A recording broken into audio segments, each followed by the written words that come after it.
All right, everybody, welcome back to coverage here of the U.S. Regional Championship here in beautiful Minneapolis, Minnesota. We got an exciting day on our hands. It's Corey Baumeister, Jim Davis bringing you the first 3 rounds of the day. Later on, of course, we're going to have Ryan and Carmen stepping in to help us out as well. Jim, how are you, buddy? How'd you sleep, and what are you looking forward to today? I'm feeling great. Great night's sleep. In bed super early. This is the norm lately. And is it because of our advanced age? I wasn't going to say nothing, but okay. maybe, yeah. But and very, very excited for today. I finished today watching Carmen and Ryan. They're phenomenal in the booth. They're just so good. I aspire to be them. We're the opening act. And I understand that for good reason. For sure. And honestly, a really exciting day where the narrative going in, oh my God, is it prowess 33%? Oh my God, is this another broken deck scenario? Not really. No. Very, very average.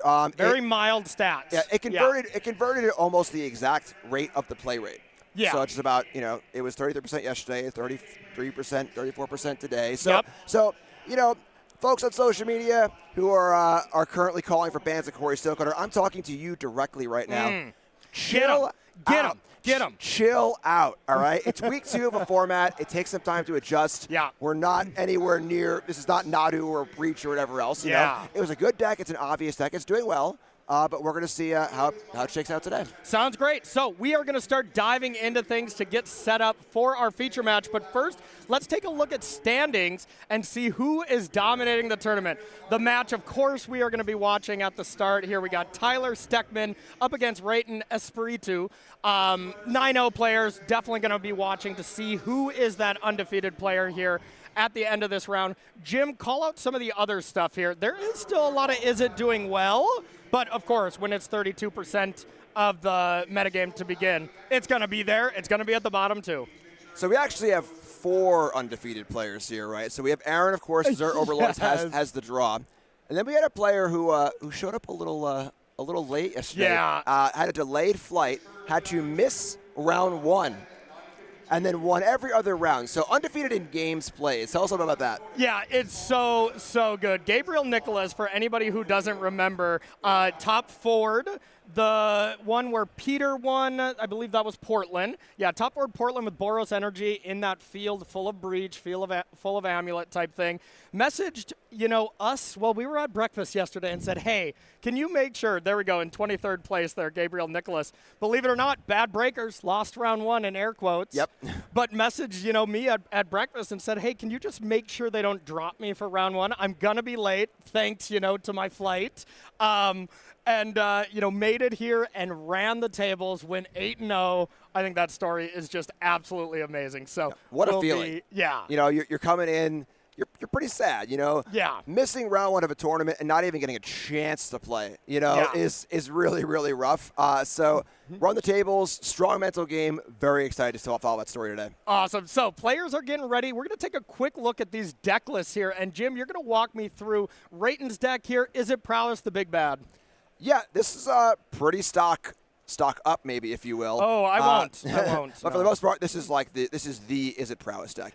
We haven't hit a clear consensus on how to build this deck, but for now, this is like the stock version. We have the cutters. If you enter the Flood Maws, a bunch of aggression with 4 slick shot show-offs.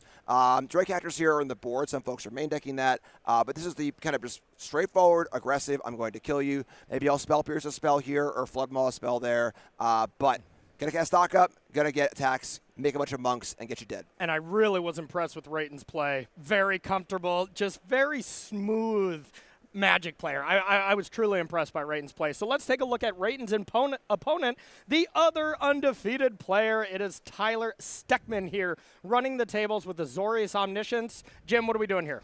Now, while the Is It deck is pretty stock, this Tyler's deck here is not very stock. So this is, of course, combo. No, we're still up stock ups. Okay. All right. But stock ups everywhere, of course. Heart's great. But there's a lot of interesting things happening here in this list. You see 1 copy of Refute, which is kind of a cool card in this deck, right? This is cancel plus a loot. And a loot is normally kind of mid-value overall. But we are trying to get Omniscience in the graveyard, That's pretty awesome. So the fact that these defensive spells like Refute and Afara's Dispersal can still progress your plan while defending yourself is pretty awesome. Obviously, 4 lockdowns here, of course, very, very aware of the Izzet Menace. And yeah, obviously, a Cavern of Souls in the deck, a little spice there, maybe the slower matchups trying to get around counter spells. And that sideboard juke, we've got Beza, Clarion Conqueror, Voice of Victory, Overlord of the Mistmoors, has the ability to transform into a control deck a little bit, or season to taste. Maybe it's just 2 Overlords coming in and the combo stays in. So keeping your opponent guessing is a very powerful thing. Love it. Okay, sounds like our players are ready in the feature match. So we are going to head right down to the feature match and see who is going to be the leader of this tournament by the end. Let's head on down. And sounds like we have a mulligan to 5 cards here from Tyler Steckman to start the day. I guess that's really not how you want to begin. Should have done some more shuffling to start it off, I guess, huh? Yep, that's how it works. The more you shuffle, the less you mulligan. Exactly. Randomness in action. Tyler starting it off with the Meticulous Archive, and here we go to Rayton starting it Good morning, Corey. How's your day going? I thought it was going to be a good day, Jim. I thought we were going to have a good day. You know what? I think it should be a rule. If you play those lands, you have to read them. And if you get a slow play warning, so be it. All right. I'll let it slide this time as we see Rolling Dragon Storm from Tyler doing the kind of ideal thing, putting Omniscience into the yard and an opt from Rayton. And, hey, Tyler may be down to 5 cards here, Jim, but this is a deck that doesn't really mind mulling that low compared to other decks, right? Yeah, and I think in the matchup, it really doesn't matter that much. There isn't a ton of interaction on the Izzet side. It's like a Spell Pierce, There is the fact that Burst Lightning could tag a 1/1 Omniscience if the hand isn't perfect and Tyler doesn't have an Omniscience to defend it with a second Omniscience or a Counterspell. Yeah. But realistically, Tyler just gets to do his thing here, and if he, on the play, is able to do it on turn 4 or 5, that'll be more than good enough. Yeah, and I mean, when you put Omniscience into the yard on 2 and you stock up on 3 here, getting a nice view there from Tyler to see, we don't see anything wrapped up in that stocking, no land 4 plus Umbrello, something like that. But we got some options here. It looks like Get Lost, 3 land, and not 100% on the card in the back. Take a dragon. Okay, could be. Yeah, the Marauder there looks like an Adventure-esque card, so I'm with you. Got a Blast Zone, too. Pretty interesting. Yeah. Blast Zone, seems really good in this deck, but man, would it just be incredible if it started at 0 and you could, just pick off these Prowess Monks as well as level it up and deal with Rest in Peace and stuff like that. Yeah, it is funny how making the card worse would almost make it better. Yeah. So you got Sleight of Hand here on Suspir, make a Monk. This is the kind of aggression that Rayton wants here. You got to get in, you got to close this game out. For the most part, when it comes to game 1 with this deck, it's just a beatdown deck. One Spell Pierce, few Flood Maws, Burst Lightnings, or whatever. But post sideboard, it'd be very, very different. It's a lot more interaction. But game 1, just kind of a race. Yeah, it's a beatdown deck that dodges common removal. When you're a beatdown deck that, isn't the most afraid of cut down. Yep. That's a very unique place to be. And that really is all because of the Corey Steelcutter. A lot of monsters. 3 Monstrous Rages in the hand there for Rayton.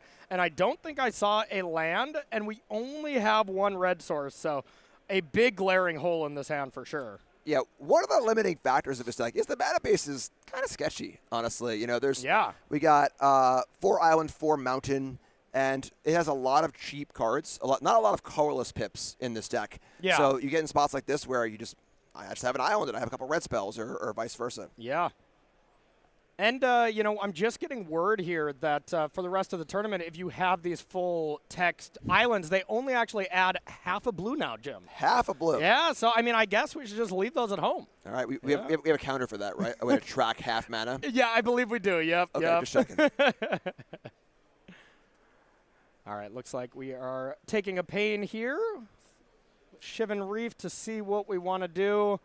And if we can't double spell here, that's really, really bad for Rayton. Rayton really needs to be able to kind of put the pedal to the metal. Looks like we do have a blue card to play here. Get another Monk going.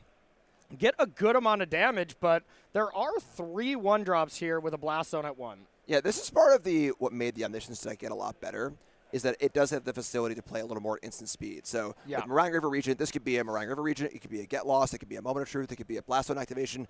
A lot of possibilities and gives Tyler the flexibility to do what needs to be done here. Yep, and this looks like the turn for Tyler. It looks like this game is more than likely going to be done on someone's next turn. Either Tyler is going to do the thing or not going to have the Omniscience in play and maybe can fight against Rayton and just, Blast Zone, maybe try to claw out one more turn, but Tyler would very much like to just put that Omniscience in play right now.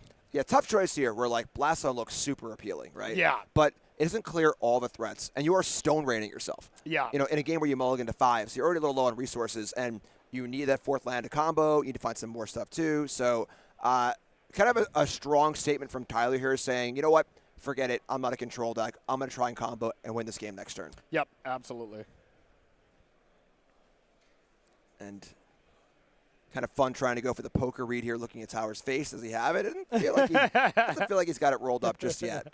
I love the intimidating stare, Like, the one time I bust it out all the time is the keep mulligan decisions. You gotta give them a good glare, Yep. Get a vibe of their body language. I am still a very firm believer that, the way to elevate from that, really good player to great player is picking up on all the information that players leak throughout the game, whether, hey, they didn't play this land, hey, they seemed, uneasy about this play.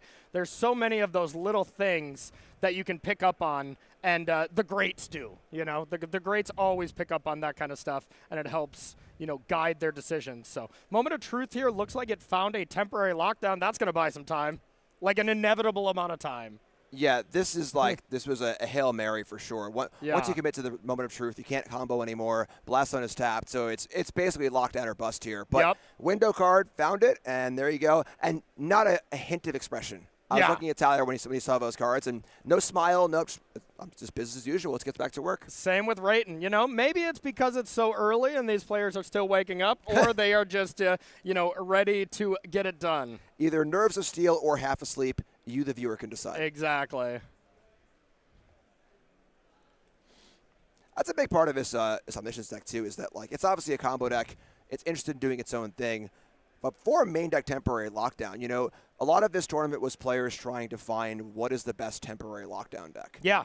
And because obviously it is so good against Steel Cutter and a very good card in general otherwise. And this is a pretty nice one, where you get to kind of concentrate all of your interaction into 4 or 5 cards and then focus on a combo with all of your other cards. Yeah. It's hard for me to say that not the best lockdown deck is Black-White Pixie, just because that deck can utilize lockdown as a proactive, card, which I feel like temporary lockdown is never used proactively. But the fact where you can just go Hopeless Nightmare into Hopeless Nightmare, lockdown even if you're not getting any of your opponent's stuff, and then bounce it with Kieran, bounce it with Pixie and stuff like that. I've done that with that deck a good amount of times, and I feel like, you're not really doing that in any other deck. Yeah, I think you're definitely right that if you're looking, you want to say what deck uses the card temporary lockdown in the best way possible. Yeah. Definitely Pixie, But there's also the important metagame consideration of, well, what about the other matchups? And Pixie's a deck that is very well focused on beating Izzet, but struggles a bit in other matchups, like Omniscience, like Domain, where it's a little slower as well at the closing speed. Yeah. Trying to set up those loops can be a little time consuming. For sure. So it's, what deck can lock down but also have the best matchups across the spread. Yeah, there you go. And yeah, this is a phenomenal deck in that vein for sure. And it honestly just makes sense why Azorius Omniscience is doing so well in this tournament.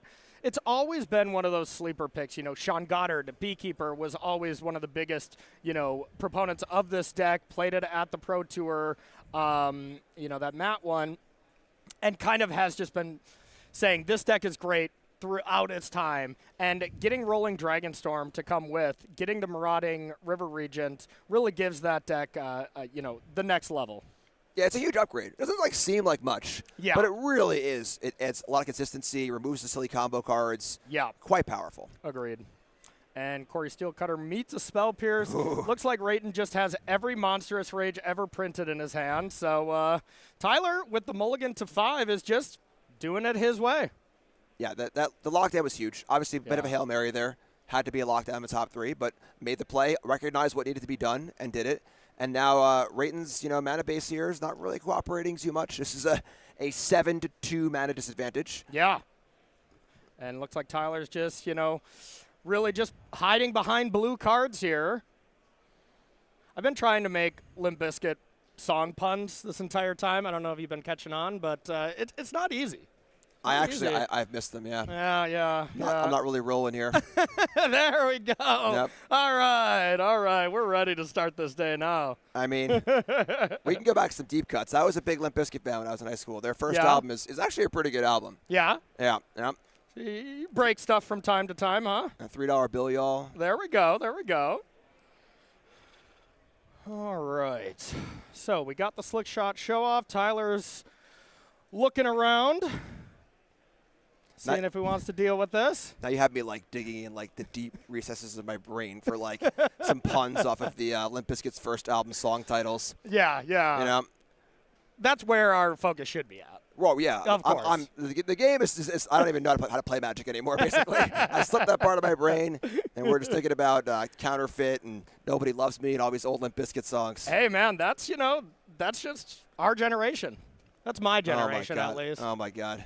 We're dating ourselves again. Back to the game. All right, so Meringue River Region's being cast here for some cards.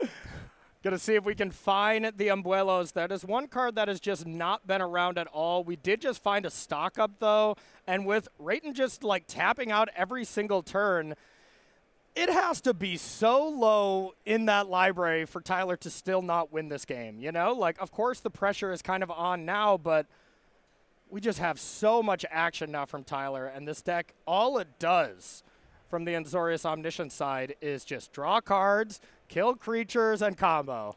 Yeah, and this is sort of like the pseudo-control, element where at this point in the game, there aren't that many removal spells in Tyler's deck, but there's enough. Yeah. And Blast Zone on 2 is obviously representing, a way to kill a lot of the primary threats in Rayton's deck.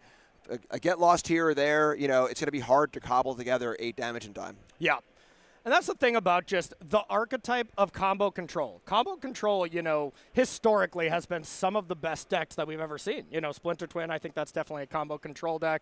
Any combo deck that can have a plan B is also very good. These aggressive, proactive combo decks, the Copycat combo, Teamer Breach, those kind of things are also awesome. But I love me a good combo control deck, as it's just hard to attack these decks. You just get so much time. Yep, and there we go. All right, Omniscience is on the battlefield, and now we're just going through the final motions.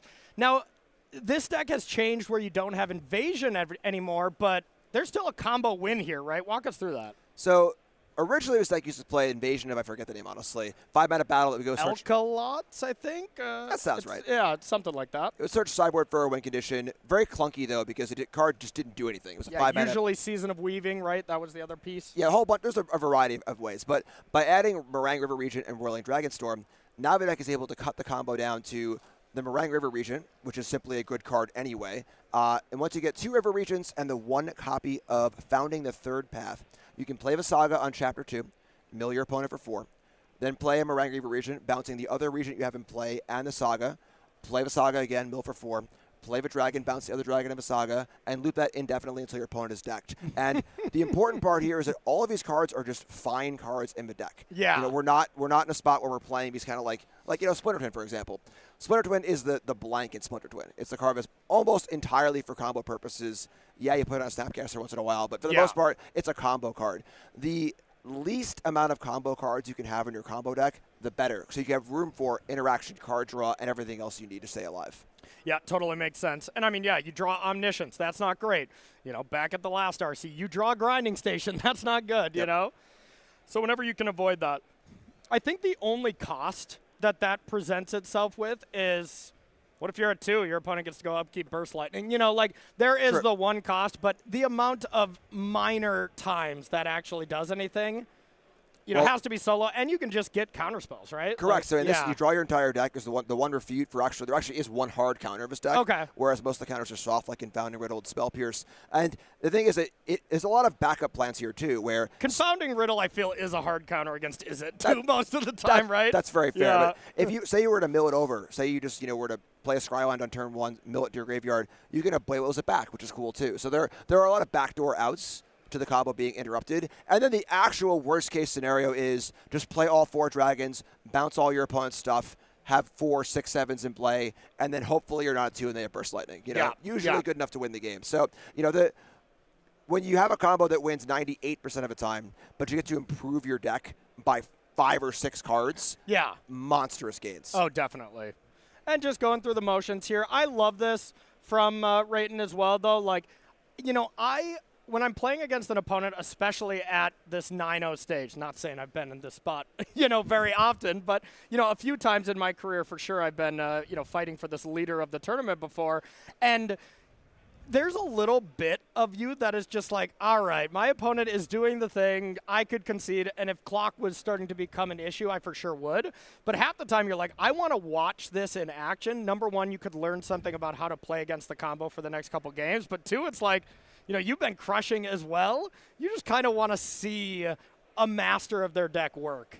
So I always like to watch my opponent kind of combo off at a high-stakes match like this. I think also there's like an element to just watching how they do it. Yeah. Like you learn a lot from a player watching them do their thing. And in a spot like that, it's just them doing their thing for a few minutes. Yeah. And you kind of get a feel for how clean are they with their deck. Yes. How crisp are they?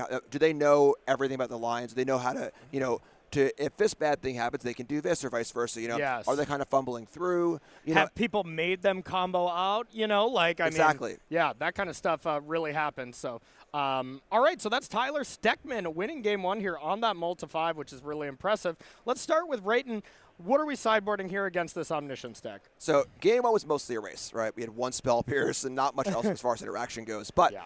Bringing in multiple Spell Pierces, Ghost Vacuum, of course, to attack the graveyard. There isn't like a ton of interaction here, aside from Spell Pierce and Ghost Vacuum, but even just adding, 4 or 5 interactive kind of cards in a deck with a bunch of cantrips is huge. Yeah. Because realistically, you only need 1 good Spell Pierce. Yeah. If you have a good draw where you're, showing lethal on turn 4, where you get that 1 key Spell Pierce, you can counter the combo, you can counter maybe a lockdown, untap, unload, Monstrous Rage, and just kill you. So Rayton is not trying to control the game with these counter spells. Yeah, it's trying to tempo it out, right? Yeah, these are our tempo counter spells for sure, just saying, hey, you're a little off balance, now I'm going to knock you over and then kill you. Yep, absolutely. And, honestly, you would think that Azorius Omniscience's worst matchup would be exactly what's across the table from him, right? Like a very aggressively slanted deck with 3 Spell Pierces. Spell Pierce has to be the best card against this Omniscience deck. Of course,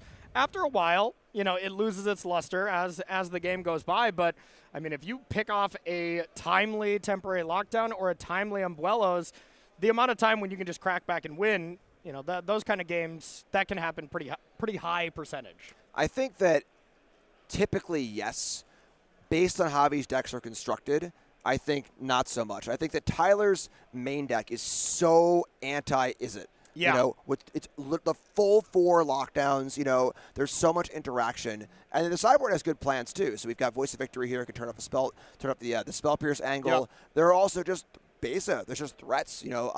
Clarion Conqueror can come in. It can block a Slickshot Show Off or turn off Ghost Vacuum. So there's a lot of play and a lot of options here. And I think that the Izzet deck is more aggressively slanted than most tempo decks you usually see. Where I like Dimir aggro / mid range or whatever, where it has more counter spells. It has Kaido. That deck plays more of like a tempo-y play a thing, kill a thing, counter a thing. And it's very, very aggressive with a slight bit of counter spells in the sideboard. So I think if the Izzet sideboard configuration played against Tyler's main deck configuration, that would be quite favored. But giving Tyler the chance here to bring in other countermeasures, bring in other threats, I think Tyler's mostly looking good here. On the draw, it's always a little scary. Yeah. But God forbid it goes to game 3, Tyler has to feel pretty good on the play. God, I just never know how to sideboard with this Omniscience deck when it has this kind of transformational sideboard. Like, I always struggle you know, to figure out exactly what I want to do, how many voices. And, you know, the flip side of it's also hard to sideboard against because you don't know if you need to leave in removal for the voice and stuff like that. You gain a lot of advantage in an open deckless tournament playing the combo deck. But you can gain an advantage at home if you want to check out our really sweet sale here, and we are getting 10% off all standard legal singles. So if you've been seeing something on the broadcast that you really like, a deck you really want to try, maybe something you think is going to blow up here after the weekend, you know, head on over to StarCityGames.com. Take advantage of this sale. The flash sales are great. You know, they're always running until Monday whenever we do one of these broadcasts. So why not take advantage of them? If you have any inclination to buy some standard cards here in the next couple weeks, do it today. Corey, I got to quiz you. Yeah. What is the rules text on Silverback Elder? The rules text? Was it? I mean, you can give me not exact rules text. Okay. What's the card do? It is a big creature, and whenever you cast a creature, you can either look at the top 5 cards and get a creature from them. No, it's a land. I remember it was worse than that. You can get a land, or you can, whenever you cast a creature, blow up an artifact or an enchantment. There's another one. Yep. Dang it. Let's see. I want to say you can probably do something minor like gain 4 life. You can't see me in the booth, but I am speechless. Power toughness? 6, 7? Oh, 5/7. No! Oh, man. No! Dang it. I am very impressed. You know, I'm not going to lie. There's 0 chance I would know that if we didn't just play it on Commander Versus. Yeah, okay. so I had to sell myself out there. Okay. All right, starting the game here, everyone. This is a very big game for these players. You're 9-0, but you have still not accomplished a single thing yet. So, starting with the Swift Spear, we have the follow-up of the Storm Chaser's Talent, Trigger Prowess, Ghost Vacuum. Wow. Get in there for 3. That's got to be feeling real good here. This is close to the perfects for Rayton. Yeah. Big amount of pressure, double prowess creature, and the vacuum all ready to go for the interaction. Huge. Yeah, if I was Tyler, my brain goes to, okay, it is time to temporarily lock those down and pray, you know? Like, that's what I want to be going for. And if I'm Rayton, I'd be like, okay, so if I don't have a Spell Pierce, how far do I want to extend? And, you know, if I'm Rayton and I don't have a Spell Pierce, I don't have a bunch of ops and stuff like that, it's stock up turn, you know? Yeah, there we go. It is stock up turn. All right, so Shield's down on lockdown. However, Into the Floodmaw can undo the lockdown work, you know, so we can see it at a later point where end step Into the Floodmaw, bounce the lockdown, get all the stuff back. Yeah. And it also turns Into the Floodmaw into a weird, like, graveyard removal spell where Ghost Vacuum pops in at instant speed, grab your omniscience in response to an Abuelos. So there's play here if the lockdown happens, but Rayton definitely hoping it will not happen. Yeah, and honestly, that may be the card of this kind of week, I would say, like leading up to this RC. You saw numbers at the last RC, you know, in Bologna, where it was, you would see maybe one in the side, maybe 1 in the main, and now it's like, okay, people are 3 in the 75 min, maybe 2 in the main. You know, that the numbers on those cards have skyrocketed, and it's mainly for lockdown, and it proves to just be so good. Yeah, it is definitely the card that handles the cards that are good against the deck. It also good against Shield Druid, good against Preacher. You know, the things that the deck is not really equipped to handle, well, it's whatever, just bounce it. Yeah. You can have a fish. Super unsummon.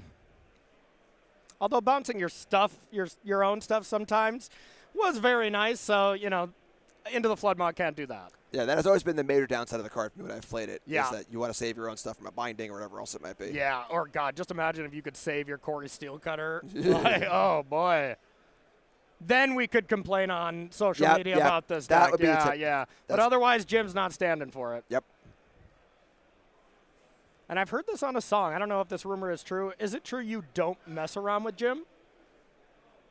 You just don't mess around with Jim? That is true, but I am not familiar with the song. You haven't heard this really old classic? Wow, I aged myself here then, too. I'm too young and hip to know what you're talking about. You are too young and hip. This is on, you know, your granddad's record players, you know, that kind of song. What's a record? I don't know what you're talking about. You know what? I'm heading out. Yep. Young Jim here to call the match. Self-proclaimed. Someone's got to do it. All right, just a Storm Chaser's Talon, and look like we have sent the turn back, maybe representing something like a Spell Pierce, maybe that Into the Flood mod end step. And that's the thing is, Rayton, like, sure, if you can win the game on the spot, you start with Into the Flood mod on your own turn, but for the most part, you really want to be Into the Flood mawing a lockdown at end step. Like, also, here's a window for Rayton. If Rayton doesn't think the Spell Pierce is in hand for Tyler, you fire it off now because that lockdown's not getting recast, but, you know, that's if we had it. A lot of Spell Pierce posturing here, too. Yes. You know, where both players having access to Spell Pierce. Both Spell Pierces would be good on both sides. So. Yeah. And, of course, we can, you know, look into that and like, oh, they probably have it. They might just not have, you know, the ability to spend that mana. You know, that's also very likely. Yep. And that looks to be the case there from Rayton. Rayton's hand looked quite bad. I think it was just land, Ghost Vacuum. So we might have just been kind of all in, hoping there was no lockdown. But, you know, that's how you have to play this deck. You can't just sit back and, you know, wait for something to happen. But, hey, if that was the top deck, that's a good one. Yeah, definitely Rayton is the beatdown here. The longer the game goes, I mean, Spell Pierce just says that on the card, right? Yeah. It says, you got to use me now, and I'm not going to be there for you later. You know, the card that gets worse as the game goes on. So interesting. I think our hand is still land, Ghost Vacuum, and if that's the case, you know, there's an option to go land 3, play Ghost Vacuum. Well, it resolves no matter what against a Spell Pierce, but it's not the most important as Tyler doesn't have the Omniscience in the yard quite yet.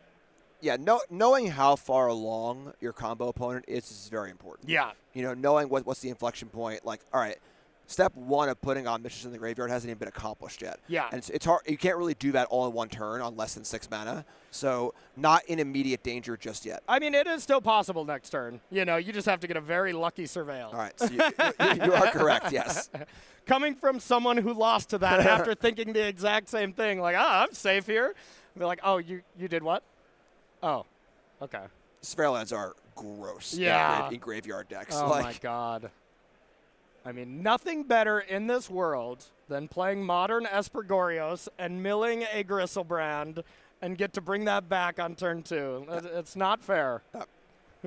I teamed with Edgar for that Pro Tour, and Edgar did that a number of times. Yeah. In testing and otherwise. What's it like to be as lucky as him?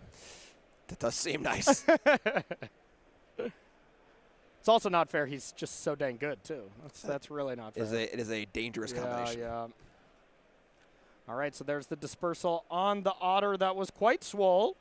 That was a 4/4. A lot of posturing here where Rayton has the Ghost Vacuum in hand. Could have played it for prowess, trying to play around Spell Pierce. Yeah. A lot of back and forth. You know, we're going to probably see that Ghost Vacuum post-combat, which feels a little weird, but it makes sense because Rayton's respecting Spell Pierce. So, hey, coast is clear now. It wasn't fully clear a second ago, so it makes sense. We'll see if he actually plays it or if he's holding it, you know, to just really get that second spell for Corey Steelcutter, representing, hey, I need 2 spells here, and that's exactly what Rayton's doing.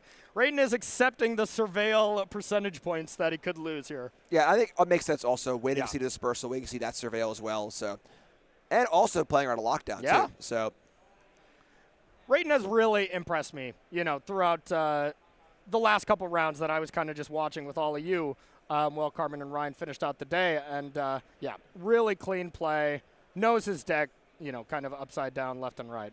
Yeah, and that's the important part where, like, the deck is good. If you just pick it up in the dark, the deck is good. But like most good decks, when you have a target on your back, people are coming for you. And knowing how to play around the cards that are coming for you. Temporary Lockdown, Preacher, Shield, or whatever card that people are playing in this tournament to beat you need to have a plan for. Yep, 100%. So here is another Corey Steelcutter.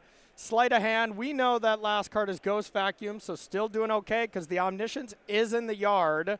And Rayton does have to have an answer for it if the Umbrello is there.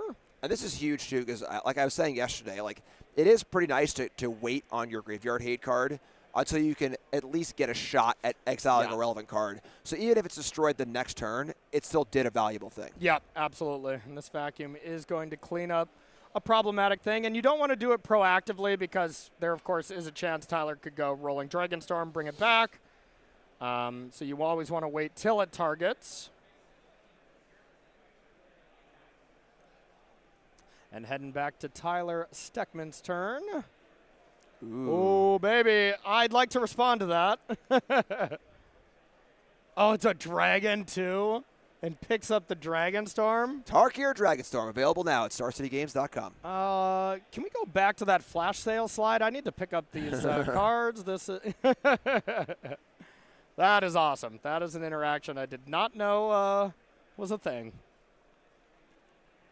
Oh, a Surveil and Omniscience to the yard, eh? Wow, that can happen? You know, I believe it can. Pretty nice stuff there. All right, Clarion Conqueror looking pretty solid. And now Rayton has to find an answer to this. There's a Slick Shot. There's a Spell Pierce, which the Spell Pierce's time to shine has kind of passed. Just a show off here is really sad. And no attacks. It goes to show why this main deck is not playing many Spell Pierces, you know, because every card you put in your deck that you cannot play proactively means that your prowess stuff is worse, your steel cutters are worse, where you could have spells in hand, but you just can't cast them to use them. You know, same problem in Phoenix in Pioneer decks, where like I need that third spell to return the Phoenix, but it's a Spell Pierce, and I just can't do it. So same thing here. It goes to explain why the deck is built like it is. Yeah, there's always the sideboarding restrictions from those kind of all-in triple spell style decks. You know, this is a very close to Is It Phoenix comparison, you know, in Standard, and that's one of the main reasons why it's, oh man, is the Spell Pierce? Oh, I was like, the Umbuelos is going to get got by the old turn 7 Spell Pierce here, but Ibiza is a nice play for Tyler here to be able to gain some life, prevent these monks from going wild, and you got to think that Tyler, with help from Limp Bizkit, is going to be able to pull this out. Yeah, and this is the thing where Tyler's ahead on board right now. Yeah. No, not combo. Just there's a 4/5 and a 3/3 flyer in play against a 2/2. And has stabilized the anti-combo cards. Yep. So if he ever has it or already has it, we're good to go. So, yeah, everything coming up, Tyler, so far. But same time, Rayton's been drawing quite well. A.K.A. drawing Corey Steel Cutters very often. A lot of cutters. Yeah. Is that all 4? I think there's 1 under each lockdown. I think you might be right, yeah. All right, hey, if you're going to be 9-0 with this deck, you probably draw that card quite often. Rayton's is playing 8 copies. Yeah, there we go. There we go. No problem. It's like, oh, I can't do that? But, yeah, all that being said, I don't think he has any attacks. Yeah, base is quite large. There's still a mana up, you know, Forest Dispersal in the equation as well, potentially. Yeah. You know, Tyler has drawn a lot of cards, seen a lot of cards. You have to assume Tyler's hand is pretty good here. Yeah. Definitely Tyler's game to lose. And you just think of like, oh, what if another lockdown came down or a River Regent to bounce a lockdown and then replay it when you have 9 mana. You know, I mean, like there's so many plays that Tyler can have besides just the I win the game. Even just Dragon bouncing 2 monks, you know? Yeah. Like, wow. Yeah. Okay, yeah. So bouncing the Rolling Dragonstorm, killing the monks. If you could bounce a lockdown and replay it and your opponent's hellbent and you couldn't get Spell Pierced, maybe you go for that play, but there's just no reason to take that risk right now. Yeah, again, Tyler's just winning on board. Yeah. Just bigger creatures, more board presence. Yeah, if the Omniscience deck up against Is It Prowess is attacking, there's a tall tale sign, y'all, that they're ahead. Yeah, and there's also still an Omniscience in the graveyard. Yeah. So it's the point where, like, Rayton's like, all right, well, I got to deal with these creatures. Oh, wait, actually, there's an Abuelos, I'm dead. Yeah. And, I mean, that's what makes these kind of combo decks that have these other elements really appealing is, well, you distract them with this stuff, and now if Tyler ever plays it, Rayton's completely out of resources. Game's over. That's cool that the Dragon cards keep you going, too, where bouncing Dragonstorm, play it again, draw 2 more cards. You know, velocity, board presence, potential combo, just got it all. Yeah, I mean, this deck looks awesome. You know, we saw Jody do a deck tech. The list looked pretty similar to that. And here's the second Omniscience, so 1 Burst Lightning doesn't interact with it. Here's Rolling Dragonstorm to draw some cards. We're entering garbage time, Jim. Well, it's funny because, like, say Tyler fizzles here. Yeah. Whatever, just freaking attack. Yeah. You know, like, Here's 13. Yeah. Coming at you. You can go to blocks. And it's safe to assume that if Tyler didn't draw combo pieces and more card draw, what else can it be besides, removal spells, a Forest Dispersal, Get Lost, et cetera, et cetera. Yeah. And if Tyler's attacking with this much, you know he's got something to be held back. And, River Regent, bounce some stuff, bouncing the 2 creatures, get this back. I wouldn't be shocked if the quote-unquote, the way to combo win on the same turn was taken out of the deck in a matchup like this.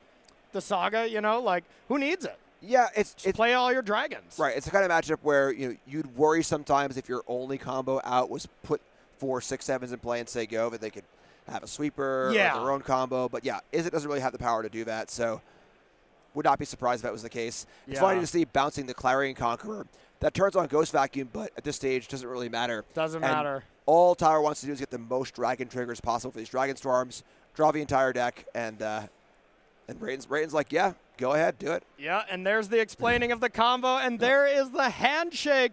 Tyler Steckman is the sole leader, throwing it up for the fans at home here, is the sole leader of the tournament at 10-0. Jim, that's pretty impressive.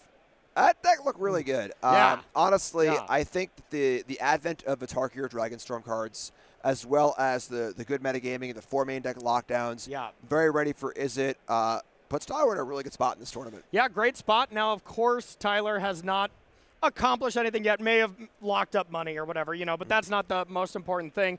Top 32, probably going to need maybe 1 more win, maybe 2, not really going to need the whole world, but when you're 10-0, there is nothing that is going to make you happy besides the top 8. Yep. Anything else when you're at 10-0, you got to think, and you'd want to avoid. I'm sure you've had this before. I've had this before. You start off really well, and then you just, really do terrible at the tournament, and everyone's like, "Whoa, what happened? You were X-0, you were 9-1," and be like, "Thanks." In this building, Corey. Yeah. Yeah. It hurt. I was 8-0 at Pro Tour March of the Machine. Okay. Only undefeated player. We don't talk about Bruno. We don't talk about day 2. Yep. Hey, I feel you. I've had a couple 7-1s, 1-7s at Pro Tours before.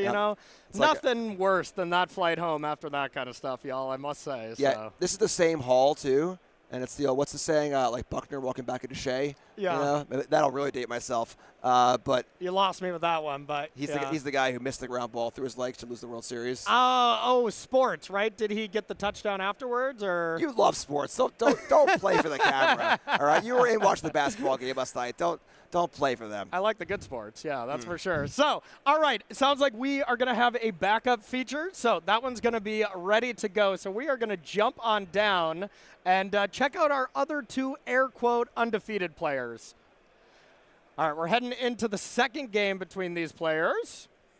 And this is, of course, Aaron Ward up top with a record of 8-0-1 with Domain here, one of our, definitely our best Domain player so far. And Gabriel Nicholas here, Oink Mage on Magic Online, for anyone who knows. Didn't play round 1, wasn't in the building. Undefeated. Except by United Airlines. Yeah. United Airlines got him pretty good. Wow, United Airlines just caught some strays, too, there. I like it. Yeah. Bring on. All right. And so we're Jeskai Oculus up against Domain. What do you like for this matchup? Of course, Gabriel Nicholas being on the play, going to be advantage from this point. But what do you like as this matchup, as a whole? This is a very tough matchup for Oculus. Okay. Where the Oculus deck is doing powerful things, putting in Oculus into play, prosthetic memory, but they're kind of like scaling things, where they're really good against the red decks, red base removal spells, where you're sizing up your creatures, you're avoiding combat in the ground, you're putting an Oculus into play, which is a powerful threat. But the Domain deck just kind of goes so far over the top of what the Oculus deck is doing, and the Oculus deck isn't aggressive enough to push the issue, where the Oculus deck's not going to kill that fast. That being said, back from the Pro Tour, Oculus deck has gained the Mako as well as Tursa. Yeah. So there are some potential for a little more aggressive draws. But on the whole, Domain, as long as the Domain player can get into turn 6, turn 7, turn 8, strongly favored from that point. So a lot of pressure on Gabriel to get the game going and really close this game out. Okay. Makes sense to me. And yeah, Domain, something that's been quietly showing up. Maybe it was 4th, 5th on our leaderboard. as far as most played decks. But hey, if Is It Prowess isn't, you know, the godsend of the deck like everyone was kind of thinking going into it, maybe the metagame shifts in such a way where it gets a little bit slower, and our Overlords become our new Overlords once again, you know? Yeah, kind of the anti-anti deck, right? Yeah, yeah. Overlord's very, very good against all the decks trying to beat Is It. Yeah. A deck like Oculus here is a good example as well, but the Orzhov Pixie decks almost just can't beat Domain. They're trying to lock down their own hopeless nightmares, and Domain's just like, I'm just going to drop 5 cards off Beanstalk and just do my thing. So Ben Stark did beat Domain at the Pro Tour. Oh, you wow, know? really? Yeah, he really did. But wow. I mean, he was saying the same, like this shouldn't have happened, you know. But yeah, I mean, it is wild to me because Domain just went 1-2-3 at a Pro Tour. Yep. You know, and for it to go to a deck that people were saying no. You know, when I was talking to players, as we always do before this event, you know, the consensus was, I can't play Domain. Is It Prowess is too good. It's too fast. You know, it takes you down. And it's like, okay, you know, maybe that's true, maybe it isn't, but number one, that's not going to be the entire metagame, and number two, you can probably build your deck in such a way where you can deal with a bunch of tokens and stuff like that. For sure, yeah, and the deck is also just intrinsically very powerful. Yeah. You know, going turn 2 Beans, turn 3 Green Overlord is just an unbelievable way to start a game Magic. Yeah, and we just saw it here. I mean, had the draw here from Aaron Ward, and you know, really, really impressive stuff. Hard to beat, especially when you're on the play. Going into Aaron's 5th turn here. See what the follow-up is. I know what I would want to be doing if I was, you know, in this spot would be, well, up the Beanstalk into White Overlord, get some flying blockers here. That'd be solid. But, hey, Zur, animate an Overlord, that's probably better. Yeah, I was taking a sip of water here, so I was getting to saying it, you know, the threat of Zur is just always looming in this deck. Yeah. You know, and the card is just so powerful. Lifelink. And then the cool thing, too, is that, like, even though in that exchange we saw a trade, and everywhere came in, 5 life was gained, Zur's still in play. Yeah. You know, just so many good exchanges from Zur. There's no card I hate losing to more than Zur Eternal Schemer. Let me tell you, just because there's no one clear answer. Of course, I mean, there's probably plenty that you can figure out, but like, you know, one removal spell doesn't stop the problem. It's sure it stops the lifelink, but you just animated an Overlord ahead of schedule, and it's attacking me regardless, you know? It's one of those cards that's good early and late, too, where you can play it on turn 4 off a Green Overlord. Yeah. But then, as you saw at the Pro Tour Finals, you know, on turn 10, when you have enough mana to activate it like 4 times, all of a sudden the board just comes to life and attacks you for 20 lifelink out of nowhere. So the rare card, good early and late. Yeah, absolutely. And then you see someone who's as good at math has to redo his math multiple times, you know? Yep. That was, of course, crazy finals. Yeah, if you haven't watched the Pro Tour Finals, you're missing out. Yeah, it was quite fun. All right, Oculus hits the battlefield. It gets a counter on it. I assume it's not a negative counter, but we're probably just using the wrong dice. That's okay. All right, pop quiz. What in the world was just put into the graveyard? Oh, yes, of course. That is, I'm going to guess a Magic card. Am I right? Am I close? I don't know. I have no idea. Okay. Yeah, that might be a different game. You never know. Yeah, no clue. We'll let you figure that out, Chad. But regardless, it probably wasn't a creature. All right, that was the Spark Hunter. Tursa? Yeah. Oh, Chandra. Oh, Chandra. Okay. All right. All right, the Planeswalker there. Okay. Big ups to our director for helping us out. Yeah. All right, here is the Scholar. Going to draw some cards. Now, worst case scenario, you can put those 2 counters on your 2/2 Manifest token and at least get in there for 4. But the Leyline Binding to deal with the Oculus, obviously really great.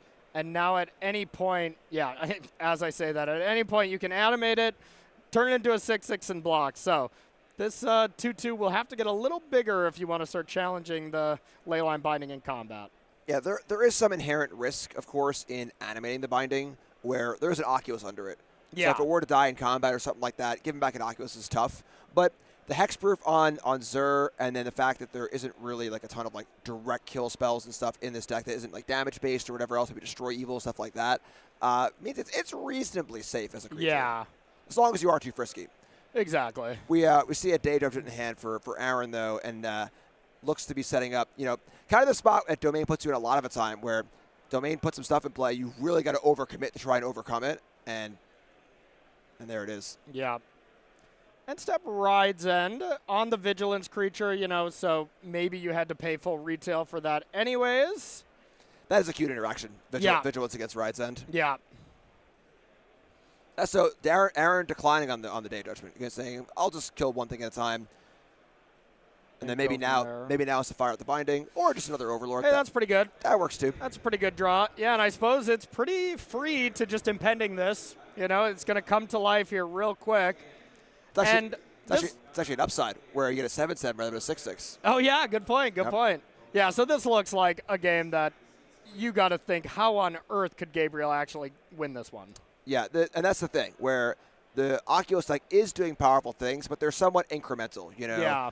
Profs makes your creatures bigger more slowly. If you get an Oculus in play, you get a 2/2 every turn. But a 2/2 every turn or a few counters here or there are nothing compared to 7 power lifelinkers making an army of 2/1 flyers and everything else going on. It's just so overpowered, and Gabriel Nicholas, both has been here before, recognize the clock, recognize, hey, I've played a lot of these type of games, and maybe I win that 0.5% of those games, but in this situation, with 14 minutes left on the clock, plenty of time for game 3, but if we got down to 8 or something, we would have to actually kind of worry about it. So heading to game 3 here, what do you like from the sideboard from either of these players here, Jim? It's interesting that Gabriel actually won game 1, which is the hard game for sure. It does seem tough, yeah. But post-sideboard, Gabriel's got access to a Chandra Spark Hunter, which is a card we found to be very useful in this matchup, where it's a threat.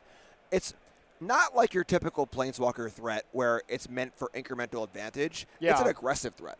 It makes a 3/2 vehicle every turn, gives it haste, and the Planeswalker itself does not get hit by Lockdown, Day of Judgment, Sunfall, any of that stuff. So it sticks around and can attack again the next turn, which is great. Destroy Evil is very important also. These disenchant effects are huge. Disable Stroke, Exercise, Loran, a few other tools, Negate, No More Lies. So there are some counter spells. There are some disenchants. The Chandras for more sticky threat. But these are all, they're good, and they can certainly do that role. But they're half measures. Yeah. But they're certainly putting a Band-Aid in the problem. Makes sense. All right, y'all, we're going to take this moment to tell you about our next event here. Just in a couple weeks, we're going to be heading for our RC Championship number 2. U.S. does have 2 of these as well. They're so large. We started with a ton of players at this event. We started with a solid 1,336 players, and, we are cut down to 328. So imagine if we had just one of these RCs, they'd probably be 2,000 plus. So nice to be able to break these up. The next one is going to be May 16th to the 18th. You can go to starcitygames.com/SCGCon to get some more information for this. If you're not qualified, come in, play some LCQs, as well as there is a ton of different stuff to do. I mean, if you want to play the Mystery Sealed and beat Jim Davis Friday morning, I feel like you're always there. It's becoming a tradition, actually. Me and the 10:30 Mystery Sealed on Friday. It ends right before our production meeting. Yeah. And I played the one in Charlotte, played the one here in where are we? Minneapolis. Yeah. And I'll probably play one in Hartford as well. Yeah, and he's just giving away wins in there, y'all. Just absolutely giving them away. Whoa, wait a minute. All right. If you're not going to come play with me, you can't be throwing shade. Oh, okay. Hey, I'm scared. I know I'm going to give away wins, so I stayed in my lane here. So, all right, getting it started. Gabriel Nicholas has the Prof's Identic Memory, but you really want that to have a creature in play. You want to have a creature on 1 so it starts getting boosted up. Otherwise, you're playing up the Beanstalk, but a way less exciting version half the time. Yeah, like we were saying, the Oculus has to get on the board. It has to get in quickly before Beanstalk and everything else in this domain that kind of gets going. To be fair, Steam Core Scholar is a good threat here. And discard Oculus is great. It does dodge Riot's End, which is kind of cool. It demands a more specific answer, and Binding is not always reliable on these early turns. So Scholar could get in for a nice chunk here, but Gabriel's going to need to have a very solid follow-up, be it Counterspell, Planeswalker, or Disenchant, kind of to keep things going here. Fast Oculus would be great too. On the other side, Aaron did not have the go-to start here this time to be able to play impending the green Overlord, and doesn't have a lockdown or something. How good is lockdown from the domain side against this deck? Like, is it something people should have a couple of, or is it all four of? Like, it seems perfectly terrible and great in different contextual situations, I think, like, on the draw, I could see having a few copies. Okay. There are some cheap spells in this deck, but as you can see here, there are a lot of non-cheap things, too. Yeah. Not a card I want to rely on. Okay. Oculus dying just immediately. An amusing interaction here is that while Riot's End is very poor against Steam Core Scholar, it is very excellent against Helping Hand. Yeah. Which conveniently puts creature into play tap for you.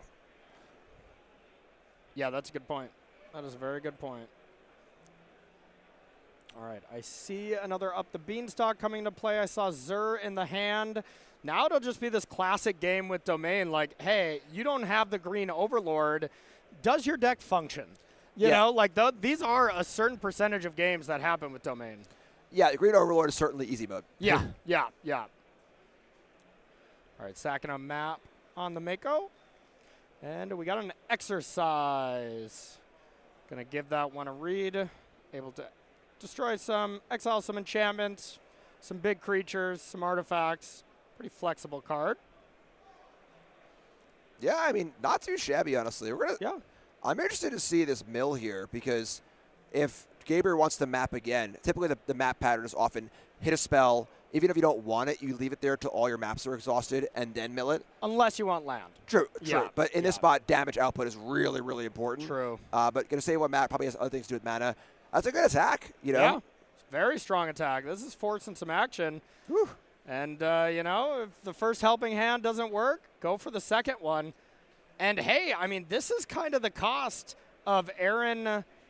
I want to say we saw Rides End in hand this game. Maybe not, but, if we did not Rides Ending the Oculus, instead Get Losting, I would imagine we would have Rides End. So that was probably the last game. Yeah, and the issue here now, Gabriel's navigated the game into a spot where one counterspell ends the game. Yeah. One No More Lies, one Negate, and one Disdainful Stroke in the board. A couple Spell Pierce main also. Yeah. And there's enough power in play where this game is over next turn. Yeah. Aaron spent a little too much time playing Beanstalks and Taplands and not enough time interacting with the board. Even though Gabriel's draw wasn't that fast, we're seeing what this deck does. It makes an incremental advantage. Makes some things bigger, put Oculus in play, and there you go. And there it is, Disdainful Stroke on the Overlord. I don't think there's anything that can happen. Aaron's going to draw two cards. I guess you can get a land. Elspeth Smite is the best possible thing, but that is not enough. Gabriel Nicholas is 9 and United Airlines here so far. Has not lost at any point that Gabriel has been in the building. So really, really impressive stuff here from our recent RC top 4 competitor. I think we're going to get in trouble with our directors for...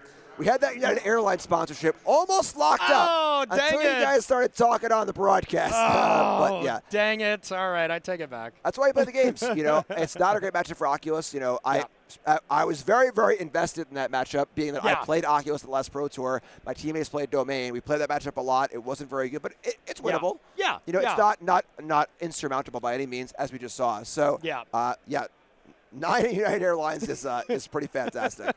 Yeah, that's I told him to. Like, we passed him when we were leaving, and he was just coming in to play round 2, and I was like, if you win this event, it's going to be the greatest story ever. And, well, I mean, Gabriel's in, second place in this, gigantic RC, this 1,336-person RC. So really impressive stuff here from a phenomenal Magic player. So we are going to take ourselves a short break, but on the other side of this, we're going to have round number 11 here at the RC here in Minneapolis. Don't go to her.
All right, everybody, welcome back to coverage here of the U.S. Regional Championship here in Minneapolis, Minnesota. My name is Corey Baumeister. That's the one and only Jim Davis. We're going to be bringing you coverage here of round number 11 as, Jim, the tournament's starting to heat up a bit here. Yeah, we're hitting the point now where our undefeated or X1 players are really starting to push into the tournament, right? Yep. You know, where now we're approaching almost locking things up. You know, the goal is to win the tournament.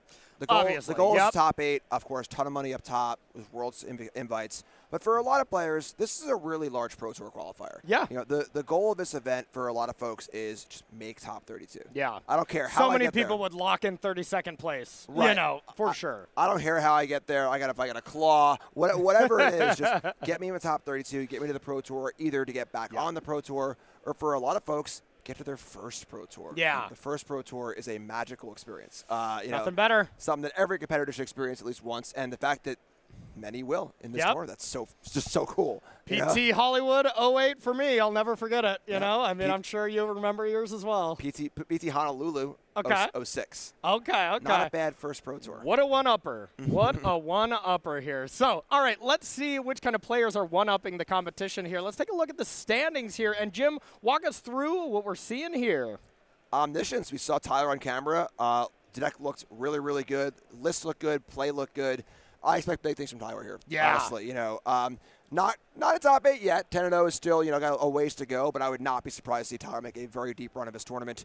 We got a block of prowess here, but we got Jesse with Boros Monument, and we saw yesterday on camera Jesse just completely out of nowhere, you know, and not, I guess, for the folks who are really, really, really entrenched, this is not out of nowhere. It was played a little bit at the Pro Tour. It's been a really, really quiet kind of like dark horse contender. Did pretty well at the Pro Tour too. You know, not a super deep run or anything. But, you know, made day 2, had a good record. I mean, Monument's an incredible card. Yeah, very powerful. So powerful. Very difficult to utilize. You know, you need to find the perfect mix of discards and everything else. But awesome to see Jesse doing well. A block of prowess players, and then just a whole variety pack. Just got control, Mardu Pixie, we'll see a little more on that in a little bit. Oculus, Demons, Overlords, Boros tokens, pretty cool as well. So, you know, while prowess was about a third of the field, right? I would say we're at about or less than that here, which is really, really great to see. Yeah, absolutely. We see some really cool decks in there as well. Mardu Pixie, which, y'all, we're going to see a little bit later, I promise, as well as Mono Black Demons being another card that's doing pretty well. And, hey, another Boros deck there at the bottom in 16th place. So, hey, maybe Boros is kind of the real deal. I know we were chatting, you know, on our lunch break last time, and you thought that deck was quite good. You know, Elspeth, Urbras Forge. I mean, there's some cool combos in these style of Boros token decks. I also want to give a shout out to 5th place there, Kobe Keller, someone in my Discord where we're all very much cheering this player on. So nice to see them doing well as well. So let's change pace here. Get ready for round number 11. Let's take a look at this second page here, of course, first. And, you know, any big surprises here? I see in 29th place, Tariq Patel. That's a buddy of yours as well. And Tariq, you know, has had his focus on other things as of late, so hasn't played a lot of Magic, but just got the mind for the game, and anytime he comes back, he does pretty well, which is pretty impressive. Yeah, I wasn't really going to mention my friends, you know, some old Star City vets, you know, Pete Ingram, Dan Jessup, you know. How are they doing? I wasn't going to mention some of my friends. Well, you brought it up. It's my job to ask the follow-up questions. Yeah, we had a Discord, about 7 players for this event. We're going to have more for Hartford. It's in the Northeast. And the team didn't do so well. We were brainstorming team names for them on Friday night, saying, "Hey, you're gonna be on coverage probably. You know, what's the name gonna be and stuff." And Tariq, one of the few people in the Discord who is still in the tournament. Yes. So, Okay. So ups to Tariq for doing very well. Yep, that is fair. And in 20th place, we have Basil Nasri. You might recognize that name. Won an arena championship pretty recently. Competed at the last World Championship. I think, you know, maybe got a taste for it. Is coming back for the World Championship for this one, playing Jeskai Oculus in 20th place. So, all right, that does it for the standings. Let's pull up our feature match. Let's take a look at some of the deck lists that we're going to be seeing here in our main feature. And Kareem Tamimi has a spicy one, Jim. Yeah, Mardu Pixies, of course, Corey Steelcutter, talk of the tournament today, but usually is seen alongside Cantrips in the Izzet deck, whereas taking the Pixie Shell Optimistic Scavenger kind of had fallen out of favor a little bit, where Scavenger is not really being seen, it's not seeing play in the Orzhov decks as they're so lockdown focused. Yep. This is more like the classic Pixie deck, just taking out the This Town package and putting in 4 Steel Cutter and 4 FOMO. Now, one of the deck building restrictions on Corey Steel Cutter is, of course, trying to play 2 spells in a turn. Yeah. The Izzet deck does that very, very simply. Play cantrips, right? Play a card that says draw a card and then play another card. The Pixie deck is doing it by bouncing stuff. So Nurturing Pixie plus play a spell is 2 spells. Kieran, same idea. So also able to draw cards with Overlord. Hex Mage, the Curse. You bounce it with the Kieran. Draw a card. You draw a card. That's right. That's a token. Yeah, So that gives the deck a pretty nice 1-2 aggro punch of attacking for 3 on turn 2. And then all the benefits of the Pixie deck. You know, Momentum Breaker, Hopeless Nightmare, and Friends. Also love these 2 main deck Lorens. Yeah. You know, again, I think that a lot of his tournament is A lot of good targets. Yeah, is asking the question, what players are ready to beat the Steel Cutter decks? And, of course, main deck Loren is a huge concession to that. Yep, totally makes sense. And when you're not playing cards like Into the Flood mod to be able to bounce Lockdown, you got to have a plan for it. So, yeah, I like the Hex Mage Kieran line. I felt like that was a little too cute in the Esper deck because there's just so much going on. But in a deck where you're struggling to draw extra cards and at times maybe struggle to trigger Corey Steel Cutter, something like that seems perfect for this deck. Plus, in the sideboard, you got some access to artifact removal. Oh my gosh, nobody's playing that. So yeah, it looks like Kareem Tamimi is able to play a Corey Steel Cutter deck and has removal for opposing Corey Cutter decks and is doing quite well in the event at 8-1. So let's look at Kareem's opponent here. Jake Conan playing Izzet Prowess. Pretty much stock list here though, huh? Mostly stock, yeah. I mean, we see 3 copies Into the Flood Maw, again, like we were saying earlier. Very important card, and Jake's going a little higher on it. Most decks are playing 2, but a great answer to Lockdown, and just a very versatile card, too. You know, this deck is very, very aggressive. There's an amount of, like, just get this thing out of my way and let me kill you, as well as let me stop the thing you're doing that's stopping me. Sideboard here looks mostly reasonable. Drake Hatcher. Some folks are playing Hatcher in the main, trying to metagame for the mirror.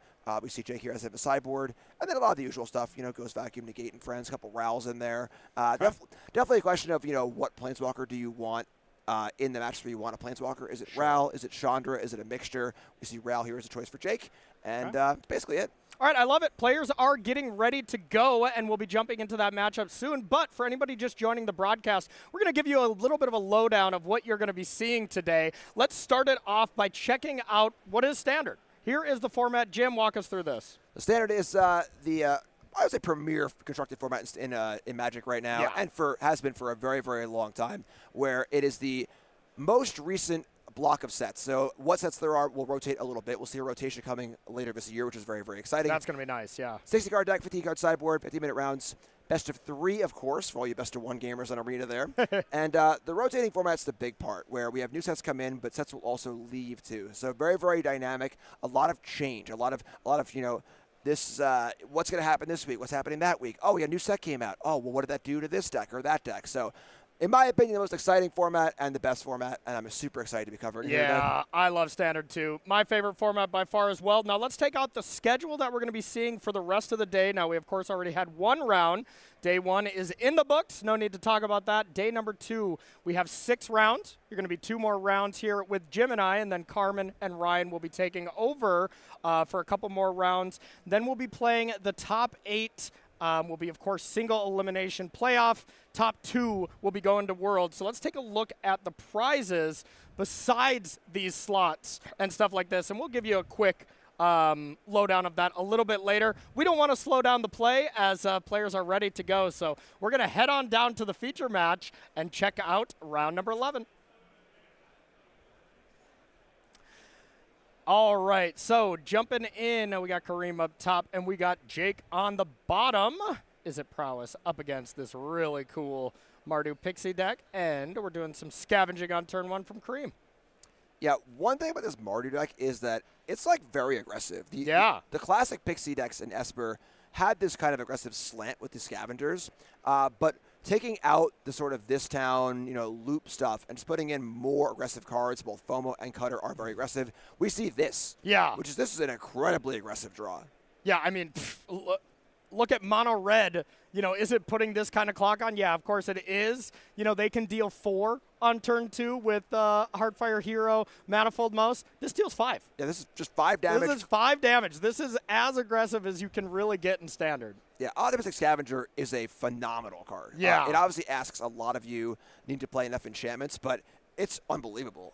The damage output it can have and the scalability as well around the damage-based removal spells. Yeah, absolutely. So the 2 life is lost. The 3 damage is coming in.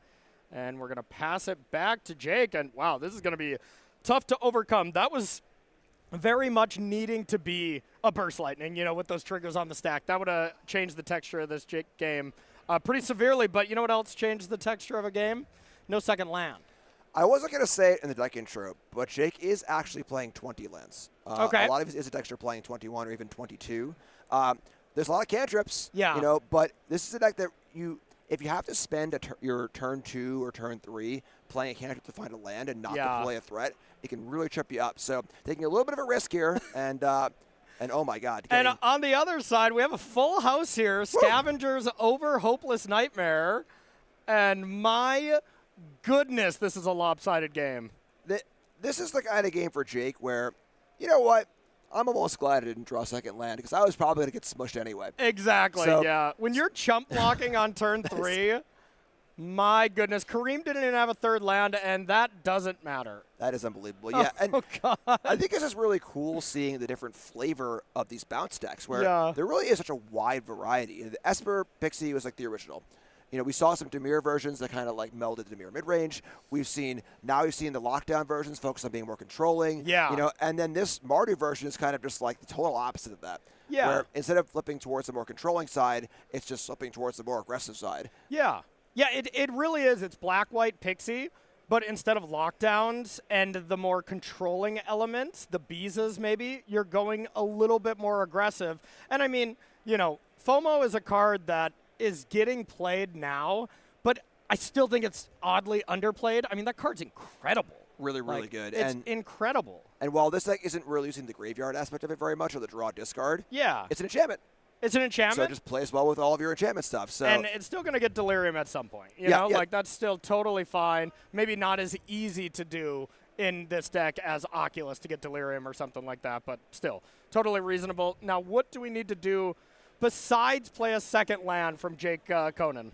I mean, be on the play. That'll help a little bit, Well, Jake's got that checked off. That's perfect. Bring some removal spells. Barrage looks pretty good here. A Braid.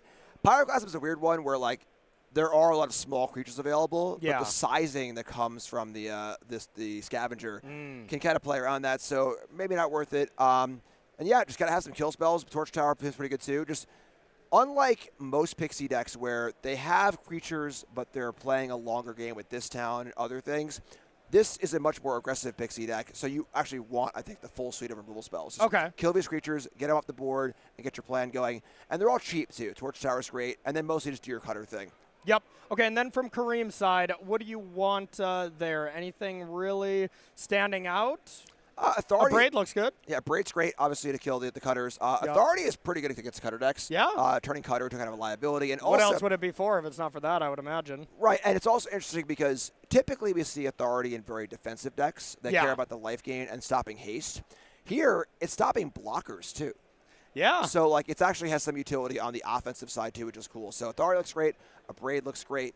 For the most part, maybe Season to Taste a little bit. Maybe Get Lost here or whatever else. But for the most part, a Braid and Authority seem like the most important cards. Yep, makes sense to me. Not going to come in this matchup, but I love a good invasion of Gobakon. It's fun to say and it's fun to play. I call it invasion of Yo Gabba Gabba. Oh, okay, all right. Because I can't say Gobakon. You just did it. I did it. Wow. Oh, I did it. Don't sell yourself short, Jim.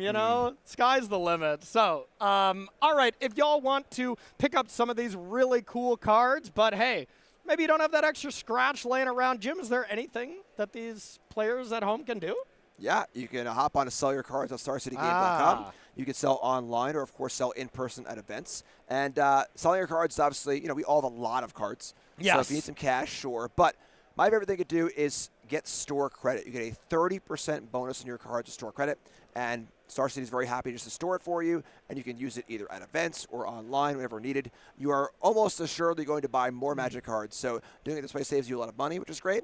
and it just feels good to kind of have a bankroll, you know? Where Yeah. I'll take that those 4 cutters, put it on my tab, no problem. Absolutely. I do love it. I'm actually getting an appointment set up for Tuesday as I got a standard event I'm actually playing in coming up pretty soon. So that's going to be fun. I got to boost up my store credit. Make sure to head on over to sellyourcards.starcitygames.com if you need to do the same. So getting back into this, we'll see if this turn, if this next game lasts more than a couple turns. As that was an incredibly impressive draw from Kareem, and pretty bad luck from a one land keep with an opt, and still bricking on that. Yeah, seeing Monastery Suspire chump block on turn, that was turn 2, right? Turn 3? That was turn 3. Yeah. Is kind of unbelievable, honestly. So Kareem really showing what his next capable of, and I think we'll see a closer game here. That was definitely on the high end for Kareem and on the low end for Jake. So a little more in the middle here. Gonna see a good battle. That's the really just joys of Magic. It's like you can be like, man, I just had the best games ever, and then like, hey, I got on camera and it just was my deck didn't function or my opponent's deck didn't function. Like that stuff happens in Magic, and players got to be ready to embrace the variance if it happens to them. Or, if they do it to other players, it's going to happen throughout your Magic career many times in both directions. Right. The fact that there's a super interesting choice to, like, keep that one-lander. Should I keep with an opt or not? Maybe I'm on the draw. All those interesting choices come from the fact that there is this, like, small risk of ruin. Yeah. Where, like, without the risk of ruin and without the possibility of just, like, a game imploding, a lot of attention is gone. Yeah, which is very, very exciting. Because, honestly, think about it from Jake's side. Jake had the top 4 cards to find a land and didn't. Yep. That's still pretty bad luck. Like you said, you've basically said Jake deserved it by playing 20 lands instead of 21. we're gonna quote Jim on that. Whoa. No, but hey, that's the cost sometimes. Whenever you cut a land or something like that, I feel like I always want to know exactly what card I cut, so that when you draw it, when you need a land, you can, very well-deserved punish yourself. I have a copy of Riftbolt. Yeah. With a smiley face on it. My good friend Frank Scarron did that. Yeah. He cut a land for the 4th Riftbolt in some burn deck at some point, and wanted to know when it would be a land and when it would screw him. So. Love it. You heard it here first. Jim Davis marks his cards for events. Yep. On the face, of course. Of course. Okay. All right. There we go. So getting back to the game, we got 2 talents here from Jake. No turn 1 play. But, still perfectly reasonable to be able to get these 2 prowess creatures into play. And start the same as the last game for Kareem. Has the Scavenger. No second Scavenger, but this one's going to get boosted up a little bit. Yeah, obviously much more reasonable draws. Yeah. Jake's on the board here. 2 creatures, which is great. Only 1 Scavenger. We're going to see a good game here. Yep. And here is Pixie to pick this up. Do you attack into the double otter is the real question. That is a big question. It's a pretty good exchange, honestly, on Kareem's side. There's more enchantments. The value of a Scavenger is very high. Yeah. Because the sizing is so good against the burn spells. Mm-hmm. Being able to get out of range of Torch the Tower or Burst Lightning is pretty powerful. So Kareem declines. Yeah, I think I would have attacked there because, number 1, I don't think I'm blocking. I'd be too afraid. And, number 2, I don't think my opponent's willing to risk 2 prowess creatures for my 1 creature that already got a little bit of value. But who knows, It would have been a very interesting spot if there had been an attack. Yeah. A really interesting question on both sides. Because now if Jake attacks with these 2 otters, there's 0% chance I'm putting a Scavenger in front of an otter now. Agreed. I'm not trading 1, but I'd trade, my 1 Scavenger for 2. But that's without knowing the hands and with, being washed and being in the booth instead of down here playing in the feature match. So take it with a grain of salt. For sure. I think there's a lot of questions there, and it's really interesting to think about the ramifications of each side of it. Yeah. Our director just chimed in. Professional Commander player Corey Baumeister. I'll be here on Wednesday all day on Commander Versus. Absolutely. Otters do get in there. Looks like Kareem, to Mimi, might be considering a block. And looks like we are going to take it. Thought about it. You know, I mean, the Pixie on an Otter is very reasonable, but Scavenger, I would assume we definitely don't want to do it, especially when we know we have a Hopeless Nightmare. And hey, this would be a sick turn if we had a Corey Steelcutter into Hopeless Nightmare. Doing the thing would be pretty awesome. So we'll see if we got it. Oh man. Baby. Calling shots here. Oh, baby. This deck's for me, it looks like. Yeah, this is a really cool use of like both sides of the card here. Where Yeah. it's a cool use of Steelcutter, but also a cool use of these aggressive Pixie cards that kind of fell off a little bit. Yeah. I think the only thing that would make this, even better with this Mardu Pixie deck is if the Scavenger triggered off artifacts too. Yeah. But all right, that I'm willing to concede the fact that that would probably be too good. Yeah, there are a lot of moving parts. Yeah. Woo. Leroy. You can put the token on the Monk? Yes, because so you cast Hopeless Nightmare. The Steelcutter triggers. The Eerie trigger is on the enchantment entering the battlefield. Oh, enters, not it's cast. Not on cast, okay, yep. correct. All right, makes sense. All right. So we're able to get that Monk into some quick attacks. And, man, have we reset Jake's life total? It's already at 9? What is going on here? Interesting choice here to put the counter on the Monk because Yeah. Scavenger being a 2/2 is still vulnerable now to Burst Lightning and Torch the Tower. Torch could kill it at 3 anyway. Yeah. But with some loss of material. And the stock up we saw from Jake last turn, in theory, probably found a removal spell. Yeah. So interesting choice there, valuing the trample of the Monk and then the prowess of the Monk for future turns as well. Or, God forbid, we get Pyroclasmed here, Plasm does have the nice upside in these prowess decks Yeah. of often being able to not kill your own creatures, so you can play a few spells first. Yeah, and the other exchanges, into the Flood Maw, Lithomatic Barrage. If you go too tall on your Scavenger, then you don't get the value as well. So, give and take for going wide with the counter or going tall. Yeah, we're turn 4, and then a lot of very interesting choices on both sides already. Yeah. Hey, that's standard right now. Standard is not a, hey, let's get to turn 4 and then we'll start casting Haymakers, casting Siege Rhinos or anything like that. This is a very much, you need to curve out. You need to be able to answer your opponent's threat at an effective time or be doing the faster thing. It's cool, too, when all the cards are cheap like this, in a matchup like this, where because they're all cheap, you just have a lot of options. Always, yeah. When you're playing a mid-range deck, sometimes it's just like, well, I have 4 lands, a Preacher, and a Shoulder. Yeah. So I'll play the Preacher on 3 and the Shoulder on 4. Whereas in these matchups, there's so much intricacy of like timing your spells. How do you want to line up your prowess triggers? How do you want to line up your Steelcutters? And then just so many options. Yeah. Can I block? Can I afford to play around Monstrous Rage? From some of these Izzet decks, like all that kind of stuff is really cool factors. I also just want to say you've been roasting lands this entire broadcast. Yeah. Jake has some nice lands. Oh, yeah. All right, Mirage. I can't tell what the middle one is, but it looks very nice. And, hey, the John Avon land is awesome as well in the yard, but am I just old-fashioned for wanting lands to all match these days? Am I the old man yelling at clouds for that, or? No, I want that too. Yeah. I mean, want that too. I like all those individual lands, but I want them all to be that. Or, my favorite, I want them to be those full art lands, Or those full text lands. Those are clearly your favorite, yes. Yeah, love them. All right, Hopeless Nightmare coming on the stack. I mean, this is looking like a scary start here from Jake. We got the Scavenger coming down. Another spell is going to get a Monk going. I mean, what if we have a Pixie here to pick up a Nightmare? Like, how are we not just game over? I'm just loving this deck. It's just so cool to see these cards on the other side where, they've gone so much in the other direction with the Orzhov Pixie deck being so controlling. And seeing a Pixie deck that just beats down is just great. And there's your Pixie, too. Yeah, wow. Extends the hand immediately.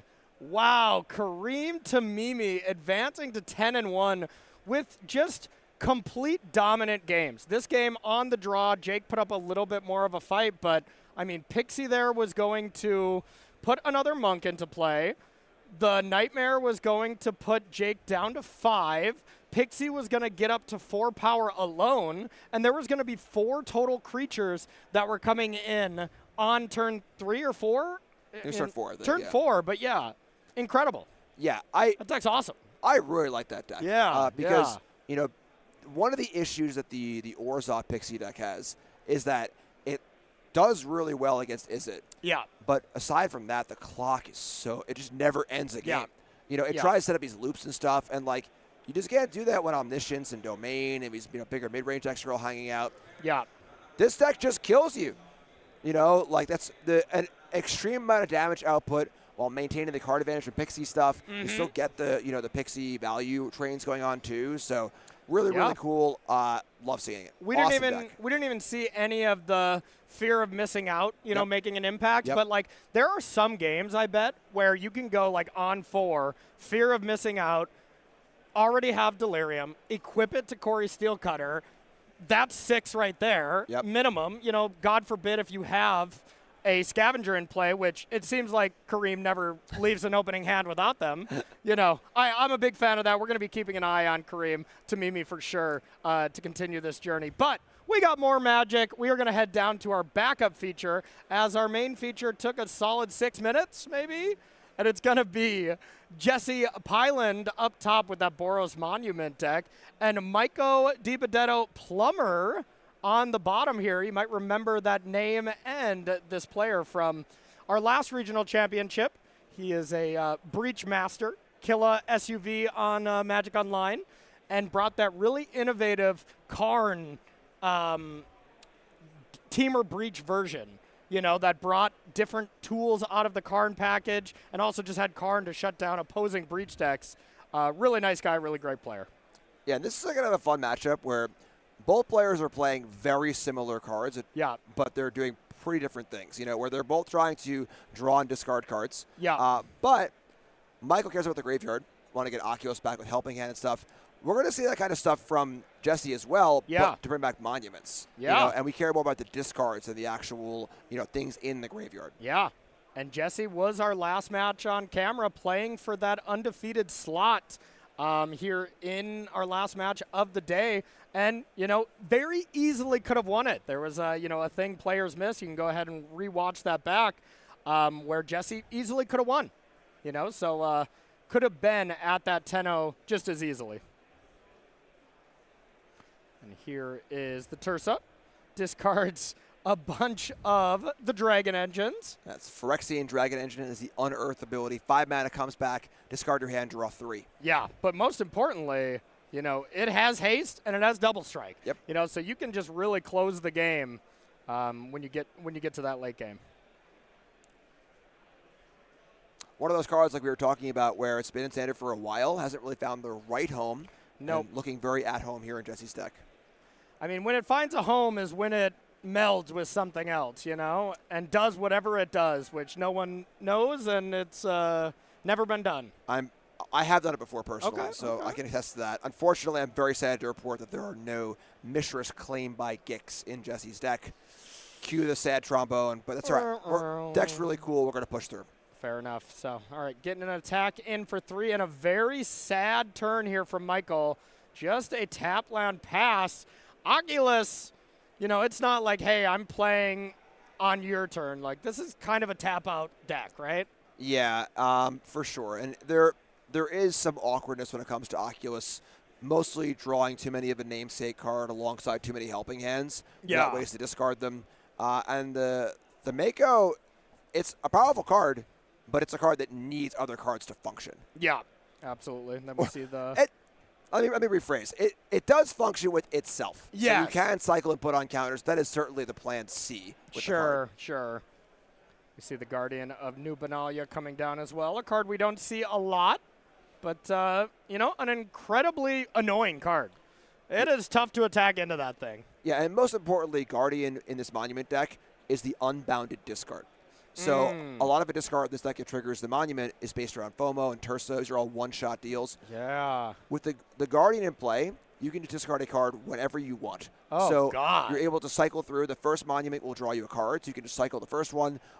You can just kind of dump cards and dome your opponent with the 3 life loss ability. And you can do that during your turn and your opponent's turn. Okay, that's Correct. pretty nice. So that's the kind of card that takes the Monument to the next level. Cool. And looks like we have the Scholar, the kind of interesting mode here. Discarded, creature with flying, but another card just to get that extra boost. Just had all these extra cards. Let's get rid of them. Yep, and now this board went from being, a 1/1 and a 2/2 to some pretty large creatures. Yeah, but no attacks. Yeah, that kind of makes sense. Suppose you could attack with the 5/5 and it would get through, but yeah, that's kind of an interesting no attack. But hey, Michael's at 14. He's just got to play a little defense. Yeah, it's interesting here because now you're asking yourself the question, all right, well, who's favored in the long game? Yeah. Does Michael's saying, I want this game to go longer? So Michael's looking to get Oculus in play and do prosthetic memory and stuff like that. Yeah. Jesse is looking to find a monument and start doing monument stuff. And with a Guardian already in play and these Dragon Engines already in the graveyard, once the monument does show up, things are going to go sideways really, really fast. Yeah, I think even without the monument, right now Jesse wins the late game. Those double Drag Engine in the yard represents 6 cards if you, kind of drain yourself of all your cards. So, yeah, man, Jesse's deck is sweet. Yeah, there's a lot of cool things happening here. And you can see the furrowed brow, it's a hard deck to play. It's a very hard deck to build and very hard deck to play. It reminds me a bit, I've played it, remember the Haunted Dead, Emerge decks from that same format where you had to manage all these things in play, but the card Haunted Dead cared about the number of cards in your hand. So you not only have to manage the number of cards in play, but also the sheer number of cards in hand, which this deck often comes to, can I discard enough cards here, there, once I have the monument in play, so very challenging deck. Yep, makes a lot of sense. All right, big think here on Jesse's 4th turn here. 5th turn, excuse me. I also like that the Mycosynth Gardens, it kind of seemed like that is an amulet card and an amulet card only.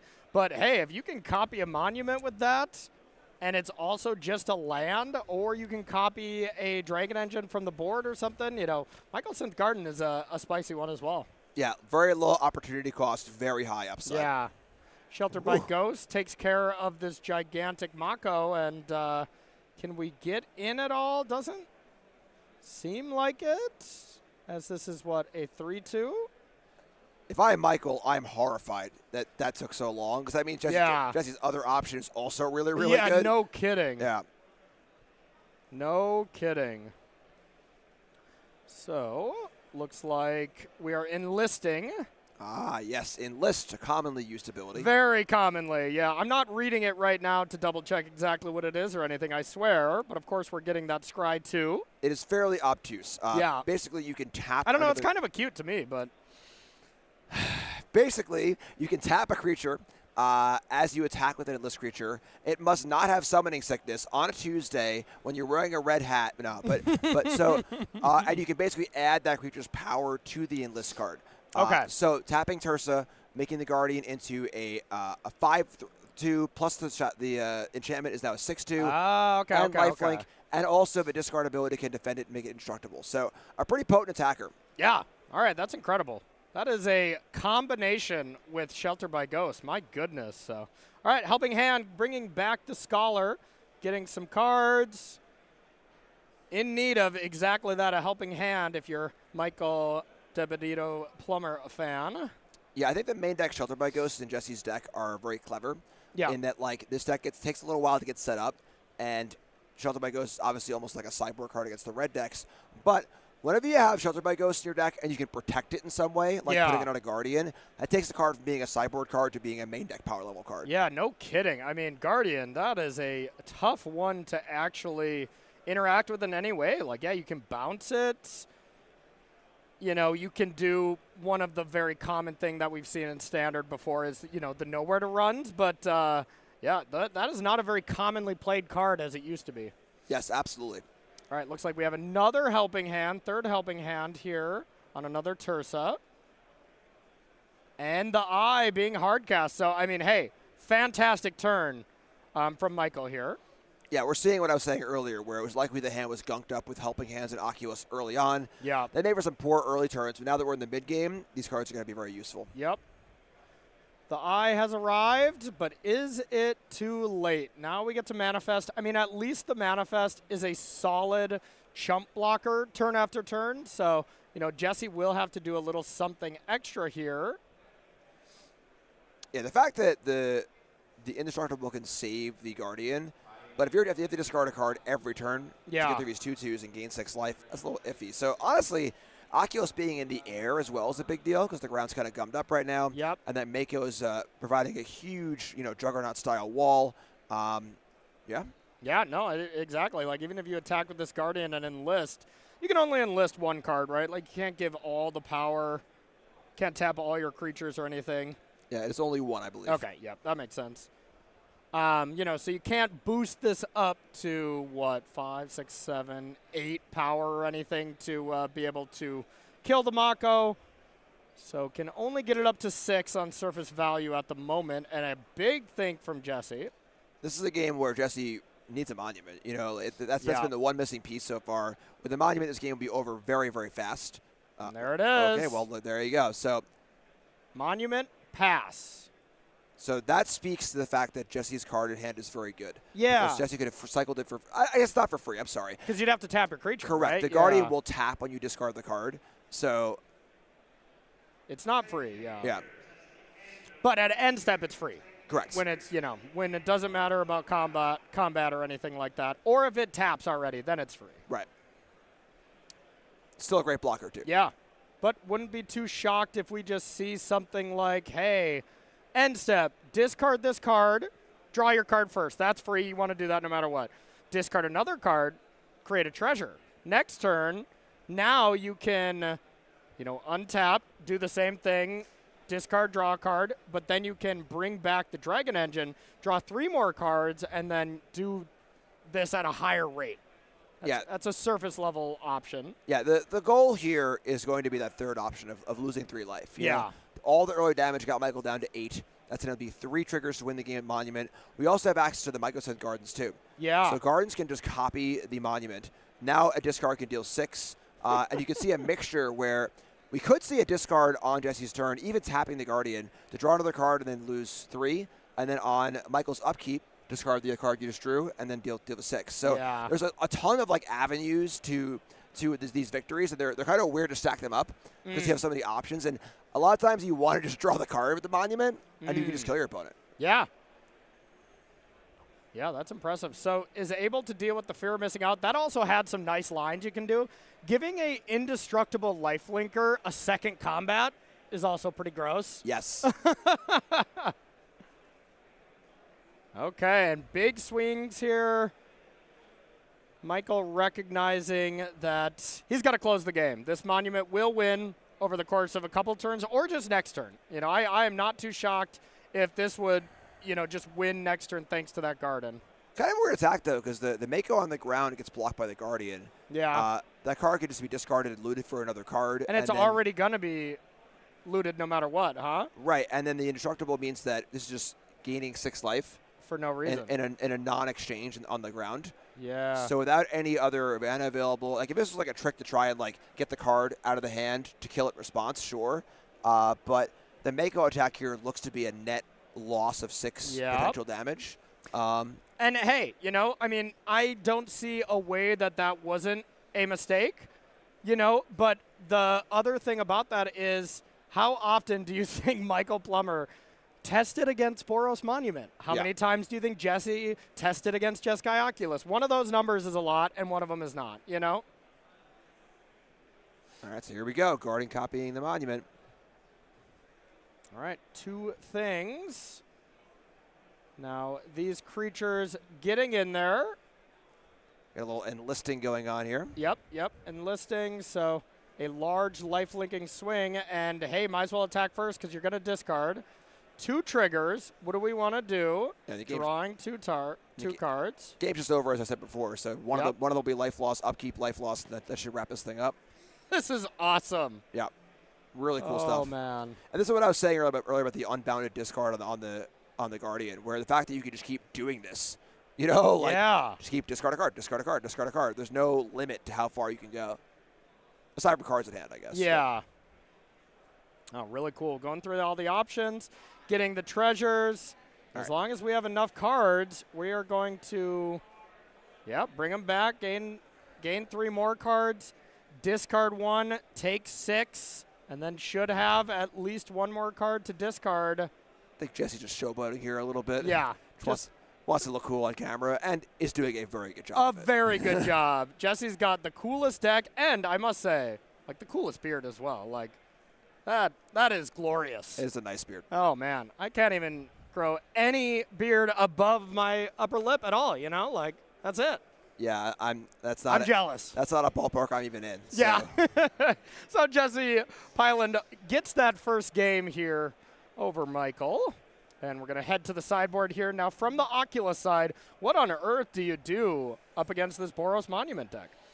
Destroy an artifact. Yeah, you know, all right. The one downside to this Monument deck, of course, is that players have come into this tournament ready to destroy Corey Steelcutter, which is an artifact. Yeah. And there's some splash damage there also. We saw it yesterday against the artifact deck, the Blue-White Azorius artifact deck.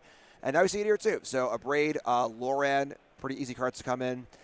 Shelter by Ghost can kill it, but obviously a greater risk. Yeah. The counter spells here seem okay too, honestly. Okay. No more Lies in Negate seem pretty reasonable. But yeah, try and keep Monument off the board at all costs, and I think the game will be won in the air as well. All right, what does Winter Night Stories do? That is a 3-mana sorcery. You draw 3 and discard 2 or a creature. Okay. And it has the new Flashback Teamer ability. Okay. Where it's 5 mana, you can tap a creature to help cast it and discard again. Kind of a weird card in the sideboard, more of a main deck card typically. Yeah. It's used to obviously fuel your profs, but discarding an Oculus is the gold standard, of course. And then the Harmonize ability gives it some late game potential as well. It is certainly a grindy card, so I can see wanting it in the slower matchups, but usually more of a main deck card. Yes, I've lost to that card in Limited. Now I remember, that's for sure. And then how about from Jesse's side? What do we like against Oculus? All right, so we got 2 Ghost Vacuums. It's kind of weird because the Oculus player can board in a manner where Vacuum isn't that good, but do you? They're still coming in. Yeah, okay. And then Destroy Evil is good to kill the large flyers, pretty important. Otherwise, mostly it. If Jesse was Exercise is probably okay, huh? Exercise is fine, yeah. Yeah. And then if Jesse was scared of the counter spells, could bring in Voice of Victory, but there aren't really enough. There's a really critical mass of an effect to matter. Yeah. So yeah, Destroy Evil, Exercise, Ghost Vacuum. Honestly, just kind of keep the board under control and get those monuments going, and then do your thing.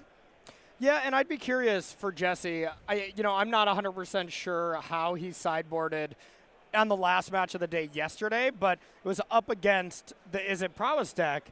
And we didn't see any monuments post-board, and I wouldn't be too shocked if that's kind of a, hey, we'll board those out when they have a lot of attention on them, or when the deck's too fast. So I'd be curious if that's like the sacred goat for the deck. You never take it out, namesake card of the deck, or if you take it out maybe when you're on the draw up against a really fast deck. Unsure. I'm not Jesse. I would lean towards no. It is a sacred cow. It does seem to be the primary engine of a deck. Everything is tilted towards it. Without Monument, the Guardian doesn't seem much play in Standard for a reason. It is there because of the Monument. And I think the deck starts to kind of fall apart at that point. Sure. Could be possible for sure. Maybe you can lean enough on your Sheltered by Ghosts and the Guardian, but I would be surprised to see that card come out fairly often. Yeah. But I could definitely be wrong. We'll clip this so that when, Jesse has his winner's interview and is like, yeah, I was actually siding that card out all weekend, we have the facts here to, get you.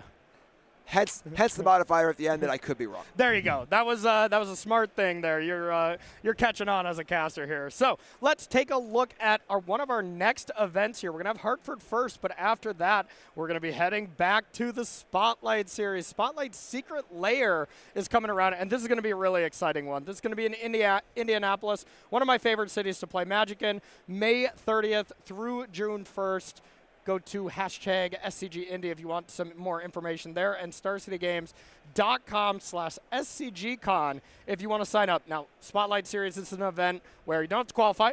You make it to the top 8, you're going straight to the Pro Tour. It's going to be a modern event, and if you win this event, their kind of new, really cool thing is you can consult on this secret lair. Consult on a secret lair, and we don't know exactly how much you get to do, how much of a heavy hand you get to have on it, but regardless, you get to be a part of something like that, and that's pretty much the second best thing to winning Worlds, having a card with your likeness.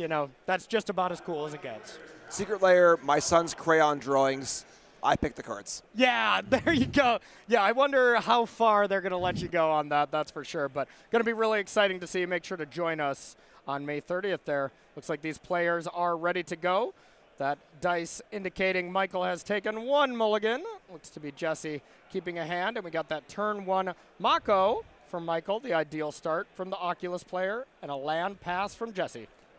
Love the Pro Tour stamp there. Of course, those who don't know, cards for pro-level events are stamped for the limited portion. Yeah. So that card was played on the Pro Tour at some point, probably by Michael, I would assume. Yep, absolutely. You get your choice. Do you want to flex on your opponent with maybe Pro Tour top 8 pins? Or I think this is the ultimate flex, the stamped cards. Yep. You know, like that's the low-key flex. It's also very subtle. Yes. So yes. if you know, you know, but you might not know. Exactly. But now you know. Now you know, yeah.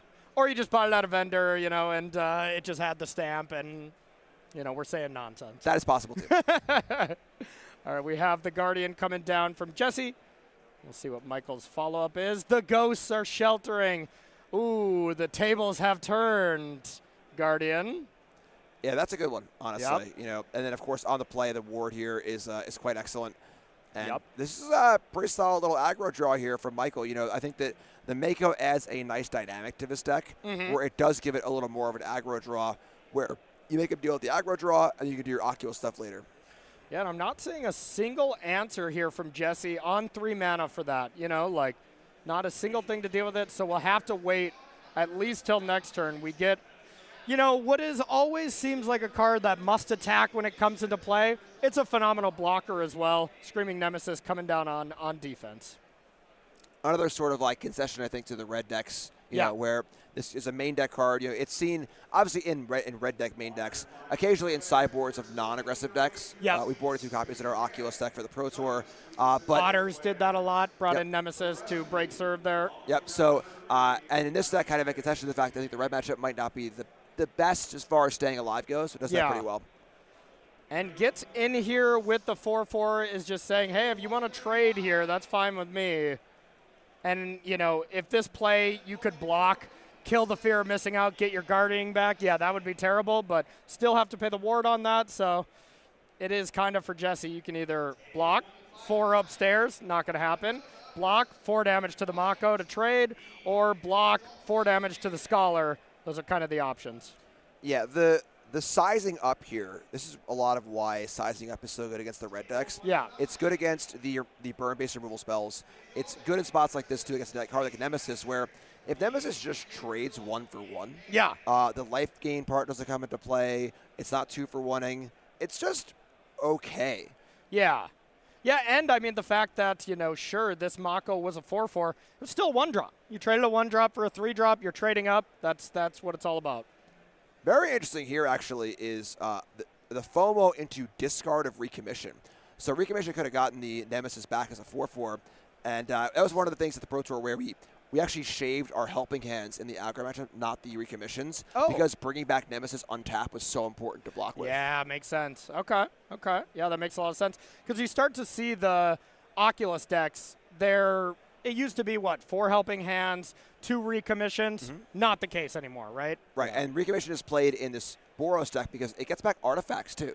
Oh! So they can pull the monument right out of the graveyard. Yes, I'm here for that. That's nice. So here is the helping hand to bring back Lauren, deal with fear of missing out, and a really, really lopsided game in favor of Michael so far. Yeah, Loran's awesome on face value just to kill enchantments and stuff. Yeah. But the extra value that you can see in both decks like this playing Helping Hand to return it, or decks that have the bounce package to bounce it and recast it, is so high. Oh, yeah. And I mean, it's not nothing. You can activate Lauren and trigger your Prof's Eidetic Memory as well. I mean, it's not amazing by any means, but that's another minor synergy that you might see from these Oculus decks. It is fun having a shoulder in play and making them draw. Yeah. It's like, why don't you just take 2? Yeah, you know what? take another I'm 2. doing you a favor, buddy. Yep. I'm giving you a card. Recommission on Screaming Nemesis, getting that counter on it, and then sheltered by Ghosts. So, okay. So what do you take? You can't take FOMO. You can take Shelter by Ghost from your opponent or any of the other 3 creatures. Yeah, but both targets seem reasonably appealing here. I think the puzzle last turn was that Jesse had the second recommission and was digging for a land. Oh, sure. I think the FOMO was like, hey, I'm behind here. I need to make this play and draw land, and missed, which is why now Jesse's so far behind. Yeah, but hey, I like those plays. Sometimes you're too far behind. You're like, I need to untap with 4 mana next turn. to have a chance at clawing back. Another defensive nemesis. Yep. So the defensive nemesis, do we have Delirium, land, creature, sorcery? So not yet, but you can always kind of consider, you know, you can attack with FOMO, give your flyer that double strike essentially, be able to attack twice, so you can keep an eye on that. Not the case now, so you probably won't see that get in there. And more than likely just a Scholar, putting Jesse to 6 outside of any other help. Yeah, the FOMO in this deck is phenomenal for a lot of reasons. With Prof's Memory, it triggers twice. The Prof triggers at the beginning of combat. Yeah. And then the Vigilance on the Scholar means that FOMO can target itself or some other creature to untap, and Scholar still attacks twice because it didn't ever have to tap or untap. So FOMO is like extra excellent in the Azorius, just an Oculus deck. That's why I love that card in general. There's so many of those little interactions that you don't think about. The first time my opponent took a second combat with an Urbrass Forge in play, I'm like, oh my goodness, I'm dead. That's a really nice one. That's a spicy one. There's all kinds of combos like that. Outside of it just being a 2-mana 2/3 that rummage. That's already good enough. All right, discards a couple of lands. And attacking for 2. A little poke. Putting Jesse down to 6. And passing back. Okay, this is Jesse's big turn. I feel like Sheltered by Ghost adds so much tension to the game. Yeah. Because, like, it's such a powerful presence on the board, but if it's removed, the swing is so large. It's a house of cards. Yep. When something comes tumbling down, it comes tumbling down real fast with that card. But hey, I mean, that's, you know, one of the, I believe it was the best uncommon by a lot in this set, you know, like as far as limited goes. So, you know, whenever a card is that dominant in that kind of thing, it usually makes it into standard pretty seamlessly. Fear missing out, discarding a land. Yeah, a lot of recommissions. That's the third recommission. Yep. Those counters matter, too. Like we were saying earlier, sizing up is important in this format. Yeah. You know, we're definitely not currently in a go-for-the-throat kind of format. I mean, it very much mattered. You know, Jesse's last round of the other day, the token was forgot, and it was very detrimental to the game. Sure. You know, so I bet Jesse learned that bit of knowledge and was like, I will be nailing it this time. Yep. And gets in there with the Screaming Nemesis. Get lost. That is definitely a build-your-own Baneslayer for sure. And the Sheltered by Ghost is gone. Can't kill the creature, couldn't pay the ward, but hey, this is the second best thing. Get those come into play abilities going with the Scholar. And now the main thing is, I doubt Michael's going to block, but Jesse's not going to gain that amount of life. And now the crackback looks pretty easy here for Michael. Yeah, we got a pretty clean 6 damage in the air, so Jesse is currently on the hook to do something. That is probably not it. Dead on board at the moment.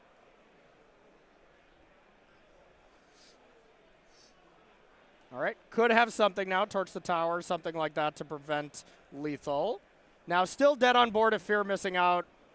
Targets, well, I guess you could torch the tower, whatever Fear missing out targeted. So, well, you don't need to actually. So what you can do is the FOMO can target even your opponent's creature. All that matters is you get the extra combat step. So a lot of times with the Oculus deck, of course. A lot of times you don't want to target your own creature in a spot where you just want to guarantee that you get the extra combat step. So this is a guaranteed 14 damage, right? 15 now, right? Yeah. Yeah, incredible. Okay, and that's the game. To Michael Plummer here. Impressive stuff. Gonna head on to a game 3. Wouldn't have it any other way. Yep. Yeah, that was certainly a much better game for Michael. You know, the early game, we were able to set up a lot more, get a lot more things going. You know, game 1 just took too long. Yeah. You know, the hand was kind of clunked up with the Oculuses and the helping hands. The Makos just didn't really grow fast enough. You know, we saw 2 cycled Makos in the first 4 turns of the game. Yeah. Granted, 1 came back with helping hand, but like that's not really what you want to be doing in turns 1 through 4. Definitely not. Yeah, and Michael had that turn where he just stumbled and, you know, was never really able to keep pace with Jesse. Of course, you know, Jesse had the play as well, so going to be a big advantage back to him. But if you want to have an advantage just in life, I think you should sign up for this newsletter. You will learn about any kind of sales we'll have, any of the events that you want to be checking out, as well as the ability to order any kind of sets like Tarkir Dragonstorm. So if you are interested in signing up for the newsletter, I've been signed up for a very long time, head on over to the main page or go to starcitygames.com/newsletter. Players already getting ready to go here. Jesse looks like we're on a mulligan to 6, or that dice was just hanging out. We're going to find out. Okay. This is a mull to 6, so putting one of these cards on the bottom. And these players playing a huge round. This round by no means eliminates either player. They're still doing plenty fine, but your wiggle room gets a little more tight when you're at X2 here instead of still being at 9-1 going into round 12. Or 10-1, excuse me. There are other psychological factors, too, of like, yeah. When you're on a superheater, take that loss, the wheels start to shake a little bit. Not falling off, but like you feel a little more human. Yeah. And it can snowball. Yeah. 100%. So here is Fear of Missing Out. Discard the Mako, put a counter on the Mako, draw a card. Going to be able to get in there for 2, and no good play from Jesse for turn 2 is quite sad. Yeah, so I think this is a big turn here for Oh, and that was even more sad. Never mind. I was going to say, if it's a monument, and then will Michael have the answer immediately? Yeah. No third land is well below the number of choices I would like to see for Jesse here. Yeah. Big shrug there. And this land drop here from the other side. You got to love Magic sometimes, just 2 decks operating at 25% efficiency. But hey, you got to play those games too. Advantage to player that's currently attacking for 4 each turn. Oh, man. Back-to-back missed land drops. Uh-oh. What do you think Michael drew that turn? Tursa, maybe you stand back the land for the Tursa. Yeah, I think so. Yeah. And now you got to think all the problems for Michael are going to be over, and you got to also think this is too late for Jesse. The land's on top now. But 100%. It's just too late. You can flip it over and just put it into play. It's there when it's already too late. All right, never mind. All right. Yeah. That is Michael Di Benedetto Plummer advancing to 10-1 and just absolutely crushed the last RC. Man. I want to say he didn't quite make the top 8, but had a very deep run at our last one, so is no stranger to the feature match area. The last SCG finals I was in, I lost to Michael Di Benedetto Plummer. He's quite good. The self-dagger, that's rare. Oh, yeah. No, hey, it's common when I've lost so much. The daggers are just flying around. So any last-minute thoughts before we head to break on this one? Yeah, I saw the hand flash there at the end. It was triple Nemesis, Sheltered by Ghost, so that third land does come down on time. Obviously a much different game. But, that happens, and is what it is. Still a great run, still plenty of games to play. Well, that was definitely the feature match of not close games at all. But you know what? We have those sometimes, and I have a feeling our next round is going to be some fantastic Magic. So do not go anywhere. We'll be right back for round number 12.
All right, everybody, welcome back to coverage here of the U.S. Regional Championship here in Minneapolis, Minnesota. My name is Corey Baumeister. That's Jim Davis, and we're going to be getting you ready here for round number 12, and things are very much getting into the late stage of the tournament. So before we get into our standing, let's take a look at the metagame that we're seeing in day 2 compared to day number 1. So Jim, what are the big changes? What deck had a really nice day 1? Which one maybe fell a little bit? I don't see any clear sign that I remember. What about you? Yeah, no major outliers. Okay. So Is It Prowess, of course, talk of a tournament, had a slight uptick. It went up about 1 or 2%. So for the most part, as expectation, I think also somewhat skewed by the fact that I think better players will be drawn to the deck as it is the best deck. Sure. So player quality and so on and so forth. But just a slight uptick, nothing crazy here. We're not seeing the huge, oh my God, it was 30% into 45% in day 2. Yeah. So about average. If the players did average, they would do about this, Yeah. Because Breach went from 25 to 38, right? Yeah. Right. And that kind of huge up is where it's a little scary. Oculus, Overlords, we see Mono Red dipped off a little bit. Big one here for me is Mono Black Demons into Mirror Midrange. Both saw a pretty big jump. They weren't played that much, but saw a very good conversion rate, showing that these black cards, Shielded, Preacher, the removal spells, are all pretty well positioned in this format. Okay, awesome. So let's take a look at the deck list. We're going to get right into it. Players are just sitting down and getting going. So let's take a look at our main feature match. Now, these players are X and 2, so they probably don't have too much leeway anymore. You probably can't lose too many more matches, maybe one at the very most. So let's take a look at our first deck list on the screen here. And this is Max Rappaport here playing Dimir Midrange. And you might recognize that name as Max actually made the top 8 of the last World Championship here. So incredible feat. You top 8 Worlds, you top 8 the Pro Tour. You're trained up for the whole year. So Max is not needing this invite by any means, but hey, might as well win a tournament while you're here, huh? Yeah, obviously the pinnacle of the game, top 8 of Worlds. We were just saying, Dimir Midrange, we haven't seen it on camera yet, but these black cards line up pretty well. Preacher of a Schism and Shieldred, hard to kill, Torch the Tower, good removal spells, a couple of these discard spells that are able to hit the Corey Steelcutter, and kind of is a classic deck. This is a deck we've seen a lot in the past, but not recently. Yeah, Kaido, haven't seen you in a while. So take a quick look at the other deck. The stockist of the stock, Is It Prowess? Nothing really new from this. Sounds like our players are ready, so we are just going to head right on in for our main feature here, round number 12 at the USRC. Getting into the action here. We got a nice one here. Max up top. Andy Garcia Romo on the bottom, playing Is It Prowess, doing quite well. And both of these players very much live for top 8. Maybe that loss eliminates, maybe not. We don't have the final numbers on this, but either way, both players just want to lock it up and win another match. Yeah, cut down a card that, has been almost format defining at times, a card we haven't seen that much this weekend. Yeah, no, not really. And that is the best removal, I think, maybe in quotes or whatever, but one of the best removal spells in the metagame. Previous Corey Steelcutter. Now it's removal is not as good when you're trying to fight on an axis where an artifact just, creates value for you every single turn. So Andy revealing the hand, and we don't see a land. Yeah, kind of a fun choice here where we saw the sleight of hand on turn 2 looking for a land and missed. Yeah. And now Max has the option to take the opt and try and really, dig in the claws, but takes the burst lightning, keep the bat alive. Also very reasonable. I like it because you can think hey, I'll try to delay you as long as I can, but, eventually they're going to draw out of it. And then if you take the good card, it's going to be more beneficial to you. So coming on in for 2, a little Otter friend's going to be joining the fray. Yeah, drawing land this turn almost the entire game. Yeah. If Andy missed on that turn as well, we'd have been. I was like, not again. Another Is It player missing the land drop and another non-game. We just had a rough last round for that. We need some good games of Magic here. Name a more classic duo than a cantrip heavy deck cheating on lands and just not ups. I had sleight of hand and opt and didn't draw land. Well, yeah, that can happen. Hey, that's what complaint equity at dinner is all about. That's when your friends are telling the story, be like, well, let me tell you something. You ever looked at 7 cards in a row without a land? And they're all like, yes. And we're like, all right. Yeah, Dan last night in the hotel room was, cast stock up in my elimination match and needed any spell to win. Hit 5 lands. Oh, Yeah, sometimes it's not your day. Yep. Sometimes it's not your day. Even a great player like Dan Jessup, for sure. So here's a Preacher coming down, and that is a phenomenal play into this board. And let's see what kind of answers Andy has. You know, that's the thing about Preacher just in general right now.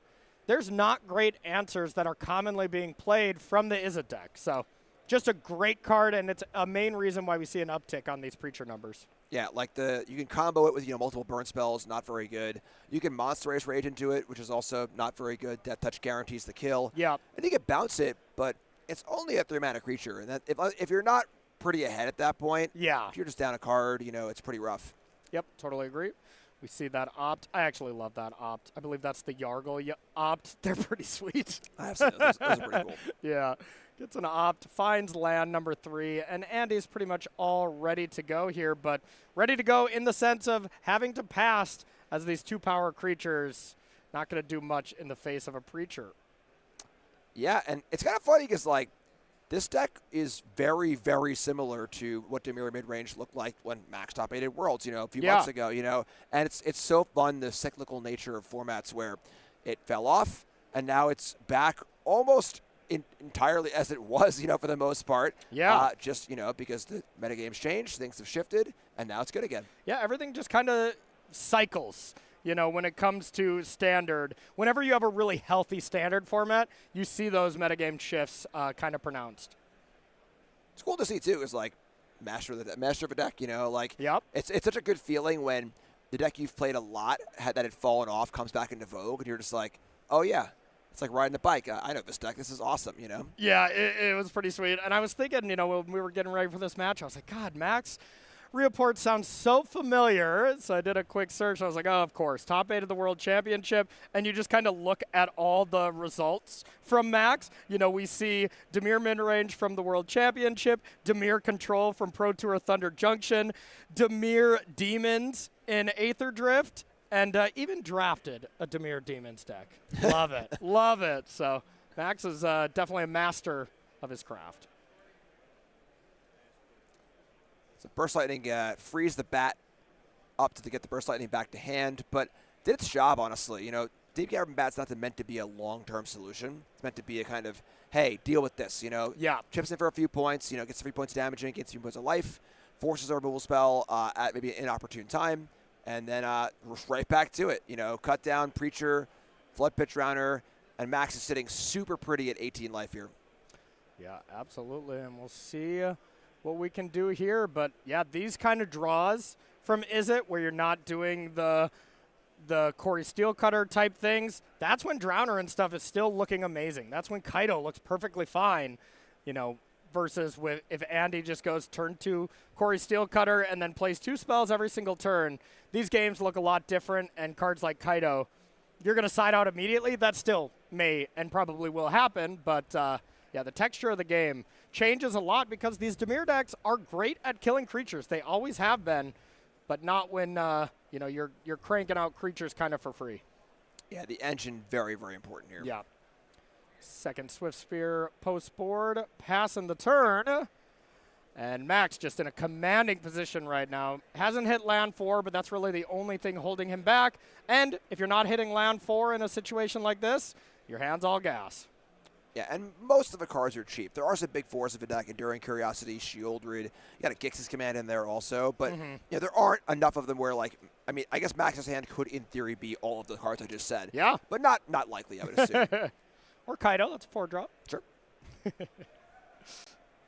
I was expecting more, pushback from you on that one, but whatever. I'll admit. You are technically correct. The best kind of correct. The best kind of correct. So, all right, Preacher gets in there, loses the life, draws a card.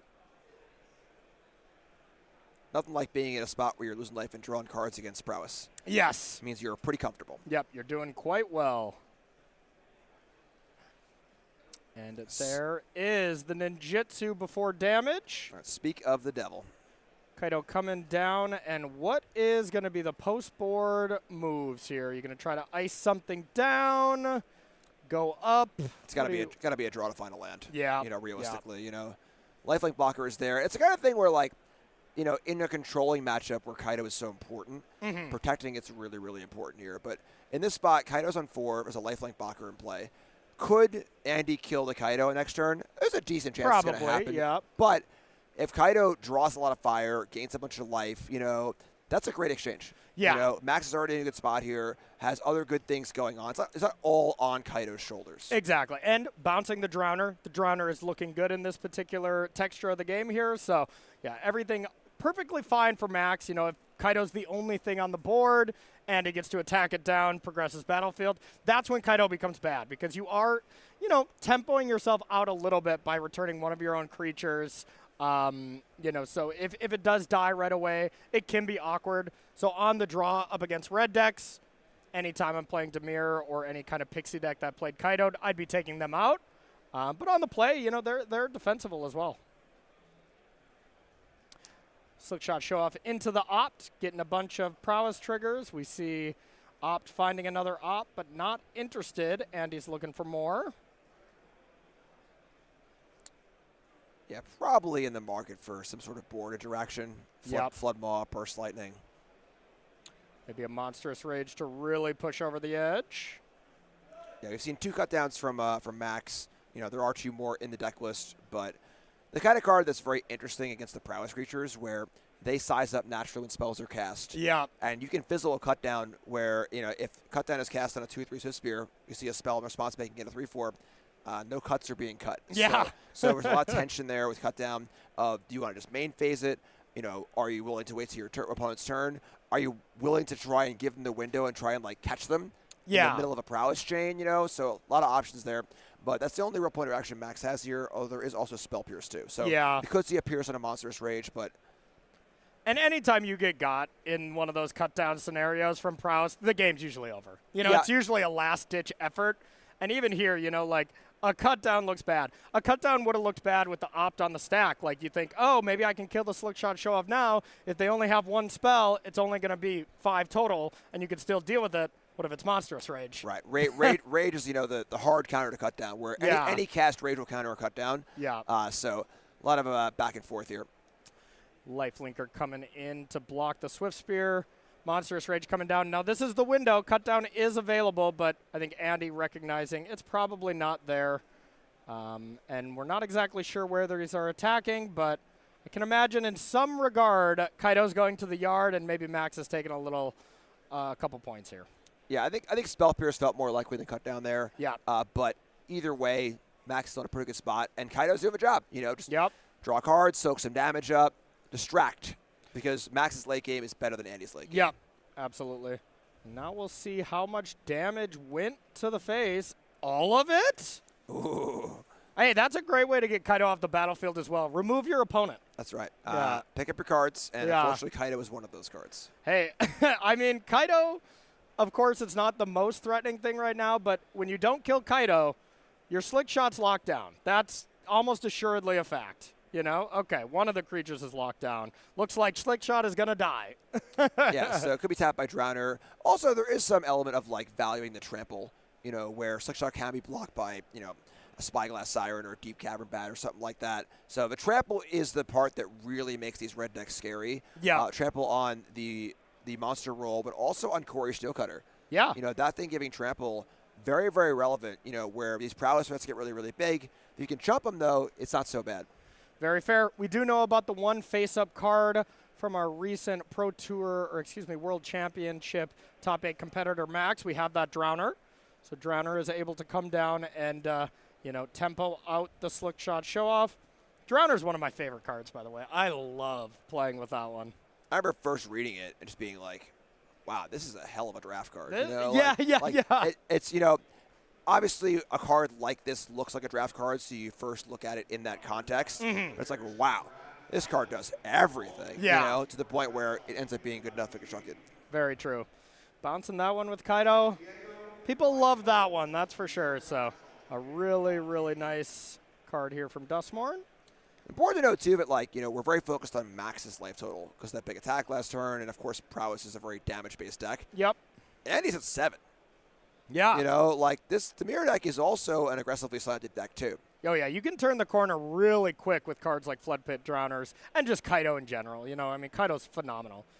Kaido's one of the best cards in Standard. It just does kind of ebb and flow with being amazing or maybe not at a great spot, which currently now it felt like it wasn't at a great spot. But with these Dimir decks having a pretty solid win rate, maybe it's fully coming back. Strong agree. Yep. It's a deck that I played for a very long time. I think it's phenomenal. Played in the Arena Champs 8 here not too long ago. Did not do well. I wasn't going to say nothing. All right. It's funny how if there were some more ninjas in Standard. Yeah. Like, Kaido's very, very good, even though its first ability is not nothing, but almost nothing. It pumps Kaido itself. It pumps Soulstone Sanctuary, but that's really it. Yeah. If the other creatures were also ninjas in play, Kaido would be through the moon. Absolutely. And I mean, there's the one that gets played every once in a while, the hexproof one. I forget exactly what it's called, but the 2-mana 0/1 backup gives hexproof.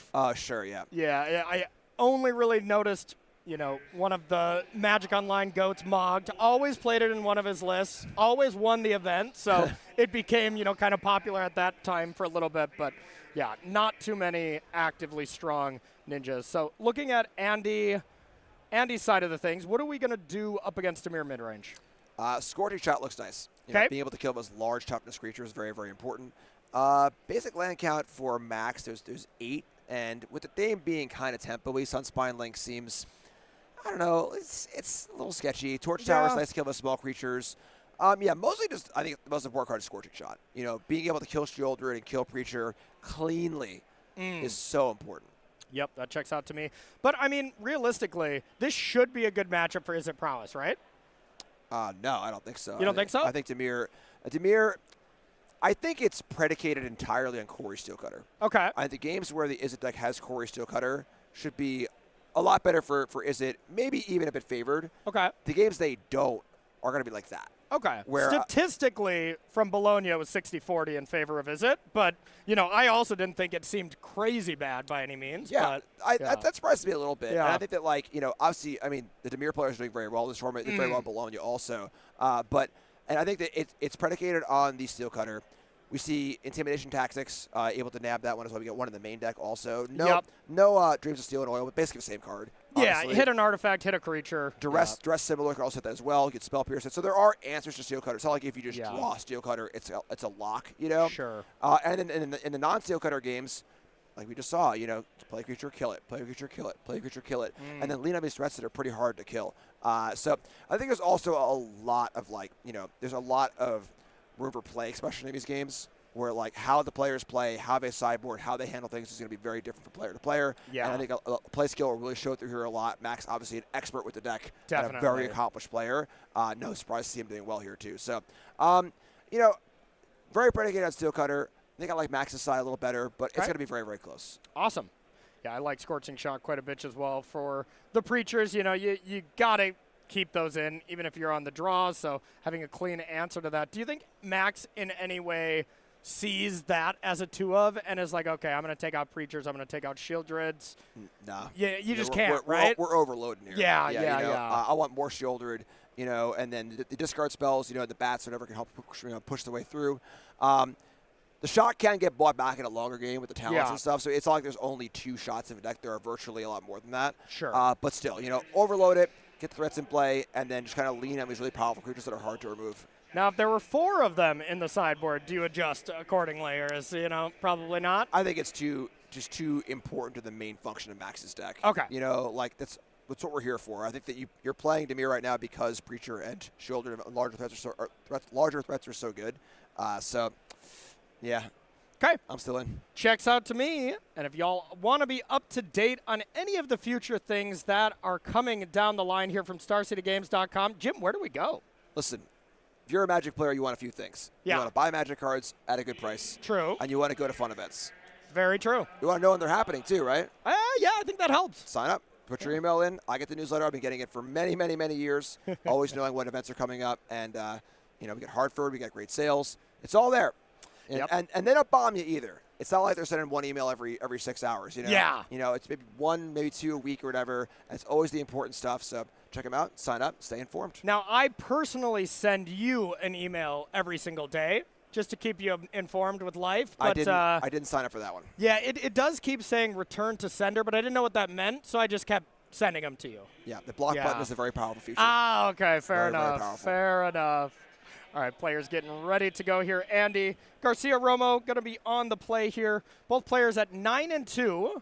We are in round number 12 here. We got a couple more before the top 8, 3 more to be exact. And, you know, we get that next round is kind of a win and in for a lot of the very top echelon of the players. Some people can kind of double draw. So, you know, I would imagine our top 8 starts to take shape either at the end of this round or next round as our first or second player ready to be locked in already.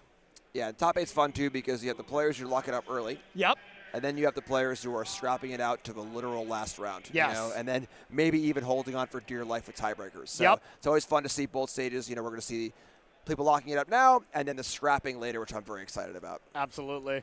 And, you know, this could very well be that match. These players are that high enough in the standings where you hit that 10th win. This might be a PTQ finals right now for one of the players because Max is already qualified.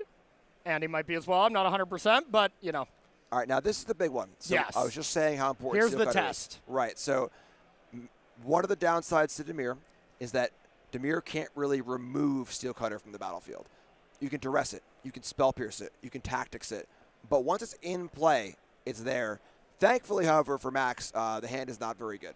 Yeah, a lot of lands, but hey, you know, I'm sure Andy is recognizing this is my best card. I'm going to keep it. Maybe kept that 4-land, 3-spell hand, one of them being Corey Steelcutter, drew a land right in the window. Still a very reasonable keep, you know? Absolutely. And the opt, of course, is it's the key to the entire deck, right? Yeah. Just cantrip suited. Just find another spell, find another spell, find another spell. Swift Spear to the bottom. That's got to lead me to believe Andy has a second option already to trigger this because the Swift Spear was not ideal. You know, you want to find another 1-drop for this turn and then give me every stock up I can find. So here's an Otter. Here's a Monk. Working together. Yeah, the texture of this game is going to be very different than last game. Yeah. Here comes in a swing for 2. And now we had 5 total lands, so Andy has at least 2 lands in hand, maybe has 1 other card as well. And we'll see what Max's follow-up is. No Ninjutsu'd Kaido. Attack for 2. And see what we have. Maybe a Preacher would be pretty solid. Okay. Right up the curve. Very solid. Now, I mean, hey, Scorching Shot, anyone? That would be real nice, huh? That would be pretty good. Yeah, and this is where the texture of a game changes, where Max can't just hang back now. Hang back, Yeah. kill a thing, kill a thing.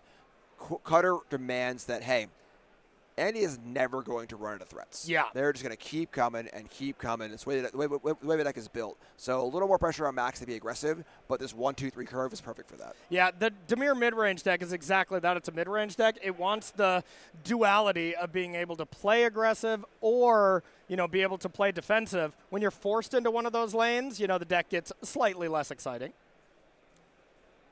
But it, of course, has that versatility.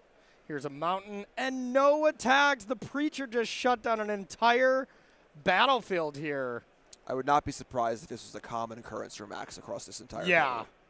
Has played Preacher, untapped with it, and has not gotten hit with monks and stuff like that. And even attacking with it, too. Yeah. Huge show of strength for Max. Yeah, getting busy. Draws a card, says go with land number 4. Could have something like Enduring Curiosity, maybe a couple removal spells. Could really have anything, but Max did act pretty quickly there, said go. And we'll see. That, of course, can mean a lot of different things.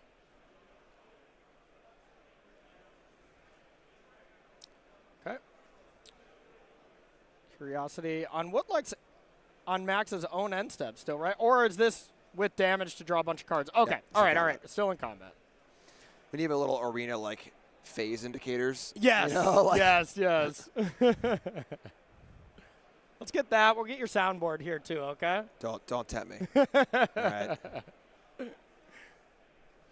All the technology. Yes, there we go. There we go. All right, this is the turn for Andy, though. That's not a great start. Yeah. Leveling up talent for a cantrip's kind of like cracking a clue to start your turn. You know, Yeah. As your opponent, you smell blood in the water. Yeah, the amount of Storm Chaser's talents, level 2s being that like impactful at this event has plummeted. You know, the Esper Pixie kind of loops that have been so dominant here of Standards past here for the last couple weeks. Leveling the talent is an afterthought now most of the time. But we do have that opt to boost up 4 power, 4 toughness on defense here. Max says, I do not care. Here they come. The classic Leroy. Yes.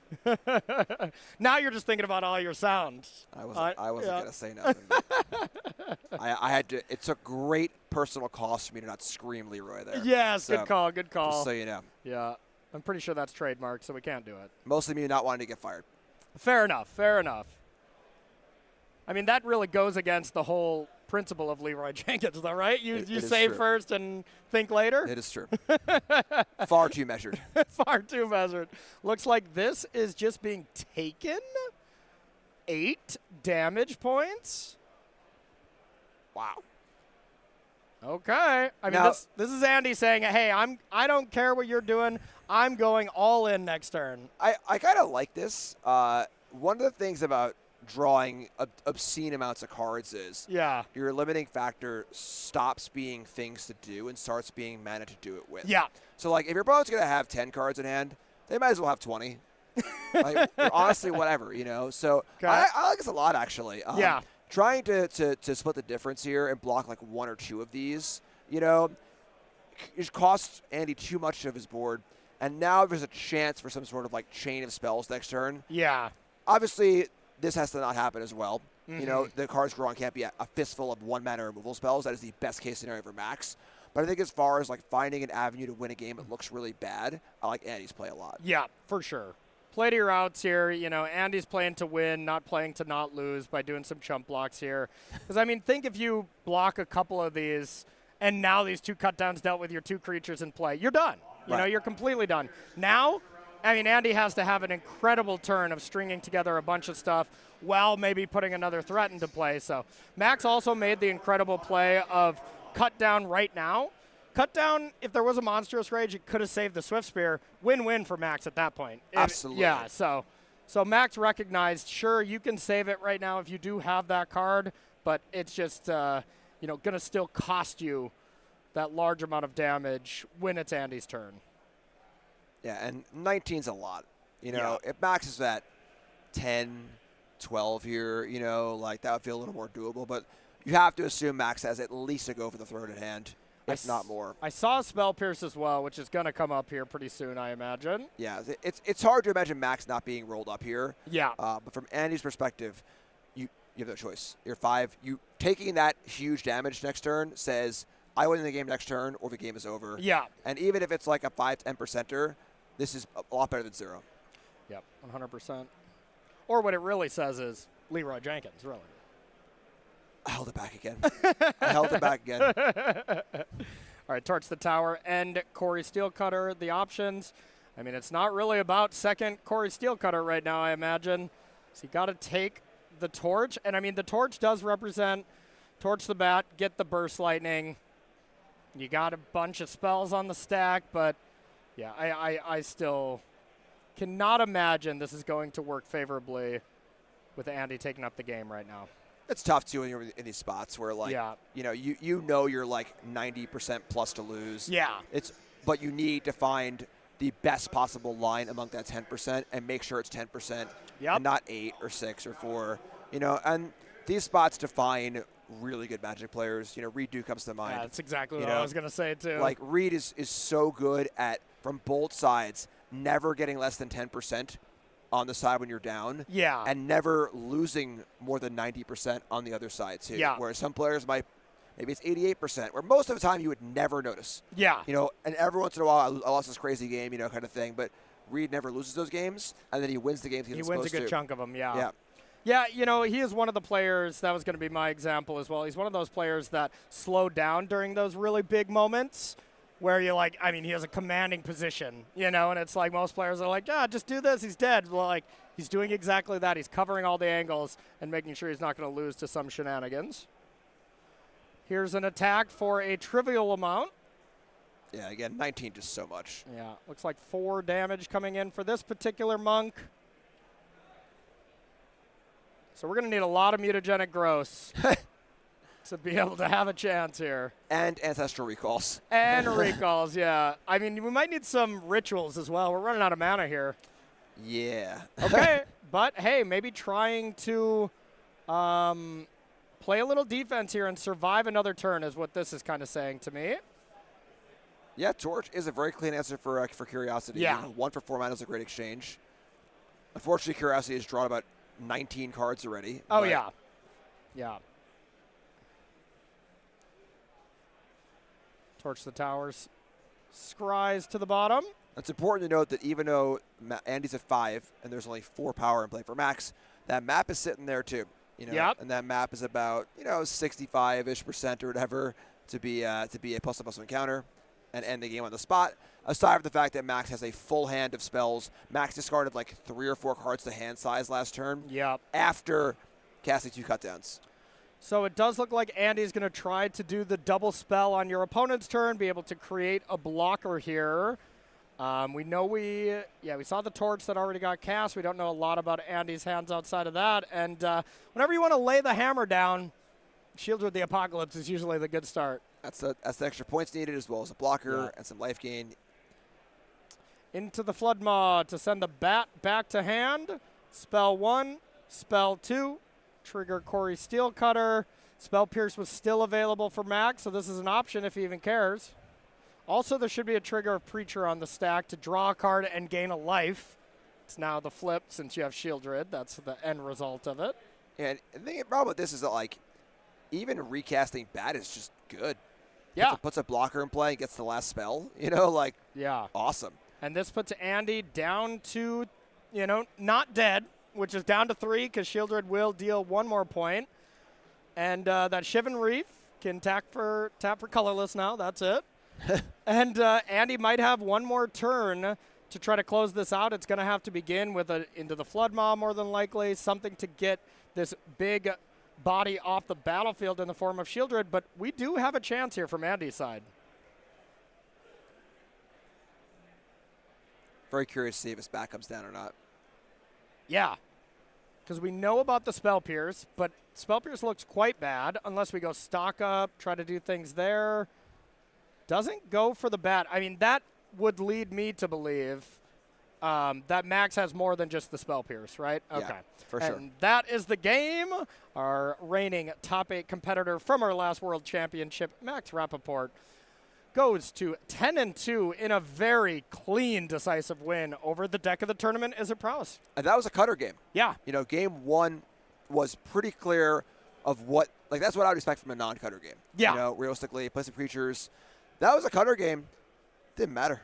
Didn't matter. Yeah. Preacher, well-timed Curiosity, understanding the nature of his role once the cutter comes down. Yeah. Need to be a little more aggressive, need to be getting ahead a little more, dealt the damage, drew the cards, did the proactive things necessary, and took it down. And I really think low-key Preacher did the work, did the hard lifting there. Didn't die when it got cast on turn 3 on curve both games, and just the value you gain from it really did a lot more work than it seems like. That's not the flashy card that's doing, be like, I played Shieldred and that's what ended it, or it was Enduring Curiosity, I drew 7 cards. Preacher was kind of the building blocks there that allowed Max to take that down. So that was the key turn. Yeah. The turn where Preacher was cast and there were no attacks. I want to say the game ended, but that was a huge seesaw. And that happened both games. Yep. That happened both games. So, yeah, that was really huge. So that was a pretty quick match. Sounds like we got some more magic, Jim. Backup's ready to go. We're going to head on down to the feature match and see what we got cooking down here. Looks like we have Damian Del Nero up top. That's a familiar name, I know. Top forward, I want to say, RC Portland with Eldrazi. No stranger to big mana. Makes sense to be playing Domain. And then we got Connor Ott on the bottom playing Azorius Omniscience. Both players at 9-2. Both have a very solid chance to go deep in this tournament. Who do you like between Domain and Omniscience here? This is a very difficult matchup for Domain. I would figure, yeah. So the Domain deck does a really good job. You know, people wanting to get in the Corey Steelcutter battle of either playing Steelcutter or trying to beat it. Yeah. Domain's pretty good in that area. But when it comes to, you know, the classic linear combo versus ramp deck, it's almost always a disaster. Yeah. You know, where there just isn't enough interaction points or speed on the Overlord side. There are tools, more so on the sideboard, and there obviously is somewhat of a fail rate for the Omniscience deck, but it's a pretty tough game one. That would make a lot of sense to me. And yeah, you know, the Omniscience deck is going to have some dead cards, you know, a couple of lockdowns, that kind of thing. But outside of that, Azorius Omniscience, just by design, doesn't have a ton of dead cards because, well, it's all card draw combos and then a few, you know, major cards that you need, and they're almost always for lockdown. Yeah, and, you know, Day of Judgment, Riot's End, you know, all these cards from Domain, they're usually built to extend the game. Yeah. Don't really play here. And there isn't really game extension because the combo deck is able to win the game in one single turn. Yep. Doesn't matter how many Overlords you have in play, how many Moth tokens you have in play, how many cards you have in your hand, if there aren't, you know, counter spells or other options like that to stop the combo. So yeah. Game 1 is mostly a race, not a great place to be as a ramp player, but realistically, you know, Zur is a powerful card. You know, I think Zur is a key card here as far as getting the Overlords into attack. I hate to interrupt you, but while you're about to say that, I think the game's over this turn. Okay, you know? never mind. So that looks like an Omniscience, and Connor has sped up his pace of play. Sure. Bang! Okay, yeah. beating a turn 4 Omniscience with Domain in Game 1 is close to impossible. Yeah, and I like what Damien did. Even if Damien had like a get lost, you know, and had the option of, okay, I hold back, hope my get lost gets there, you know, and I can kill this in response, or you just play Impending the Overlord, give yourself a chance to maybe Zur, you know, and really go to town. So I like the playing to win instead of playing not to lose here from Damien. Strong agree. Yeah. So, of course, you see in the loops here with the Omniscience deck. Every spell is free. Going to find some of these dragons here and bounce some stuff. The Dragon Storms will keep drawing more cards. And until we find 2 dragons and a copy of the Saga that I forget the name of right now, Founding the Third Path, which will mill 4. And then you loop the Dragon bouncing a dragon and the Founding. Keep doing that over and over again so they mill their entire library. And there is some amount of non-deterministicness here until 2 dragons are found. Sure. Where, in theory, Connor could draw literally all lands and temporary lockdowns, but it's pretty tough. Doesn't happen often, and here's a way to rebuy a solid 8 cards here by being able to play this once again, get all the Dragon Storms back. Cool, too, how Dispersal is a defensive card. That's also useful wall combo. Oh, this is all really cool, that's for sure. Draw some more cards. I love the Founding the Third Path as a card that was like, you know, found for this combo where you don't have to play the battles and stuff like that. My funniest Founding the Third Path story was Eli Cassis at Worlds that like found that card for the blue-white Oculus deck. Yep. And then just 5-0'd a league the night before and was like, it's not going to get posted in time. And did, and other people played the tech. Absolutely hilarious. Yeah, that was the missing piece for the Oculus deck that we were testing was we didn't have that. So we dismissed it pretty quickly, didn't have the technology.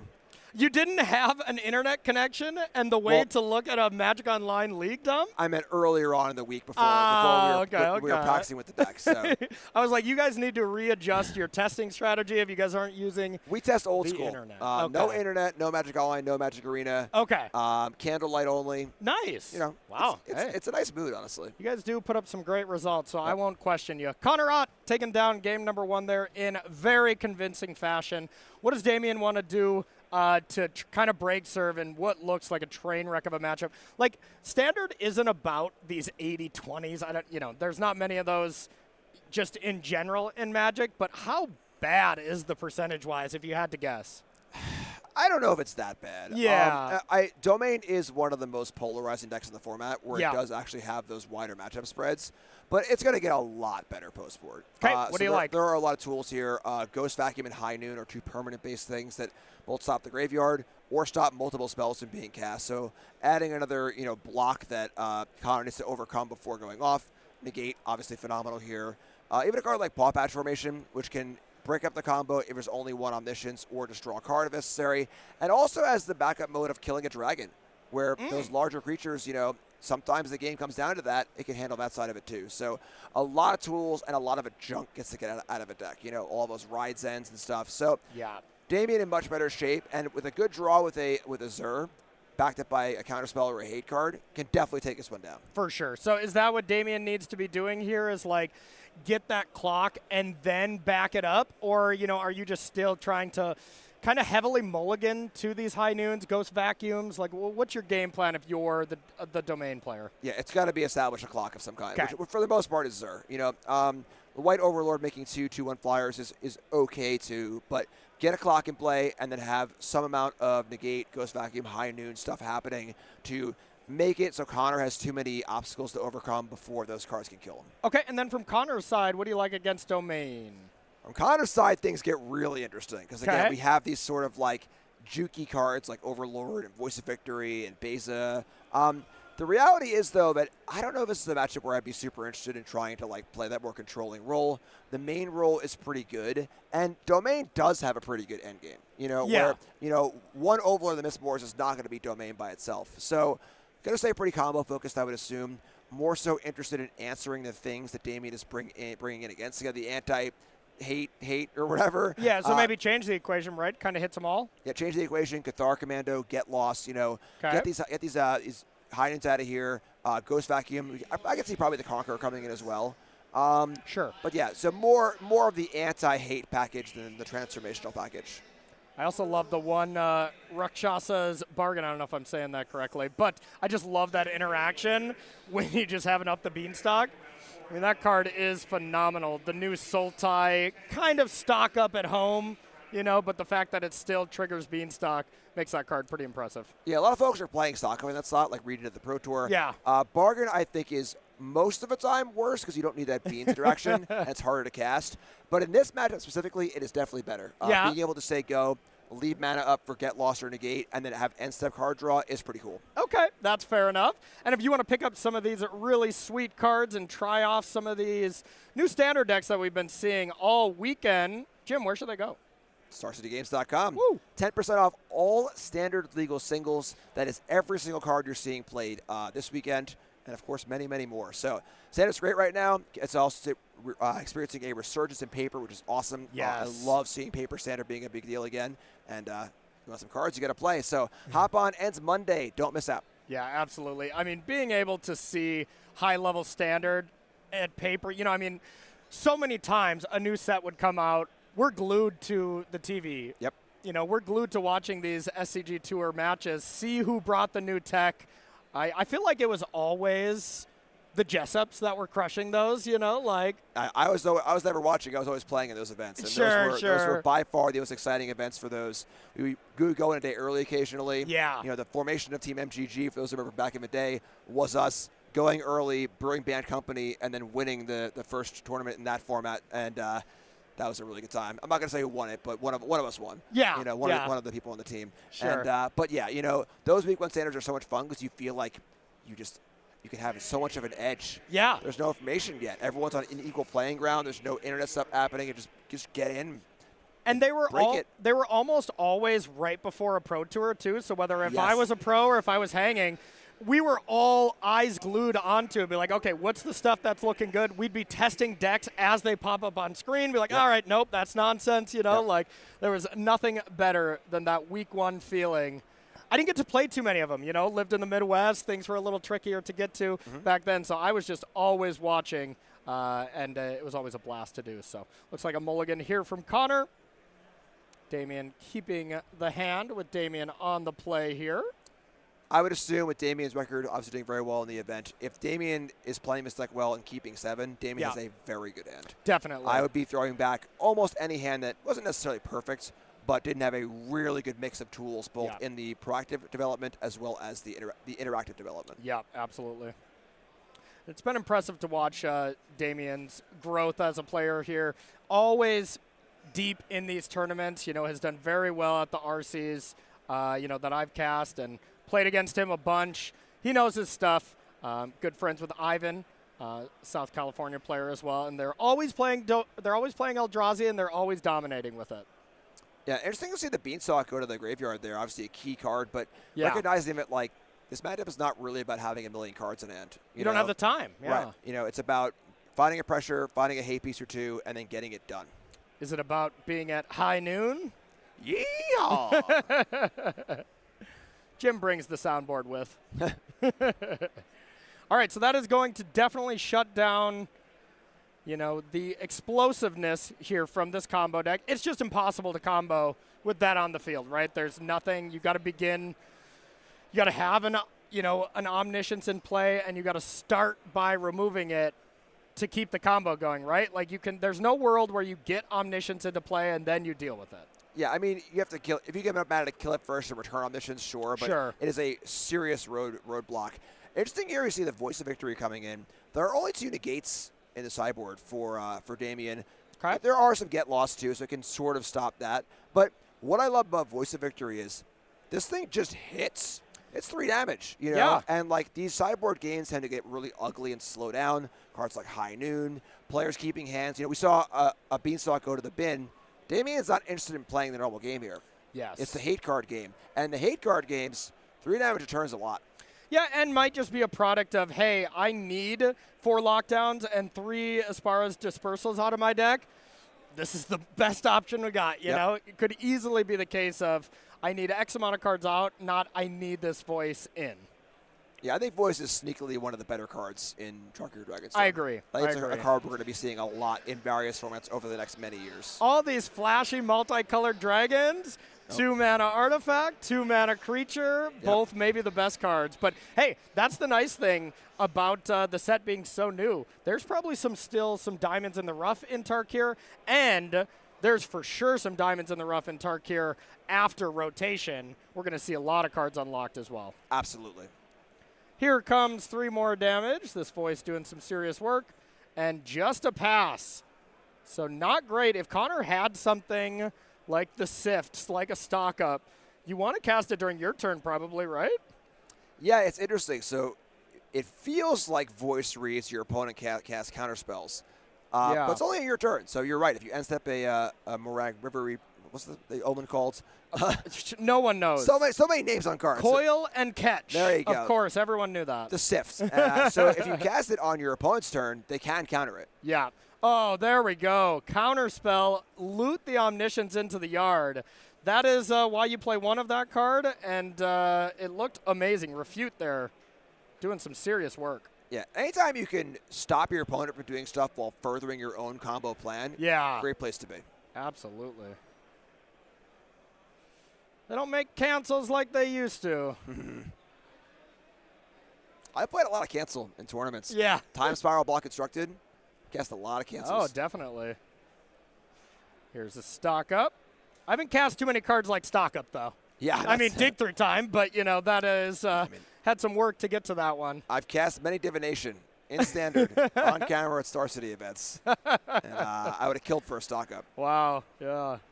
Divination Gamer, incredible. Picks the 2 cards, see what the follow-up is.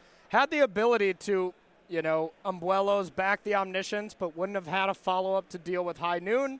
So didn't, even if we did have that from Connor, it's not a solid option quite yet. Yeah, Damien, needs to be doing more to kind of pressure Connor and not give Connor just carte blanche here. Yeah. Connor's able to just take your time, cast stock up, discard some cards, do all this great stuff. Just at 20 life, there's no problems, Here's the pressure at least to get it started. Let's see. There is the equation. It's been changed. Looks pretty good against these Overlords. And you see Damien with a Paw Patch formation in hand, something to interact with an Omniscience if it came into play, but just doesn't matter. Yeah, Voice of Victory, not only stopping counter spells, but also the interactive spells too. Yeah. So really cutting things down. And once again, beatdowns. We've seen this Omniscience deck on the beatdown plan so often. Yeah. Clarion Conqueror's there to stop Ghost Vacuum, but I mean, hey, there's 6 power in play and Damien's at 8. Yeah, I mean, it's looking great so far. And that really leads me to just really like the look of the Azorius Omniscience deck. We've seen them on coverage quite a bit, you and I. And this kind of plan B has worked multiple times. So I think this deck looks great. Yeah, it has definitely looked quite good on camera. Let's see what we got. Overlord again. Oh, my God. Heavy sigh from Damien. Just has not had an option to do anything. Like, no real play to it. We got to talk to the director here. This is obviously Azorius Tempo. Yeah. This is not Azorius Omniscience. Yeah. It's a misnomer, incorrect, not factual. Nick does not care for people misnaming their decks, too, so we really need to get this corrected as soon as possible. This is very rude. So here is enough attack to put Damien down to 2. How many Day of Judgments do you think are left in Damien's main deck? I'm going to guess between 0 and 0. Yeah, I think it would be very close between 0 and 0 as well. And we'll see if there's even another counter spell to just end it. And we did already play our moment of truth. So picking a card here and then, of course, locked out for the rest of the turn. But plenty to do on Damien's turn. Yep. And heading over to what could be the last turn of this particular game. A white Overlord would still not even be enough unless you have, 7 mana to hard cast it, which we do not. And there it is. That is going to be game and match. Connor Ott going to 10-2 with Azorius Omniscience, taking down, one of our more experienced players in the field, Damien. Still solid chance to make it. X and 3. We're not for sure eliminated by any means, but 10-2, you got to be feeling real good going into the rest of this tournament. Yeah, and there's some psychology too there too. Obviously, that's a big match on camera. Yep. Kind of leading into like these really important rounds. It's got to feel good. Oh, yeah. Dominating win like that on camera. And honestly, it's weird to say, but probably doesn't even feel too bad from Damien's side as well. At least he has the comfort of being like, I had no chance. You know, like there was nothing he could have done at any point for sure in game 2 to really give himself any out. It's just a really bad matchup for Domain. Pretty solid one for Azorius Omniscience. So. Yeah, when you register Domain, I think you recognize that you're going to have a lot of really good matchups. You're going to have some polarized bad matchups too. It is the most polarized deck in the format. Yeah. It is just kind of is what it is, and that's what you're signing up for. Yep. So if you're not willing to just, grit your teeth and sign the slip against Omniscience sometimes in a tournament, you can't play Domain. Yeah, you can't. But if you're willing to, there are many other good matchups out there too. Just gotta power through. If you want game against everything, maybe play Izzet, play some stock ups, that kind of thing. Yep. But Domain can be an amazing metagame call for sure. So that's going to do it for us. We are going to take ourselves a short break. And on the other side, we got the dynamic duo. We got Ryan and Carmen coming in for the next couple rounds to really start taking shape on what this top 8 is going to look like here at the Regional Championship in Minneapolis, Minnesota. So don't go anywhere. We'll be right back.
Howdy gamers, and welcome to the Regional Championships in Minneapolis at SCG Con.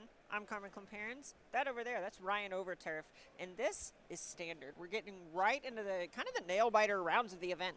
Yeah, just a couple to go. We are getting close to players. We are so close. We are reaching for those top 8 slots and a lot of exciting prizes for those players. Right, and you know, we've actually seen a little bit of a shift in the metagame going into day 2. This is one where I know coming into the event there was 30% is at prowess. This is something it's a little higher than 30%, but a ton of people were on this Cordy Steelcutter deck, and it's actually slightly gone up, but stayed about the same going into day 2. Yeah, solid conversion. I mean, that strong of a metagame share, it's unlikely that much of the player base is wrong. You're not going to see a significant dip. To see that number increase a little bit, but there is still a good representation of these other decks at the top tables. Right, and looking at the rest, we see Is It Prowess, Jeskai Oculus. These are decks that kind of have a similar-ish blue-red core where they're really trying to be proactive and have some really impressive combo-y feels to them sometimes.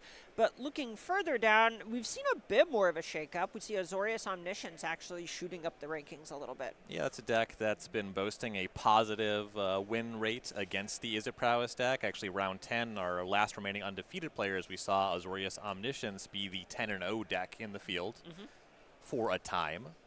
Right, and mono red aggro is something that we've seen actually fall a bit in the standings. I had a ton of players yesterday. It was hovering right around the number 3 most played deck, and I know you spoke a lot about kind of attacking Is It Prowess with strategies, not cards, and this felt like something that maybe could hang in the matchup, but it really does not look that good.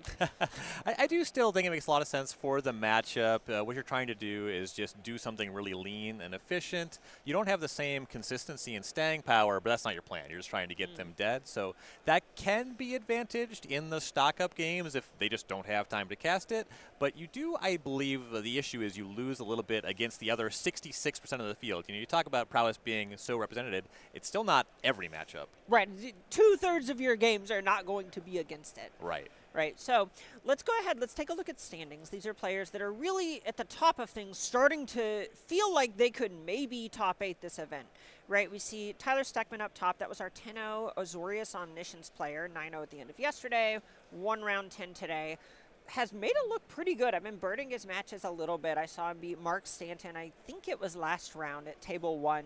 Made it look easy. I like how this deck plays into the Is It Prowess deck. Yeah, it's a deck that existed prior to the release of Tarkir Dragonstorm, but really got some powerful new tools, and Steckman putting those on display and adapting to those changes to the deck and the format and really making a run at it here. And I want to point out number 5, that's Michael DiBenedetto Plummer. This is someone who actually top-8'd the last regional championship in Charlotte with Underworld Breach, leaning for Jeskai Oculus over Is It Prowess on the weekend. And we're seeing a few different Oculus decks sitting there, and I really, really do like how it plays into this sort of matchup. Yeah, Jeskai Oculus, definitely a pick that has been popular and generally successful, you know, with a couple Oculus players still at X and 1.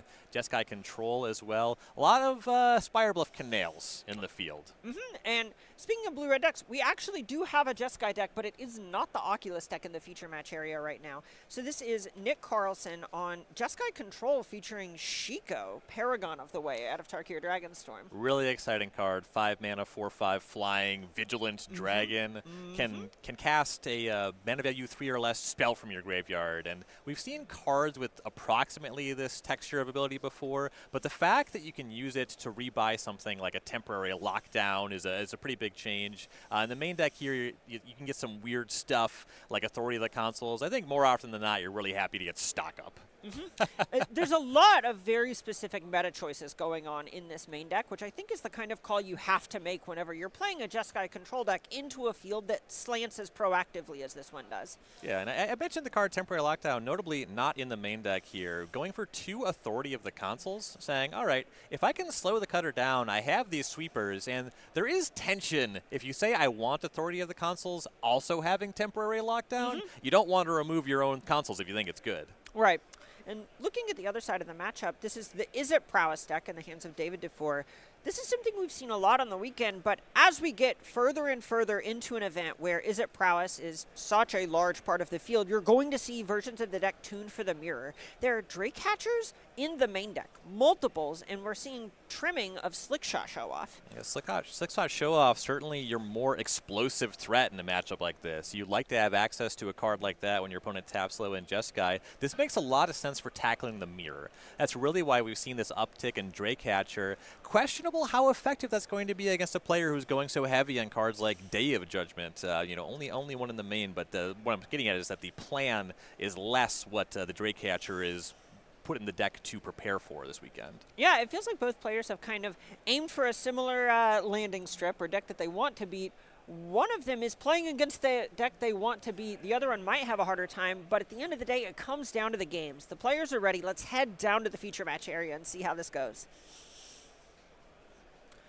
So welcome to round number 13. Up top, we have Nick Carlson on Jeskai Control against David Dufour, boogeyman of the format, tuned for the mirror. Is It Prowess? Carlson kicking us off with a meticulous archive.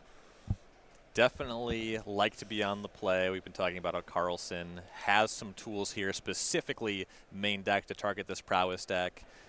This Monastery Swift Spear, it's really good turn one. Still good on the draw, but it is better on the play for sure. And hey, entered, tapped, and attacking. Oh, yeah. I know you love that one. Get busy. All right, back over to Carlson on 19 life. The Surveil lands so much better in an open deck list event. Oh, yeah. Here's my situational card. Is this the situation? I have pretty good information. All right, so we see Fabled Passage get bend on the second Surveil. Corey Steelcutter, the deck's namesake, comes down for Dufour on 2, and just a couple points with Swift Spear. Game really starting to get into the, let's say, the business end. Yeah, the open deck list here, a little bit to Dufour's benefit on that, is aware that a temporary lockdown will not be sweeping up the Corey Steelcutter. All right, well, Lightning Helix will take care of the Monastery Swift Spear and the damage that she dealt. Yeah, Lightning Helix is another one of those cards that is a good card for the matchup. It takes more than just one Lightning Helix. We're going to see exactly how effective this Corey Steelcutter is, but the texture of the entire deck supplementing that Helix being a good interaction is what really matters. All right, well, back over to 4, kicking things off with an Opt, likes what he sees. These just cantripping and making monks is really what this deck wants to do. So here's Sleight of Hand, bringing a monk with it off the Corey Steelcutter. And he has the third land, too.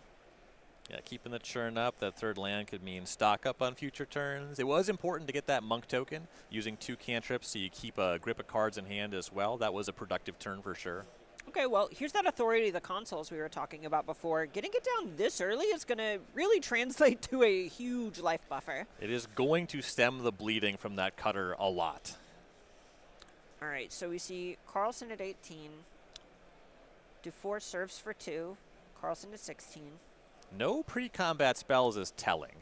It feels like the plan for Dufour is likely to try to get a monk token on Carlson's turn by 2 spelling. Yeah, I mean, that is where it entering tapped hurts a bit less. Right. You're missing out on prowess triggers in that world. It's tough. And, ooh, speaking of tough, Carlson has that Shiko with Lightning Helix in the yard, tackles the monk token. Carlson gaining 3 more life up to 19. This is a lot. So I was thinking, if the plan is to 2-spell in response to this, you actually can save the monk from the Lightning Helix. That very well might still be the plan. It moved a little bit. I was thinking, uh-oh, that's really bad. But we could still double spell here. Well, it's awkward. You have to triple spell, right? Because the Steelcutter unattaches from the monk that's being targeted. Yeah, that is a may. You do not have to reattach it. Oh, okay. All right. So it looks like Dufour's going to gift a fish with Into the Flood Mob, bouncing authority of the consoles. The fish enters tapped. That is nice. You would like to get that giant creature off the table, but that's a tougher one to use your Into the Flood Maw on. All right, so here's Opt as well. Going to do exactly as you said, not moving the Corey Steelcutter, but moving a monk onto the table. At this point, to have profitable attacks, Dufour is really hoping to have a monstrous rage. That'll be a useful tool in attacking through this 4-5. But even then, you're kind of trading material. It's not the best exchange against an opponent with so much life still to play with. And that's what's really impressive about this Jeskai deck. It feels like so many of its cards are committed to just buying time and knowing I'm going to be casting 6 mana cards and you're going to be casting 3 mana cards. Good luck. Right. Speaking of a 3 mana card, stock up. Kind of the 3 mana card of the tournament. Yes. Very strong one. You're going to see that on both sides of the table with some high degree of frequency this match, I'm sure. Taking a look at the top 5, and it is interesting. I was talking about Monstrous Rage being the tool to really have a more profitable attack, but because you keep getting the monks with the cutter, you can make some chump attacks. You could pre-combat make a monk, and they're a little bit expendable. Sure. All right. DeFore finds a couple cards he likes. Finds a Shivan Reef to put on the table. And to follow up, you really want to have something here to just get a monk token this turn. Right. Wow, into the Floodmaw, targeting Shiko. Not as bad as it looks on its face, I don't think. Yeah, currently there's nothing else for the Shiko to get back from the graveyard. Also makes this attack quite significant. Right, so we're looking at 3, 6, 7, 8, I think. Carlson to 11. Good swing. You can't take too many of those. No, no.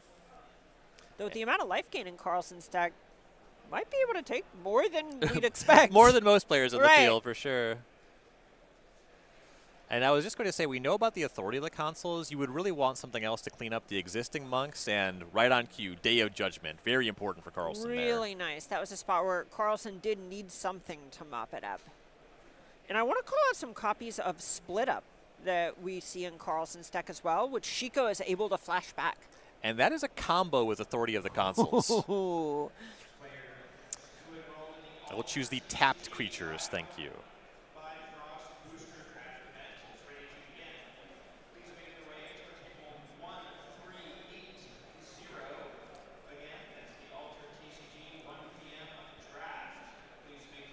Kind of a funny thing happening here. Slick Shot Show Off, often a nice one to plot against these kind of control decks. Ugh. Authority of the Consoles, taking a turn to plot it and then cast it and it enters tapped. That's a tougher equation. Yeah, I'm looking at it tapped at this point, and it looks like there's another Into the Floodmaw in DeFore's main deck. Kind of feels like that's just the plan here. So previously there was nothing to flash back, but Lightning Helix you, Shiko, Lightning Helix you again. Bolt, Snap, Bolt is a tale as old as time. I love it. This is the nice thing about having this sort of dragon-centered control deck is your huge blockers that are harder to attack to. They got some knuckles on them. Yeah, that's an attacker. Yeah. It also blocks now. It has vigilance, so you know what to do with it. Right. All right, back over to the 4, opting. Sorcery Speed Opt. I know that's one near and dear to your heart. Love it. Unfortunately for DuFour, it's a little desperate, you know. Good time to play it, but you do need to find something here. All right, well, here's a land. Show Off comes off of the plot. Steel Cutter makes a monk. Authority makes 2 life for Carlson. And because the Show Off enters tapped, of course you kind of have to do this, but that specific opt and then play my Show Off does not feel good. Oh, okay. We talk about a love of table presence in the booth sometimes. Flick the Vigilance creature. Oh, that's a nice way to attack. It's just satisfying, you know? I will acknowledge what you knew was coming. Yep. Mark it. All right, back to the 4 on 8 life. That's 2 swings from the Shiko. Not a lot of breathing room. And Carlson's still at 19. This is kind of what we were talking about before, about despite looking like those big hits of, 8 damage, somehow Carlson is basically at the starting line. Right, and there is another thing that happens here with Steel Cutter versus Authority of the Consoles. Reattaching is a may, making the token is not. You know, 1 life at a time, it's not the biggest thing. You probably do want to make the token, but if you get to a position where you can maybe get exactly lethal, you find yourself leaving your opponent at 1 if you have to make a monk. All right, I think we saw Shiko get in front of Slickshot Show Off. I believe that is correct. All right, so here's a monstrous roll. This is first spell for the turn. All right, Get Lost, target Slickshot Show Off from Carlson. Yeah, and you have to imagine that the reason that Carlson is making this block is not because he's afraid of the slick shot. It's because he has answers to it rolled up and forces action before he has to use them. Right. It's really awkward where I think Dufour is in the spot where he's kind of having to hope that Carlson, despite missing a land drop last turn, is just on awkward air. It's a long bet, but you play to your outs. Exactly. Okay, so here is slick shot show off to the yard. Couple maps to Dufour's side of the table. And 2 points of damage, 3 points of damage coming across with that monk.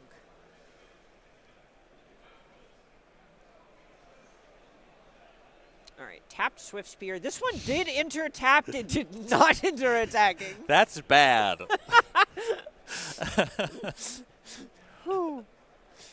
Color commentary from Ryan Overturf tonight. See, you like it when it's attacking. You do not like it when it's doing nothing. All right, map targets the monk, draws a Shivan Reef. Second map, target the monk, gets a Spire Bluff Canal. Interesting to play the Shivan Reef before cracking the second one. It makes me think that there are 2 mana of spells that Dufour wants to keep up here. Yeah, that'll be my read there as well. Oof. The point at the Shiko, the 4 damage from Dufour, facing lethal in the air now. And you're not going to see Dufour use any life gain to get out of this. That flying 4-power attacker, very significant problem. You can see he's really trying to figure out some way to sequence a win out of here, something that might even force the Shiko to block and expose itself to some sort of combination of cards that can make it die. Yeah, you paid some respect to Carlson's table presence earlier, and I'm going to call attention back to that.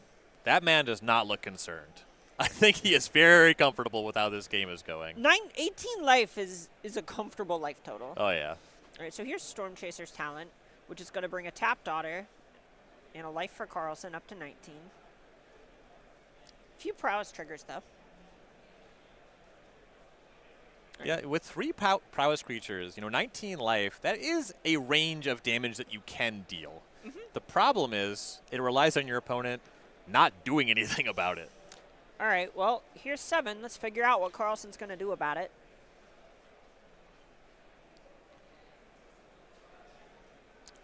In a lot of ways, I think Carlson is maybe even weighing if he has to risk the Shiko. Yeah, this is my lethal attacker. If you don't kill me, I will get you on the way back. Right, there are ways this goes where something like a Torch the Tower, which I don't think is in the main deck for Dufour, but is the kind of card you would be worried about here. If you block and your Shiko just takes 2, then you probably can't save it with a post-combat bargain. Yeah, it's not out of the question to use a Burst Lightning on the Shiko. Exactly. All right, so here's Monstrous Rage. Targets Monastery Swift Spear. Bunch of triggers. Core Steel Cutter. Prowess. The works. Carlson says you can have your monk. I can have my life. Thinking about the Monstrous Rage. And it looks good. Swift Spear's monstrous. If the interaction was a Lightning Helix, you would either expect it to have happened by now just because the toughness grows on these creatures, or the plan is the math just shakes out where Carlson says, if this is my interaction, I can just put this upstairs and gain 3. That could be enough in a spot like this. All right, so here's a Tap of the Verge. Burst Lightning upstairs. More triggers. 3rd prowess trigger for everything. Lightning Helix goes after one of the 3/3 monks. Dufour has another Burst Lightning to save it, so that's going to be 3 life for Carlson, but the monk survives. Is that lethal? No! No! Wow. What? Shut up. Yeah, I was saying you might have wanted to move earlier with the Lightning Helix, and once the power creature grows out of range, 3 life's not enough. Like, this is so much plus X, right? Oh, and a 3rd Burst Lightning? Oh, my God. Oh, my God. David Dufour picks them up. Dufour deals 23. That was 5 Lightning Helixes that resolved that game. Perhaps Carlson should have been concerned. Oh, my God. Wow. What an that speaks to 2 things. One, this is a prowess deck. No joke. That is what we knew. What we in the booth should have been doing, paying more respect to Do 4's ability to navigate a really, really hard needle to thread. Yeah, and I really like the way he played a lot of those turns. Against the authority of the consoles, you can just level 1, cast my spells, make my monks, build my material that way. We saw a lot of passing the turn. We saw monks made during combat. Yep. A lot of patience with the spells there, and it really paid off. So looking to the sideboards on Carlson's side, I'm seeing some cards that I like in the matchup. Yeah, you have your High Noons really as the big prize. You can never make a monk with a Corey Steelcutter against the High Noons. That's a big one.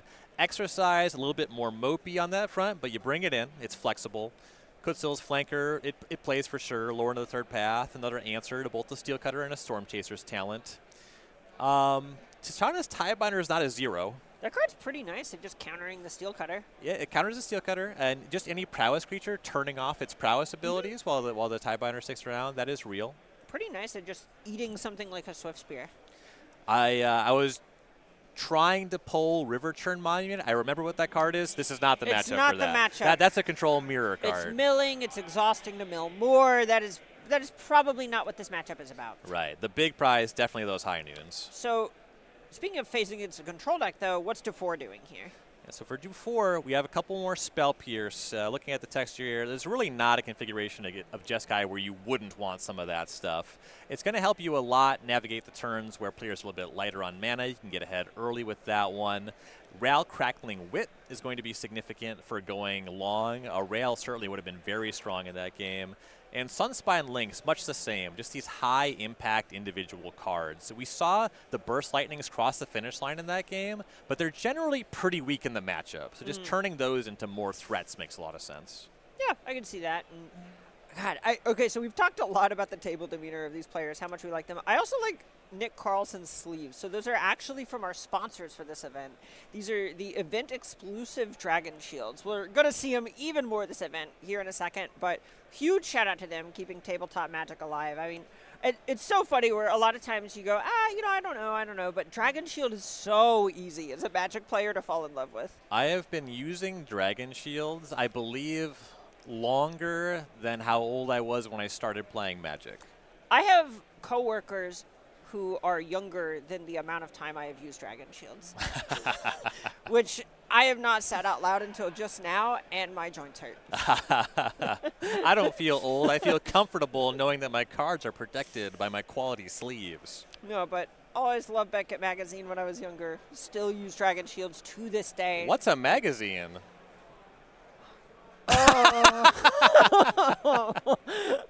The look. I just slack-jawed. Okay, but huge shout-out to them. They helped make this event possible. We couldn't be more grateful, and in part, it's because they make awesome stuff. Absolutely. Yeah, Beckett, definitely one of those magazines I remember seeing around the shop back when you looked up card prices in paper print and strategy. You would see deck lists there. You couldn't go online to find deck lists. Right. I actually really loved a lot of the holographic covers that they had. Yes. Those were so cool.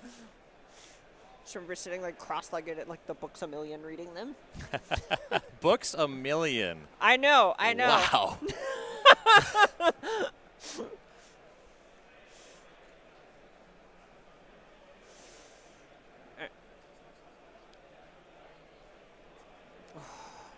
God, so these event sleeves, they're black on black with a gold inseam. It's something where you can kind of see the reflection as Nick shuffles. You'll see it on the table in a bit, but in person, it's just one of those where you can't help but just wiggle it in your hand. Right. Watch the light hit it in different ways. It's so sick. I might geek about accessories a little bit. As is your right. Thank you. They are Thank cool. you. They are very cool. I wonder if those sleeves had a character on the box. Ooh, yeah, with a little story, a little backstory. Ooh. All right, look at that. Come on. Come on. That is, the detail on that is incredible. It is so sweet. It is, I think, really hard to also get line art that fine on sleeves. It just speaks to how far ahead of the game Dragon Shield is. Oh, yeah. When I was coming up, if there was any art on your sleeve, that meant that when you shuffled once or twice, the decal would peel off Yes, immediately. Literally, I had orange reflective sleeves back in the day that I got, I want to say 3 rounds with before the shopkeep was just like, you can't play with those, I'm sorry. What if they're uniformly destroyed? I'm just like, what do you mean? These were also more expensive. All right, shuffling up game 2. Nick Carlson on the play up top. We thought was super ahead game 1. It looked good. And then Dufour really did something where it felt in some ways you're saying, well, you know, there are 3 prowess creatures. You could technically kill from here. Yeah, Except I expected some of them to die. there were a bunch of burst lightnings that were effectively worth 5 damage apiece. Incredible. And Nick Carlson going down to 6. Dufour happy with his 7. I'm a big Burst Lightning fan, too. Oh, I love a good burst lightning. Incredible design. It's just nice because it so rarely comes up. But one of the problems with Shock is it's just kind of okay early and then falls off so hard as the game progresses. And 5 mana for 4 damage is so inefficient that you wouldn't really put that card in your deck. But it's nice because it does come up. Right. You get those games where you're hitting your 4th land drop and you're thinking, I'm kind of flooding here. Right, you look at 2 more in your hand and you just go, when does it end? But I'll make some aggressive attacks, get some damage through, and sometimes the 4-ball comes to save the day. All right, Carlson picking up 7 fresh ones. We're seeing some nodding. We're seeing some nodding. Yeah, for a deck like this, when you get into these mid-range or full-on controlling Jeskai, like 3-color decks, at some point you just have to say, I have lands for at least my first 3 land drops, and I have all of my colors. A deck like Is It Prowess is going to put a lot of pressure on you to act quickly, but for example, in a control mirror, sometimes I've seen players playing these decks keep 6 or 7 lands. Mm-hmm. Yeah, you just know you want to hit all your lands in a game. And Carlson starting off with Meticulous Archive, card on top. Like, this is just, it's not going to be as exciting coming out of the gates. Right. Storm Chaser's Talent, the opener for Dufour. Back over to Carlson, who gonna have that high noon on 1. Would you look at the time? Ooh, it's high noon, brother. Corey Steelcutter. At least a point of damage on an otter for now. You can equip it. Red and 1. Old legal plays overturf, they call him. Loran going after the Corey Steelcutter. This is Carlson paying a ton of respect to it. Oh, yeah. I'm not going to let you just into the Flood Maw my high noon and get 1 over on me. Right, it's so interesting because Storm Chaser's Talent represents another card. Yeah. Yeah, it is a real option to just target the talent.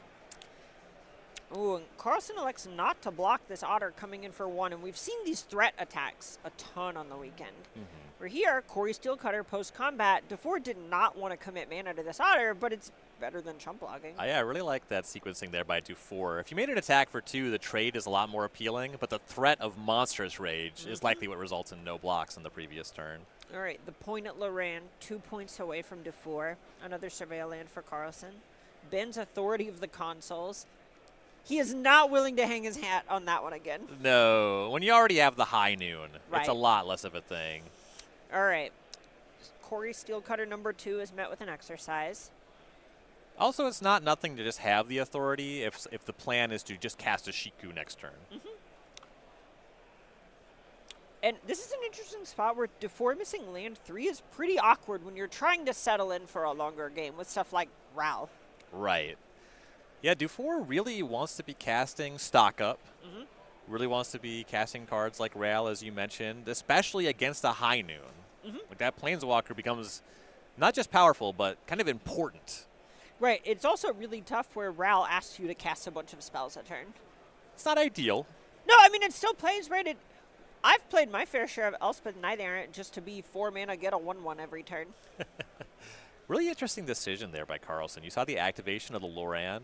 My opponent missing their 3rd land drop would disincentivize that a little bit, so I have to think that there's something that Carlson's a little bit off of doing currently. So something I like about it is, at the moment, Dufour is only able to get 1 card out of his hand a turn.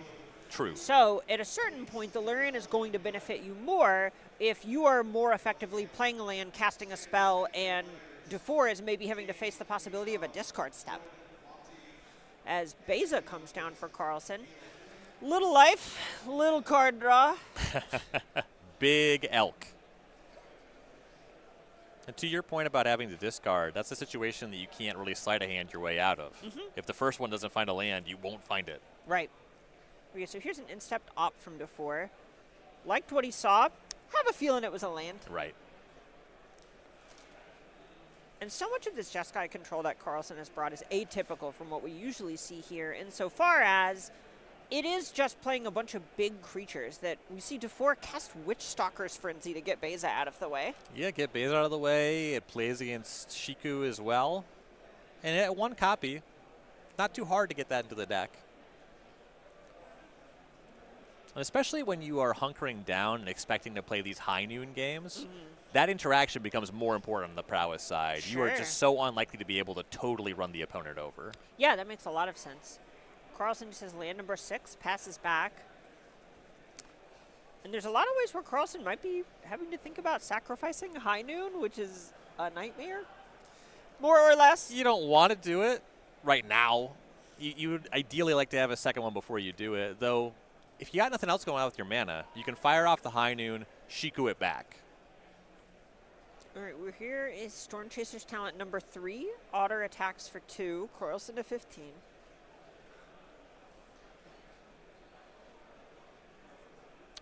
Back to Carlson. Okay, here's a Sheikah. Ah, so here's an issue with Shiku. You need to cast a second spell to really capitalize on it. So the high noon costing him a little bit here.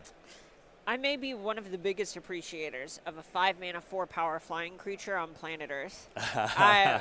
It just has power and toughness. It'll be fine. Right. I'm not upset to control this 4/5 flying vigilant creature.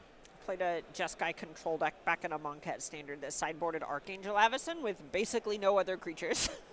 That's a strong card. All right, into the Floodmaw.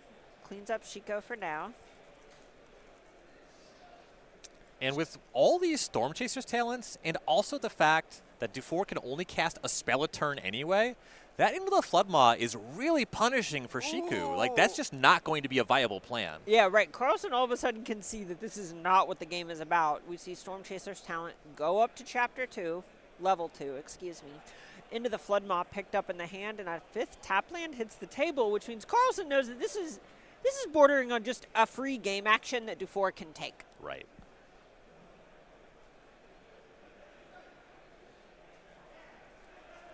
All right, here's Authority of the Consoles from hand for Carlson. Leaving up an activation of High Noon. I don't think we're going to do that, but the mana's there. Carlson couldn't cast Shiko after the Authority. No, absolutely. And it's telling that the Authority is the better play. Again, going back to that Storm Chaser's talent, there's already a face-up into the Floodmaw. That is tough. You definitely hope for some additional instant speed interaction on Carlson's side. I want to highlight how Dufour has navigated these games. It's been really impressive in a deck list that looks like every card is put in there to beat you. Right. When it comes to Is It Prowess, this blue-red kind of tempo deck, you see certain players with different play styles that highlight the red elements, and Dufour really showcasing the strength of the blue elements, being very patient, taking his time. It's so frequently about picking your spot. It almost feels like a combo aggro deck sometimes. Yeah, it's Storm aggro, right? Good way to think about prowess, honestly. All right, so here's a Verge. That's land number 6 for Dufour. He's already attacked for 2. Carlson's at 11, which is pretty high, but we have definitely gotten to the part of the game where mana is not necessarily the choke point for either player. Right, yeah, there was that stretch where Dufour was missing the 3rd land drop. Now pretty freely activating these talents. Ooh, gets back Witchstalker's Frenzy. Well, so we were talking about the Into the Floodmaw being a check against Shiku. Now with that Frenzy doing that, you can start looking at using the Into the Floodmaw against the High Noon. Okay, well, Get Lost goes after an Otter, makes a couple maps. That is pretty telling, too, because you can use Get Lost to destroy a Storm Chaser's talent as it levels. Carlson acknowledging, I got to clean up this battlefield. Yeah, it almost makes you wonder if he went lower on sweepers. All right, well, here's that Shiko. Exiles Exercise from Graveyard. And in some ways, this is Carlsen just kind of acknowledging that eventually he is to chew through all of these. Right. The absence of temporary lockdown in the Jeskai 75 is pretty loud right now. All right, so here's Opt on the end step. Dufour likes what he sees on taps.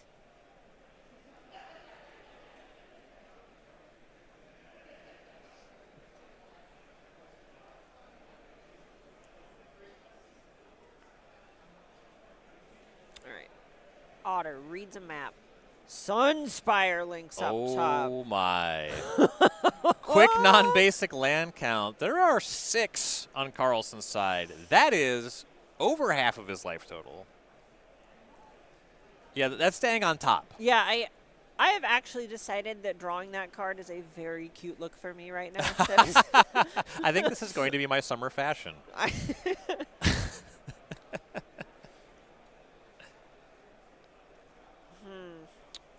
Interesting spot where the hard part of High Noon is it kind of forces parity on the battlefield in a lot of ways for a reactive deck, because any card Dufour casts, he then is not able to do anything else. And Carlsen just gets to play the rest of the turn with full information, knowing the range of spells that could be cast is none. Right. Okay, so into the Floodmaw. Bounces Shiko again. Carlsen takes 4 from this Otter. Storm Chaser's talent. Looks like it's going after into the Floodmaw once more. And Carlsen not even having a Lightning Helix there is so brutal for him. Just taking this hit that links on the top. This is starting to look really bad for Carlsen, where because you know Lynx is in the opponent's deck, you even have to start thinking about if you're allowed to make your land drops. One more non-basic is lethal. Right, exactly. And one of the things that comes with being this sort of tap-out control deck with a ton of creatures is you don't get to lean on counter magic as much specifically. It looks like there is 1 3 steps ahead in the sideboard, or in the main deck, and 3 Dispelling Exhales. And Dispelling Exhale, we are past that part of the game. Without a land, you're beholding a dragon. You could catch Sure. the links. Sure. Given the way that, I mean, Carlsen's only been able to cast 1 spell a turn, so it's difficult to infer too much about his hand, right? Okay, well, here's Witchstalker Frenzy going after Shiko with an attack from the Otter. And I really like this navigation on Dufour's spot. You could just jam the Sunspine links, but you know that's an ace. Right. Your position is already good. This is something that we've seen come a lot. Basically, I think it started really happening during the Saheeli copycat era of Magic, where players don't have to do the penultimate thing that their game is going to be about. Instead, they're just really making sure that they get closer and closer and closer and force their opponent's hand, and then they get to slam their ace on the table. Right. You're playing Jeskai, huh? You want to settle in for a long game? All right. I brought a chair. All right, 5 mana, another Shiko. Carlsen is at 3. These Shikos are just not doing it. And now we have Exhale mana for the Sunspine links. And that is going to do it. We see Carlsen extend the hand. David Dufour navigates basically the most hostile matchup in the room magnificently. I think that second game, it is really easy to get caught up in Carlsen maybe tripping over legends a bit or being flooded, but the way that Dufour really, really played game 1, I think speaks to how strong a player he is. Yeah, I think he navigated both games in that match beautifully, and it was a really important matchup for Dufour as well because he was paired up. Yes. Now he's knocking at the door on that top 8. He is in. When we looked at the standings before the round started, we had 5 players at X and 1. Yep. And he just knocked one out of being a win ahead of him in the field, also advancing his own record. Very big turn for him. Right. Extremely crucial. There's a point whenever you have pair ups and pair downs, whenever you are in the lower part of that bracket, the fewer people with strictly more match points than you that you can never catch up with, reducing that number is so important when eventually there is a hard cut. And it doesn't really matter the raw number of wins that you have have. It just means that you are among the people with the 8 highest of them. Exactly. Yeah. Tiebreakers are not concerning if I can enter the field where I'm a win ahead of everybody. Exactly. So huge congratulations to David Dufour. That's one where I know if I were wanting to learn the deck outside of maybe talking to my good friend Ryan, that is definitely one of the tapes I would go back and watch. Yo, I'm watching Dufour. I'm learning things. I think he played just great. Well, so if you want to learn a little bit more about Izzet, guess what? We have a backup feature match with someone who frequently is actually on this side of the camera. So this is someone who, up top, I believe, Amber Thurlow. This is someone who actually helps out with the production of a bunch of other tournament series on Izzet Prowess in a mirror against Matt Shue. And with a Drake Hatcher already in play, the early turns here are looking good for Thurlow. Getting confirmation if we're in the first game yet. Looks like it. All right, so this is game 1. And Thurlow in particular, I know, is paying a ton of respect to this particular matchup, similar to what we just saw where there are 2 Drake Hatchers and 2 show-offs in the main deck. And it looks like that she has actually reached for Rin's Resolve. Okay, another draw spell. 3 copies, a split with stock up. Kind of an acknowledgement that sometimes you don't have the mana for stock up. Yeah, just really making sure that she's able to play this super cantrip-intensive game that defines a lot of these matchups. And on Matt's side, we see a bunch of jockeying for position as Swift Spears keep making these sort of not exactly bad attacks, but attacks that don't look good if no one has a spell in their hand. Right. And now Cutter being added with the Hatcher. Things are looking quite good for Thurlow. All right, so this is an attack from the whole squad for Thurlow, who had Corey Steel Cutter into Swift Spear on 3. Swift Spears bounce off each other. Then we have Drake Hatcher and the Monk token chunk in for 2 apiece, and 2 incubation counters go on the Hatcher, more importantly. Life totals where they are, you're generally happy to have 2 Swift Spears, but Matt's got a lot of work to do to actually deal 17 damage. You're probably not expecting a block from the Drake Hatcher. There's a lot of ways to make that not a thing. But there's so much damage coming on the way back, and that Hatcher is very close to making a Drake. And this is what's so strong about Drake Hatcher and the matchup as well, right? This is when where it's sort of the advantages it's giving you are incremental, but just getting a free blocker is worth so much in a matchup, defined by the slick shot show-off that Zhu is placing on the table, that you have to respect it. Definitely. I imagine if you're Shu, you probably would want to just convert a Monstrous Rage here just to push damage and to try to emphasize that slick shot show-off. Once you have a monster roll on that, really tough to deal with it with red removal spells. All right, well, for now, it looks like it's an opt. Just adding a bit more damage, but keeping the cards flowing. That's the name of the game with these decks. Anything to push damage is good. Right, this is all of a sudden now Thurlow is at 10, which is the you will just die kind of life total. I mean, a second ago, 23 was the you will just die life total. So 10 is, would you say, smaller than 23? It's the you will just life total.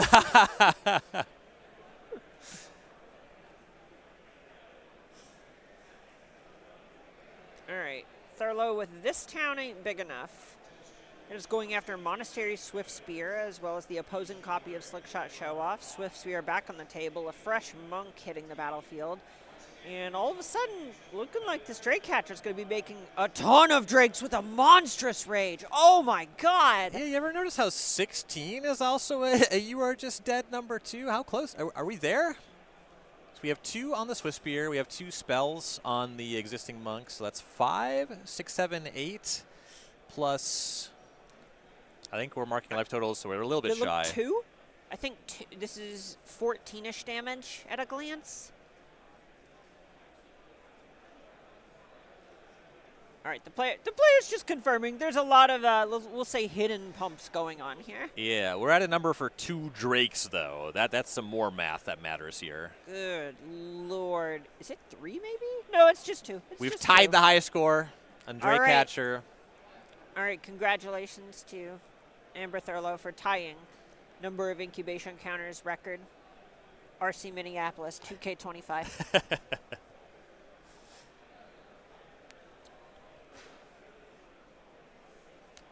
And I think an underappreciated aspect of that copy of This Town Ain't Big Enough that Thurlow cast last turn was specifically that it gave her 2 spells to cast.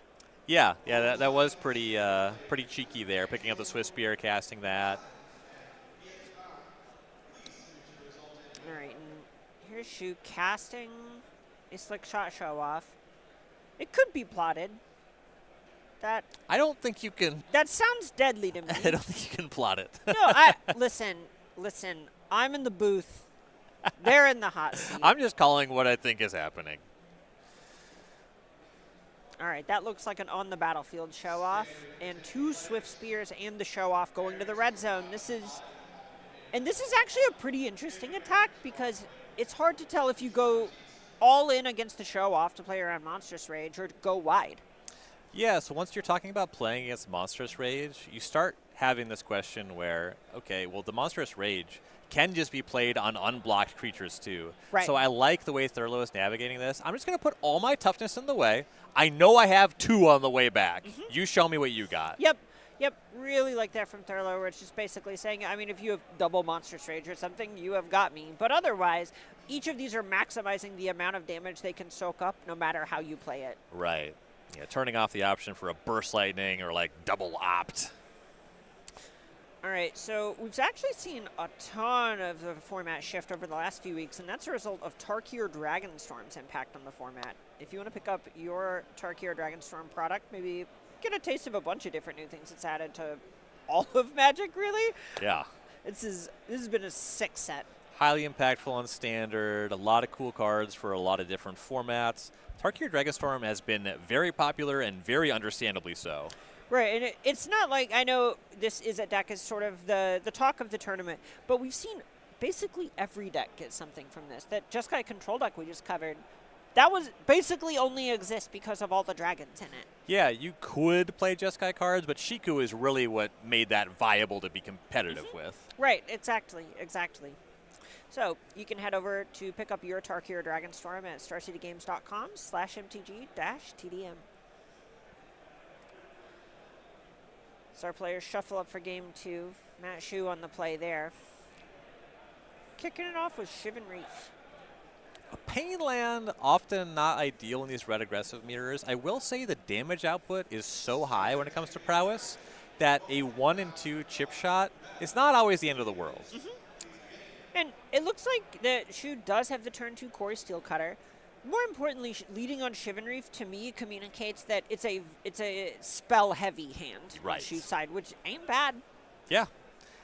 It's a deck based around casting as many spells as you can, as fast as you can. So a lot of them goes a long way.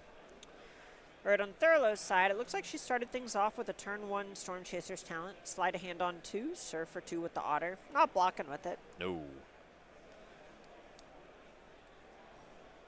Leaving up Mountain, which generally means possible Burst Lightning. Oh my, though. You would like to have an island. You wish you were spell piercing this second Quarry Steel Cutter. Ooh. I also like that at least one of them's got the alt treatment. I think that one looks really nice on that card. I completely agree. It just looks like the blade like cut part of the art out or something. It's just, I don't know, it's real just immersive effect for me. I actually just don't know what other cards have that frame. In my mind, it's the only one. It's why would you do that to a different card when this one looks so cool? Oh, all right. Well, Sleight of Hand is the follow-up. Going to make a couple of monks. Taking some damage off Shivan Reef to do it. Notably, these River Pyre Verges are just tapping for red at the moment. Yep. It's something that eventually they'll be turned on, but notably you only have to use a Shivan Reef when you have to cast blue spells, and so far with these cutters, hasn't really been a problem. We see one of the monks answered by Torch the Tower out of Thurlow's sideboard. Back over to her after she takes a point or 2 of damage. And that Torch the Tower, that's a have to, not a get to. When you're facing down a Swift Spear or a Show Off, it's a great exchange. When you're using that on monk tokens, it is unpleasant. Life totals look like they might be a little bit off. I believe we have Thurlow at 18 and Shu at 17. Sounds correct to me. All right. Leads with Sleight of Hand on Thurlow's side. Another basic Mountain. Lot of mono red mana. A Braid taking down one of the Quarry Steel Cutters. It's not bad. It's a start. That Right. second cutter is still a problem, and there's still a monk token left behind, but cleaning up the first means it's harder for Shu just to run away with it. Right, and I think these games tend to slant a little grindier when you get post-board and players get to tune their interaction a little bit. Absolutely they do.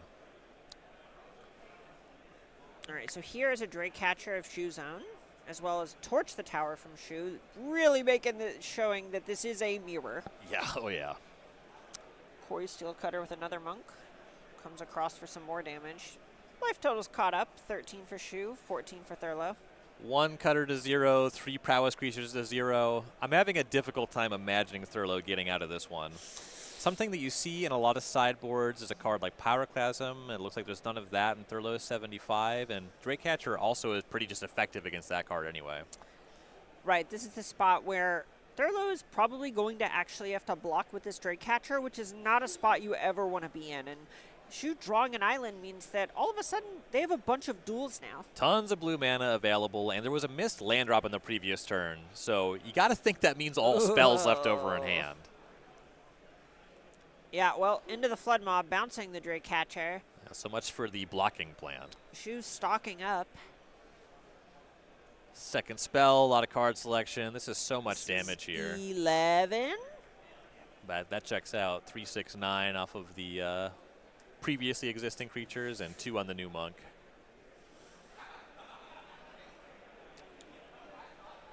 We are also in 3 incubation counters territory, so a Drake on the way.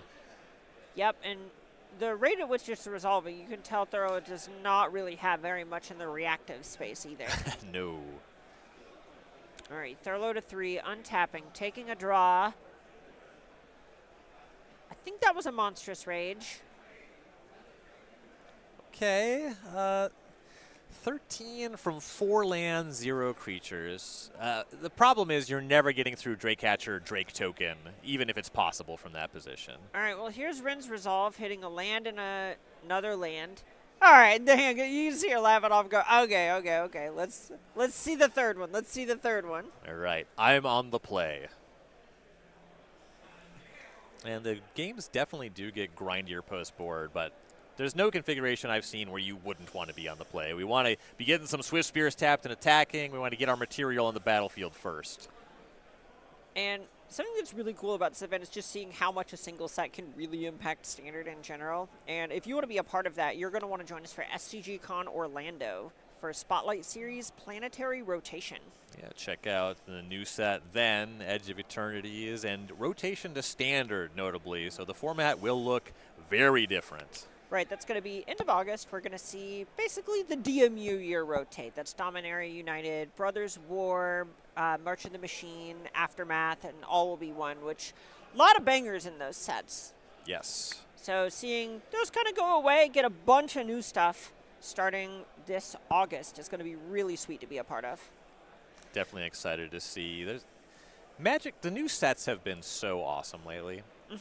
Yeah, I really think that a lot of the sets this year have been really cool. I'm really excited for me to be able to talk about more of the cards. I was trying to think of a fun way to dress that up. Ooh, Amber Thurlow with my favorite Monastery Swift Spear. I'm sorry, it's so witchy and pretty. It's also my favorite Monastery Swift Spear, one that enters the battlefield tapped and attacking. Ooh, Matt Shu with a close second for me, and the OG with the watermark. 2 good choices. Advantage, Thurlow being on the play, and with a blue-red duel, not just a mountain. Yeah, and being on the play means that this Burst Lightning is clear for takeoff to knock down Shu's Swift Spear before Thurlow swings in for 2 more. So solid play. Likely a little bit less ideal than just having a cutter there, so the question is, can Shu produce that one? No, but Drakecatcher. Generally the consensus second best after the cutter. Right, super threatening permanent, and depending on the pacing of the game, can even be better than the cutter. Yes. If you're talking about setting the record for incubation counters, you can make a lot of Drakes. Oh, yeah. Oh, yeah. Thurlow really tanking about this one. 2 lands. Did not drop a third on the table. No. Oh, this might be Rin's Resolve hoping to spike the 3rd land. Yeah, Rin's Resolve, or if you're wondering if you're going to cast any kind of cantrip, you like to get that information before you make your land drop.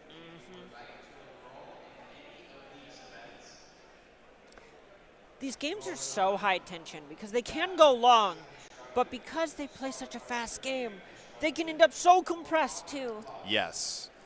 No matter whether you're playing a short game or a long game, the early exchanges and the early damage is going to matter, whether now or later.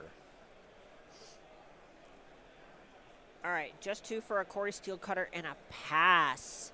So if you were sniffing out a potential Ren's Resolve, I see why there'd be a lot of tension around that.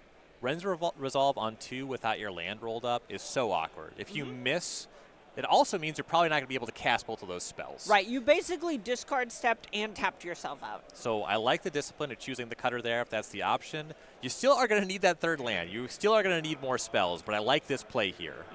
And with 3 cards in hand, Thurlow really needs to find something to do. Ooh, Sorcery Speed Monstrous Rage on the Hatcher. Makes a Monk token. So the Monk can also get into the red zone. Drake Hatcher crashing in as well. A humble 5. Humble. Humble 5. Notably also gives Hatcher the 4th toughness. Yes. With that monstrous roll. So something like a Torch the Tower being bargained isn't going to be enough. Yeah, you start having to have bounce spell or 2 spells. A humble 6. I misspoke. That is, I will take this moment and learn and grow from it. Proud of you. Thank you. Thank you. 6 is 2 Drakes. And just the Steel Cutter plus the Drake Hatcher was already a lot for Thurlow to deal with. We'll get life totals updated shortly here. All right, 11 to 17. I'm going to say that 11 is just not even a hard number here. We've been covering some games where we're talking about possible damage output. 11 is just very in range. Ooh, and there is that Torch the Tower with a Monastery Swift Spear for Thurlow. All right, this is good. It's something. Simplifying the battlefield. You get some blockers here. Contemplating an attack, you do eventually have to cross the finish line. I love thinking about the attack here. With the cutter, your attackers are a little bit more expendable. The damage, you can't get it later. Right, this is a spot where you know it is not really a good attack by nuts and bolts, let's say textbook magic. But the games that you win don't involve the ones where you're untapping with 2 lands and an opponent is 17. Right. So you can potentially throw away a creature. What complicates this is you're not just looking at the Drake Hatcher as a blocker, you're also looking at 2 Drakes. So you can eat some material there. Those Drakes are worse blockers, but they do still just eat your material. These are also the rounds where there's just so much pressure on these players. We think about 12 wins is going to be around what is good for almost definitely top 16, maybe sneaking into top 8. And it's hard to not let that creep into your mental at this point. Oh, yeah.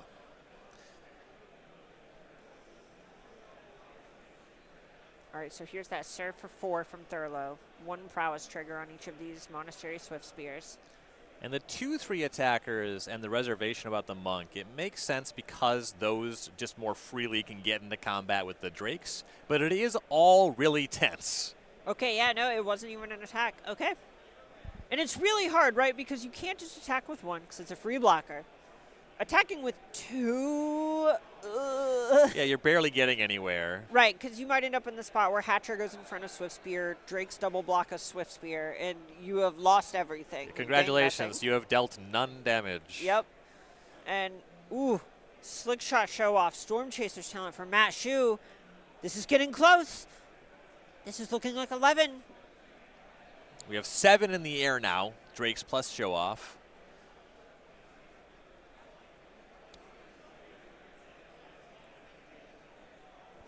All right, call it a storm the way these creatures are raining sideways. There are some blue instants that are a really big problem, and the red damage dealing cards are game enders here. We have reached the very scary, horrifying part of games where you're not sure if the prowess deck even needs to cast spells anymore to win. Right. Okay, so we see a Monk token in front of a Monk token, Monastery Swift Spear in front of Drake Catcher. Currently 8 damage coming across if everything plays as it lies.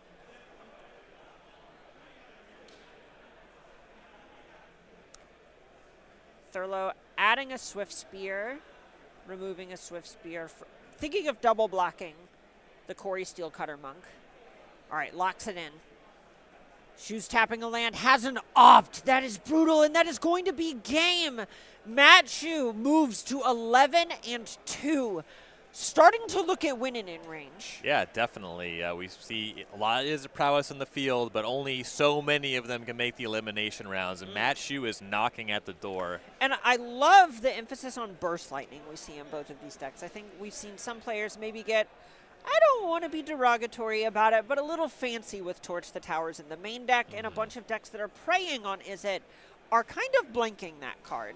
Yeah, and when you talk about Shu's decisions in this deck list, this is the clean stock main deck where we have seen the format start to adapt. Players are identifying the cards and the plans that you want against the Izzet deck. But if you believe, as a third of our players this weekend believe, that Prowess is the best deck, why should I change? I'm doing what I'm supposed to. You figure it out. I love that decision. Yeah, I have a lot of respect for players who are just like, no, I don't want to get fancy with it. I want to get match points. And I'll let the cards speak for themselves. And Matt Shu is getting those match points. Exactly. So we're likely going to be seeing more of him this tournament one way or another. Congratulations to him again. We're going to be back with more Magic here in just a second. Do not go anywhere.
Howdy, gamers, and welcome back to the Regional Championships at SCG Con. I'm Carmen Klemperens, Ryan Overturf in the house tonight.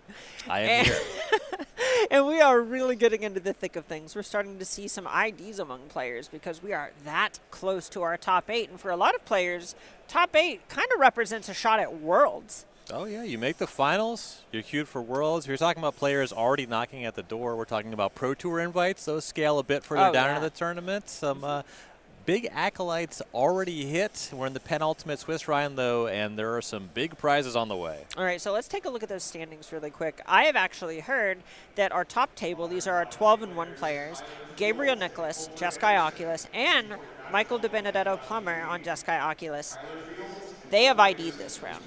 That is 37 match points, which kind of sets the bar at, we know this isn't the magic fine, you will make it number. Right. Congratulations to those players. And this is a big statement about the archetypes, right? We saw so much of the field being Is It Prowess. Jeskai Oculus, one of those decks that people identified as a spoiler. And you see here, the top of the standings, IDing in round 14. And DiBenedetto Plummer, notably, a player who is comfortable here. This is a player that reached the top 8 of the regional championships in Charlotte just a little while ago with Underworld Breach, and this time kind of showing that it doesn't just take the sort of broken deck, right? This is a player who can map out a really specific kind of plan, play tight all day, and it pay off in a big way. Yeah, super different to be playing a combo deck, graveyard-based combo deck. It's still a little bit graveyard-based with Jeskai Oculus, but the beatdowns, very different texture there. And the number 3 player here was our 10-0 player. The wheels are kind of rattling a bit. This is Tyler Steckman's Azorius Omniscience deck at 11-2, has gone 1-2 in the last couple of rounds. The wheels are rattling, but they're not falling off. I'm not going to complain about being in third going into the second to last round in a tournament like this. Very much still live. Right, and this is a player where also because they started off 10-0, even if the next couple of rounds, let's say I go 1-1, 12-3, you have to imagine that is the top of the standings on breakers. Yeah, those tiebreakers gotta look real nice. Right, every time the person who beats you is winning a win-in, that looks pretty good. You've never seen a fraction so large. All right, looking down at the rest of the standings, we see a couple of more representations of Azorius Omniscience. This is a deck that got a lot of new tools from Tarkir Dragonstorm, and really it gets to play more of a fair game. Yeah, another one of those decks that players have identified as having a positive Is It Prowess matchup, so it makes a lot of sense to see these archetypes that are performing against the most popular deck at the top of the standings here. And looking a little bit further down the standings, we see Casey Miller on Jeskai Control. We saw one version of Jeskai Control last round. We're going to see a different take on our backup match this round, assuming we have time, against Max Rappaport, coming off hot from a top 8 at Worlds this last year on Dimir Midrange, kind of a deck that's fallen off a bit. Yeah, it definitely is a deck that you would think, depending on your construction, can have a really tough time with the card Corey Steelcutter.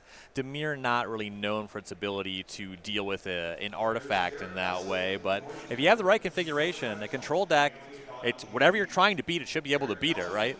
Yeah, exactly. And we see Zero Overlords hanging out a little bit, still making a name for itself. We saw it do well a bit early in the tournament.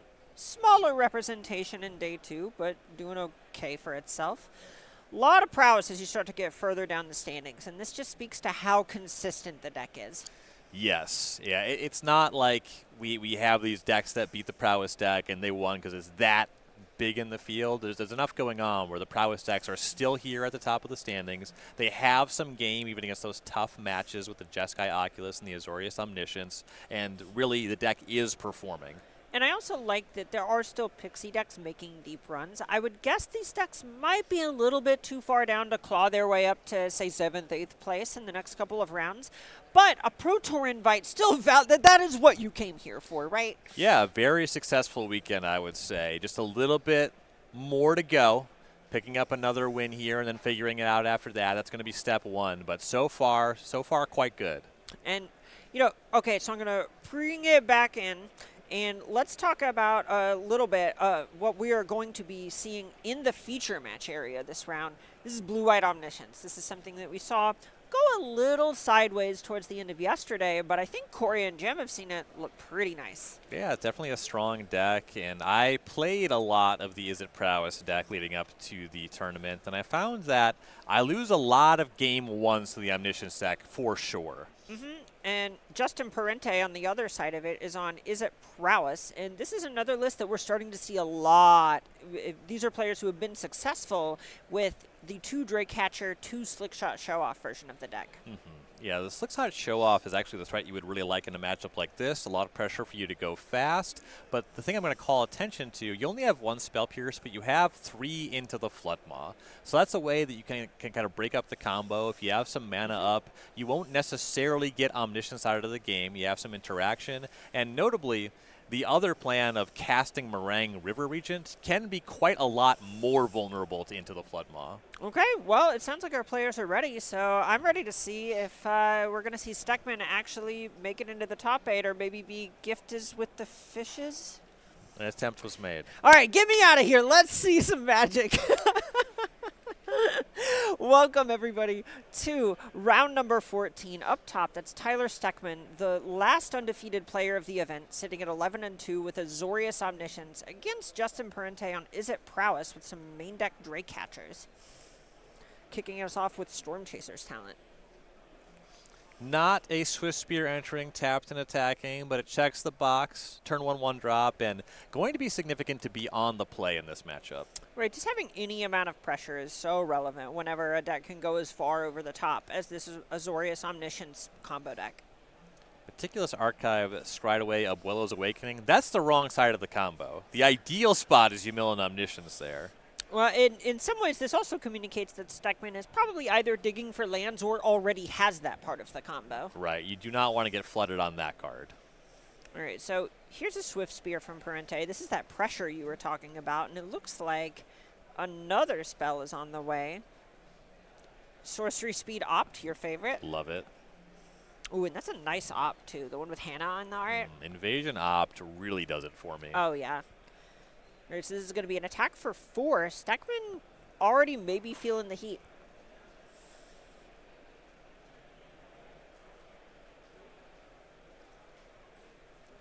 All right, Seachrome Coast on 2. Steckman probably has some play here.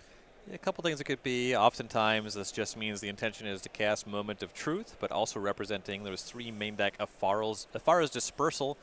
That's a rule spell you don't really see in other decks. It just is to buy time / surveil a little bit to maybe set up your combo, and it plays really well against Otter tokens.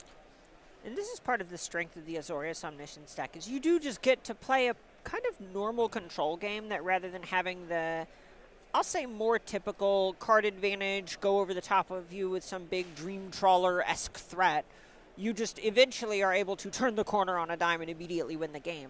Yeah, something we saw with the Jeskai control deck in the previous round. Shiku attacks for some damage, but it takes time to close. The Omniscience deck is not messing around on the combo turn. All right, Parente serves for 2. Steckman says, promise, and takes 2. If it's just 2, I'll take it. All right, pinky swear. Steckman to 14. Parente tapping 2. Drake Catcher on the table. So this is committing quite a lot of material into 4 main deck copies of Temporary Lockdown. 1 among the 3 copies from this Instep Moment of Truth. Yikes. And this is where you see the Drakecaster choice cost you, trimming the 2 Slickshot Show-Offs for 2 Draycatcher.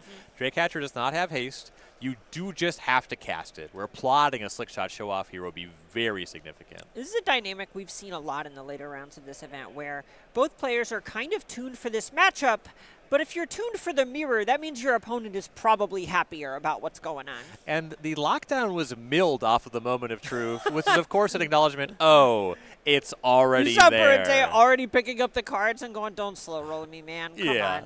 I know you didn't just pitch it. Come on.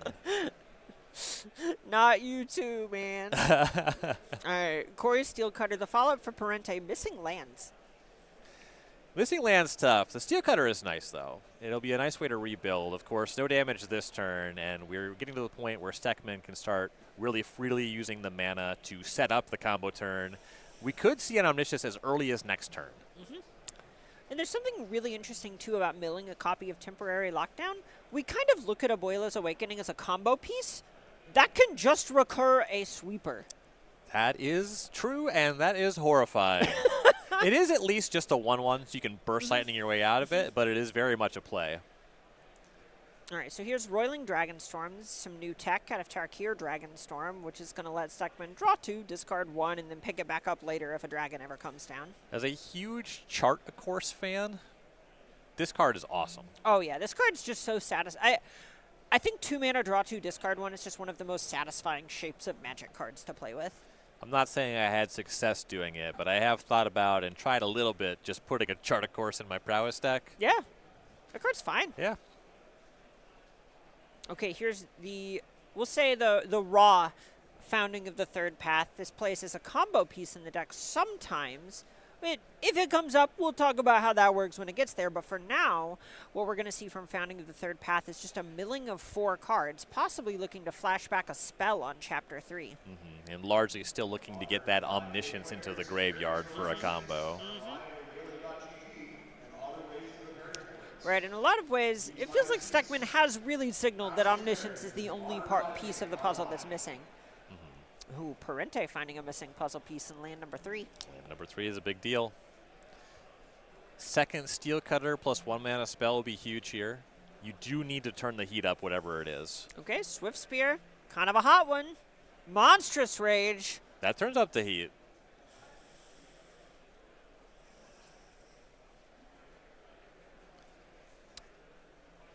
All right. This is a fair chunk of damage at this point. Yeah, looks like half the life total here. I believe a swing for 7. So we have 1, 2, 3, 4, 5, 6, 7.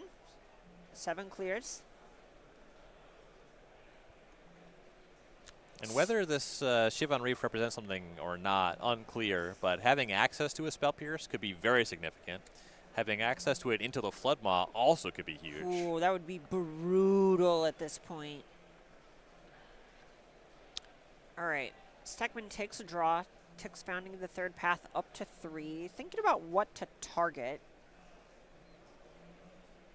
I feel like you almost just have to look at a Forest Dispersal. It's not pretty playing that one for 3, Right. but you do have to do something. Oof. I mean, Stock Up is there. It's probably going to stay there, but it is there. There is the tried and true, no, do nothing. Yeah, you don't have to. Right. All right, moment of truth. Could not be more ironic. Yeah, this one needs to be good.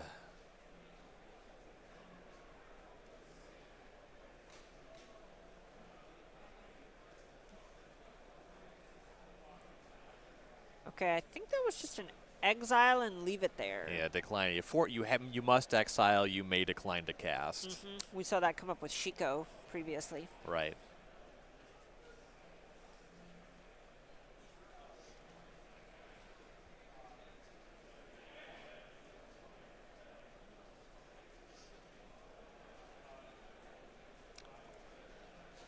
Steckman really just thinking of every permutation of how to get out of this.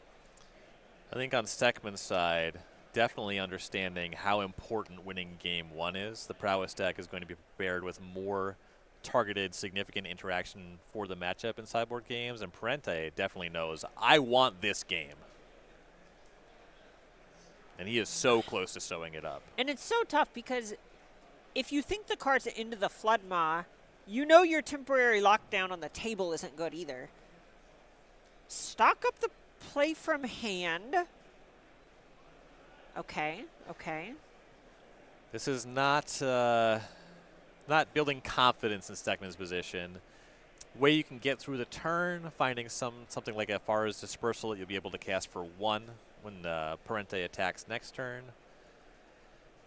But you need to get through the turn and set up the combo. There's really no way at this point that you can win the game without doing it next turn.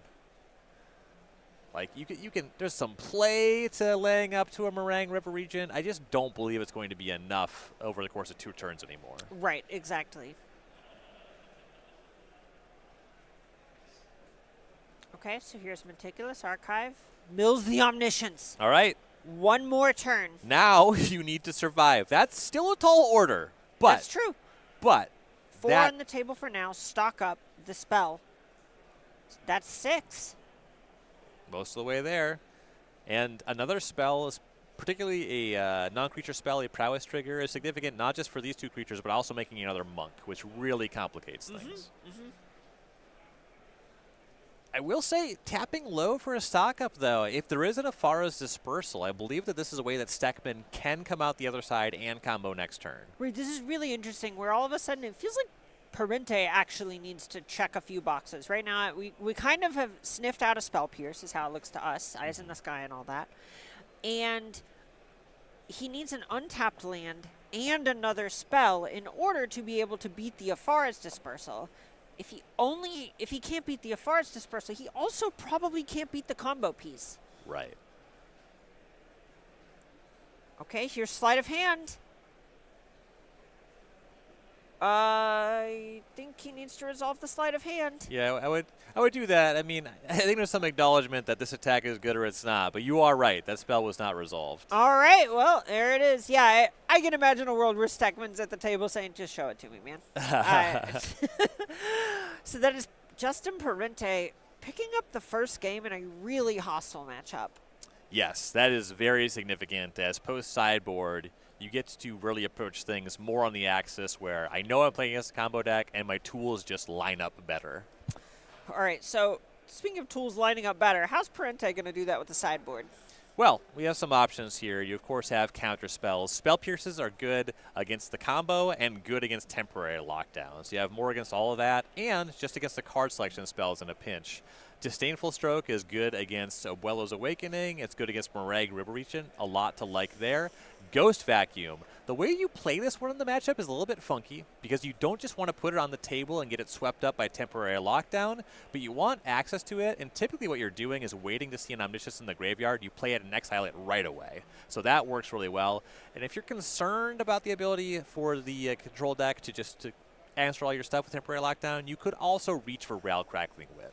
Sure, that makes a lot of sense to me. What about the other side? This is a spot where you know the matchup gets worse as they tune their interaction. Is there like a bobbing and weaving? What's the story there? A little bit. You're going to stay on the combo. The combo is still your cleanest line to victory. And the thing about Spell Pierce is if it's targeting your interaction, it is not adding to the clock. It just allows Parente to try to buy more turns. So what you're going to do, what is really helpful, you keep the combo in, but then you add some stuff that's good against Spell Pierce. So Beza the big get there. Overlord of Mistmoors also plays, significantly making blockers. Voice of Victory is a nice one. A couple things going on there. It makes it so those Spell Piercers are not good against your combo. And then also it's just got 3 toughness. Yep. That just matters in this matchup. Right, it's a spot where, especially if you're trying to play a fairer game, it's one of those cards that helps you turn the corner as a control deck. Change the equations, a serviceable counterspell, and Clarion Conqueror, pretty nice for being a 3-mana 3/3 and turns off the Ghost Vacuums. And just blocking Slickshot Show Off is something we've seen come up a bunch this weekend. Right. Well, we see these players about to punch their ticket to the Pro Tour. If you want to throw your hat in the ring, you're going to want to join us at other regional championships we have coming this year. You know, maybe find an RCQ, punch your ticket to one of these in SCG Con Houston in October or SCG Con Vegas in November. But you don't need an invitation to play in all of the events that SCG offers. Yeah, maybe you don't have time to RCQ. Maybe the regional championship's a little bit intimidating for you. So we have open entry events, the Spotlight Series coming to both Orlando and Baltimore. Those ones, anybody can show up and enter. We're going to have tournaments of similar sizes with very exciting prize pools, and you don't have to do any preparation. You should. You know, you should know what's going on in the format. But you can just show up and play. I mean, we've talked about Orlando a couple of times on the broadcast. That's going to be post-rotation standard. Like, those are some of the most exciting events to be a part of because you truly don't know what is going to happen most of the time, which is true of your opponents playing against you as well. Right. Yeah, a lot of exciting stuff. You're going to see some new decks that weekend for sure. All right, well, if you want to go to any of these, you can find more information at starcitygames.com/SCGCon.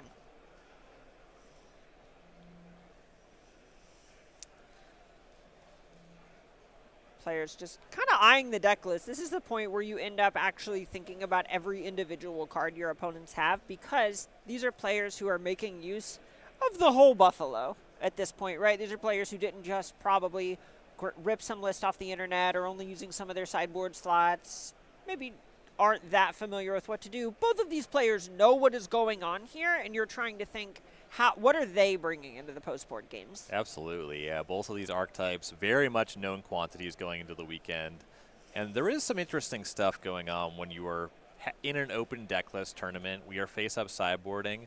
On the Is It side, Parenti knows that there's these 3 toughness cheap creatures that have meaningful text boxes. It's tough to really convert a Burst Lightning in the matchup, but there starts to be an argument to having some access to Torch the Tower. Yeah, sure. That makes a lot of sense. And Voice of Victory is one of those cards that you would really struggle to play most of your post-sideboard games if it sits around. Right. And it's so good at that job. You know Steckman is probably bringing it in, even with the knowledge that you have answers for it. It just changes the texture of the whole game as long as it's on the table. And to your point about the knowledge of answers, what you can't do on Steckman's side is spin your tires the entire game. You need to do something that forces your opponent to have something, right? And there was a little bit of that. There was the temporary lockdown, which was very good interaction, but there was critically that turn where the Founding the Third Path went off, and Steckman just cast a stock up, and there was really nowhere to go. It was too far behind in the battlefield already. Just something that played to the battlefield would have been much more significant. Right. A lot of those cards also have the added bonus where we see the sort of threat of attack a lot of the time, where you see someone attack with a Swift Spear and what might look like a bad block or something like that, but you get to threaten, oh, maybe I have Monstrous Rage, who knows. Something like Clarion Conqueror frequently is still a 2-for-1, even if they have the Monstrous Rage, so demanding 2 spells has this own sort of sub-game of forcing your opponent to play a certain way whenever you have one on the table. Right. You know, for players this experienced, these 2 players making this very deep run in the regional championship, there's something more nuanced happening than always making them have it and always playing scared. You expect them to thread the needle. There's a lot to think about in these equations. Right, because some of the times it's not just about making them have it. It is when you force the issue. Right. What turns do you want them to commit their mana? Tyler Steckman, you see lands and spells, but those are 2 Adakar wastes. The pain lands on the Azorius Omniscience side are tough. And there's even a degree where there are a couple of Afara's dispersals, but whenever you're on the play, you kind of know you might not get that selection for a few turns because it forces your opponent to play a certain way for that card to even matter. Yeah, particularly when you're talking about the double Adderker Waste hand. The pain land, that's a problem. Needing a third land, arguably an even bigger problem. So the longer you have to wait to start using that Surveil, the more it's going to cost you potentially. Yeah, and we see Parente take a mulligan, but talking a bit more about why I do like this keep from Steckman. On the other hand, if your Afara's dispersals are not live, that means you're not being pressured very much. So you're getting some time to actually spin your wheels. And you're very likely to be attacked by turn 2. You know, there's hands with no 1-drops. There are hands, once you have no 1-drop, it's Draycatcher or it's Cutter no token. So maybe not until turn 3, but you're certainly not dead at that point. Right, and it looked like there was a lot of gas in Steckman's hand as well. So I do think this is one of those keeps where it's a funny, almost like level 3 level of, all right, I have lands and spells. Oh, wait, these are not convenient lands. Oh, I have selection. Oh, well, my opponent gets to pick when it turns on. Well, if they're not choosing to turn it on, I'm probably in good shape. There's also just some spells that if you hit your lands, you can cast them, make something passable at all, extremely keepable. A temporary lockdown, for example. Yep.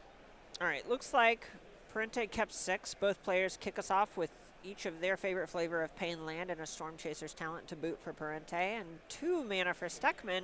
Is this a Dragon Storm? That's a sight for sore eyes. That'll clean the hand up for sure. Going to be advantage Shivan Reef on the Pain Land front, though. Okay, that whether or not that is true, we know there's some bias here. You're saying that I would say that in literally any context? We could be looking at a mythical 10-pocket binder with each of those, and you'd go, okay, but Shivan Reef's looking good in the heads Let's up. just look at it. Right. Look at it. You're like, come on. It came out of Apocalypse. How bad can it be? Right. Look at that color scheme. It's got blue. It's got red. What? You want more than that? Come on. Okay. Right, back over to Parente, who looks like there's a lot of tanking going on.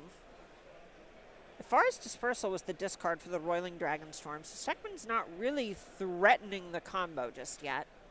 That is a very curious discard, though, because you have the Otter token. That is your threat that the Dispersal is a clean answer to. So what the heck's going on? It smells like a temporary lockdown to me. Okay, well, Slickshot Show Off, the cast for Parente, where I would guess the thinking was whether or not to plot it there. Yes. So that's 2 coming across, Steckman to 17. It's also a spot where if you have another threat and you were just thinking about that, playing the Show Off and attacking, you'd want to get the point over playing a Corey Steelcutter. You don't want to get that one immediately slept up by lockdown and get no damage for it. And then this also maximizes for the situation where you don't get locked down. Because now the Show Off is there, and then you get to cutter and grow it next turn. Right, in some ways this is sort of what we were talking about before, about this almost forcing the lockdown issue, where Slickshot is so scary, you can't not play it. Okay, so here's a basic island from Steckman. That's a big deal, because that means that casting spells aren't going to all have a life tax. Right. Notably, that second Afara's Dispersal in hand can be cast. All right, one basic island deserves another.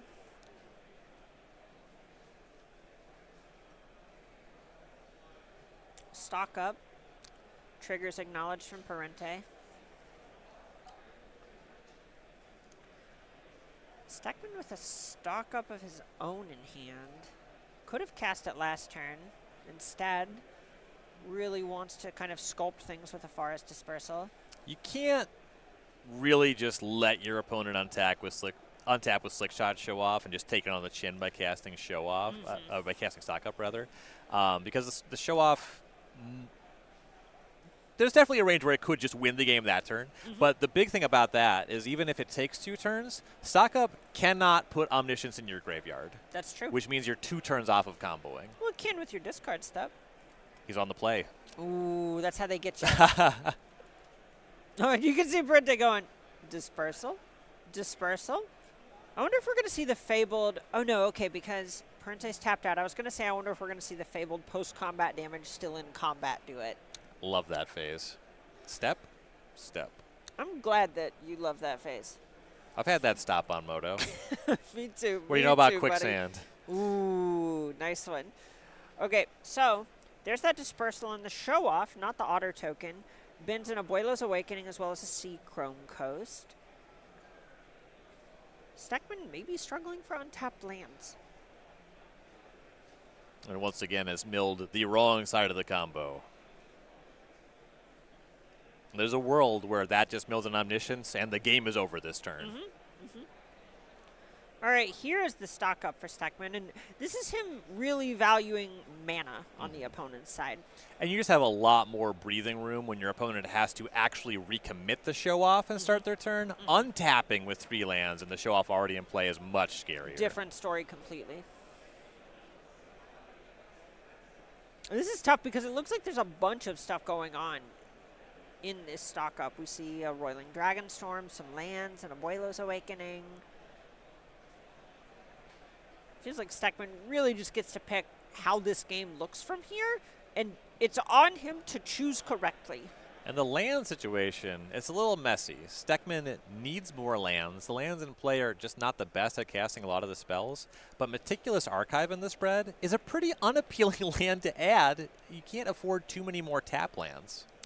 And if you don't have another 1-drop, I think it's okay here. But it is not what you are stoked to be doing. Yeah, it plays this turn exactly. Yep. All right. As we see it get played, Adakar Waste to the bin. Back over to Parente.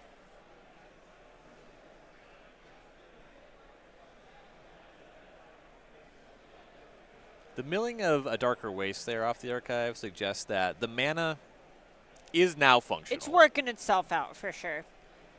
And if anything, it's a paint land. Yeah. I think it's being milled because you don't want any land here. You're kind of at the point where, all right, I'm accepting that I'm losing life to my lands. I need to get the mana thresholds that I need. So here's another Chivalry from Parente. We know about a show-off in hand. And this is when the Prowess deck really can feel like a combo deck where they stare at their 4 or 5 card hand, flick their cards for a minute or two, and then tell you you're at 3. Right. It also feels like a combo deck in the way where you're trying to pick the turn to go off. It's not just an aggro deck where, oh, I need to play a creature because I need creatures at the battlefield. I need to expand my position. It's, okay, I can deal a half combo. I can 7 this turn or whatever, or I can try to do 15 in 1 turn. Yep.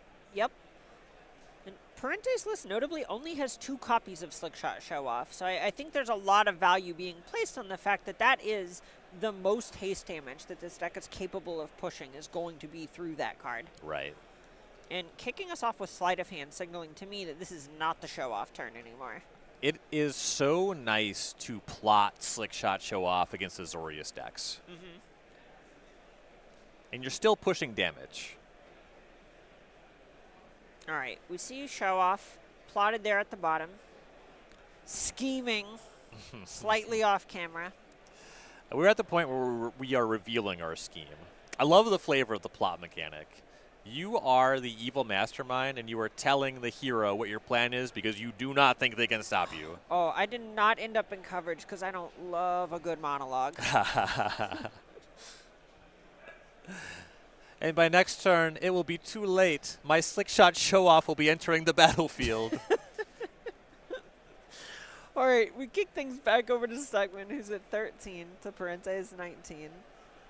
Stuckman tapping 2. Another Dragonstorm, maybe? Yep, that's the play.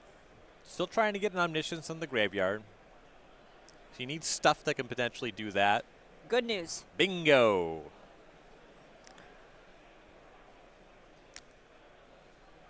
Omniscience in the graveyard. Meticulous Archive looks at the top. And this is what you talked about last turn, where every extra Meticulous Archive is pretty awkward. Right. So you know that there's no lockdown happening this turn. Not that it would be strong. The interaction you really want would be access to Get Lost or another Afara's Dispersal. Meticulous Archive leaving a card on top. Why did I have to play a tap land if I wanted to draw the card anyway? Azorius Guildgate. Hey, it's not a gate.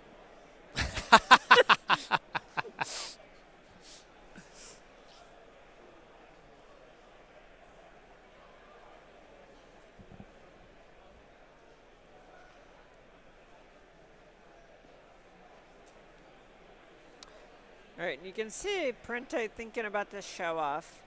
River Pyre Verge, the first play. 5 mana available with the Show-Off there. Parente has got to be thinking, all right, you can have at most 2 pieces of interaction if it's specifically double Afara's Dispersal. Do I have a Spell Pierce? I mean, that's really important, right? 1 piece of interaction is a much bigger deal if you don't have the Pierce. Yeah, all of a sudden I'm looking at the sideboard just to see there are only 3 copies of Afara's Dispersal in terms of 1 mana interaction for the battlefield, and 2 of them are in the graveyard.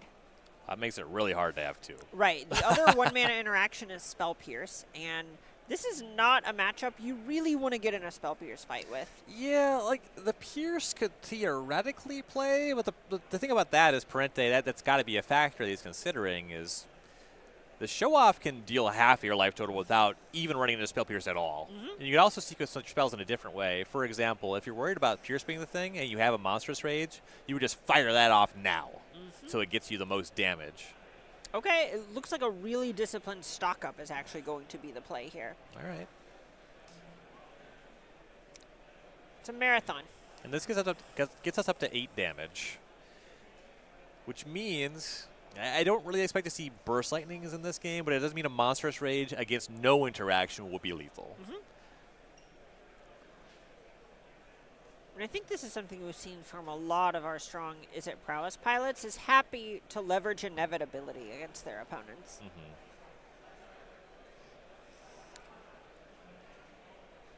Ooh, Steckman with the okie dokie. 8, no takebacks. Steckman to 5. Kind of feels like both players have one more turn here. Well, Steckman's turn's probably his last one, I guess is what I want to say. Say it. I believe Steckman's next turn will be his last one in this game. Glad you got that.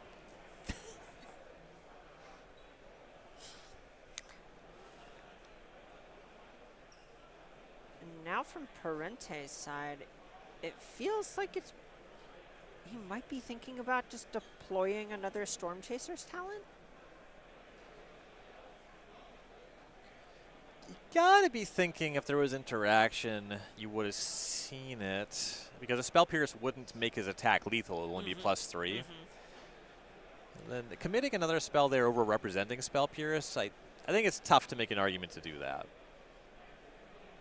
Ghost Vacuum. Okay. Wow, wow, wow. And this is exactly what I was talking about, where it can immediately go for the Omniscience. There's going to be no way to stop the Ghost Vacuum from doing that. Oh, and I love not doing it at sorcery speed. Though, temporary lockdown plus another Omniscience is a nice pair of cards to see off Moment of Truth. Yeah, that's going to allow the lockdown to clean up the Ghost Vacuum and leave one Omniscience behind in the graveyard. Steckman looks to be agonizing over the fact that one of the other cards is an untapped land. Some 2-mana piece of interaction to get the vacuum off the table. Also an extremely valid way to just force the action, where you target the Ghost Vacuum, then Parente has to exile one of 2 Omniscience, and then Steckman's clear for takeoff.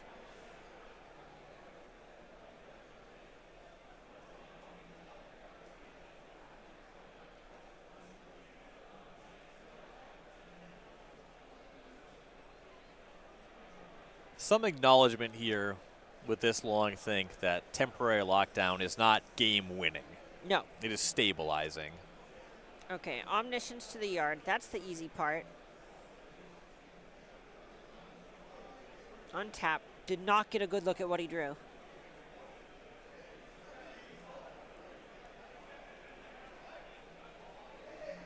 We're also reaching the point where these out-of-card ways might just be colorless sources. Yeah, I would be very wary about taking pain.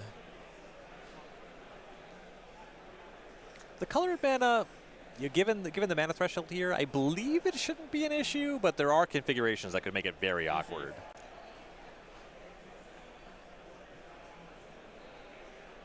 Right, the degree to which temporary lockdown, for example, just costs 2 white sources is challenging.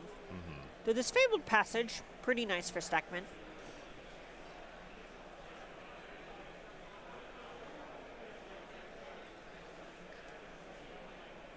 I remember being so stoked the first time I saw Unglued Lands.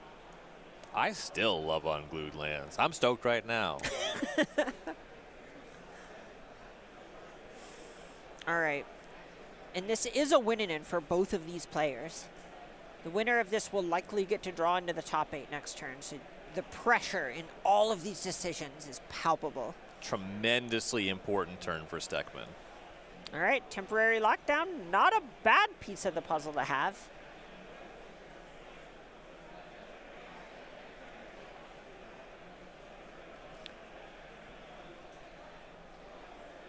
Omniscience into the vacuum. Notably, the Dragon Storms going under the lockdown is pretty awkward. Yeah, you won't be able to pick them up when you make a dragon. Right. Right, that is kind of a combo piece that also just happens to be a smoothing element. Yeah, if you don't have the full combo rolled up, that's a really effective way to keep the churn going.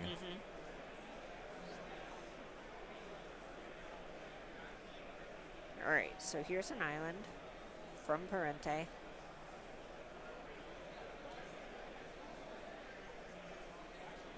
Yeah, if we're talking about trying to end the game this turn, that island unlikely to be a factor.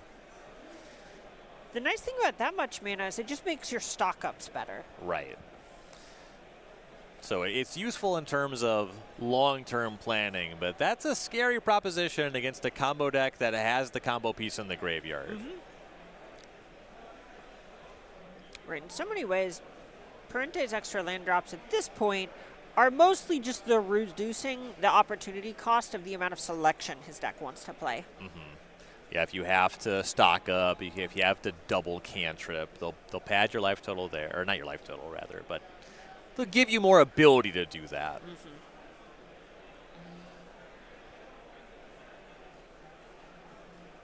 All right, speak of the devil, stock up, number 3. And using this much mana, it's very likely that we're looking for that second copy of Ghost Vacuum as our priority number 1. You Right. just don't want to get comboed. That's the whole thing, is we are at the phase of the game where you first want to see if you can kill your opponent. If no, make sure that you are not going to be the opponent who gets killed. Yeah, it really does have the texture of a combo mirror in that way. And some of that is just a symptom of how good Parente was at applying pressure early to force Steckman to play so much more carefully. Grape shot for 5 easier than grape shot for 20. Yes.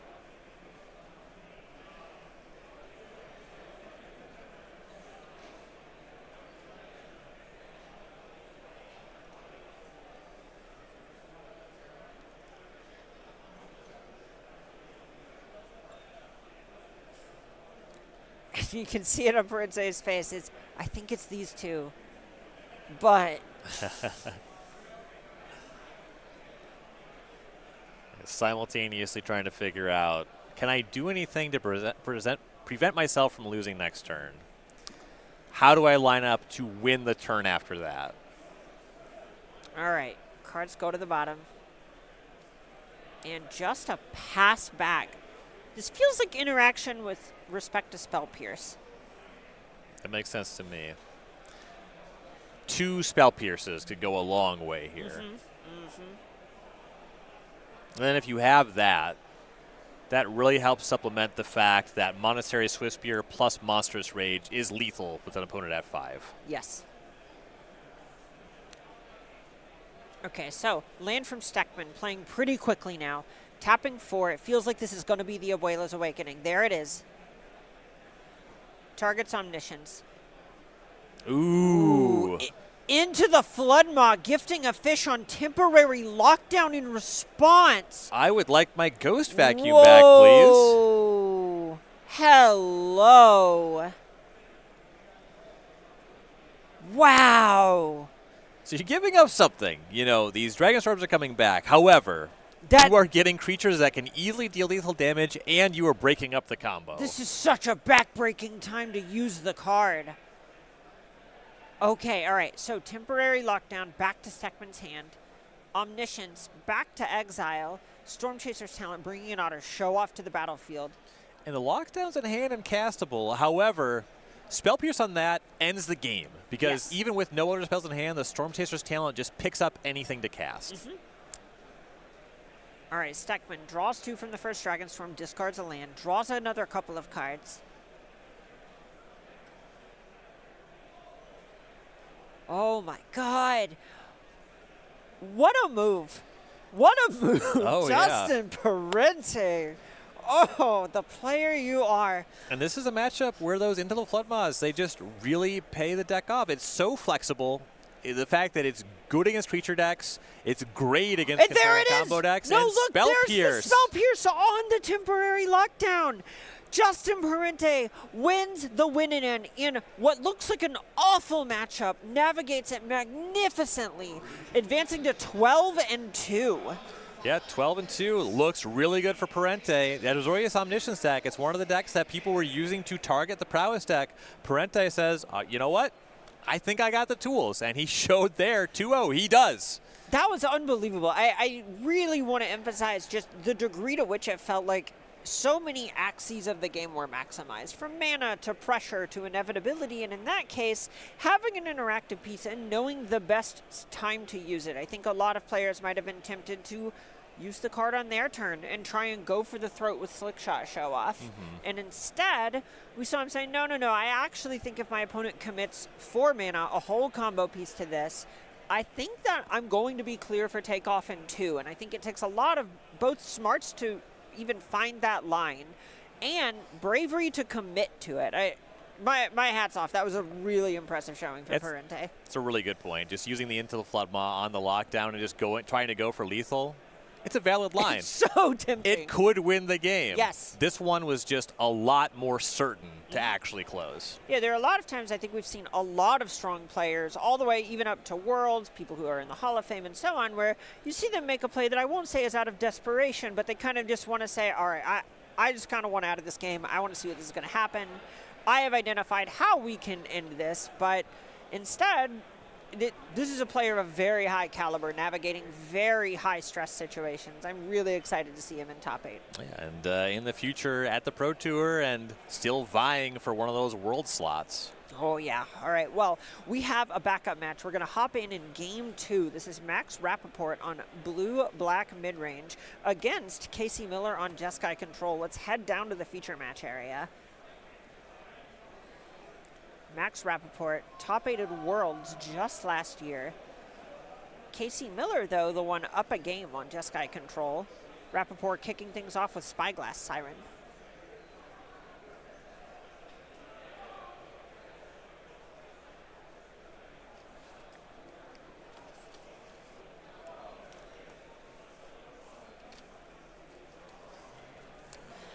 All right, Dustin Elegant Parlor, the lead for Casey. Map gets cracked for Rappaport, immediately puts Flood Pit's Drowner in the graveyard. Swing for 2 with the Spyglass Siren, and there is the second land. Okay. All right, Restless Reef. We have a game on our hands. Definitely an important box to check. When you see the map get cracked on the Siren, sometimes you think maybe it was just the most amazing one-lander you've ever seen. Yeah, can come up. All right. Another Surveil land bends the third Surveil land from Miller. Lithomantic Barrage stops the Siren. Preacher of the Schism, the follow-up for Rappaport. A lot of respect to Kaito being paid by that barrage.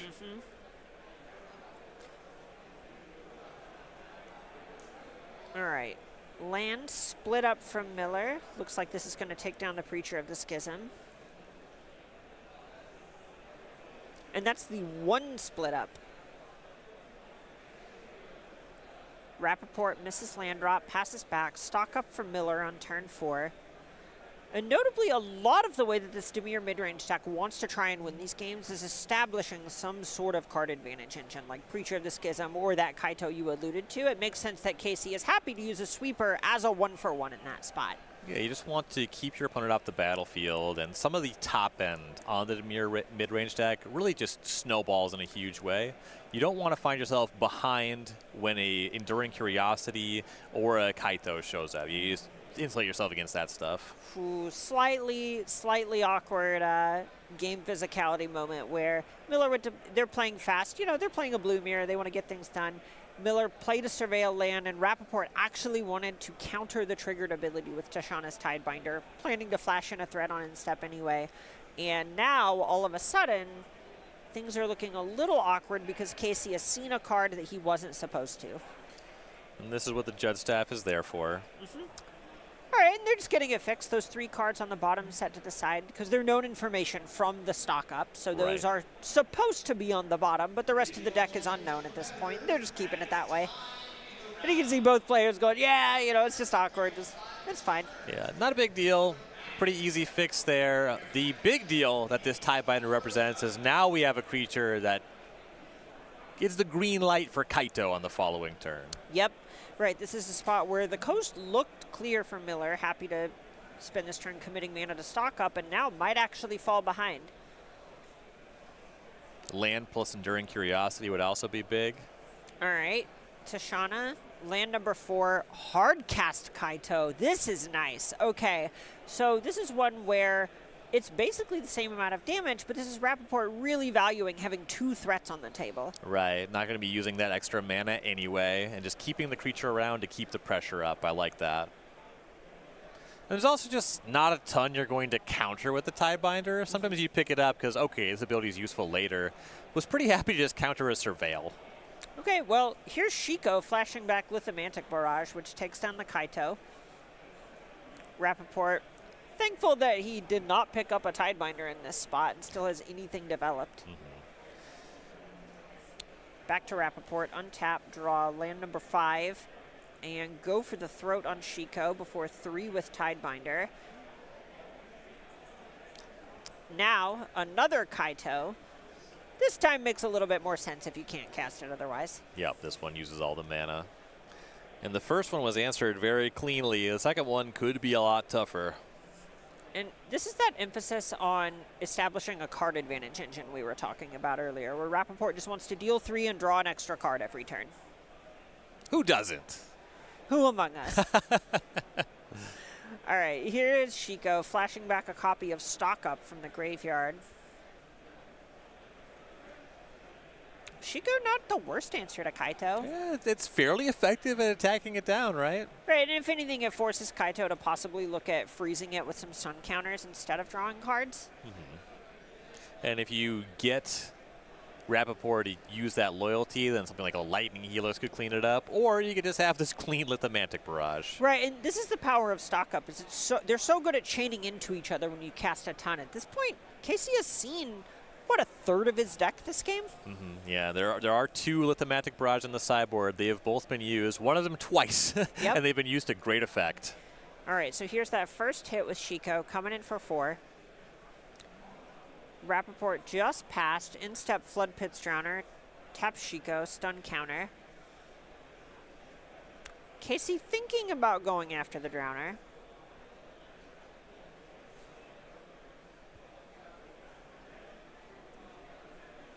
All right, yep, Lightning Helix. You kind of know you just want to whittle the game down, I think. Yeah, the top end, the engine stuff in Rappaport's deck is all pretty reliable on him already having creatures on the battlefield. So just keeping things clean makes a lot of sense. Ooh, Fountain Port's a pretty nice get for Rappaport. Yeah, that'll definitely generate some value over time. Having the Shiku iced also gives you a little bit more time to develop with it. So it's just the kind of card that actually helps you have any sort of material on the battlefield for like an enduring curiosity. It is still scary that the opponent has stock upped a couple times. Miller long an additional material. Ooh, all right, here's Beza from Casey. Mistrise Village actually available. There's Disdainful Stroke.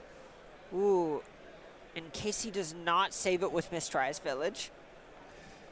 Yeah. Remind me of the text on this. I believe you have to activate it, and then the next spell you cast can't be Oh, countered. my fault, my fault. Thank you, thank you. So representing something, I imagine.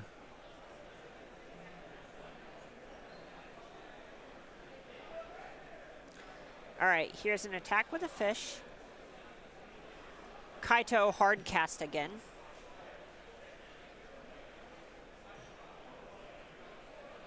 Casey with a couple of 3 steps ahead that could be there. Instead, looks like Kaito just going to continue to keep Shiko tapped.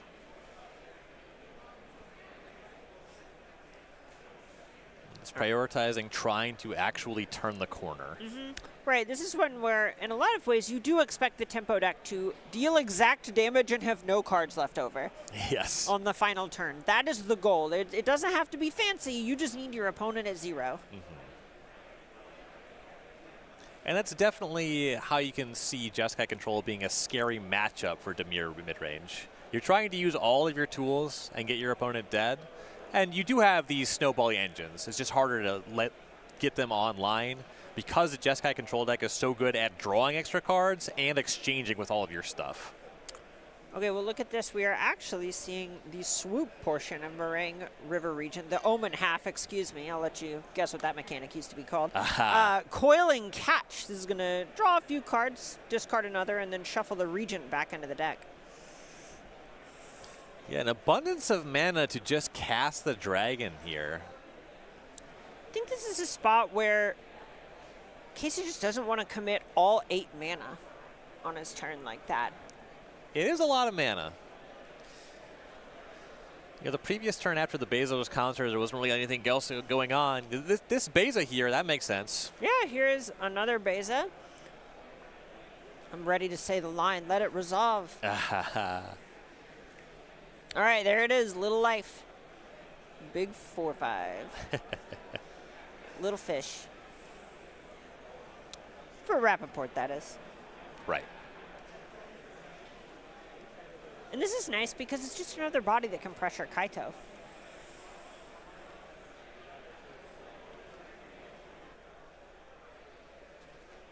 I have to imagine that when the Omen spell was cast, when that Coil and Catch was cast, the rest of the hand from Miller could not have been very useful on this battlefield. It definitely appears like it was probably just lands, judging by what has hit the bin in the time since then. And that's the nice thing about the Omen mechanic in general, is it does give you that layer of inevitability. I like having 2 modes. Ooh, Restless Reef. Getting busy. Getting busy indeed. Targets Miller with the mill. Meringue River region among the cards milled. Looks like no blocks from Miller, which means that Kaito's going to draw a card. Yeah. It's a little interesting. The thing about the Restless Reef is that it does have Death Touch, so you would just trade your Beza. The Beza is of dubious quality on the battlefield. It's going to have a tough time getting through these fish. Unless they're temporarily locked down. It's a combination deck. Ooh, Tashana's Sidebinder. Okay, but Dispelling Exhale on the Tidebinder means that Miller gets all of it. This is devastating for Rappaport. Oh, yeah. I was wondering a bit about not casting that River Regent, but with the way that these turns played out, things look really clean now. Wow. This was so impressive for Miller. It feels like he just had an idea of how this game was going to look in a couple of turns and executed on the steps to get from where he was to where he wanted to be. All right, Restless Reef crashes in 4 more of Miller's cards to the graveyard. Spyglass Siren on the table. Not much else to speak of for Rappaport. At long last, Shiku untaps. And another stock up hits the stack. And if there was concern for Miller about the life total, 10, it gets a little precarious. There's a Lightning Helix in the spread, though I don't even know how afraid he would be anymore.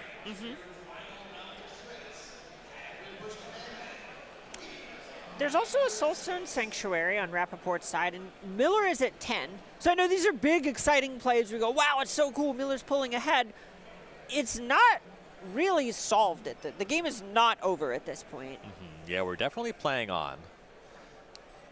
And I believe that the Lightning Helix was picked up, and that's respect to the fact that there are ways you could just flash something in here. Minimally, you can just activate that Sanctuary and increase Rappaport's position that way.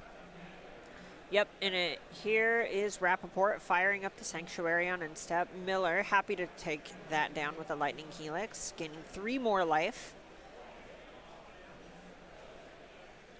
Life being so relevant because that's the only access that it feels like Miller can lose at this point. Yeah, just so much card selection, so many ways to go up on cards. The Shiku now just active as a 4/4 Vigilant Flyer after 5 turns of being iced. Ooh. All right, so 3 steps ahead, counters a Deep Cavern Bat. Also draws a couple cards, discards one of them. Restless Reef, animated by Rappaport.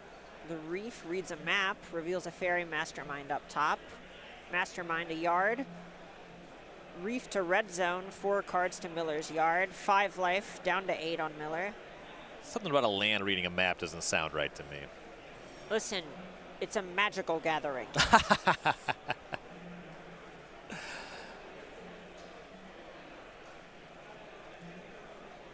You know, one of the concerns we had on the design team about the Omen mechanic was if you could never deck, if you had those cards in your hand. But Moraine River Regent notably takes more cards out of your deck than it puts back in. Yeah, the mill on the Restless Reef is not nothing. Right. It doesn't feel like it's going to be enough. All right, well, Rappaport's at 6. Fires up the Reef. Going to combat. Little attack. 4 more of them to yard for Miller. This is an attack for 5. Miller's only at 8. Okay, get lost. The hand extended from Max, Rappaport, Casey, Miller, advancing to 12 and 2 with Jeskai Dragon Control. This is basically a brand new deck. Yeah, and I love the way that Miller played it, really Wow. taking his time. That Omen turn, I really want to highlight that, really setting up to get the base on the battlefield, to lock things down, and to clean up the hand a little bit. There's an argument to just say, oh, Meringue River Regent's really good, but he said, you know what? I can do better, and better he did. Yeah, so many cards. It felt like a lot of his turns, there was a bunch of modality to when he wanted to use Mistrise Village or cast his draw spells and so on. And he ended up threading a really specific needle to very rarely be able to win, but win nonetheless, and find himself in a great position to draw into the top 8 here at the Regional Championships. I'm not going to keep stalling until we get to the final round of Swiss and you see who it is that is going to be in the top 8. Do not go anywhere. We've got Corey and Jim. They're going to be back in just a sec. We'll see you in the semis.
All right, everybody, welcome back to coverage here of the U.S. Regional Championship in beautiful Minneapolis, Minnesota. Corey Baumeister, Jim Davis here, bringing you all the action here for the next couple rounds. Let me tell you, Jim, last round before the top 8. It's one of the most exciting rounds that you can possibly conjure, as winning in Magic is going to be a plenty, and those are my favorite matches by far. You can feel the pressure. Yeah. Honestly, it's fun. You can kind of feel it in the room. It's the excitement. Yeah. It's good stuff. Yeah, you start hearing a lot of loud cheering for your friends, you know, sometimes distracting when you're playing a match. You're like, oh, yes, yes, yes. Everyone's accomplishing their dreams right now. So let's take a look at the standings and see what players have kind of locked it up. So I have some news.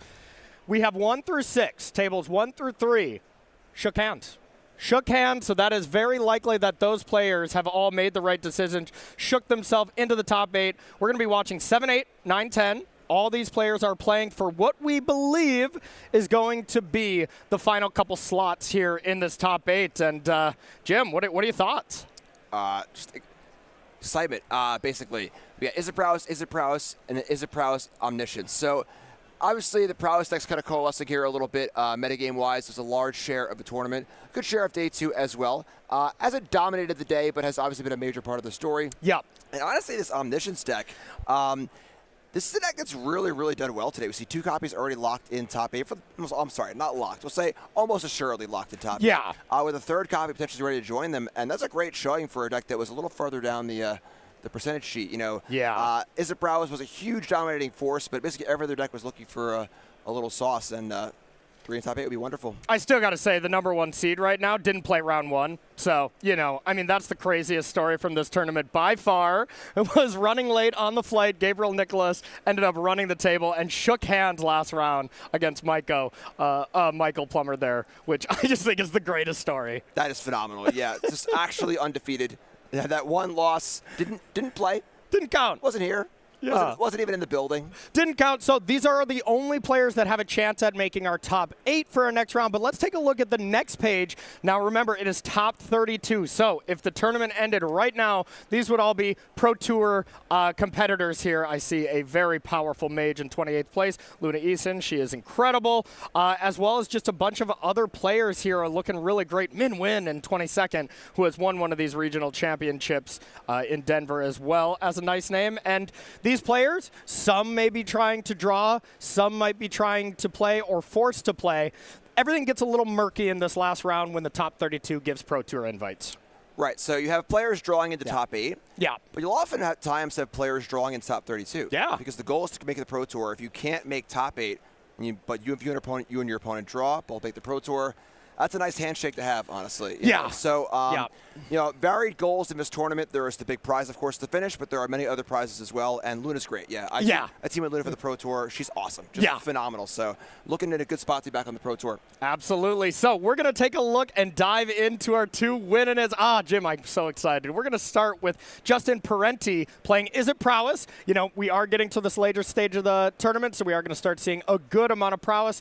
Any, you know, variations here, or is this a stocky stock? A little off the stock, actually. Okay. So we've been seeing Draycatcher as kind of like a really good card in the mirror. It's a card that is very good against damage-based removal spells. It's good against mirror, good against red. Often seeing it in the sideboard, but Justin here has got 2 copies in the main deck, so a little more teched out. We've seen a lot of more stock lists, but, you know, one of the big things coming into this tournament was the Izzet players making sure they can beat each other. You know, you want to have an edge in the mirror. You know, it's going to be a large part of the room, and Hatcher's the way to do that. Okay, sounds good. Let's take a look at Matt's list, Justin's opponent. And Matt playing Izzet Prowess. I think this is the first Izzet Prowess mirror we have seen at all, so big props to Nick Miller, who making sure we see a bunch of exciting matches. And Matt playing Izzet Prowess, big differences here. Much more stock.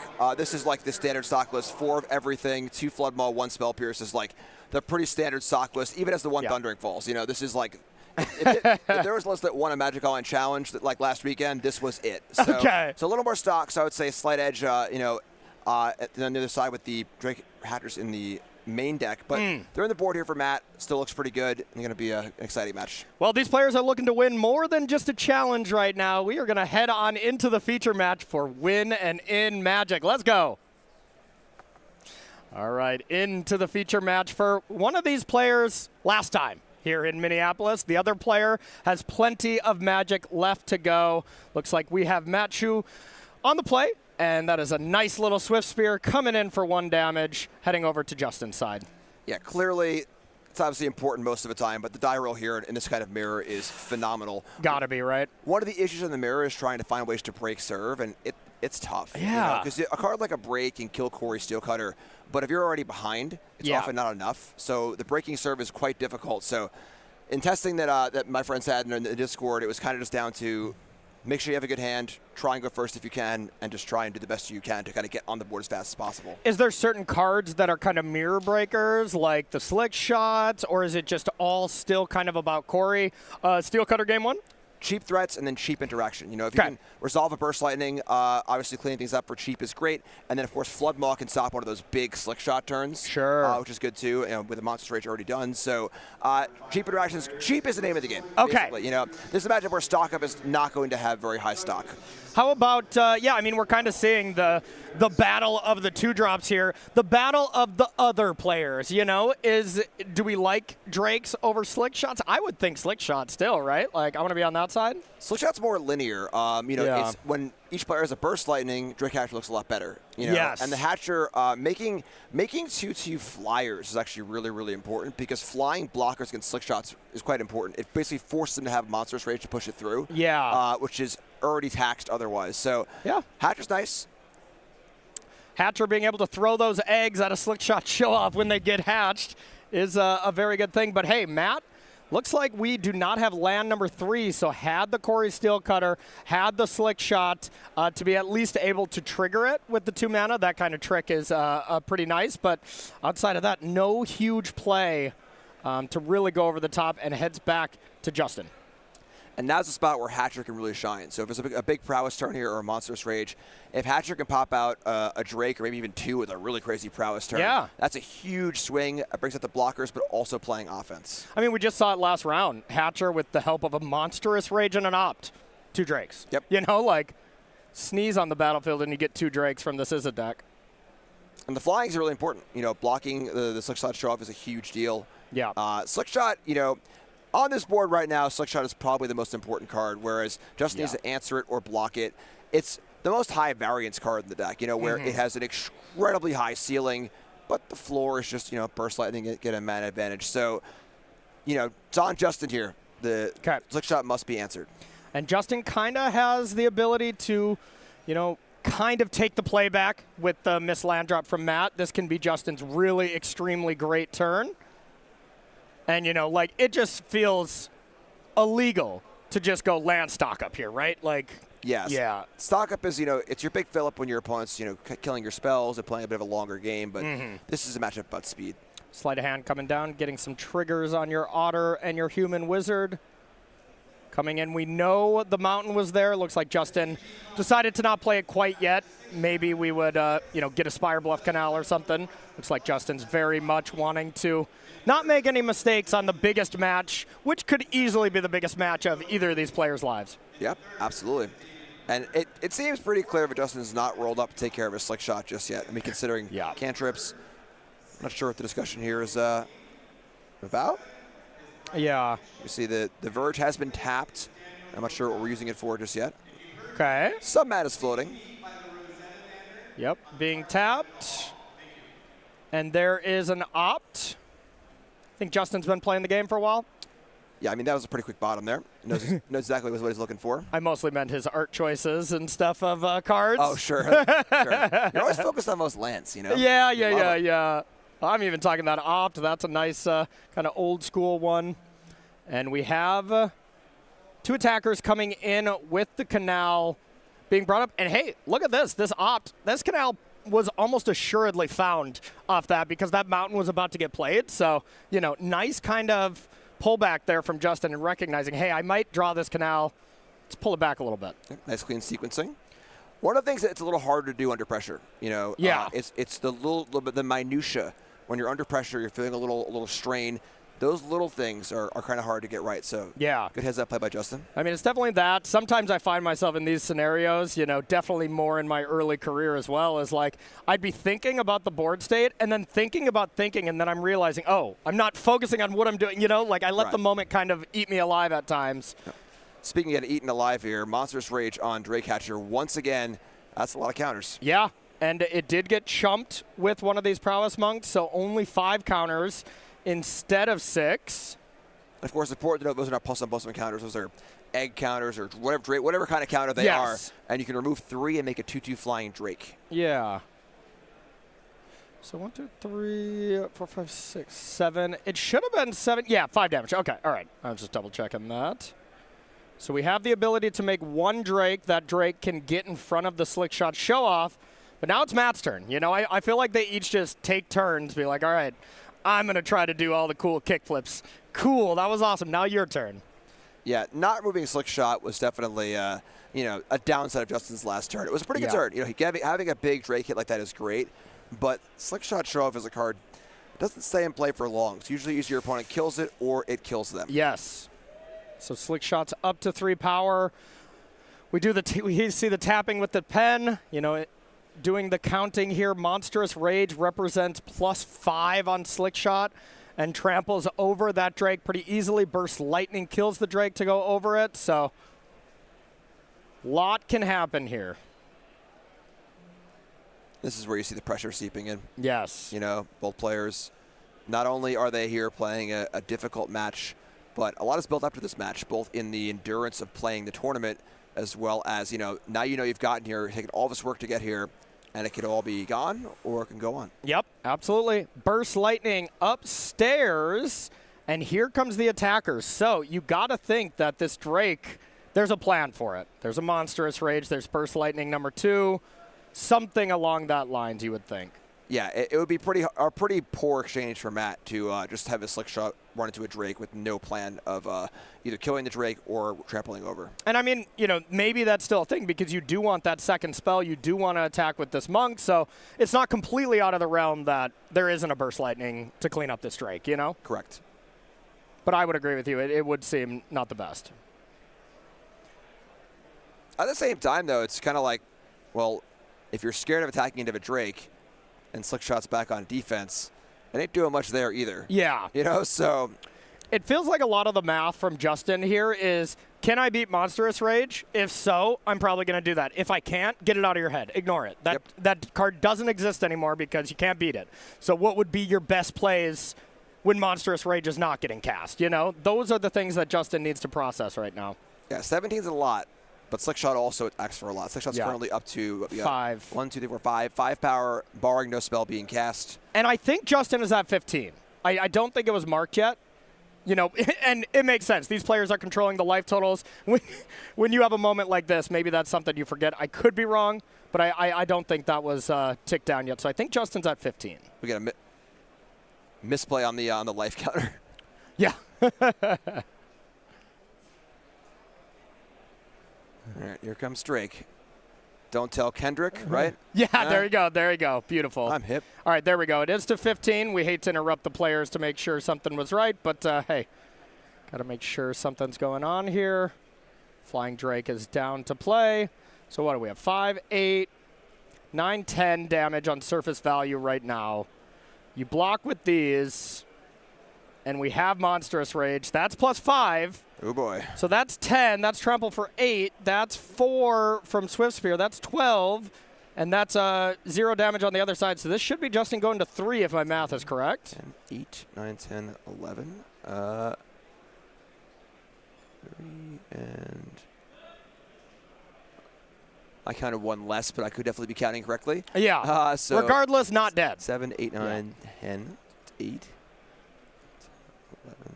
Oh, 12, yep. I count 3 also. Correct. All right. I didn't count the base power of Swift Spear. That would not be the best card then. Yes. Yeah. Oh, 1 prowess haste. Oh, 2. Come on, give it some respect. Sorry, right. Yeah. All right, so that is a lot of damage, but that is not a lethal amount of damage.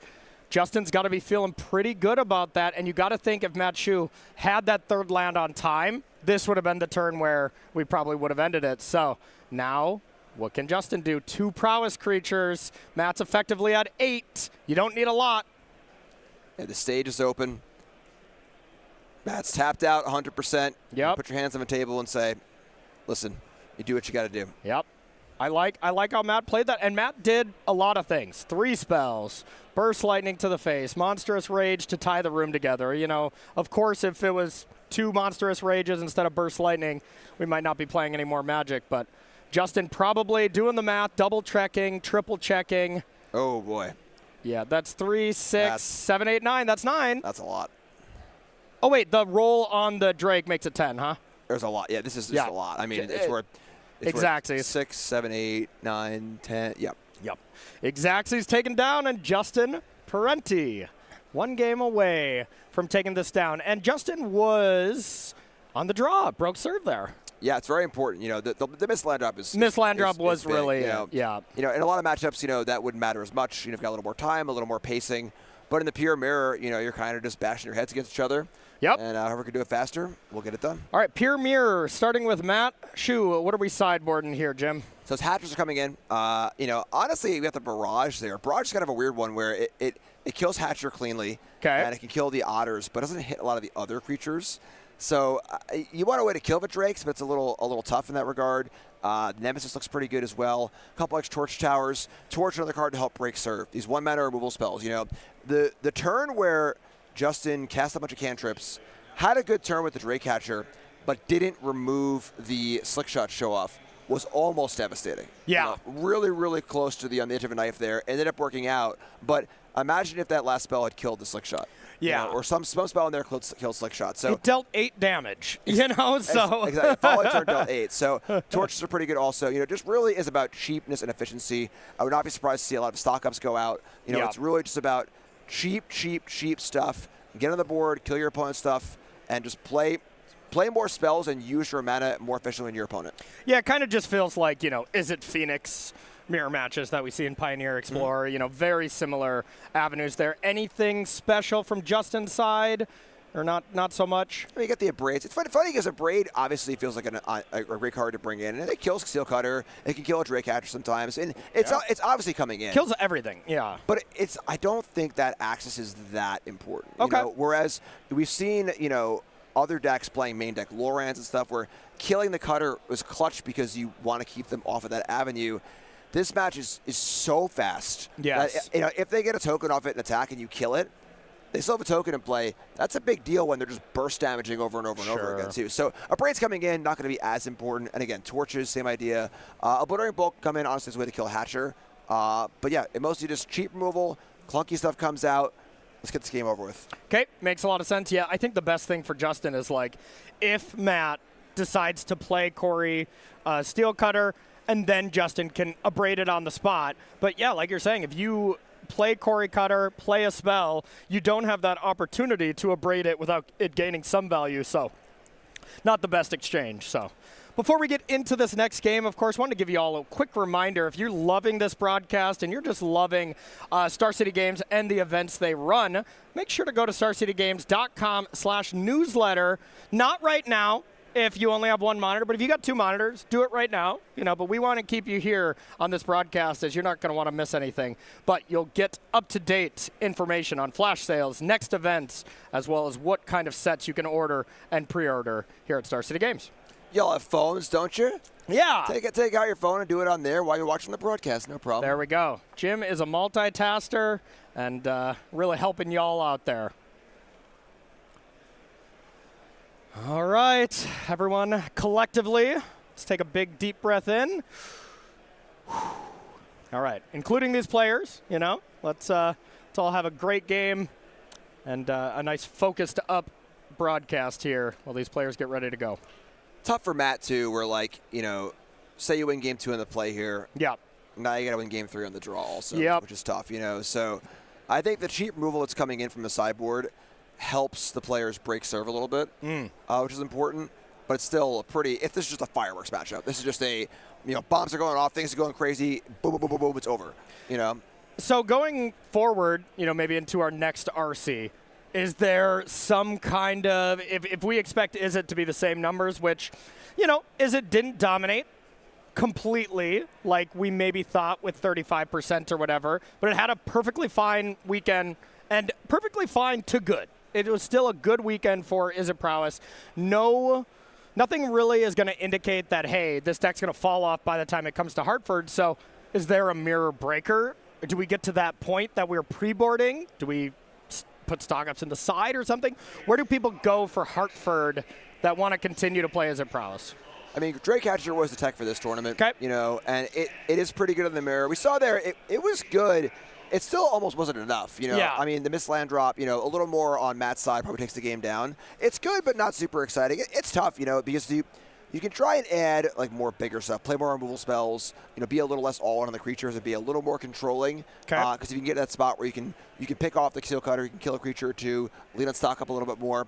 But the slower you make your deck to try and do that, the worse your other matchups get. Sure. Because now you're giving your omniscience opponent, your domain opponent, more time to really do their thing, which can be a problem too. So, you know, I think it mostly just comes down to just keep a good hand. You know, mulligan. If Bet7 is not super proactive with, you know, some solid mana and some good draws, yeah. It. You know, I think card quantity not going to matter as much here. Just kind of get it done. Hey, if the die roll is that important, the one thing that these players definitely have going for them is, well, this was 7th and 8th in the standings, right? Mm-hmm. 1st through 6th drew. 1st and 2nd had higher records than you already, so they'll be higher seeds, but winner of this is probably in 3rd or 4th. That's right. So that is the play, getting it started for a couple of rounds. So, well, it sucks to not shake hands with your opponent in that last round, and you got to, you know, just go to the table, play some Magic when you thought maybe you were already in. That's not a good feeling, but the prize is you get the play if you do win. And, of course, if you lose, you're out. Yeah, in top 8, higher seed always is the play. There are no die rolls. So there's a huge advantage to being a higher seed. Especially when you're playing a deck like this, you know, some decks don't care that much. Yeah. You know, obviously being on the play is ideal in most scenarios, but some decks are not that big on the die roll, where some decks are huge on the die roll. And yeah. Of course, Prowess being one of them. Yeah, and hey, I mean, there's been matches, not for many years, but there's been certain matchups, Rakdos mid-range mirrors, where people have taken the draw. You know, so it's not too out of the realm that the draw isn't the absolute worst place to be. That was years ago. Things have changed a little bit. Cards are just a little bit more powerful and proactive these days. One of my favorite things is taking the draw. I'm a huge fan of any kind of sealed. When I can have any reason to take the draw in that limited format, I'm all about it. A lot of removal. Maybe I have some sweepers. Format's a little slow. Give me the draw. Give me that extra card. Love that extra card. Yeah. Standard, I haven't found a good reason to do so in quite a while, but, you know. Pretty proactive format, you know. I mean, I've taken the draw. There was like a discard deck in it for a little bit. Okay. It was like Hopeless Nightmare, Bandage Talent, Liliana, and I have taken a draw against that. Okay. But, you know, most other scenarios, usually not. Was that for the content or for the W's? No, I think it was correct. Okay. It was correct. Okay. Well, Justin thinks here, I got a little story for you. Pro Tour Honolulu in 09, it was Shards of Alar block constructed. Okay. At the Blood Braid off Pro Tour. Sure. I took the draw in that entire tournament in constructed. Really? And I was 9-0 in constructed going to the last round, and I chose to play and I lost. Oh. It was like they were playing like a much faster deck, and I chose to play in game 2 and 3 and lost. But BDM said that would have been a pretty good Magic piece of lore if I had top 8'd that one, but unfortunately I did not. No kidding. Okay, I love that. Love that. All right, very mild start from both players. Justin did keep that 6. Matt Shu kept 7 on the play, double land pass. What's going on? I mean, Matt has to have a Braid in hand, right? Like I can't. This is like blowing my mind. We just spent an hour and a half talking about how all that matters is speed, and both players are playing Drago now. Yeah. You know. So Matt should have taken the draw. Yeah, I mean, trying to make us look bad. There actually are. Matt does not have the braids. Justin does. That's true. I mean, counter spells? Spell Pierce, very possible. Good cutter answer, but I'm floored right now. Yeah. Speechless.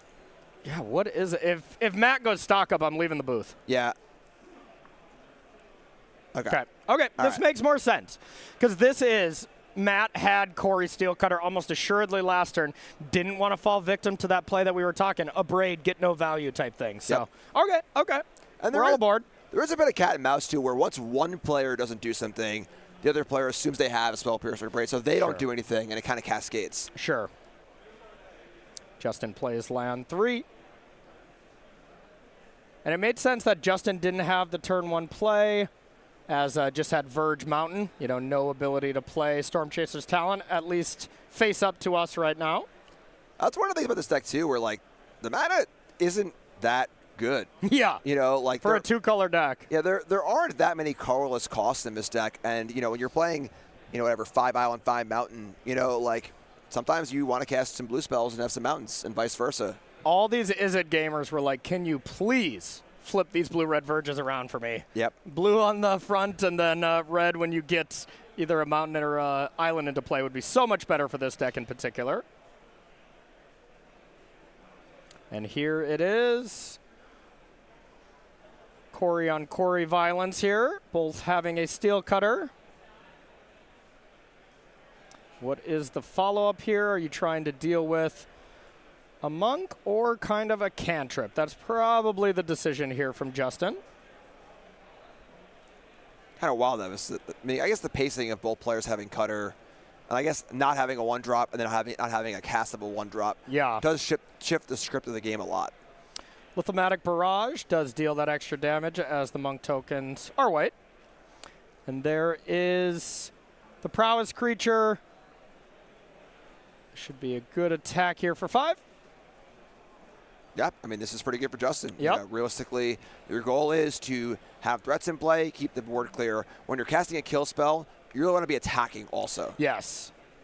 Yeah, if you're just killing a bunch of creatures and your opponent has 1 or 2 Corey Steel Cutters, not ideal. So here is, I mean, just such a phenomenal play when you get 2 of these things going.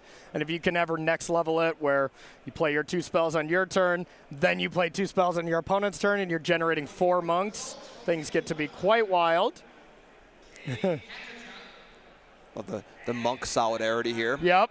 Share my tokens back and forth. And let's see if we are getting in there.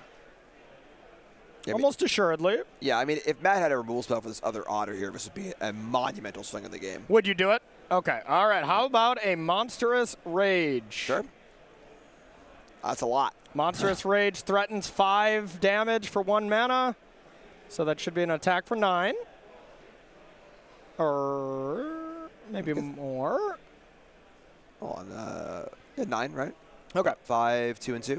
Double checking my math. And passing to Justin. 15's a lot. Yeah. Yeah. It doesn't seem that likely to win from here. The big thing here, too, I think, is trample. I think Steel Cutter having trample is like the real thing that pushes the card from like a really good card to a pretty absurd card. Yeah. With both of those monks having trample, it's really hard to line up any sort of a block where like maybe you could chump block and race otherwise, but like it's just so much damage, you know. If there's a few spells next turn for Matt, and Matt's totally out of gas, or whatever, I guess, but like if there's a few spells, you know, and then one spell will almost beget another spell, be it a cantrip or whatever else, so. Yeah, blocking's not allowed in this matchup, it seems, you know? Like, it does seem very difficult to do any kind of effective blocks. We stocking up here? It seems that way. Justin does not want to. Very reluctant stock up. Yeah, and I feel that pain because it doesn't seem great, but stock up into land, kill a monk maybe. You have some hope that you're going to survive that next turn, but not a lot.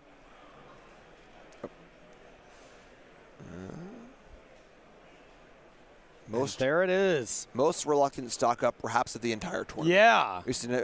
Every other stock up we've seen cast was slammed on the table. Oh, yeah.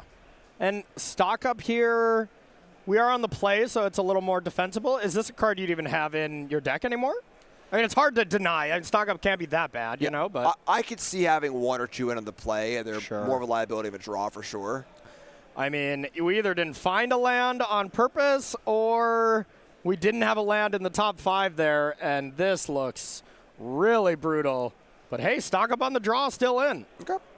You know, I guess we should stop with our, slander against this powerful Aether Drift Uncommon, huh? Leave it in all the time. It's obviously very powerful. Yeah. You know, I imagine some number came out. Yeah. I would think. I mean, I could be wrong for sure, you know, but it's just, it seems pretty hard to play, so much of the removal game where you feel comfortable, like, I could just kill stuff and draw cards. Yeah. You know? Swift Spear, here comes the monks, and Justin has seen enough. One more game. Players on the draw have won every game. Yeah, it's tough. Stock up sees a lot of cards. Yeah. But doesn't see all the cards. Yeah. You know, it's not going to guarantee you the thing you want. Yeah. You know, Or excuse me, Matt was on the play this game. Never mind. Yeah. Looking for a land there, you know, and you should see a land in 5 cards. Yeah. You're not always going to. No, definitely not. Not guaranteed, especially in a deck where you don't play that many lands. Yep. You know? Not a ton. Oh boy. Game 3. A very large game 3 between these two players. You can see it. Justin's, you know, taking that long, deep breath. Yeah. You know, so Definitely. take a moment. It's important to not get lost in the moment here. Yeah, it's important to not rush through it. It's also important to not play too slow, you know. Just because you're at a match with high stakes doesn't mean slow play warnings don't get enforced, or, you know, you can still draw. So that kind of stuff, you still have to make sure your pace of play is good to go. But we got another regional championship coming here a little bit later here in a couple of weeks. Jim, this is going to be a fun one. We'll be together for this. Tell us a little bit about SCG Hartford. Yeah, you know, this weekend was so much fun. We're just going to basically do it again. So regional championship standard in Hartford in 2 weeks, May 16th and 18th. And, of course, not only is it a regional championship, it's also an SCG Con. There's a bunch of awesome stuff happening, last chance qualifiers, other Magic events, and more. We'll have artists and all sorts of cool things happening. And we'll be there, too. So you can say hi to us or walking around between rounds and stuff, too. So a lot of fun. Make sure you're there. SCG Hartford, May 16th to 18th. StarCityGames.com/SCGCon for more info. And the one thing we're very much going to be doing, and all of you at home can kind of do as well, I think these kind of thought exercises when it comes to week-to-week metagames can really improve players if they think about it. Be like, where do you think the metagame's going to go from here? Is it going to improve? You know, is there going to be higher numbers of Is there omniscience decks that are going to come up? What decks are going to fall? You know, do these kind of expected metagames of what you think Hartford's going to, you know, really bring, even if you're not playing. That way, when you are playing your next tournament where you got a kind of metagame for it, maybe you got a little bit more experience. Maybe you're really wrong. Maybe you're really right. It's just fun, too. It is honestly, just fun, yeah. I love thinking about Magic metagames like this sort of mythical beast that is transforming constantly changing. It's a living, breathing entity, you know? And any little change to one thing has a ripple effect across the entire format. You Butterfly effect. Right, you know, where, hey, domain's not being played too much. Maybe we can do this. Or, you know, this deck is kind of going out. Maybe we can do this. Oh, less people are playing the bounce cards. Well, what was bad against bounce that got kind of pushed out? Oh, maybe Dimir, mid-range. They can come back in and they can do some stuff. So exactly, constantly changing, constantly evolving, and from week to week, it is just so much fun to watch. Yeah, it really is super fun to watch. And, you know, I've been around a ton of amazing Magic players in my life, but I had the most front row seat to the person who was the best at this that I have ever seen, and that's my brother. Brad Nelson was so good at predicting metagames and finding holes in especially removal spells. Like, this is the removal people are using. What is a card that is looking great right now? For this metagame, it would have been Preacher. Preacher was just a card that got a huge boost. There's a lot of 2-damage spells. Drakehaven, or Drake Hatcher, excuse me. Another great card that, you know, kind of got around some of these removal spells. So when you can figure that kind of stuff out, you can get a huge advantage in your tournament. Whether it's something minor like, hey, I'm going to play this 3-drop creature versus this one, that can win you so many games throughout a tournament. Right. It's the feeling of, like, your opponent plays a creature, they play a Preacher, we'll say. Yeah. You look at your hand and it's nowhere to run. Yeah. And you go, okay, well, I didn't exactly plan for this. Yeah. You know, and then things shift. And, you know, certain cards get pushed out because of nowhere to run. For Glissa's a good example. Yeah. Where Glissa was a really good 3-drop in the Golgari decks. Not dominant, but very, very powerful. And in this format, no one will touch that card. Yeah. You know, dies to nowhere to run. And now with the Pixie decks dropping off a little bit, maybe Glissa can come back, and there's the swing. Well, nowhere to run's down a little bit. Now Glissa can come back. Then that happens, and this happens, and all these, you know, action, reaction. It's really fun. I feel like we should start a podcast on metagame shifts alone. I mean, I can talk about it for at least an hour or two. Oh, 100%. Yeah, really fun stuff. So if you're coming to Hartford, these are the things you need to be thinking about. Of course, you know, there's going to be plenty of people that are just like, hey, level 1, I'm going to play the deck that won. It looked great. You know, perfect. You can do that. You will probably do okay. You know, maybe you fall into some kind of traps or something too. So it's like Matt stepping away, maybe had a coughing fit there for a bit. Nick's going to go track him down, make sure he's okay. Yeah. Nick really does it all. Yep. He does it all. He really does. Big props to Nick Miller. You see him on the sideboard, of course, but Yeah. behind the scenes, making sure everything's working. Nick's just the best. Yeah, he really is fantastic. So, well, we got this little lull here. Let's chat about our event after Hartford. Now, this is going to come with a lot of exciting things as well. This is Modern. This is our first, I would say, major Modern event since they took away the card that did nothing wrong, Underworld Breach. And it's going to be really interesting to see where the metagame shifts there. Boros Energy going to be the talk of the town. You know, is something else going to come up and be a really strong deck? But walk us through our next Spotlight series, Spotlight Secret Lair. So, another big Magic tournament, but unlike the RC, the Spotlight Series, you walk in the door and you can play. So for RCs, you got to qualify, go through a bit of a path. Spotlight Series is open. You walk in, you bring your deck, you can play. Top 8 players are going to the Pro Tour, and this one has a special prize. The Always Spotlight Series has kind of a certain theme to them. The theme here is Secret Lair. The winner of this tournament will help Wizards of the Coast to design a special Secret Lair. What does that mean exactly? I don't know. I'm not sure if they know yet, honestly. But the reality is you'll have a hand in designing a Secret Lair, which is so cool. Very cool. Really, really cool. Really, really unique prize. So a lot of money, 8 Pro Tour slots, and this awesome prize, as well as just a full SCG con. Once again, just tons of awesome things to do, tons of other events.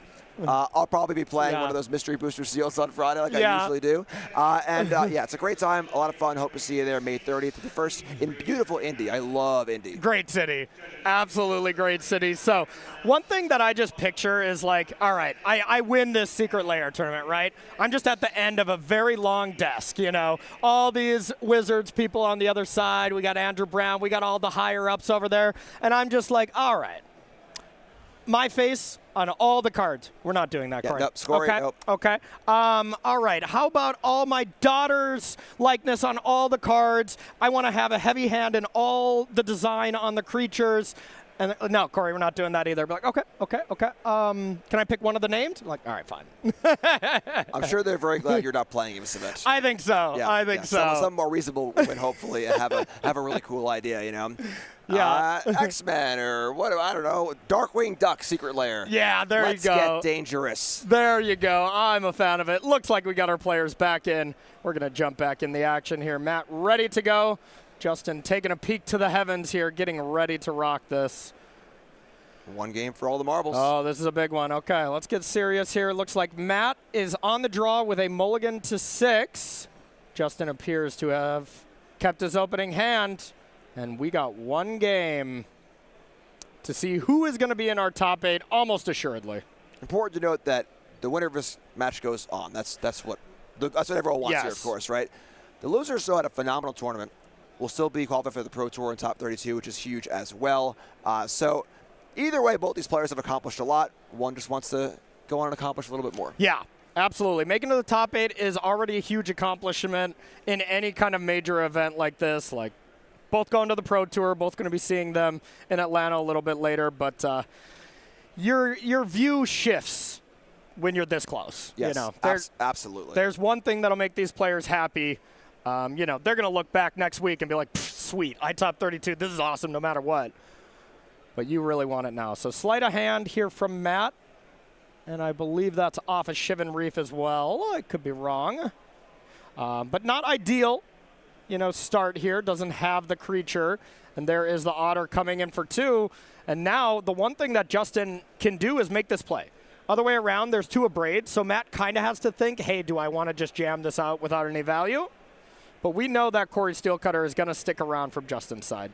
Yeah, it's tough here in these prowess decks. They're kind of threat light. Yeah. There only are like 16-ish threats in these prowess decks. And when you have to do what Matt's doing right now, which is cast cantrips to find the threats, especially on the draw, that's a rough place to be. It is a rough place to be. I did see off that sleight of hand. We had the Corey Steelcutter, so looks like Matt will have that available. But double Steelcutter from Justin. And this is a much better sleight of hand from Justin's side, coming along with, here's 4 damage. Yeah, the cantrips are all in the deck. Obviously, the goal is to do what Justin is doing right now. Yeah. They obviously can help you get set up, help you find what you're doing like Matt had to do. But in a matchup like this, which is so predicated on speed and racing, it just feels really bad to cast a sleight of hand on an empty board. I mean, this is the blade, essentially, from Justin here. This is about as good as it gets. And Matt, stumbled a bit on the draw with a mulligan too. So this is definitely Justin's top 8 to lose here. Turn 3 for Matt. It's got to be a good one. It's hard to mop up too, you know. Like, it's just the cutter's gotta go. I mean, Matt does not have the abrades, right? Matt doesn't have the abrades. Correct. No. So, yeah. And so even if he did, like, right, it wouldn't look good. Right. You deal with the monks, but like then what? So usually, like we were saying, the way to break serve here is just to be the aggressor and try and get ahead. But oh no. God. Oh man. Oh no. This might be the worst stock up of Matt's entire career. Oh no. Yeah, that stock up might be getting Matt a little bit closer to dinner. Yeah. It's hard to break serve, period. Yeah. You know, but when you are casting you're casting these spells, in this deck, all these spells sort of have like an additional like kicker on them where they all buff your creatures, they trigger Steel Cutter. They're usually doing more, you know, than the sum of their parts. They're not just sleight of hand or just stock up. But in this game, Matt is playing them as such. Without a Steel Cutter in play, without Prowess creatures in play, they're just what's printed on the card, face value, you know. So, and on the draw, this is really, really tough. If you would have saw our reaction here, it's like the spine exited both of our bodies. We just slumped over like, no, Matt. Yeah. Not like that. We picked 2 cards. Now, you just got to, at this point, if you're a Matt fan, you are just thinking, Justin's hand has to be bad. There's no way around it. I can't beat any good draw, and that's exactly what Matt is saying. I love it. Is your hand horrific? And the way Justin's going and his body language, I would say no. Yeah. And keep. Oh. Oh, no. Yeah, it mostly has to be like almost all lands. Yeah. You know, like there really isn't, because just any random spell, just cast 2 spells. Yep. I don't care what they are. Grizzly Bears, Fugitive Wizard, whatever, you know. Like, I mean, there is a spell. We can't even see it. It doesn't matter. Yep. It does not matter. That could be anything. That could be a Burst Lightning to Justin's face, Yep. and it'd be fine. Dark Steel Relic, whatever. Yeah. Something. Yeah. Look it up. Monstrous Rage on one of the Monk tokens, and that's going to do it. Justin Parenti is going to be advancing to our top 8 as the 3rd or 4th seed. Going to have the ability to be on the play, and a huge congratulations to him after a hard-fought tournament. Really impressive stuff there, Jim.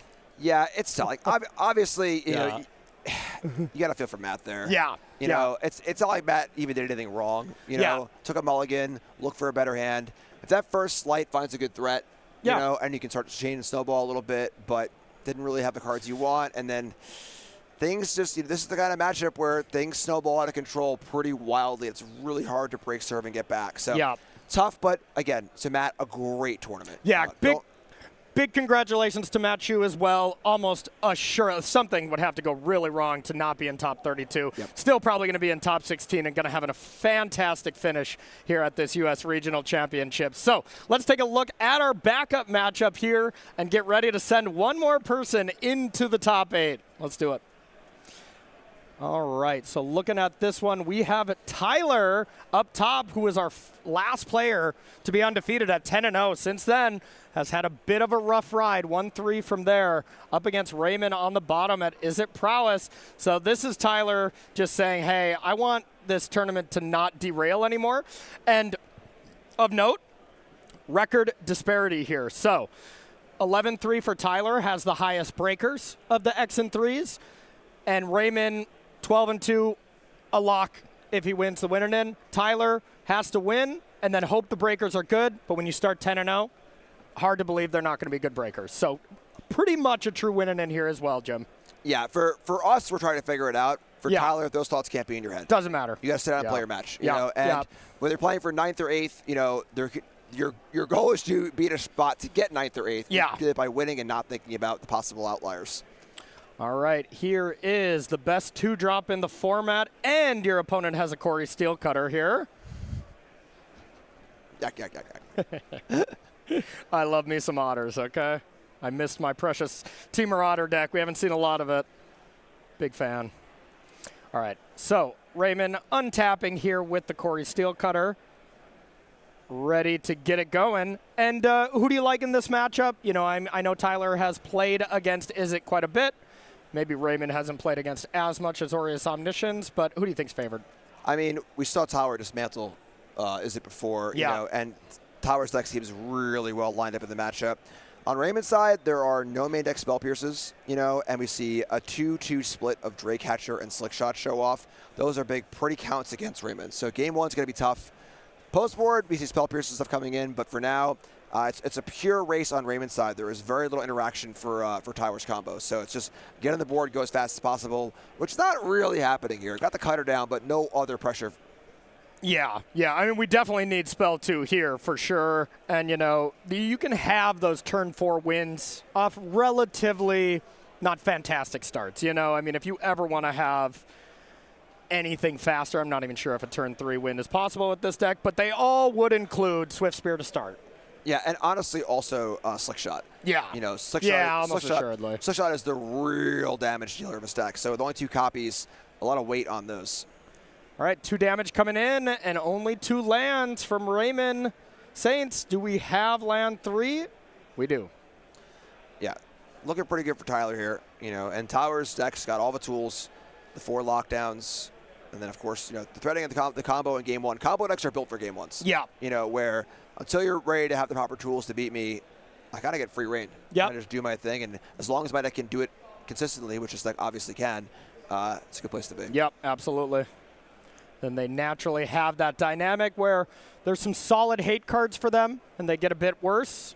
You know, kind of Dredge-esque, that really great game 1, and then they got to fight through it. But something very different than a deck like Dredge is the kind of plan B we've seen with these Azorius Omniscience deck.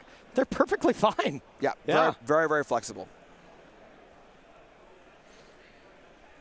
2 mana being tapped here from Raymond. So time to do some showing off. More cutting. Corey Steelcutter coming down, ready to put a couple of monks into play.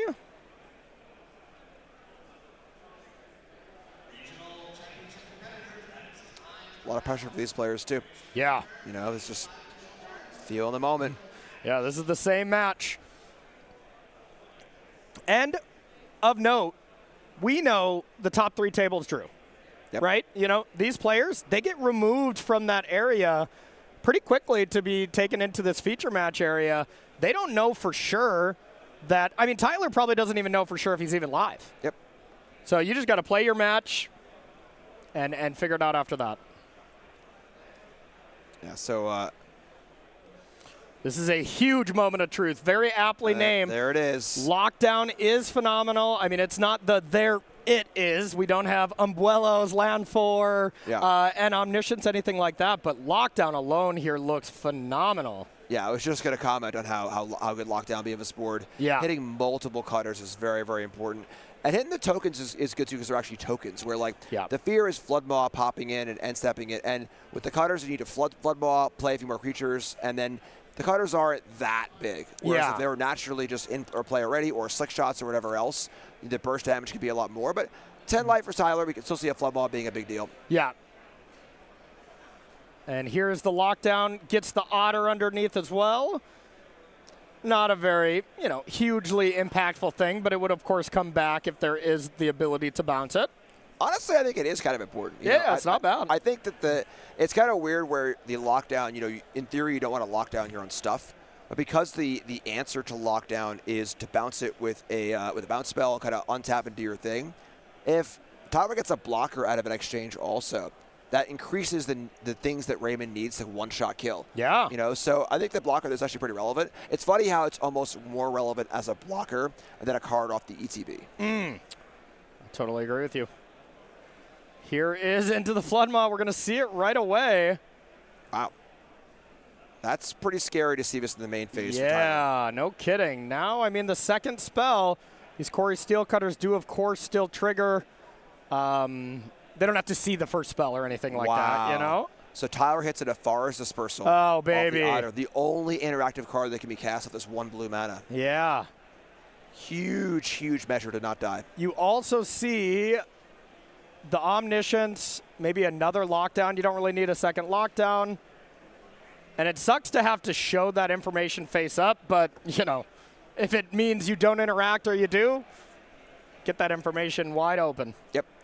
And the thing about bouncing the lockdown in the main phase like this means that you didn't destroy it. It's just back in their hand. Yeah. You know, whereas you bounce at end step, you have a decent turn cycle to kind of untap, cast more spells, and do more stuff. This, the mana had to be spent on the Flood Maw as well. So lockdown is looming next turn.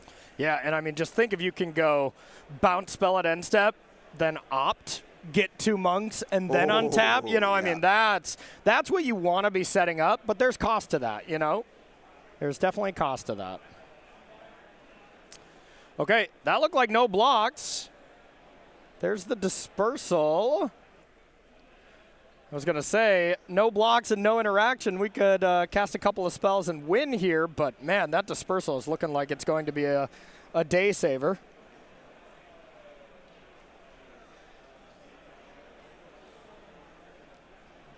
Goodbye, Monk. And there's some cost to that too. If, you know, Raymond were to have a spell pierce or something and you just increase prowess, you know. Omniscience. How about kill your creature and entomb? Yeah. Does that sound good to you? That's pretty good. All off that little otter that could. Yep. Yeah, that otter was huge. Uh-oh. I was joking about it with, you know, it being a better card than Corey Steelcutter, but it played out amazing this game. And here's Omniscience. Best follow-up you can usually have is another big Omniscience. That's not the case. That was Raymond's time to cast Burst Lightning if it was there. That's just got to mean shields are down. And now it's time for Tyler to just go off. There is another stock up. There was a River Regent to get it going, and you got to think Tyler's probably got this first game. Tyler's just rolling. Yeah, and it was all because of that otter underneath that lockdown. It really found it all. Yep, for sure. Yep. And, you know, that spot for Tyler there of Omniscience as a 1/1, the first spell not being another Omniscience. That's the one spot where if there's a Burst Lightning, Raymond can just kill Omniscience. You know, you don't get to kill Omniscience very often with a Burst Lightning. You know, so so past the interaction point, and Tyler takes it down. Absolutely impressive stuff there from Tyler. Able to get that going. And let's take a look at the sideboard. And for anyone who was kind of thinking, like, why did the game just end there? Tyler revealed 2 dragons. And when you have a rolling Dragon Storm in play, you actually can draw your whole deck. Yeah, you just loop them. You play 1 dragon, bouncing a Dragon Storm and the other dragon. The dragons bounce each other and the Dragon Storm. Eventually you'll find it. It's funny, actually. The Saga was in the graveyard. But it doesn't matter, right? Because you can Abuelos it back? Correct. So it was the mill off of a Surveil, but you can just Abuelos it back, put it back in play, and then the loop will continue with the mill 4 every time, and that's that. Love it. Love it. Okay, what are we doing here from Raymond Saint's side?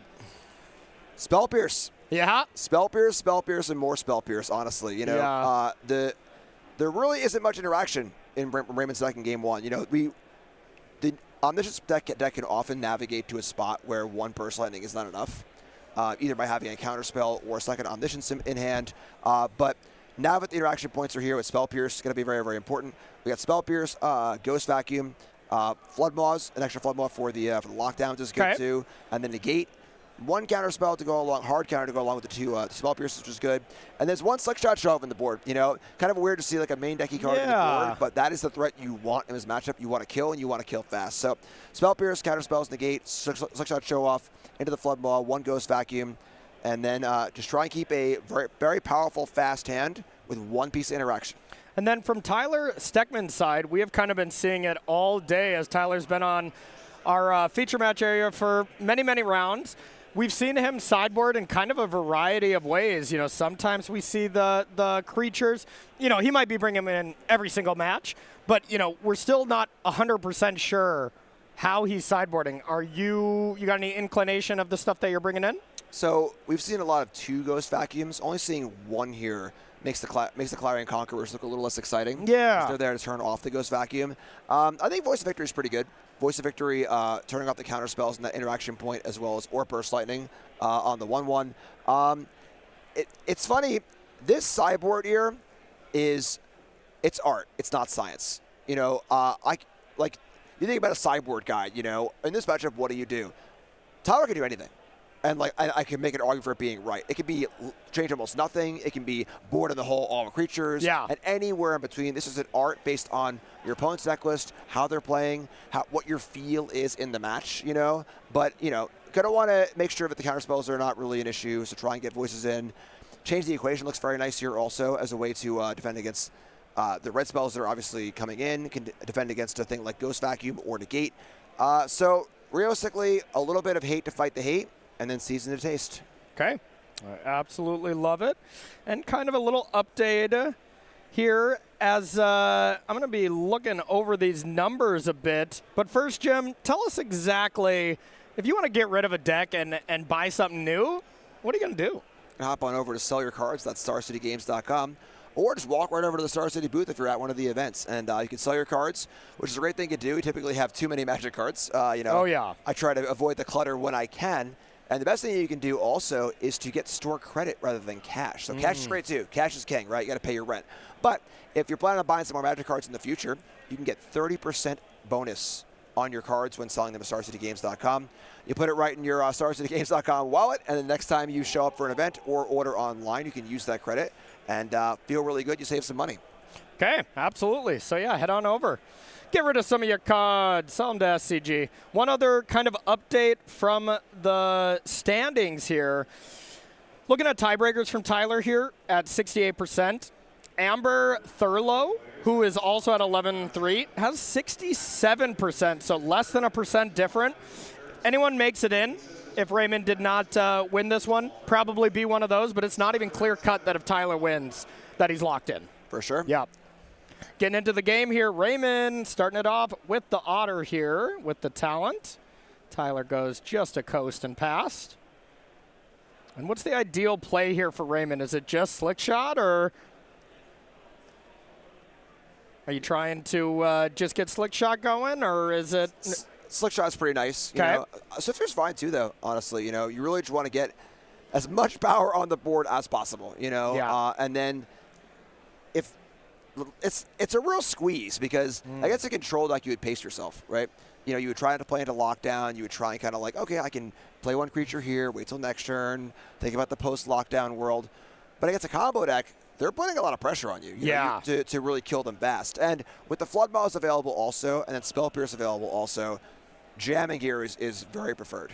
Makes sense. And I thought that looked like a few amount of cards. Raymond with a mull to 5 on the play. Tyler did take a mulligan to 6 as well, but oof, not where you want. But hey, if Raymond's gonna mulligan, this is the start you need to have if you've mulled to 5. You know, you need to really make sure your 1, 2, 3 is good, and the 1 and 2, pretty good so far. For sure. Yeah, I think that another forward progress turn here with some point of interaction. Ghost Vacuum, Spell Pierce, just some way to interact and deal with what Tyler's doing while keeping that pressure on. Yep, absolutely. All right, tapping of the Verge, starting it up. Hey, the fact that Raymond is thinking about this means that he at least has options, so you feel decent about it. Monstrous Rage on the Otter. That's a total of 7 damage coming in. Let's see if we can add some more. Looks like Raymond might be down to exactly 1 card left, though. So even another Monstrous Rage is +5. It's only 12 damage, so wouldn't be enough as it stands. Body language on Raymond here, a lot of stress. Yeah, yeah. Can't tell if it's acting. You know, maybe his Spell Pierce is all rolled up. Yeah. You know, or into the Flood Maw, but... Ooh. Oh, he was ready for it. He was ready for it. And there is the sweet little synergy of that being a dragon. Does get to bounce the rolling Dragon Storm. That's what we call a combo. Yep. So Raymond was ready to scoop him up to a lockdown there. And yeah, that's a bit of a tell, too, you know, where that sort of says, I don't have Spell Pierce. Yeah. You know, and it's easy to be nervous in the spot, kind of wear your emotions on your sleeve. But that's a lot of info to give Tyler. Yeah, and... that looks like a stock up here. Definitely what you want when you've mulled to 5. Land another spell would be solid. Or, of course, you can just stock up, leave yourself with 3 cards, you know, and kind of say go. But the problem is if you don't play another spell here, you don't have an attack. Yeah, and it's funny how these creatures have really mucked that up. Yeah. You know, where it's like the creatures are not here to block. Clarion Conqueror is not here to be a defensive blocker. Yeah. But it does block. Yeah. It's not that badly sized, you know, so it's here to turn off Ghost Vacuum and stuff. But, you know, being able to block it can stop turns like this. It also blocks Slick Shot Show Off even with the Monstrous Rage on it. Yeah. You know, that 3rd point of toughness, not relevant against the Clarion Conqueror. So it's kind of silly, but 3/3 flyer for 3, pretty good. Pretty good. Plays the island, and this is either a nice bluff or you got the opt. And here's the thing. If Raymond doesn't have the opt, I still think this is a good attack. This is tough because the Conqueror can block the Otter. Yeah. Wait, okay, never mind. Sorry. No, yeah, it has the roll. Monster so. roll, my bad. So, yeah, it can block the Swift Spear, though. Yeah, so there's no safe block for trades, what I'm trying to get at. So if the Otter was a 2-2, even an op would still make it a clean trade. But there are no clean trades here. Oh. Oh, man, I would have loved to see Raymond just bin that Swift Spear. You know, just because it would have been an awesome bluff we don't see very often. Was not the case. The opt was there, and you get that nice hit in for 4, and now it's the big turn. Tyler, now do you have a lockdown? If not, Tyler might be in a lot of trouble. Yeah, 5 is not very much life. No. So things worked out pretty well here. 2 mana's not 3. All right. Rolling Dragonstorm. If Raymond gets to shuffle up and play a game 3, you know he's got to feel ecstatic after you multi 5. Yeah, for sure. And you saw his body language, too. He was ready to scoop the cards up, put them under a lockdown, and, you know, be happy with an X3 finish, probably going to the Pro Tour, you know. But battle on. It's not over yet. Yep. Absolutely. And, yeah, the one thing, you know, sometimes when you lose and you're the X3, maybe you have a chance to make it. Raymond's tiebreakers are not it, to say the least. 57%, so this is a lose and either player is out for sure. All right, so let's see what our follow-up is. Can we even have anything that will really help us out here? Dispersal would keep Tyler alive. Yep. I think Barry got a pretty insane, like, 5-spell turn or whatever. Yep. But it's not looking too good. If there was an omniscience in the graveyard or something like that, you know, something to build towards. But Tyler still has a lot of work to do on the actually assembling the combo front. Yep, absolutely. So deciding what to discard here. Discards the moment of truth. And let's see. This is the moment of truth. This really is. All right, so 3 mana. Looks like we're stocking it up once again. Yeah, I mean, if we could see Spell and Spell Pierce here, that would push through a Dispersal. Yep. That would be the ideal scenario, but probably not necessary. I mean, as it stands, this is a lethal attack coming in, and Tyler has to have the Dispersal. Or I don't know if we have any Elspeth Smite, anything like that. But looks like you would have to have the card. Or we're kind of all done here. Big turn. So tense. Okay, here comes a lethal attack. And I think Tyler just said I'm dead. All right. Wow, okay. Game number 3 between these two players. Kind of for the world. Oof, oof. All right, so before we get into it, let's take a look at the sale one more time that we got going on. This is our flash sale here for any standard legal singles. So if you want to pick up some of these sweet cards to get yourself ready for Hartford, make sure to go to StarCityGames.com. 10% off all of these. This will end Monday, so make sure to get those orders in today. You'll get that little infusion here of some extra cash here. Pick up some cards. One of those cards probably is not going to make standard, though.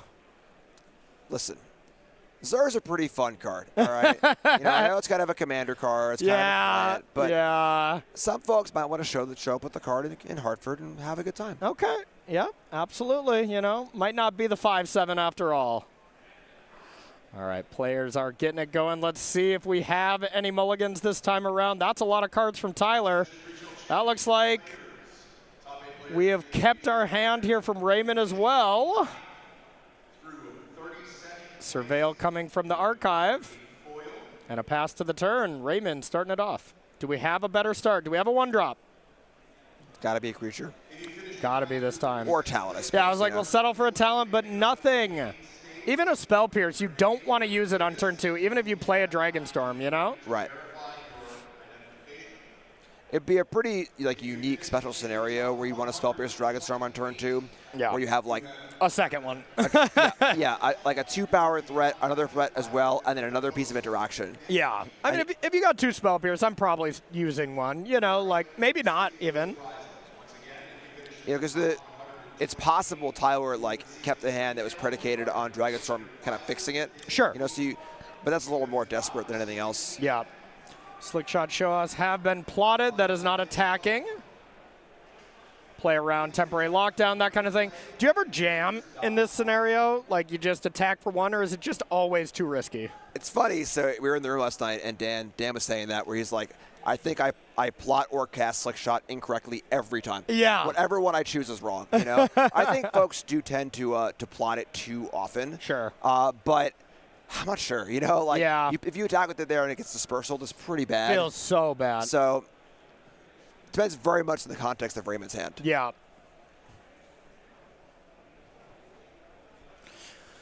All right. All right.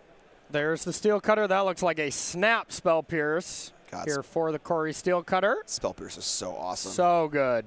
And, I mean, if Raymond had perfect information, if this works, you know, how Raymond's kind of expecting here, because, well, Raymond's Spell Pierce is not good against Tyler's right now, then you're like, wow, I really wish I didn't plot this Slick Shot. You know, you'd be dealing 4 more damage now instead of, you know, just a little bit. Absolutely. It's funny how there's synergy and anti-synergy with the Slick Shot plot and the Cutter, where you can plot and then Cutter with only 2 lands, you still get your token, but then you're not getting the prowess and vice versa. But you can't Slick Shot first because then you want to have a second spell. So they work really well together, but also kind of at odds. Yes.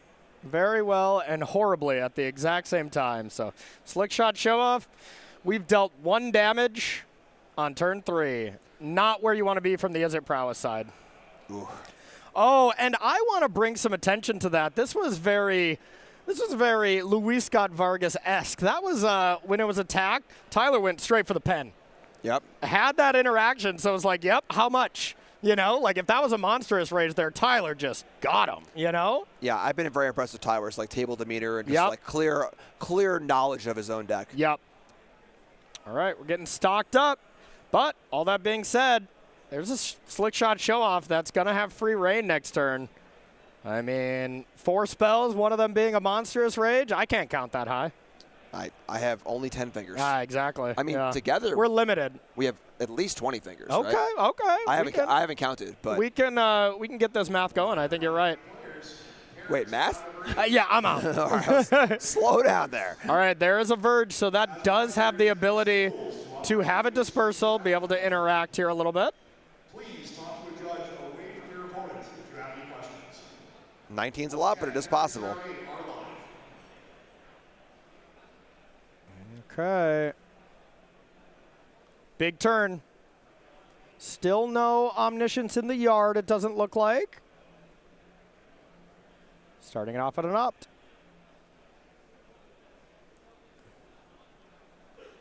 Nope. Going to the bottom. Okay. Slick Shot up to 3. Slick Shot up to 5. Sleight of hand. Op's a little more fun from the opponent's perspective because, you get to know if it was top, if they liked it or not. Yeah. Sleight of hand, just had to pick one. Got to pick one, yeah. All right, land 4 coming down. Here's an attack for 5.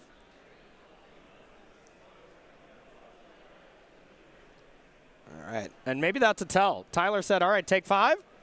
Maybe he doesn't have the interaction when he verbalizes it, but when he goes for the pen, he does have the interaction. Corey's going to deep here. I am going deep. So 2 unused mana from Raymond. You know, there are counter spells available. This is the 1 negate. We already saw 1 Spell Pierce. Slick Shot is the threat you want, but all by itself, it's still a lot of work to do. Yeah. Also, if it's the 1 card, it's going to do a lot of work. That is for sure. Looks like that was just a pass. I got a glimpse of a Omniscience, a River Regent. That's all I saw for sure. So Tyler's hoping this is a very painless turn and is able to sift at end step. This is part of the allure of the instant speed element that Tarkir brought to this deck, where if Tyler had to tap out here for some sort of card draw and discard, and Raymond knew it's free reign. Yeah. Just unload, you know? Cool. But with 4 mana up, it's really, really hard to start just firing off monstrous rages and whatever else might be and going for broke. What were you saying, Jim? Honestly, I like this stuff because what I said is, is what I said, but that's a known thing too, where it can, if Tyler passes with 4 mana up, it looks like it wants to be a dragon. Yeah. And you really can't let Tyler do that. Exactly. So you gotta just play into it, so. Common play against like these control decks, that memory deluge turn. You're like, I don't want you to do that, so I got to at least make you do something else. And that's the plan here. Here is a gigantic attack, 5 from the Swift Spear, 2 from the Monk. So it looks like we got 7 right now. Wait, 9. Yeah, 9 right now. Wait, maybe 10. I don't know. My brain can't math now. I believe we're 8 on the Slick Shot and 2 from the Monk. So correct. Yeah, 10 damage there. Able to take it, and here is that Sift. Raymond said no problem pretty quickly. One of the cards was a lockdown, so if Tyler has, there's the Omniscience. If we have the ability to Umbuelos, maybe with Spell Pierce, could be all done. Lockdown plus Negate, also incredible here. A lot of good stuff going on, and it looks like Tyler should be at 6. Maybe forgot to hit the buttons here. That's a pretty fast one. Umbuelos. And no Negate or anything from Raymond. Now it's going to be the Burst Lightning check. One window, and it's still not a guarantee because now you can have a counter spell. Right. Here is the lockdown.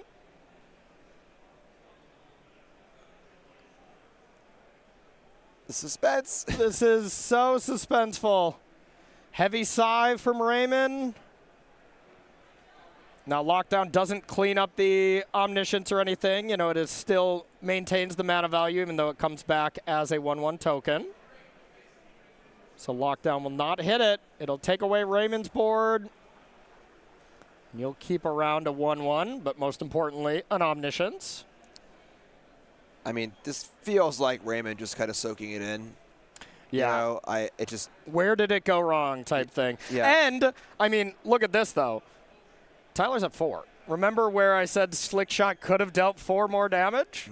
If you didn't plot it, and that Corey Steel Cutter, if you had your Slick Shot out beforehand. I'm not saying these were mistakes, by any means. I think casting a Slick Shot's totally reasonable the prior turn. Maybe. I mean, it was a blowout to the dispersal for sure. Right. So there was a risk there. Yeah. Tyler might have had that. Games could have been completely different. But that was where 4 damage was left on the table. A whole game would have changed, though. For sure. Tyler couldn't have went for the Sift play. Would have had to go for something defensive. Entire game would be different. But as it stands, we might just be going through the motions and about to put Tyler into the, I can't say top 8, but into the sweat. So, what if? Okay. Hear me out here. All right. What if Raymond has the Burst Lightning? Okay. And, of course, the combo kill is based on mill. Sure. So, Tyler mills Raymond's entire deck. Raymond untaps. In the upkeep, Burst Lightning you. Now, we've already seen Tyler use, 1 Spell Pierce? There's 1 Spell Pierce. There's 1 more Spell Pierce on the board. The Refute might have gotten cut, being too clunky. Because obviously Tyler's going to also draw his whole deck. Sure. So if there isn't a hard counter spell in there to stop the Burst Lightning, it would require taking out the Refute. I just think a Bounding Riddle too. All right, it's too much. Yeah, I was going to let you finish, but even just having 2 counter spells, you're going to get 2 in your hand, so it doesn't seem possible to me. It would require for that plan to work. It would require basically having not boarded in the Spell Pierce and having boarded out the Riddle and the Refute, which honestly isn't crazy. I think both Refute and Riddle are pretty weak cards in the matchup. They're slow and they're very, very clunky. Sure. So, but I think that Second Spell Pierce probably would have come in. So yeah, and I mean just the fact that if you don't Burst Lightning the Omniscience at the 1 chance you had, like the amount of opportunity that could go wrong versus the chance that, like, that has worked before. I have killed an Omniscience in response to a draw spell, and it has stopped the chain. I've won the next turn. That has happened. So, you know, to be able to not give yourself that chance would feel like a missed opportunity. The problem would be that all threats are gone too. Yeah. So with the lockdown happening, the first spell wasn't lockdown, sure, but because it was lockdown. Yeah. But this is kind of just a dream scenario where it would be the coolest thing ever. Yes, yes. But it's probably not going to happen. Right now, this is the coolest thing ever for Tyler Steckman, as he's taken this deck that we have seen him put to work and just make look amazing all weekend. Been really impressed. Raymond played this match great. You know, really tried his best. One more wrinkle in my Burst Lightning plan is busy. Oh, yeah. All right. It's always a biz, and there's the hand. Tyler Steckman advances to 12-3, avoids that kind of absolute train wreck scenario of, you know, having a negative record after your kind of X&O. Yeah. 6 rounds, ended up going 3-3 today. But Tyler is not locked into the top 8 by any means. Still has a sweat to go. So, yeah, we'll see. Are we going to unveil the top 8 now, or are we going to come back and check it out, as we were a little ahead of the broadcast, so I'm sure our director has it available. But we'll see what they want to do. But any thoughts on that match, Jim? I mean, for Raymond, too, you could see it on his face. It was obviously, that was a tough last, game or whatever. Still a phenomenal finish. Yeah. Still, to make it this far in this tournament, there were 1,300 players in this event. To be playing for top 8 in the last round, locking up that Pro Tour slot, still a phenomenal tournament. So, it feels bad in the moment. Obviously no one likes to lose, but I'm sure Raymond's going to go home, have some dinner. Tomorrow morning he's going to wake up and go, wow, I queued for the Pro Tour. I had a phenomenal run. I won some money, got on camera. What an awesome What event. more can you want, Right. So, all right, sounds like we are going to have this top 8 bracket ready for you, and it's going to be exciting. Okay, just the standings. All right, so we'll see how it works. Of course, we know some of the players that are in the top. Justin, after taking that win, advancing to being the only player at 13-2. That's our number 1 seat. The players that couldn't draw in. A little unfortunate there that you can't shake hands, but, man, when you get to win it and you get to be the number 1 seed is pretty awesome. So let's take a look at the standings. Here is our top 8. Tyler Steckman in 8th place, and I can tell you the tiebreakers here. 67, next person, yep, it was not Amber that won, so it was not that close of a sweat. Min Win ended up taking 9th place here. For the 60%. So really wasn't close once our other person that was really close, Amber Thurlow, ended up picking a loss. Or a draw, unfortunately, to be able to not get it. But all right, this is our top 8. We got Is It in 1st, Oculus in 2nd and 3rd, Jeskai Control in 4th, Is It Prowess in 5th, 6th, 7th, and 8 Omniscience. So what's the deck of the tournament again, Jim? Yeah, folks on the internet can stop complaining about, oh my God, prowess. A good showing for prowess. 2 decks, two players in top 8. But yeah, the story of this event is Omniscience. We've seen the deck on camera a lot. It's looked quite good. It's flexible. It is powerful. It's the kind of combo control deck that good players tend to gravitate towards. Yep. And it is the 6, 7, 8 seeds. They will be on the draw for most of their matches. Which is rough. Which is definitely it's definitely rough, yeah. But a lot of good variety here, honestly. Really good looking top 8. 4 different decks in the top 8. Going to be really exciting to watch. So we are going to step aside, take ourselves a short break. But on the other side, we have playoff magic here. It's the top 8 on the other side. Don't go anywhere.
All right, everybody, welcome back to coverage here of the U.S. Regional Championship here in Minneapolis, Minnesota. It's top 8 time, Jim.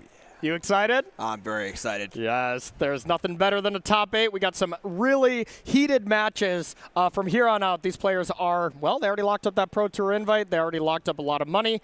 Worlds is for the top 2 players, so that's kind of the new goal. The goalposts have moved for these 8 players. So let's take a look at our bracket and see what we have left in the tournament. Down to only 8 players here. We got Justin up top, playing Is It Prowess, our #1 seed, playing against Tyler Steckman here with Azorius Omniscience, who snuck in on Breakers. And the match that we're going to be starting with, got a bunch of great players here, of course, but going to be starting with Gabriel Nicholas versus Gregory Johnson here at the bottom. Had to start with Gabriel because, well, Gabriel is kind of the only person left, in air quotes, undefeated. Gabriel Nicholas' story, I think, is absolutely phenomenal. Only loss was round 1 to United Airlines. Didn't get here in time physically. Wasn't dropped from the tournament because, well, he hit us up. We made sure that it was just a round 1 loss instead of being dropped from the tournament type thing. And I said, wow, wouldn't that be hilarious if you win the tournament here? Getting a lot closer, that's for sure. So let's start by taking a look at these 2 players' deck lists here and really dive in to the top 8. We got Jeskai Oculus up against Azorius Omniscience. Gabriel Nicholas here is going to be on the play. And, you know, like we said, quote-unquote, undefeated here. Walk us through this deck, Jim. This is going to be interesting, where the Oculus deck is definitely slower than the Izzet deck. You know, whenever it's playing, it's a combo deck. It's about how fast can the deck get you dead before you can combo, right? There's not a ton of interaction here like in Izzet. There are 2 Spell Piercers, which are very, very good. Yeah. The deck isn't as fast, but the important thing is it's also not nearly as vulnerable to temporary lockdown. Sure. Which is the primary method we're seeing out of the Omniscience deck to kind of stay alive, predicated so much on the Izzet deck, you know. So I don't think every one of those decks has played 4 lockdowns, right? All the Omniscience decks, it seems. For sure. And lockdown is fine here, but not great against a lot of the threats. So I don't like the fact that the Oculus deck is a little bit slower, and I think it is probably a bit of a dog here. Even with being on the play?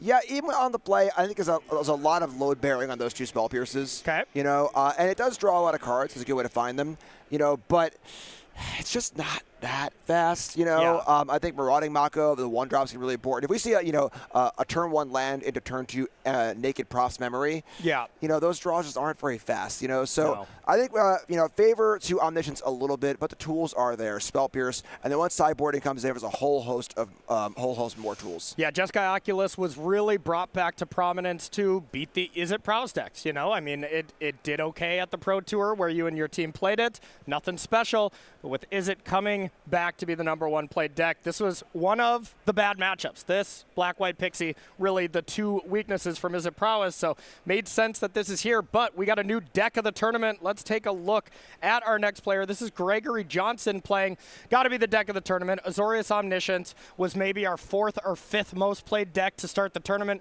3 into top 8. Yeah, very, very powerful. You know, this deck has done some really, really cool stuff with these Tarkir Dragonstorm editions, the Dragon package, the Meringue River region alongside the Dragonstorm.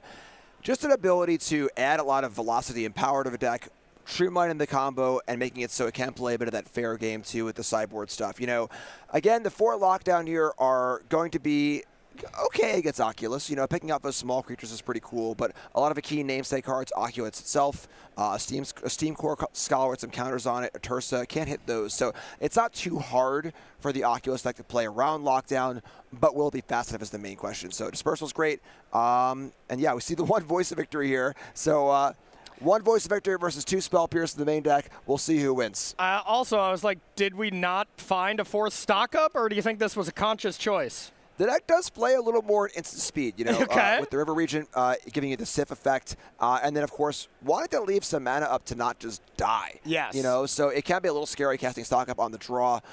You know, we see an extra Riddle, an extra Dispersal, so a little more interaction in that realm, too. So going a little bit more of the instant speed route. It's a conscious choice, I would only assume. But, you know, an interesting one for sure. Okay, sounds good. Sounds like our players are ready to get it going. So it's top 8 time here at the Regional Championship. Let's dive in. All right, top 8 Magic here. Gabriel Nicholas on the top.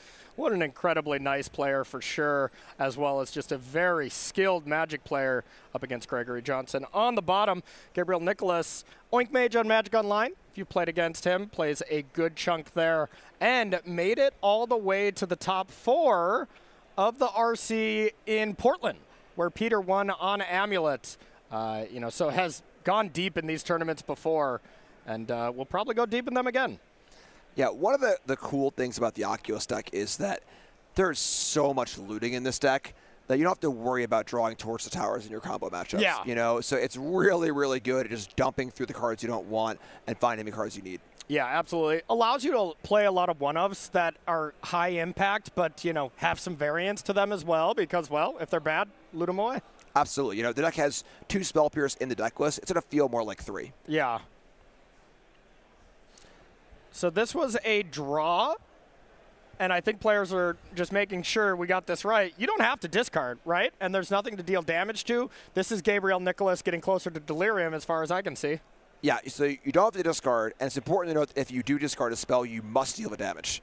So a lamp is discarded. Okay. Therefore, the FOMO is still alive. But yeah, this looks like a fast Delirium here. Gabriel saying, I don't care about cards, I care about killing you, and Delirium will do that faster. God, yeah, absolutely. Gabriel Nicholas recognizing what's important in each matchup for sure. That being said, unfortunately, not a great turn 3.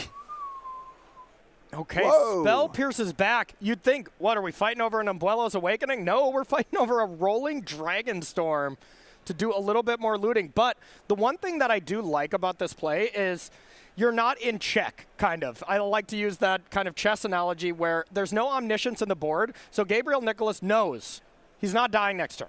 And if you don't Spell Pierce this, there's a chance that you do, and this play would not be an option from Gabriel to be able to just get in some damage. Now, that's also not Delirium, so this is a very measured take 4, I'm sad, past the turn. Yeah, the one count against that, I think, is that we saw a Dragon Storm in the previous turn, but did not discard Omniscience either. Yeah. So the Omniscience would have to have been in the top 3 cards. Okay. So we do him bound. So it's not as likely it's going to be discarding an Omniscience. Sure. But Gabriel saying, hey, my hand's not great. I'm going to try and make your hand not great either. Gregory says no. And I wonder, maybe we have a second Spell Pierce, something like that. We do have 2 in the list. For Gabriel, correct, yes. Yeah. And even if you had second Spell Pierce there, you'd still attack with that land right away because, well, you can't bring back the Omniscience, and if you're going to cast something like the flip side of the River Regent, probably going to do it at Gabriel Nicholas's end step anyways, so kind of had that turn shields down regardless. Looking at the hand there, I see Lockdown, Omniscience, Dispersal, River Regent, no Omniscience, but the Umbuelos as well, and 2 Lockdowns, so reasonable hand, nothing special. This is what I was saying about Lockdown being, it's okay, kills a FOMO, maybe he gets a map too or something like that, but it's not the end-all, be-all it is against Izzet. Yeah. So let's see, do we have Delirium? I see Creature, Instant, Land, and... Sorcery, yep, Dragon. Yep, and the Sorcery. So we do have Delirium here. Now, which creature do you name? You hit itself? Oh, Yeah. sorry, we played the Scholar this turn. Correct. My fault. Yeah, Steam Core 6, so just going to go for the attack for 4 here. Yep. Which is good, but not great. Yeah. All right, here is Spell Pierce number 2, the check. Do you have it, Gabriel? If not, we're going to be able to draw some cards. And Gregory did have the option to dispersal this Fear of Missing Out to not take a good chunk of damage, but didn't go with that. And now we go to discard a card that is an enchantment, but not the right one. Yeah. I think that you really got to spend all your mana here. 4 damage is 4 damage, but dispersal will still be great on the next turn as well. So get your draw on, try and find this Omniscience. Haven't found it yet, unfortunately, but... Hey, that's, the cost of this deck, too, You were playing an A plus B combo deck, and sometimes you don't find half of the combo, and you got to do the best you can. Now, this still looks pretty solid, getting rid of Fear of Missing Out, as well as putting these Rolling Dragon Storms underneath. So now Gregory has some kind of really cool play if, let's say, he wanted to bounce this Lockdown with a River Regent or something like that. Heading back to Nicholas. Gabriel Nicholas's turn. 3 mana being tapped. And there's Tursa. Tursa giving this deck a bit more of an aggro slant is very nice. Yeah. The first time I played Tursa in this, I was like, this should be fine. I'll attack, no big deal. And I was like, and then I'll just return my creature from the yard post-combat, get my eye back. I hit the eye, and I'm like, I'm stupid. My bad. Yep. If you let the random gods come get you, they're gonna get you. Yeah. It was a helping hand, but it was a helping hand to, teach me to play right. To smack you upside the head. 100%, yeah. We do have the 7 cards in the yard, so Tursa could attack. And what do you know? Gabriel Nicholas is not going to make that mistake. Yep. It's a good thing Corey's here in the booth with me. Absolutely. Not down there playing the game. 100%. But I always fly Delta, so I would have made it on time. But oh. Oh, man. Too much fun. Too much fun. All right. There is the, I've never seen this. We haven't seen this on coverage yet, of how you actually pick one of these cards off, whether you do it with a dice or whatever. Yeah, so Threshold basically set more cards in the graveyard when Tursa attacks. Choose a random card from the graveyard, and you can Snapcaster Mage it. You can play it for free. You can play it, but not for free. Not for free. That's how I misread it early on in the. I was like, oh wow, nice. It's random for free, so it could be anything, But that is why we're in the booth. We both misplayed this card in different ways. That's truly impressive. Yeah. Dispersal on the powerful hasty threat. Not ideal. Not the card you really want to be doing. I think that was much more. I want the surveil. For sure, yeah. We really got to find this omniscience. Running out of time. This is a lethal attacker from Gabriel Nicholas's side with this manifest. We got 9 damage coming back. I do believe there was a lockdown already, and I think that's Umbuelo's, but do we have the omniscience to discard here? No, and we pack it up. Wow. Game 1 going to Gabriel Nicholas. Wow, that is not how I expected this game, especially after the start. Gabriel Nicholas attacked with an Anchorage on turn 4 of that game. Yeah, I think that was honestly a lot of the fact that this omniscience deck is putting so much weight on temporary lockdown as the defensive measure of choice. Yeah. So when the lockdown only lines up halfway, things get a little awkward. Yeah. We saw not only a lockdown cast to only kill 1 creature in the FOMO, but a lockdown also discarded to another spell later on because it just didn't really do much, If it had been a Day of Judgment, or a more universally powerful card that's less focused towards it would have been great there. Yeah. So, so we're seeing a little bit of the metagaming here. This is the other side of the coin. Yeah, that will be interesting. Maybe, does Azorius try to start playing some of those sweepers, or, is the metagame not going to shift that much and you still keep your lockdown? Who knows? But let's take a look from Gabriel Nicholas's side. What are you bringing in up against the Omniscience deck? So a lot of help on the board. Okay. Ghost Vacuum, obviously, great. Graveyard Hate. Counter spells are great, too. Negate, No More Lies, Disdainful Stroke. Just being able to kind of put the stuff in play and then have that one turn where you say go 2 mana up, they have to go forward or they're dead, and you counter it is monstrous. So Negate, No More Lies, and Disdainful Stroke. We got the Ghost Vacuum comes in as well. We could see a little more interspeed interaction. Not really, though, honestly. Yeah. Okay. Destroy Evil could come in. You could try and do the whole, kill the Omniscience thing, but it's so narrow otherwise. It can kill, a Beza or something like that, or an Overlord if you're scared of, the transformational stuff. Yeah. But, yeah, kind of not really it. So, counter spells, and that's mostly the name of the game. The biggest question I got, Jim, here is from Gregory Johnson's side. Why Grand Abolisher instead of Voice of Victory? It seems like they're similar cards, but one's more vulnerable because one has 2 toughness, right? What's going on there? So Abolisher has 2 toughness. It's 2/2. It also costs white. It's a little bit tough. However, it also turns off the activated ability of artifacts. Okay. So it has the same effect that Clarion Conqueror has, turning off the Ghost Vacuum, as well as the effect turning off counter spells. So it has pluses and minuses. It's a more fragile body. It's a less powerful offensive body than the Voice of Victory is. It's a little harder to cast, but it's a little more upside. Okay. Yeah, I'm trying to think, I think everything is in the scope of playing against Izzet for this tournament. It was just, everyone thought it was going to be the most played deck, and, it's a better card against Izzet, but it's a worse card against Burst Lightning. So that is a tough exchange, Yeah, because you still leave in Burst Lightnings most of the time from the prowess side against Omniscience, I would think, but maybe not. Yeah, there are certainly pluses and minuses, absolutely. Yep. And I think for me, the big issue is the double white cost is tough. Yeah. You know, there are a decent number of islands in this deck. Yeah, there's 5 islands, you know, so there's a Blast Zone, a Cavern of Souls. So there are a good number of lands that can't cast the thing on turn 2. Yeah. So there are pluses and minuses, a bit of risk reward here, and we've seen players choose both sides of the ball, but it's obviously working pretty well for Gregory. So. Okay, I love it. I love it. So quick reminder here of our next event for anyone just joining us. If you're kind of, you know, getting a bit of the FOMO, whether you're casting it on the battlefield or you just really want to be here at this event, this is going to be the next stop here for the Star City Games Tour. Here we got starcitygames.com/SCGCon, and this will be our next regional championship. We'll be feeding the same Pro Tour, all that kind of stuff. We'll see the metagame shifts. To see, you know, how standard adjusts. This is in just 2 weeks, so if you want to come and join us here, ton of fun. A lot of stuff going on here. We're starting to see the hall empty out a bit now. You know, the gaming is starting to come to a close besides the people that are in the top 8s on different 5Ks, different, you know, the RC itself. And these are the fun moments. Everyone still in the building is doing quite well. So we're starting to hear these cheers across the building of their friends that make it to the Pro Tour, win a lot of money, that kind of stuff. So make sure to join us here in Hartford a little bit later.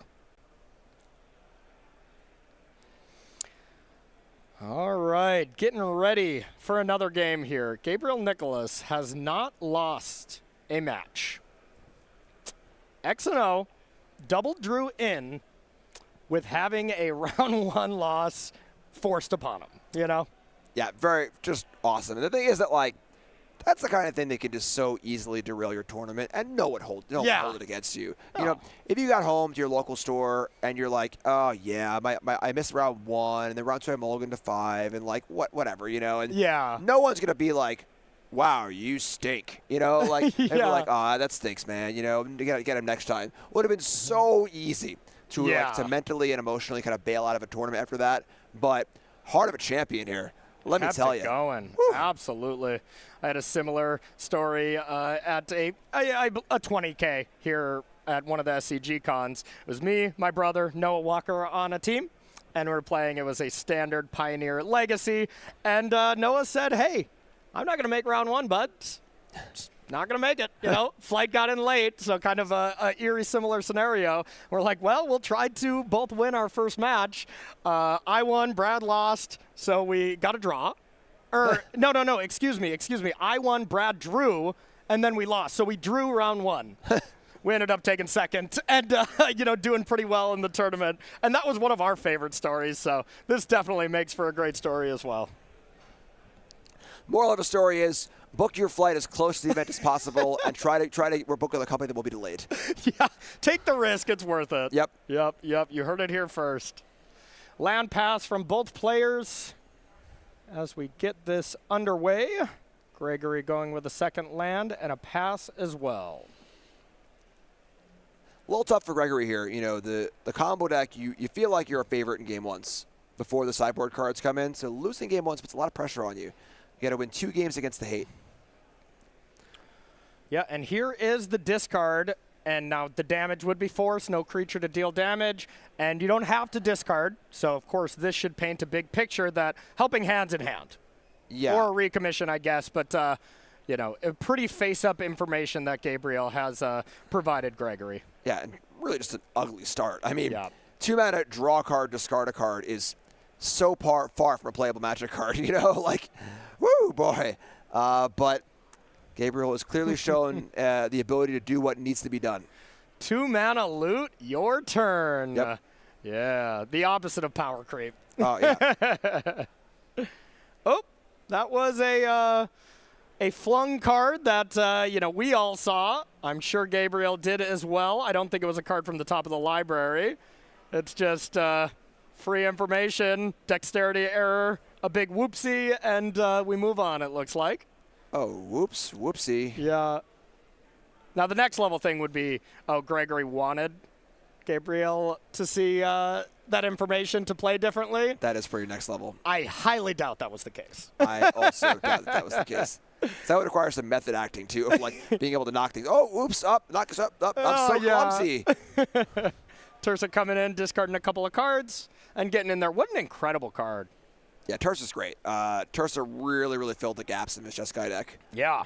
I'm excited to see this outside of the decks that we've already seen it in. You know, Jesse Hampton, you know, a phenomenal player on Team Handshake, won the standard Mox online with the Reanimator deck utilizing this. You know, I think there's a lot of different shells that will utilize this card as well. So Biza coming down, gaining a little bit of life, and shipping it back.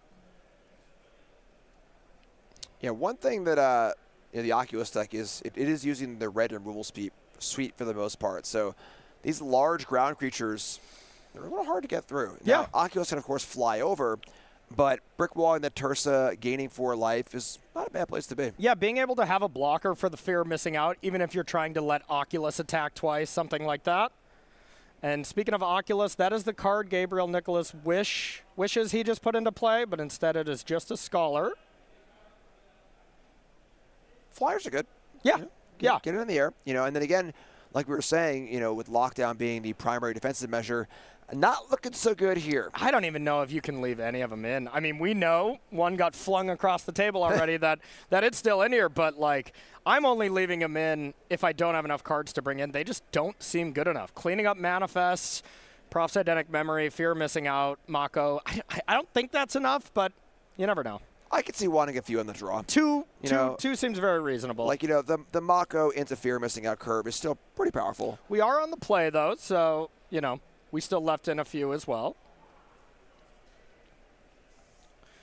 All right, a little update from the back table here. We got our first person into the top 4. It's our number 1 seed, Justin Parenti, beats Tyler Steckman, who just won in. Got in on breakers at the end, so big congratulations to Justin. Is it prowess? First one into the top 4. Not surprising, you know, as far as one of the faster decks in the format.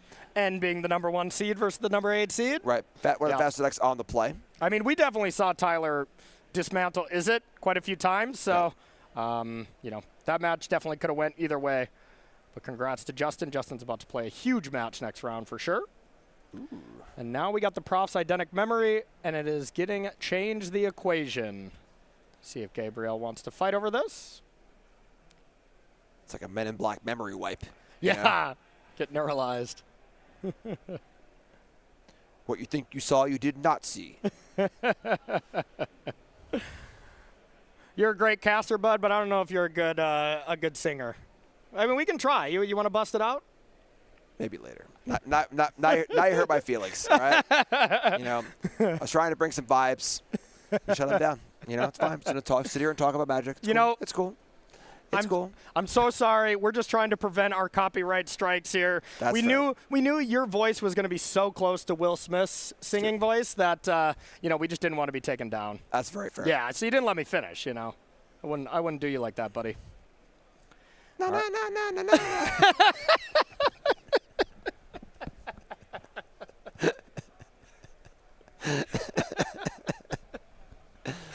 Oh, my goodness. So pretty clutch here for Gabriel. Has the pressure on board. It's hard to deal with. And now the Ghost Vacuum as well. Kind of firing all cylinders. Definitely getting jiggy with it. Yeah, I'm sorry. I had to take a drink of my beverage. You caught me off guard there. That was good. This looks like everybody has to read. Wow, that is a dragon. You do get this Rolling Dragon Storm back. Now that's going to shut down Ghost Vacuum. And it's just going to be a solid blocker. Yeah, it's so funny with this card. Like, it's clearly here to shut down Ghost Vacuum. Yeah. But the body has been so relevant every single time we've seen it on the battlefield. 3 mana, 3/3 flyer. Hard to be too bad. And looks like Gabriel Nicholas did go to use that Ghost Vacuum at end step and be like, oh, yeah, the card you played, that affects the card I'm trying to use. Dang it. That being said, this Glacial that's face up in the graveyard, I mean, not too hard to just pay 2 mana, harmonize, and kill this Clarion Conqueror. That's one thing we haven't personally seen that much on coverage is just someone kill the flyer, you know? Right. Everyone takes the removal out, so you just can't kill the card. I guess why it looks so good is because it just sat there. Yeah. No one's ever touched it. So Exactly, yeah. Turns out cards get a little bit worse when you interact with them. All right, here is the Harmonize. Now we'll see, is there a Spell Pierce? Oh. Oof.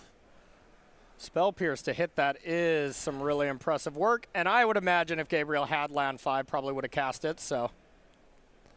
Oh no, the shame 5th land after a Spell Pierce is, Do you play it? That's the real question. I've been there. I mean, you have to. Do you save face, though? Yeah, it's tough. Fair enough, fair enough. All right, didn't play it. Gabriel, Still unsure if he has it or not. Gabriel's hand is Battlefield Forge, Shivan Reef, Attic Arways Plains. Like, you know, like. Oh, yeah, in his element, vibing. Rolling Dragonstorm coming down. Let's see. Is it Omniscience into the yard? Still no.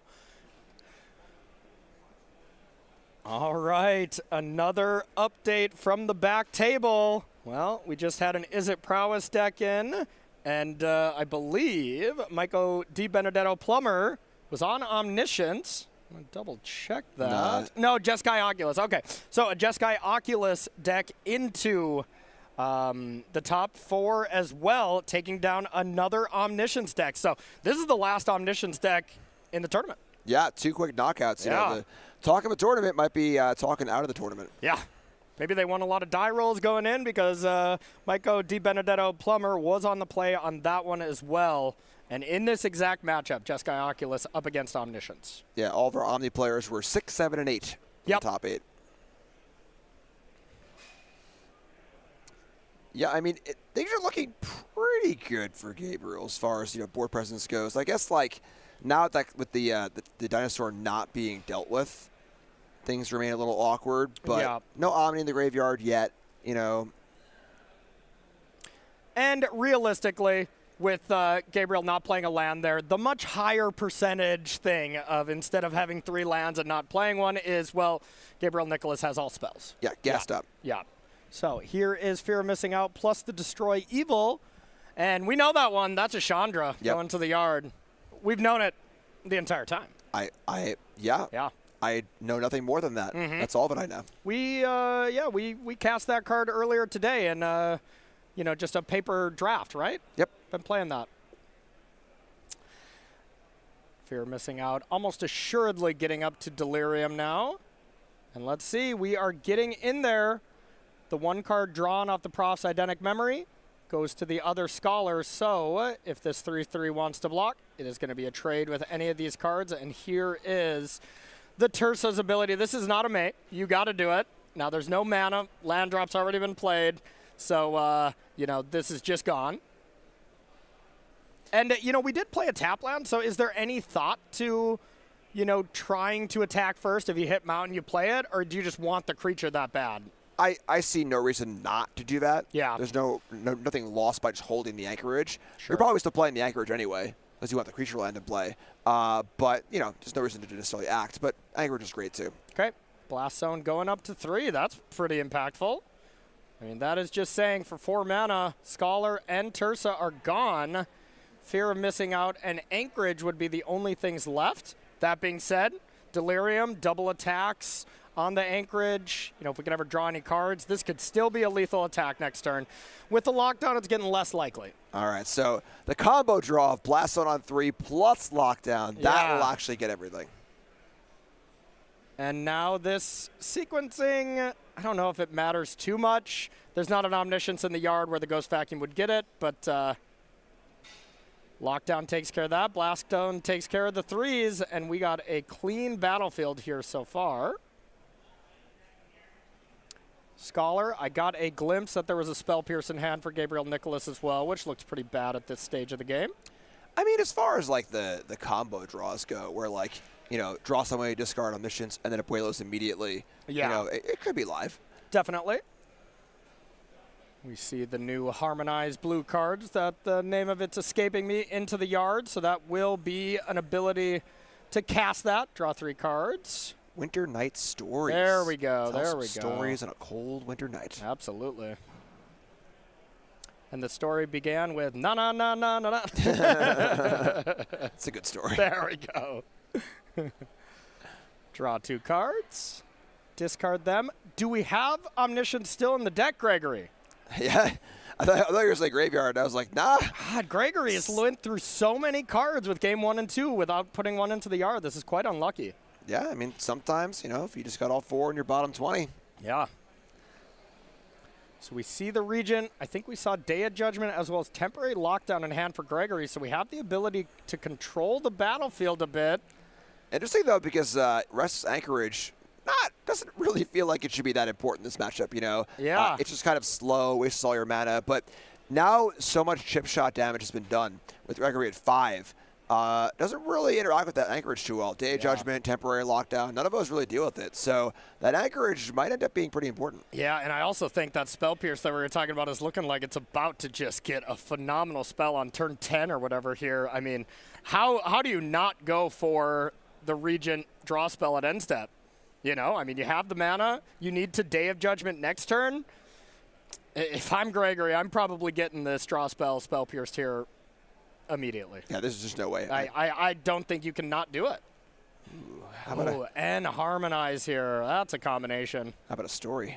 Oh, God, these Harmonize cards are so good for this Oculus deck. Yeah, they're pretty nice. Flashback's obviously a very powerful mechanic, but being able to discount it by a large amount is very, very potent. Yeah.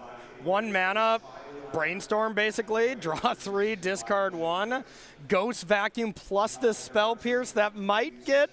I mean, I don't think Gregory has the option to do it. This is just going to be a juicy Pierce. Oh, yeah, get off my plane. Off.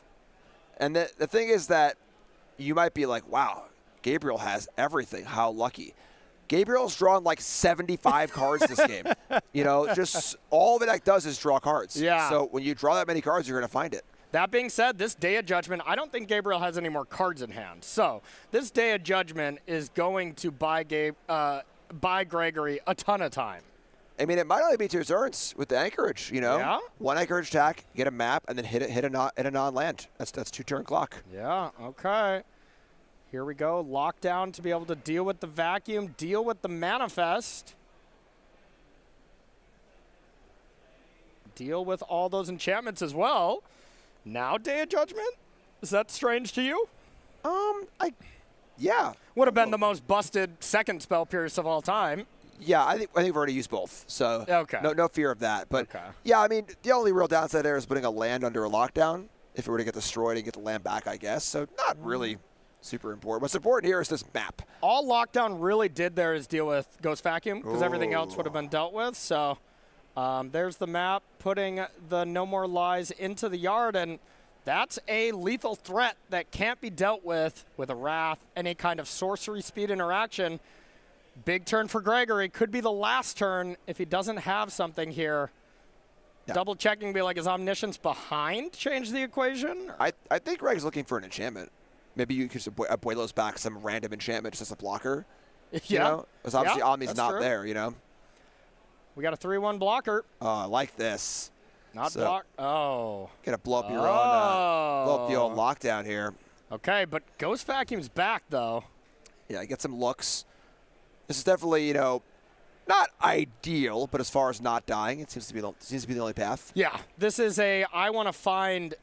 Oh yeah, the land goes into Right. play, I would imagine, right? That's what I was Yep. saying. So if the day doesn't happen first, the creature land vantage would have gone to the graveyard. So Yeah. I mean, it's mild, not that important at this stage of the game, but Okay, I saw Get Lost. I saw White Overlord as well. We haven't played a land, so if you can go land 6, impending the Overlord, and have Get Lost for the Anchorage, I feel pretty good about that. yeah, that's a huge swing. Then we start looking at everything in the lens of, okay, what does Ghost Vacuum do over a couple of turns? Is there anything where you can win the game with that second ability? Yeah, it's funny because Gabriel Didn't play it? I mean, you have Get Lost, so you have this on lockdown, but if Gabriel has a hard counter spell, yeah, there's the one negate. okay. So yeah, interesting. And we saw Gabriel also exile the Marangri Regent as one of the Ghost Vacuum cards at some point. Now maybe would have wanted that for the Ghost Vacuum for like the long game. Sure. Which is like not a thing you think about, but that 6-mana mode on Ghost Vacuum does come up in these really ugly post-sideboard games. That is also representing 7 mana disenchant to get rid of that lockdown and create some, attackers and stuff for Gabriel's next turn. Yep. It's funny that land might matter. Yeah. We're talking about 6 mana, 7 mana plays, activating creature lands. So the extra mana from the Vantage might end up being relevant this game. Of course. Here's the Get Lost before the attacks to prevent the map. So you get only 2 maps instead of 3. This is a hell of a game. This is a hell of a game. And definitely feels like a game that Gregory has fully controlled, even though Omniscience is sided out, it looks like.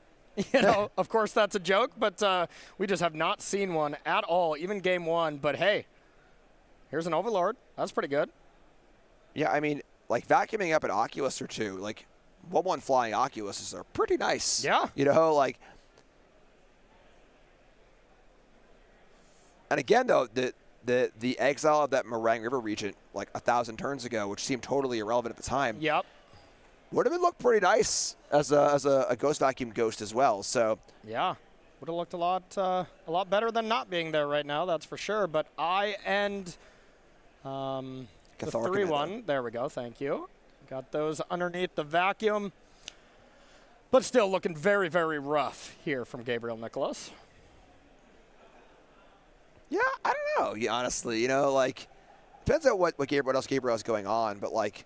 An Oculus with Cathar Commando can kill the Overlord. Like, Oculus starts making 2/2s. Like, still a pretty tight game. Now, of course, if Gregory could just find an Omniscience and do what he's supposed to do here, maybe a different story. But you can almost just hard cast it at this point. Maybe not almost, just you can. 3, 6. I see 9. You got 9, yeah. So here comes the vacuum, and now the vacuum does tap to do that ability as well, so you can't like eat something and then make the creatures. So, all right. So they are now 1/1 creatures with flying. Note that they are the actual cards as well. They're not tokens or anything else. Oh, they are. Okay. So if you bounce them, they do just go back to hand, huh? Correct. Okay. Correct. Gotcha. If the Oculus dies, it'll go to the graveyard.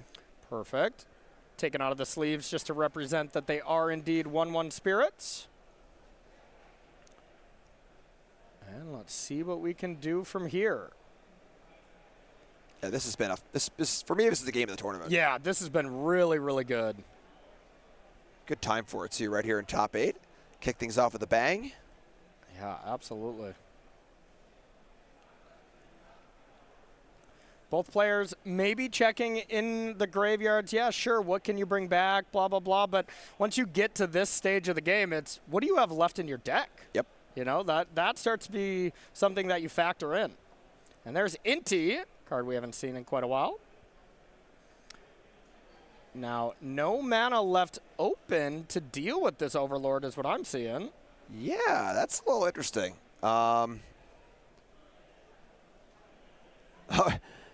Is Gabriel realizing that now also? Yeah, might be. Ooh. Yeah. Yeah, I think that would have been better than one map, as far as what I'm seeing. Like, Overlords, you can hit the Overlord here. Yeah, it's not non-creature or anything, right? Yeah, okay. Slightly strange. Yeah, that's... I mean, and there was an immediate pause from Gabriel. Yeah. When it was like, Yeah, it's like, oh, did I just do that? Yeah. Maybe the weight of the entire weekend catching up a little bit here, but... I mean, to be fair, Gabriel has not played as much Magic as the rest of the top 8, so has a little bit more in the tank. That is true. Here's a huge chunk of damage. Just 2 tokens left over. This is what I'm witnessing as Gabriel just saying, yeah, I'm dead next turn, but I'm going to try to kill you. Are we doing it? Oh, my God. Oh. Oh, my God. Oh. Oh, no. Okay. Man, this game's got it all. Okay. Is this the largest temporary lockdown to ever exist? But it does still... Hold on. Yeah, the Oculus doesn't die, right? Yeah. And now the commando will go under the lockdown. It is a commando, so if that lockdown were removed, the commando would be returned. And the Tersa was face down, so that still gets eaten. Right. It is funny seeing non-mana value proper cards under a lockdown, but the Manifest can do that, of course. Should be the Rolling Dragon Storms as well, I imagine. There we go. All right, so we have a big lockdown. creatures that can attack right away. It's just Tursa. Tursa was left on top, but that was manifested as well. We got a 1/1 It's very possible that you can get this to a 3/3 right? Yeah, like the sequencing there was interesting. So could have done this first and then Overlord attacked, yeah. So it got it for 4 extra points of damage, but left down no blockers, but it's still going to be enough in one of the crazy games of Magic I've seen in a long time. I mean, realistically, that did not seem worth it to get in 4 extra damage, though, right? I agree. Yeah. That seems unnecessarily risky. Yeah, wow. Okay. That was a crazy game of Magic here. Evening it up at 1 apiece from these players, while Gregory either sided out these Omniscients, which seems completely crazy, or just had like all 4 of them in the bottom, like 20 cards, like barely exaggerating there. That was a lot of cards that Gregory went through. Yeah, I'm still thinking about that map on that in the last turn. You know, if that had killed the Overlord, changes the game a lot. You know, so now that lockdown play can still happen, but the Oculus is in play. Yeah. More life on Gabriel's side. I don't know. Crazy game. And that's the thing. When, you know, everyone in our chats and stuff is going to be dissecting these plays. Should have done this. Should have done that. Long day, first of all. This is round 7 of the day for these players. There were tons of different decisions from each player. You know, playing a perfect game of Magic is already very, very hard, near impossible. Impossible. Yep. And, you know, so all these little things when you get to turn 15, there are just going to be mistakes from both players, whether you're the GOAT or, you know, you're just playing in your first RC. That stuff is going to happen. Yeah, and I think one of the things that people don't realize, you know, the armchair quarterbacks, if you will. Yeah. Until you've played in a top 8. Yeah. Until you've played a big match with the Pro Tour on the line or thousands of dollars on the line, it almost stops being about who's like better at Magic. Yeah. It's about who's capable of making the least amount of mistakes. Who's comfortable. Right, because both players are going to make mistakes. Yeah. You know, can you make the lesser of the mistakes, you know? Because you're playing under a very difficult circumstance. It's not just playing an arena in your underwear, you know. Yeah. Oh, cool, you know, it's the pressure is a huge factor. Yeah, absolutely. I've played 2 win and ins or win and kind of knock the tiebreakers and hope for PT top 8s. Punted them both. I straight punted them both. There you go. And let me tell you, I remember everything about both of those scenarios as they stick with you, and Magic's hard. Wish I could go back. You can't, you know? Yep. And the only reason you remember it is because it mattered so much and because the emotion was so strong. Yeah, absolutely. So, getting into the game here, we have Fear of Missing Out as the first plays. Players shuffled up real quick. They're ready to go. Holy moly. Yeah. Fear of Missing Out, discarding a card, shipping it the other way to Gregory. Everything on the line for these players. This is huge. Yeah, you really want to make the finals of this tournament. Overlord. Omniscience into the yard. Oh, my goodness. Gregory left him in and finally found one. Wow. They are there. They do exist. They do exist. Oh, man. And now Gabriel Nicholas is in check at all points, starting with turn 4. You have to be afraid of just losing the game, and that really changes the texture of how you play. And, you know, if that means Gabriel slows down a lot, that opens the door for Gregory to be able to play differently as well, set up some more draw spells, buy some more time. It will inherently make Gabriel play a little bit slower, leave up more interaction, if he can, you know, and then Gregory can take advantage of that as well. Yeah, this is the last turn of freedom for Gabriel to tap out. Yeah, now Gabriel wants to be like, all right, I need to set up, you know, maybe Delirium, the classic stuff you always want to be setting up from this deck, an Eye to the Graveyard, that kind of stuff. But also, I want to have a Spell Pierce, I want to have a Negate, I want to have Ghost Vacuum. Kind of tunnel visioned on those cards because you're going to need something. To be fair, there are a lot of them. You know, Yeah. 2 Spell Pierce, the variety pack here of Negate, No More Lies, and Disdainful Stroke. Yeah. And the Ghost Vacuums, too. So there are 5 counter spells and 2 Ghost Vacuums and a lot of draw to find them. Yeah. So the tools are certainly there. Yeah, I mean, this matchup doesn't seem terrible to me. Like, Gabriel Nicholas has the tools.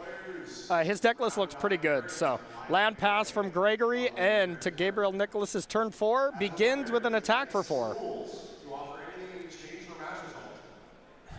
Please talk to a judge away from your opponent. If you have any questions. There's you the go. vacuum. Oh! Thank you very much for coming to The equation has been changed, and now do you fight over this? Or do you, if you can fight over something, do you wait? And now the flip side, does Gregory go for it? Do you have the option to wait? It's a really interesting question. 'Cause Yep. I think you would, you know? Oh, okay. Oh, different format of spell. Gabriel didn't flinch. Yeah. Didn't even flinch. You tap 4 there, it's so easy to go, Yeah. didn't even flinch. And I think we had Overlord as the other option, but goes for the Biza. Is going to get the life. Is going to get the fish. Not getting the treasure. Maybe the card, depending on how many cards in hand Gabriel Nicholas has. And, yeah, look at this exchange. Sure, you dealt with that threat, but look at what gets to hang around. Couple chump blockers, some life. So I think it's pretty clear from Gregory's side there's no counterspell. I think that countering back there and trying to win the Ghost Quarter counter battle would have been good, but the piece of interaction was Destroy Evil. So if it was the Omniscience to play, how you have that one window to cast it, that could have been, you know, it's a soft piece of interaction, but yeah. it is interaction. So could be negate, could be Spell Pierce. You know, that still could be in hand from Gabriel, but you know, there's not a disdainful stroke. You're gonna counter that Biza, I think. You know. I think that Spell Pierce or negate would have tagged to change the equation. You think so? Yeah, I think that like being able to remove the Omniscience immediately to stop a combo next turn, sure, and then still have it in play for future Omniscience is more powerful than trying to stop the Abuelos for one turn. I was thinking the only real cost is if Gregory had a Spell Pierce as well, and then untaps an Umbuelos, all of a sudden Gabriel could have countered the Umbuelos, and instead the way he played couldn't have. You know, that's fair. A minor thing, of course, as well. And if that happens, you kind of kick yourself on the flight home, but this flight home's going to be late, so I'll have some extra time anyways. Probably won't even show up. Just call a cab or get a train or something. Yeah, no kidding. Find some other mode of transportation. Yeah.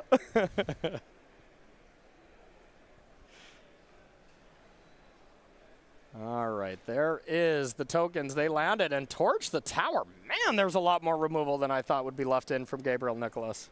That's an interesting one, yeah. Yeah. I mean, it does kill Grand Abolisher. It does kill Clarion Conqueror in good circumstances. So kills 10-drop enchantments half the time, too. That is true. It is, soft interaction for the combo, but it is not nothing. Yeah, so far what Gabriel is very much lacking is just a little bit more power, a little bit more pressure. Yeah, you really don't want to lose this Steam Core Weird to an insect token. Yeah, not great. So fear of missing out, untapping itself. Gets in for 2, Gregory down to 12, an attack, Gregory down to 10. And what's the follow-up? Okay, now you don't mind if it died, I guess, huh? Sure, very reasonable. Here's some cards. And again, with the Vigilance on the Steam Core, we see 8 damage on the board for Gabriel next turn. FOMO untaps itself, and the Steam Core can still attack twice. And 10 with the Anchorage, right? Is there an Anchorage in there? Yes, yeah. there is. Yep. Yeah, okay. All right, so... Oh discarding what?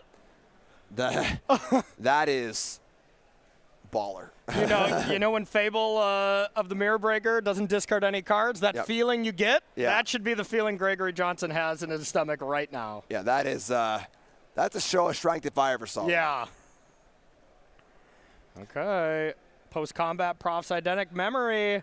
2 mana. Are we tapping and tapping out? I can't imagine. That would seem insane to me, yes. Yeah, if you're not tapping out for a Ghost Vacuum there, can't imagine we're doing anything. This is the turn. 3 mana, stock up, ruh-roh. Yeah, I mean, a lockdown there would have been pretty nice. There is a lockdown. There's a Get Lost as well. The problem is that now, No More Lies, Spell Pierce, there's a lot of options to take this lockdown down, and then attack for lethal. And we just discarded a Spell Pierce. Right. You know? So, you got to assume there's something there, and the soft counters are going to be really, really good here. Is this the last spell of the game here from Gregory Johnson? It is not. Temporary lockdown resolves, and if that Spell Pierce was left in hand, the game's over. It has to be a Staple Stroke, right? Because a negate, a No More Lies, or Spell Pierce would have countered it. The Spell Pierce was discarded. So maybe the fear was that we just see land number 6 into Abuelos, and Spell Pierce can't stop that. Sure. So you want to keep the stroke instead. Okay. But oh boy. Yeah. And I get that. That makes perfect sense. But now all of a sudden Gabriel Nicholas' clock goes from winning right now to, to win Drake. to win Drake, and now with FOMO, you have lethal ready for next turn. So if it is negate, sure, you still got yourself a good chance. But one thing I did see from Gregory Johnson, I think I saw a land. I saw the counter unless you pay 4 counter spell, Didn't see the Umbuelos. So I think if we have Umbuelos and it's only one piece of interaction from Nicholas, Gregory's going to win. Oh, 4 mana. Tapping pretty quick. It's always Biza. I feel like playing any 4 mana card in this deck is just Yeah. awesome because your opponent just shudders every time. Yeah, it's like, you ruined the good surprise on me. Oh, boy. All right, well, thanks for making us look good here. This is exactly what we said was going to happen for an Abuelos. Yes. Happening on Beza instead. Exactly. I mean, Beza still looked maybe just as good. All right, probably not just as good as Omniscience being in play, but Overlord down to 1, Gregory up to 12, has some bodies. At most, what I can see right now is we could attack for 8, right, in the air? The problem is it's 8 in the air, but that's losing the FOMO to a Beza block. Yeah. So it's a good chunk of damage. But 8 damage, I mean, you untap the Restless Anchorage, that. You get 2 maps, too. Yeah. So Looks like we just attacked for 2. Looks like Gabriel's not interested in going for it unless you're kind of winning the game with fear of missing out. So here's the Oculus. Just 2 cards in hand for Gregory. Overlord's going to come off next turn and have a gigantic blocker on the ground, but the air is not safe. yeah, this is lethal. We've got Definitely lethal. a solid lethal. With the FOMO can get thrown away. Oculus is 10 by itself, and then even the Anchorage and 16 damage, right? and the Anchorage and the Steam Core as well. Yeah, so we have plenty to kill here from Gabriel Nicholas' side, but I don't think we have any cards in hand. We might not have any cards in hand from Gabriel Nicholas. It doesn't look like it. So shields are down here. 3 mana, stock up. Oh, boy. 5 looks at Omniscience. This is very fitting. That's a River Regent, 2 lands, temporary lockdown. The River Regent, we don't have land 6 right now. Oh, yeah. I mean, Nothing in hand helps. yeah, the Overlord coming in is great and all, but doesn't make any flyers just yet. Yeah, River Regent and lockdown to hand, those aren't going to do anything. You are going to need to cast the Rolling Dragonstorm and find a Get Lost to stay alive here. That's what I'm kind of seeing. Yeah. Wow. This has been an incredible match. The fish are getting in there? Sometimes you got to get frisky.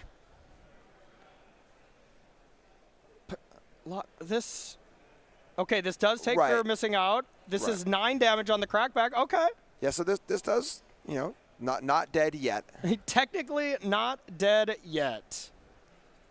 And here is the Overlord coming off. Can Gabriel Nicholas find any way? Prof's Eidetic Memory would be lethal. Got to deal 1 extra point. Tersa doesn't get through on the ground. Man, what a game. What a game. And if you don't get it here, all of a sudden you're getting some flying blockers. Now, that being said, you're getting 2 flying blockers, so you can still get through with a threat. But the River Regent coming down and doing some bouncing on the Oculus is Right. quite impressive. From Gabriel's side, this looks pretty good, actually. So you're putting Gregory to 1. You have 3 flying attackers in play to only 2 blockers, like you were saying. But Yeah. that dragon in hand is a monster. Yeah, and the Disdainful Stroke's gone. The map is getting cracked here, so it's pretty clear there's nothing, really that relevant here. Fear of missing out doesn't look very good. I mean, it's a redraw if you don't have any cards, so I guess you just keep it, and it's going to go under the Oculus. That could be real. That's true, actually. You flip that up, Yeah, you get that combat. Getting the FOMO into play immediately is pretty appealing. Yeah. Plenty of life for Gabriel to work with. So even though Overlord's going to get in for a big chunk here, it's not enough. Prof's Eidetic Memory was so close to the top. You can pretty much turn that card face up there, as that is known information. It is a fear of missing out, so let's keep in mind that. Now, what does Gregory do? We're at 1. I mean, the dragon is going to be tough to beat here. Yeah. Like the Overlord making tokens. Dragon matches 2 things. Dragon's just so huge, too. Woo! Here's an attack for 10. 2 Flying Spirits coming into play. No real possible blocks here from Gabriel Nicholas. Feels like you just got to take this. River Regent to come down and, you know, honestly pick the permanents. It doesn't matter that much as long as it's 2 of Gabriel's. Yeah, it's just not the 2 lockdowns. Yeah, would not recommend. River Regent. Bounces those. Fear of missing out can flip up. The Anchorage could attack twice. Yeah. There's 3 flying blockers, though. Is there any direct damage here from Gabriel? Burst Lightning, any of this stuff? There really isn't any reach, right? No. Yeah, like with 3 blockers here. If there was only 2, if the dragon wasn't there, then maybe you could, you know, draw like a Torch Tower or some sort of removal spell and sneak in 2 attacks with the FOMO. Even then, it's 2 for FOMO, 4 effectively for Anchorage. Yeah, I mean, this is tough. This is tough. What did we draw? We got a decent amount of cards. We have Oculus. We have the Scholar in hand from being bounced. And, you know, the flip side is Gabriel can probably manifest a board that doesn't die to Gregory Johnson's next attack. But we've seen the White Overlord, you know, even if it doesn't kill you, it kills you. You know, like you get these blockers, it's usually good enough. The funny part of this game is that Omniscience hit the bin at like turn 3 or 4 or whatever. Yeah. It's just not been a factor in the game at all. Like, it's been scary, but... Yeah, Gregory Johnson has not been able to piece together having both of them not in the bottom 20 cards so far. That's what it's really looked like. Big thanks here. Discards 2 lands. Oculus, Helping Hand, mystery card is what I saw.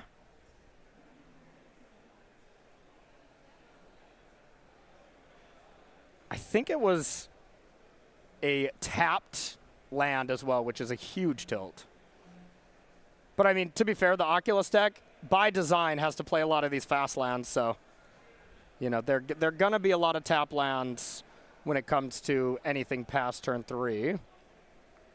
Oculus is the play, and I think if it were up to Gabriel Nicholas, we'd be able to Helping Hand something back this turn as well. But that is another tap land. Gabriel had 3 tap lands in his hand there before he discarded. Not great. Yeah. And now we go to Gregory. Now it looks like, okay, how does Gregory close this out, even though Gregory's at 1 life? And now this is when Gregory should be like, okay, let's make sure you don't throw this away. You know? It's going to be so funny when he just draws an Abuelos here when combos and wins the game. Yeah, right? You know? yeah. All of this was for naught. At this point, you've done so much work to win with creatures. You can't do it, Yeah. you know? Combat, how quaint. Okay. Looks like we are going to Lockdown. Lockdown gets rid of the manifest creatures with Gabriel at 7. Yes, that makes blocking look pretty bad. This is a double chump, right? It's a forced double chump on the 2 6-power creatures. Or can you block Biza and block a 6-drop? You can. Yeah, you can go to 1. Okay. That's got to be what Gabriel does, you know? And if that's the case, you know, just 2 flying blockers when you have an Anchorage and an Oculus, like... Yeah. Yep. Hey, this is a measured attack. But now you can take this. I would be surprised to see a block here. I would too. I think that blocking indicates that Gabriel wants to keep playing this game for longer. And you just can't, yeah. right? I mean, if you don't block, we know Helping Hands in hand, but if you draw a bounce spell, you win the game on the spot. Yeah. That was strange to me. I mean, it does remove the Overlord, so now, you know, there's no more army of blockers every single turn. Sure, and you are getting this Oculus back anyways, so maybe there wasn't a second Oculus, but you definitely stopped some of your outs of winning the game on the spot. You know, sure. Any kind of interaction right now could win. You know, Gregory obviously could have interaction as well. But the board on Gregory's side is still quite good, you know? Yeah. And, of course, Oculus coming back tapped here, not being able to block this turn is very relevant when you're at 7. Yep. The Manifest blocking a Biza, the Scholar blocking the 6/7. Looks like we can survive. Here is another flash threat, though. Here's the Manifest. We have 3 total blockers from Gabriel Nicholas's side, and 3 creatures that pretty much have to be blocked here. If you let 3 creatures go unblocked, that's minimum 7. That Overlord is not here. It is in the graveyard, although it looks pretty close to the battlefield. What's that manifest too? You know, if that thing's an Oculus, Mm. you know, something like that. Maybe a little big manifest hit. Yeah. I feel like it's always so surprising when that happens. You just, in your mind, it's just like a 2/2 token. Yeah. But Yeah. You're like, this, you know, this shouldn't happen to me. right. Okay, Grand Abolisher. Ooh. So this is forcing the action right now. And now does this shut off, you know, animating the land or anything, or? I believe not. No. Okay, can't cast or activate abilities of artifact creatures and enchantments. No attacks. Wow. I mean, I get it. Yeah. maybe Gregory's now just saying, listen, I have Omni in the bin. Now I have Abolisher in play. I can't die to combat damage. I'm just going to sit here until I draw Buelos. Yeah. You know, like. Oh. Are we just drawing? Looks like a manifest. Just Okay. saying go. Yep. All right. Nothing from Gabriel. Can't cast anything, so has 5 blockers here. You know, now getting through for lethal here from Gregory Johnson looked pretty tough. Yeah, So are we really in a standstill here? and the Anchorage's also hanging out in those lands, too. Yeah, 5 so- blockers, yep. So, oh boy. 6 mana. Boom. River Regent bouncing 2 things. Only 3 blockers are available now. 3 blockers isn't. Oh, wait, it is enough. That's 6 damage coming in, so it looks like Gabriel can live. What if that is an Oculus under there? Oh, that would be incredible. So animate Anchorage. The blocks you have to do, the 3 creatures on the right, you got to let those slide. You got to block River Regent, Biza, 3/1. Right, the non-2 power creatures. So if all these creatures go to the graveyard from Gabriel, yeah, we're in a lot of trouble. But if one of these cards that, let's say, blocks a Biza is an Oculus. All right, what's the manifest? Looks like a priority. Now you can unmanifest, to be clear, with the Abolisher. Can you? Okay, that was going to Yep. be my next question. Right, so Yep. it's not an activated ability. It's like a special action or whatever. Okay. Doesn't use the stack. You can just do it. So flips can happen. Okay. So here is the damage. All right. Those were not anything important. So now it flips. Tursa? Tursa in to get this dragon out of the way. It's a bit of a tall order. Okay. Exorcise could remove the dragon. Destroy maybe? evil. Destroy evil plays. Yeah. Yeah. Tursa destroy evil sounds great. I see negate in hand for Gabriel Nicholas, as well as I think an Oculus. 3 mana. Oh, come on, give us the sweat. And remember, both players at 1. Yeah. So these pain lands are a real cost as well. Scholar to be able to find something. That doesn't look like it, and Wow. that is Gregory Johnson winning one of the most fantastic matches I have seen in my life, let alone in this tournament, to advance to the top 4. Both players at 1. I mean, this is just some beautiful, beautiful magic right there when both players end at 1 in Game 3, Jim. That was a hell of a game. A hell of a match. I mean, unbelievable. So many twists and turns. That last game could not have been any closer. Yeah. And really, really cool to see how dynamic that game was. Where Yeah. the Omni hit the bin and we're like, oh no, every turn tap 4, we're gonna die. Tap. Nope, just a creature, Yeah. And then if you told me that game was gonna go on for the next 12 turns, Yeah. I probably wouldn't have believed you. But yeah, phenomenal game. Congrats to both players.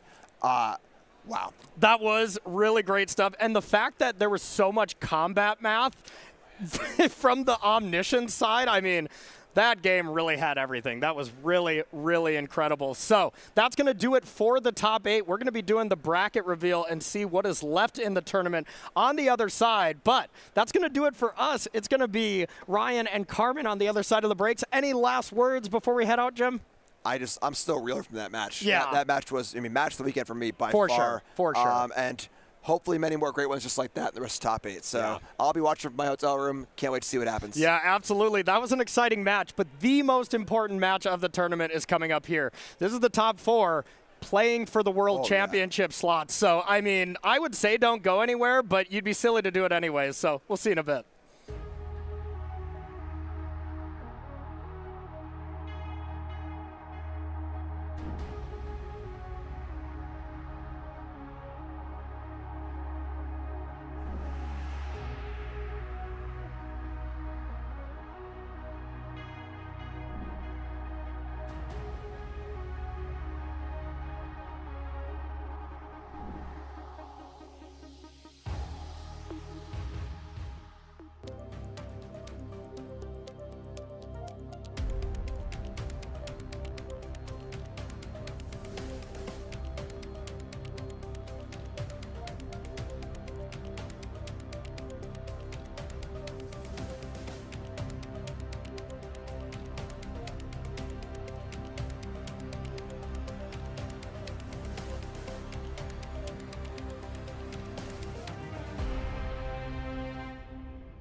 Howdy gamers, and welcome to the semifinals of the regional championship in Minneapolis at SCG Con.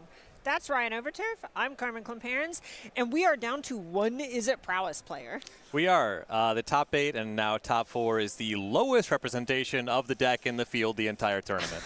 Don't say that about 25%. It sounds like a good number, doesn't it? But it is a decrease. Oh, it totally is. And this is a player who we've actually seen a little bit today and is playing really well with a version that is teched for the mirror. So I'm a bit curious how this is going to look going into the top 4 match. Yeah, you're exactly right. This list is teched for the mirror. It's not a huge thing. It's a couple Drake catchers over a couple show-offs, but we are now only playing matchups where that makes the deck a little bit worse. Right. So on the other side, we have Casey Miller on Jeskai Control. This is someone who we also saw play remarkably earlier with the deck tuned for Is It Prowess. We'll touch on that a bit later, as that is our feature match for this round. Our backup match, we have Michael DiBenedetto Plummer on Jeskai Oculus, just in striking distance of a World's Invite. This is someone who made top 8 of Charlotte, lost in top 8 pretty quickly, if my memory serves correctly, and ended up just short of that coveted World's Invite, playing against Gregory Johnson, who we just saw in an absolute nail-biter take down the sort of undefeated seed of Gabriel Nicholas in top 8. Players that won for multiple turns. Really cool match. Both of these matches are for a ticket to the World Championships. Huge stakes. For Gregory Johnson, on the draw against Jeskai Oculus, it's tough. It's a Spell Pierce deck with a lot of card selection, but this is the exact same matchup that he just won also on the draw. Right, and this is also a situation where this is a player who we've seen a couple of times in the tournament playing pretty well. We covered Gregory Johnson yesterday at 8-0, playing for 9-0, and was able to kind of take that loss and shake it off, and is in the top 4 one match win away from Worlds. On the other side of the table, though, DiBenedetto, like you said, this is another RC top 8. He's working hard. He is playing great, and he is knocking on its door. Right. All right. So reeling it back into the match that we have for this round, we do still have an Is It Prowess player in the field, kind of in a sea of decks that are pretty hostile to the archetype, with a deck that is mostly tech to beat the mirror. So this is a version of the deck with 2 Drake Catchers. Yeah, the Drake Catcher over the 2 Slick Shot Show Off, so just a split on those. It's going to make you a little bit slower. It's going to be the kind of value card. That 3rd Toughness is what you're trying to take advantage of in the mirror. You're playing against a temporary lockdown deck. That's kind of a toughness agnostic answer to your creatures. So minor downgrade there. Yeah, and okay, so one thing that is interesting about Drake Catcher and it being toughness statted is that she's able to grow to 4 toughness in the face of a bunch of lightning helixes, which, taking a look at Casey Miller's deck, there is actually a pretty large representation of damage-based removal here. Yeah, that is one thing that Slick Shot Show Off can't really do. Even with a Monstrous Rage, it only gets to 3 toughness. So there is some play against Lightning Helix. That's a very good point. And it is kind of minor ultimately because this deck has so many answers to the Slick Shot Show Off. And of course, Parente is going to be on the play here, which is where Prowess wants to be. Right, I think against a deck like the Azorius Omniscience deck that we've been seeing all weekend, basically, I think something like Drake Catcher is a bit more of a liability, a bit worse at burst damage and so on. But Drake Catcher being able to team up with Monstrous Rage and attack into the likes of Beza, into the likes of Shiko, could end up playing a pretty large role in this matchup whenever Casey is going to have to tap out for those cards eventually. Yeah, absolutely. And then in the right texture of game, Drake Catcher does become sort of an army in a can. If you get a hit that is 4/3, you start making Drake tokens, and then you just don't have to further commit to the battlefield, which is great when you're playing against cards like Day of Judgment, against Split Up. You don't want to throw a ton of stuff in front of those, temporary lockdown being the biggest one. Right, and taking a look at Miller's deck here, you mentioned those temporary lockdowns, a full playset in the main deck. I know that was a bit of a, we'll say, a divisive issue for Jeskai players this weekend. We saw some players optimizing for Split Up instead of temporary lockdown, but the full 4 is a loud declaration. Oh, absolutely it is, and temporary lockdown 4 of those, and notably Shiko, this is a callback to a favorite card of mine, Goblin Dark Dwellers, but that one could not cast enchantments from your graveyard. Right. That's a big deal for Shiko if you can Spell Pierce your way out of the first copy. Yeah, and something that I love about this, we saw players kind of tripping over copies of High Noon when paired with Shiko in the Swiss rounds, which is a bit of a struggle, but despite playing white, no copies of the High Noon to be seen in the main or the sideboard. Yeah, and I actually love this call from Miller. You think High Noon is structurally strong against the Prowess deck, but fundamentally, it's not a strong card. What does it do? It says both players can't cast more than 1 spell. So you're setting a rule, but you're using a card to do that. That's not necessarily strong. And I like just saying, all right, I'm going to rely on all of my cards just being strong, trying to play a card advantage game, and trying to close the game. High Noon is not great at either of those things. Right, and something you've emphasized all weekend is that you want to see players using decks and not cards in order to win this matchup. I'm hearing the players are ready, and I'm ready to see if Casey Miller has a deck that is ready to beat Is It Prowess one last time. Let's get down to the feature match area. All right, so both players, Auto Mulligan to 6, Justin Parente up top, last Is It Prowess player in the field, also our first seed against Casey Miller, the number 4 seed on Jeskai Control.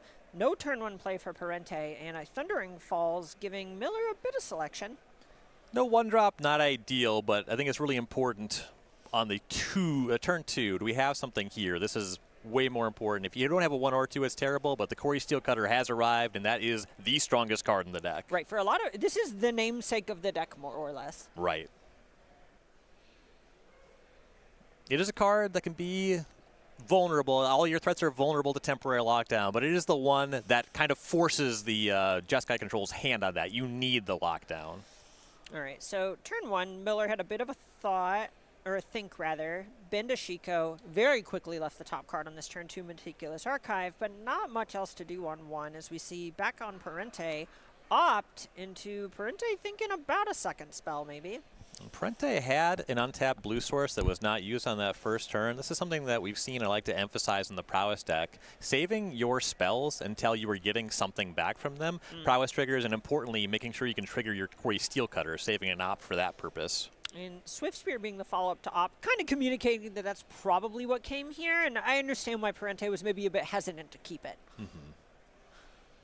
An interesting decision to commit a second threat into a potential temporary lockdown, but there is representation of maybe that one main deck Spell Pierce here. All right, well, here's the third land from Miller and a temporary lockdown. There are 4 of them. All right, it resolves. Miller at 17, back to Parente.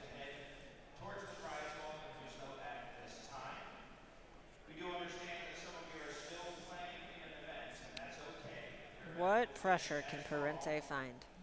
Parente really wants to get back on the battlefield. Unfortunate to lose 2 cards to the lockdown there. Both players mulliganing and then that kind of exchange hits you. It's less of a thing when both players are on 7.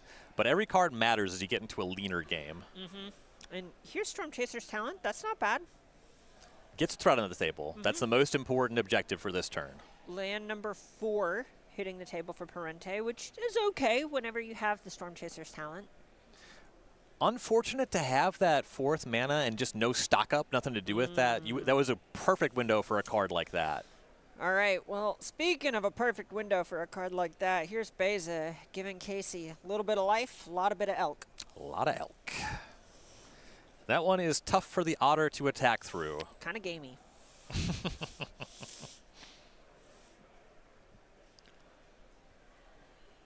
Another one of those cards that makes Slick Shot Show Off better in a matchup like this than Draycatcher. Just flying over it is the easy way out. I say easy. 21 damage is a lot of damage to do. Yeah. All right, so here's an opt from Parente. Shout out to him for having the OG opt. Oh, yeah. All right, here's a land.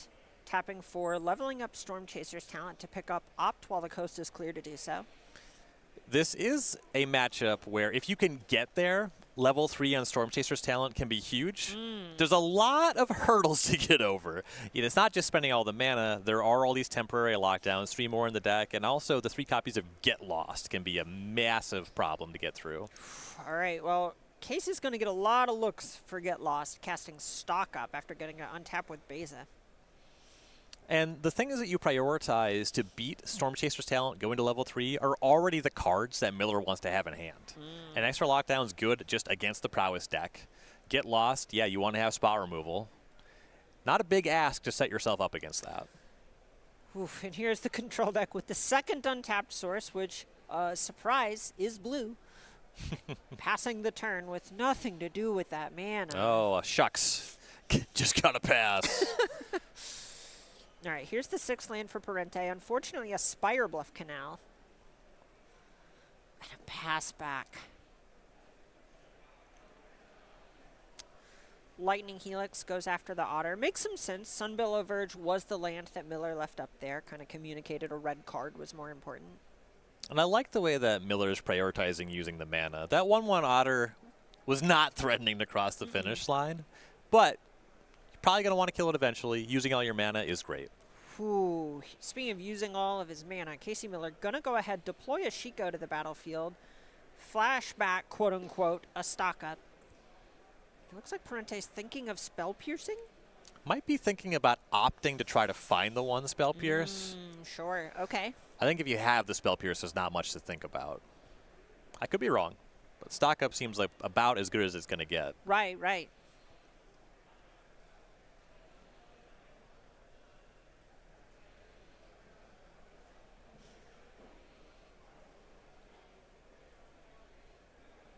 And you can feel these players know there is an invite to the World Championship on the line here. The stakes are high.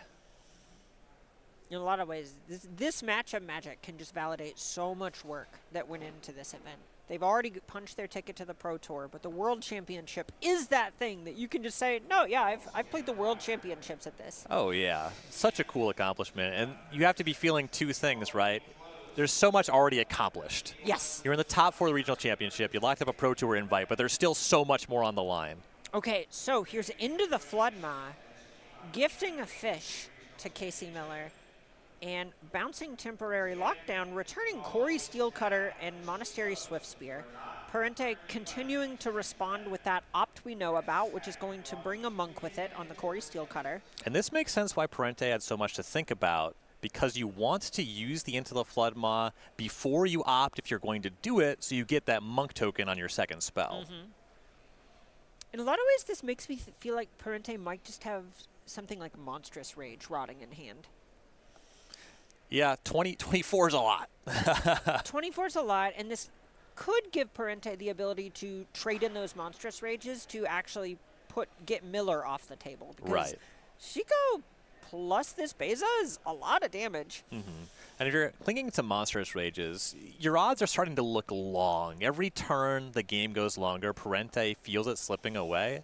But converting the Monstrous Rage into some damage, into a Monk token if you use it very proactively, it's at least giving you a shot at the game. Even if you don't like your odds, it's better than waiting because it's just getting worse every turn. Right. Whenever you see Miller have the ability to chunk in for this much damage, turn over turn, the actual chances you have to draw out of this, maybe get a little bit lucky, dwindle substantially. So we see that stock up resolves, a Thundering falls. Miller likes what he sees on top. Back to Parente. Parente cannot be thrilled about that. Battlefield's already pretty tenuous. Stock up resolved, card kept on top with a Surveil. Right, right. Just adding up brick by brick.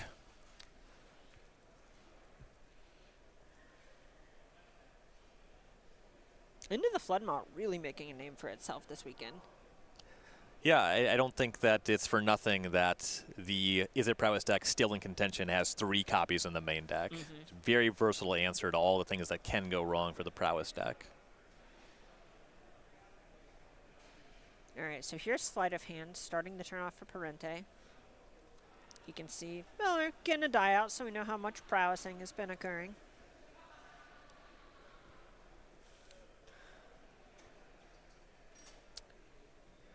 Is that the starter 99 Sleight of Hand, or is that Portal? That would be Portal. Portal? Yeah. I'm partial to 7th edition myself. Or wait, no, I think that one's starter. It's White Border. Portal is also White Border. Or wait. No, I think Sleight Sleight you're of Hand actually is Portal's second age, which is Black Border. You're making a lot of sense. Maybe. If you're in the chat, make fun of whoever's wrong. Yeah. Especially if it's me. Also make fun of whoever's right just to make it fair. Yeah. We got to stay humble. Right. Look, here's the next spell. Looks like a Storm Chaser's talent, which is going to bring a couple of creatures with it. One is an Otter with Prowess. One is a Monk with Haste and Prowess, thanks to that Corey Steel Cutter. And this looks to be a serve for 8, excuse me. And so this is committing more into a potential temporary lockdown, but it's exactly what I was saying. You just have to try something. Just limit the window where Miller can have it because the game's slipping away no matter what you do. All right, Miller doing the blocks that one would assume. We see Shiko go in front of the smaller Monk, Beza go in front of the bigger one that does not have the cutter attached to it. Monstrous Rage on the Monk that doesn't have an equipment.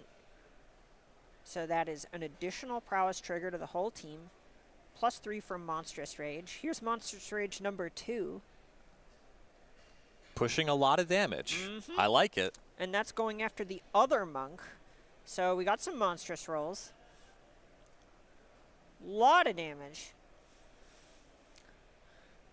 And really forcing the action on a potential sweeper. Right. So in a lot of ways, this is basically making it so this temporary lockdown is going to leave nothing on the battlefield instead of Casey Miller getting to actually just wipe Parente's battlefield and chunk for 8. Yeah, we do know that that lockdown is going to come back off of the Into the Floodmaw and just saying, all right, well, at least you're not going to kill me immediately.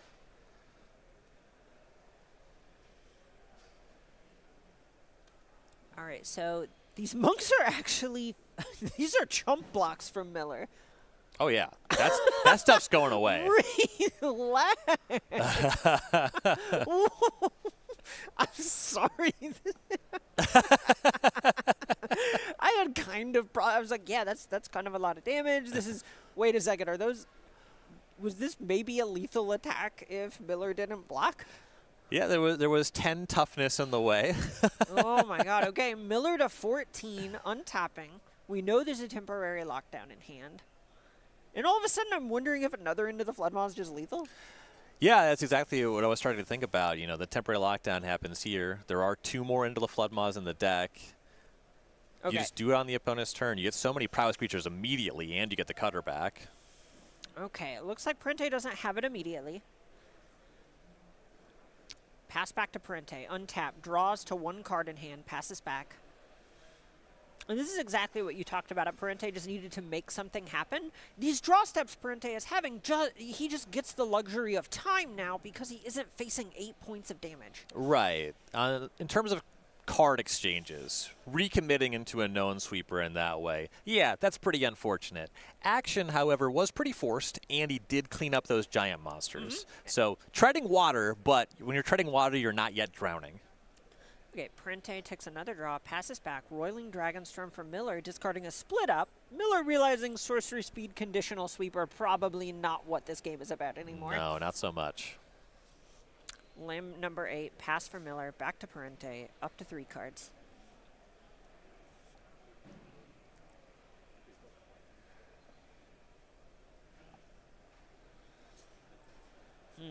Parente looks like he drew a cantrip, sleight of hand. Can trip or cannot trip. There is no try. Do trip. Oh yeah. Still got it. That is a starter. Yeah. I was leaning in to look at the set symbol. We both leaned up. That is a 9th edition sleight of hand, though. Could be 8th edition. Ooh, could be. And look at this. This is actually the Omen half of Meringue River Regent in Coil and Catch. We've seen Miller use this a ton over the weekend, actually. Yeah, and I definitely want to call attention to Miller's patience there. I was trying to piece together, okay, what can be in the hand, because we're not committing any copies of the additional Bezas, the additional Shikos. There's a couple Meringue River Regents, and Miller's really prioritizing making sure that he has interaction for whatever happens. It's not really about closing the game. It is useful and good if you can do it.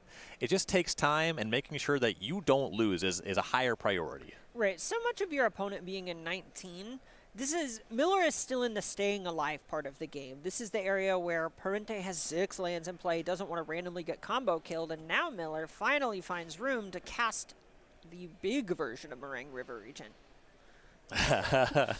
Parente asking, do you want to monster lockdown? Right, friendly advice from one competitor to another. You have an option.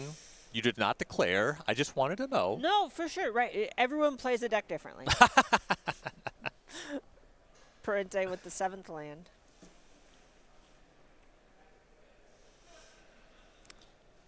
Miller waiting until there are 3 lands after the region has me thinking that this is a 3 steps ahead. Sure smells like it.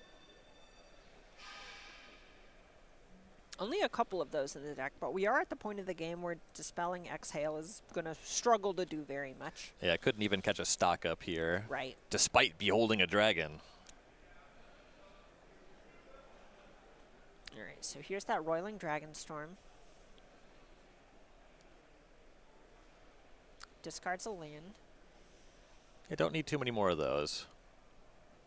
Ooh. Little Quarry Mountain Monastery from Casey Miller. Pretty nice one. Yeah. Chunks in for 6, Parente to 13. Oh, God, 2 of the sleeves stick together. It looks like Parente accidentally saw the 2nd card down during the draw step. These things happen. Judge will sort it out pretty quickly.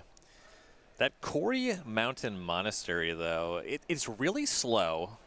It doesn't come up in a very big way in the matchup. We get to the stage in the game where Miller just has the mana to play with. It's pretty close to drawing an extra card a turn, and that's something that gets really demoralizing on the Izzet side of the matchup. Right, this is a card where we've seen how strong something like Desolate Lighthouse can be at being colorless and still just letting you loot for 1 fewer mana on the end step. This costing, an extra mana and just putting you up a card as long as it isn't too reactive. If Miller hits something like Split Up or Temporary Lockdown, probably not casting it. Right. But outside of that, even a Lightning Helix going upstairs is pretty nice. It is really important that the land activating every turn, meaning the extra card, is just on the house. It's just free.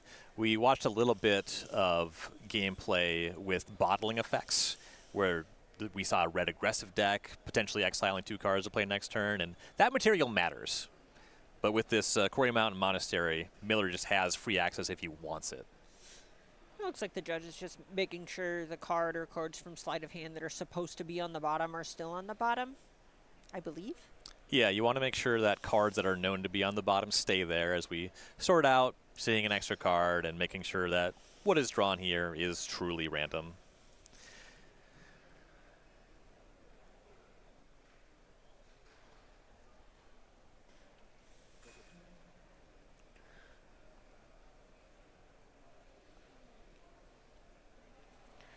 just basically tracking how many cards are in the bottom of the library at this point that are known. This feels like one where it's pretty clear both players are fine. This was just sort of a dexterity error, and more or less just want to try and get the game repaired as quickly as possible. You know, normal stuff. Yeah, this is going to come up over the course of realistically a tournament of any length when you're playing games that last so long. So you're drawing a card every turn, and you have all these cantrips. I have personally run into the problem when we started getting into this era where sleight of hand and opt are legal in the same format. Maybe you have another cantrip. Sometimes you just end up resolving one as if it's another, because we are in round 17 of the tournament functionally. This is not round 1, all right? These players are mentally fatigued. There's so much happening, so many moving parts. This stuff just happens, and it just takes a minute to clean up. Right. All right, perfect. We're going to get back down to the match. Judges have resolved it. Let's see some gameplay. All right, so welcome back. Here we are in the thick of it. We've seen Casey Miller just starting to turn the corner with a river region from the Meringue River, specifically. The Meringue River. The Meringue River. What a show of strength. Miller not even going to activate that Quarry Mountain Monastery. Doesn't need it. It feels like at this point Miller just has a wall of counter magic in hand and just doesn't want to ever have a spot where the game can slip out of his grip. Yeah, no reason to take the shields down. I have all of these cards, and they'll be good to cast when I cast them. So Parente just took a draw and passed, didn't have a land. I think we see 6 coming across.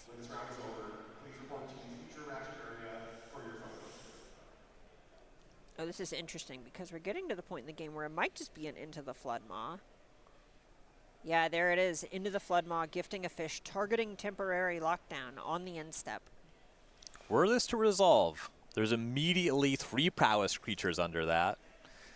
But we don't got to think about that. 3 steps ahead, just using its cancel mode. Not even drawing more cards from Miller. Don't need them. Why? All the good ones are in hand. Especially if you're trying to think about a situation where maybe you have another copy of 3 steps ahead on Miller's side, and you just don't want to find yourself in a position where you might get caught on anything under Spell Pierce. Yep. It's really unlikely that it's going to be game-losing, but why take that chance? Right, so frequently this comes down to something we've said a lot about Opt being cast at sorcery speed, where it's you don't have to do it on your opponent's turn, it's that you can. The same can be said of cards like 3 steps ahead, where you don't have to draw cards. I understand that sounds like a good thing to do. But if cards are not the access that you're going to lose the game on, and mana is, prioritizing having 2 lands available to play around Spell Pierce, just like you mentioned, is so much more valuable. And Casey is the caliber of player who is going to recognize that. Yeah, and Miller is somebody we've covered a couple times now, and the way that he navigates the games clearly understands and pays respect to what matters in the game. And Miller is playing this go long Jessica control deck and acknowledges in most of the game that's just not going to be him clocking his opponent. Right. Figures out what the thing that actually matters is and prioritizes that. He's been navigating this tournament beautifully. Yeah, very, very, very clear idea of what the games this deck wins look like and executing on that plan. And I am certain that Miller has played this matchup a few times in this tournament. Right, this is not an accident. As a matter of fact, I believe Casey won this exact matchup about, let's see, 20 and a half minutes, about 22 minutes ago.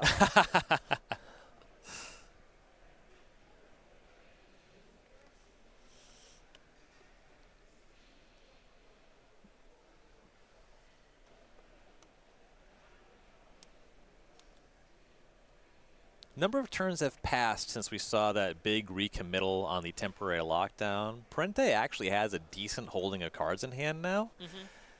Has at least one more turn of being attacked by the river regent, but really has to start thinking, okay, I need to win now or next turn. What do I need to do on this turn if I need to win next turn? Right, it's really scary where if you're in Parente C, you know Shiko can do the Snapcaster Helix U thing. Right. So for a control deck, this does have a sort of haste creature. It isn't exact haste or as much damage as normal, but yeah, there it is. In-step Lightning Helix, Meringue River Regent coming in. The last copy of Into the Flood Maw tries to bounce it 3 steps ahead from Casey Miller, is going to give him the first game of this semifinal match and put him one step closer to the World Championship. And that's huge for Miller, breaking serve here. All right, looking up to the sideboard, I think specifically Parente is someone who is looking to change a lot of the cards in his deck. What can he do at this point? Yeah, you have some stuff like Burst Lightning that's really not playing here. You have access to some counterspells in the sideboard, so Parente likely reaching for this Disdainful Stroke. That's one seems pretty excellent. A couple Spell Pierce can play against some of the more meaningful cards in the matchup. The Ral Crackling Wit is pretty significant here. It is a threat that does not get caught under temporary lockdown and helps you play these games as they go along. It's another top deck. You know, once we got that position where Parente had nothing on the battlefield, then you start to really need cards like Stock Up, like Storm Chaser's Talent, and Rail is a little bit more in that category. Yeah, that makes a lot of sense to me. I think we also saw Witch Stalker Frenzy being a great way to actually change the way your removal operates in this sort of matchup, where the creatures don't feel like they're the most important thing, but then all of a sudden you're at 16 and they're attacking you for 4 every turn, and you really don't want them to be doing that. Yeah, there are shapes of that game where Miller had those big 5 toughness creatures where Parente can fight through that and win. You know, this one didn't go that way, but post-sideboard, Parente has more tools to fight on that axis. How do you feel about Ghost Vacuum in the face of Shiko? You can reach for it. It is fairly narrow there. The Disdainful Stroke gives you a little bit of a tool there. The Ghost Vacuum, really, a card like Relic of Progenitus I'd be pretty into, and a big part of that is you get your card back. Sure, you so know, it's obviously, like another cantrip almost. Exactly. The fact that the Ghost Vacuum is just going to be Ghost Vacuum and it gets caught under temporary lockdown, I think it's going to be really tough to actually convert that to being worth a card. Yeah, that makes a lot of sense.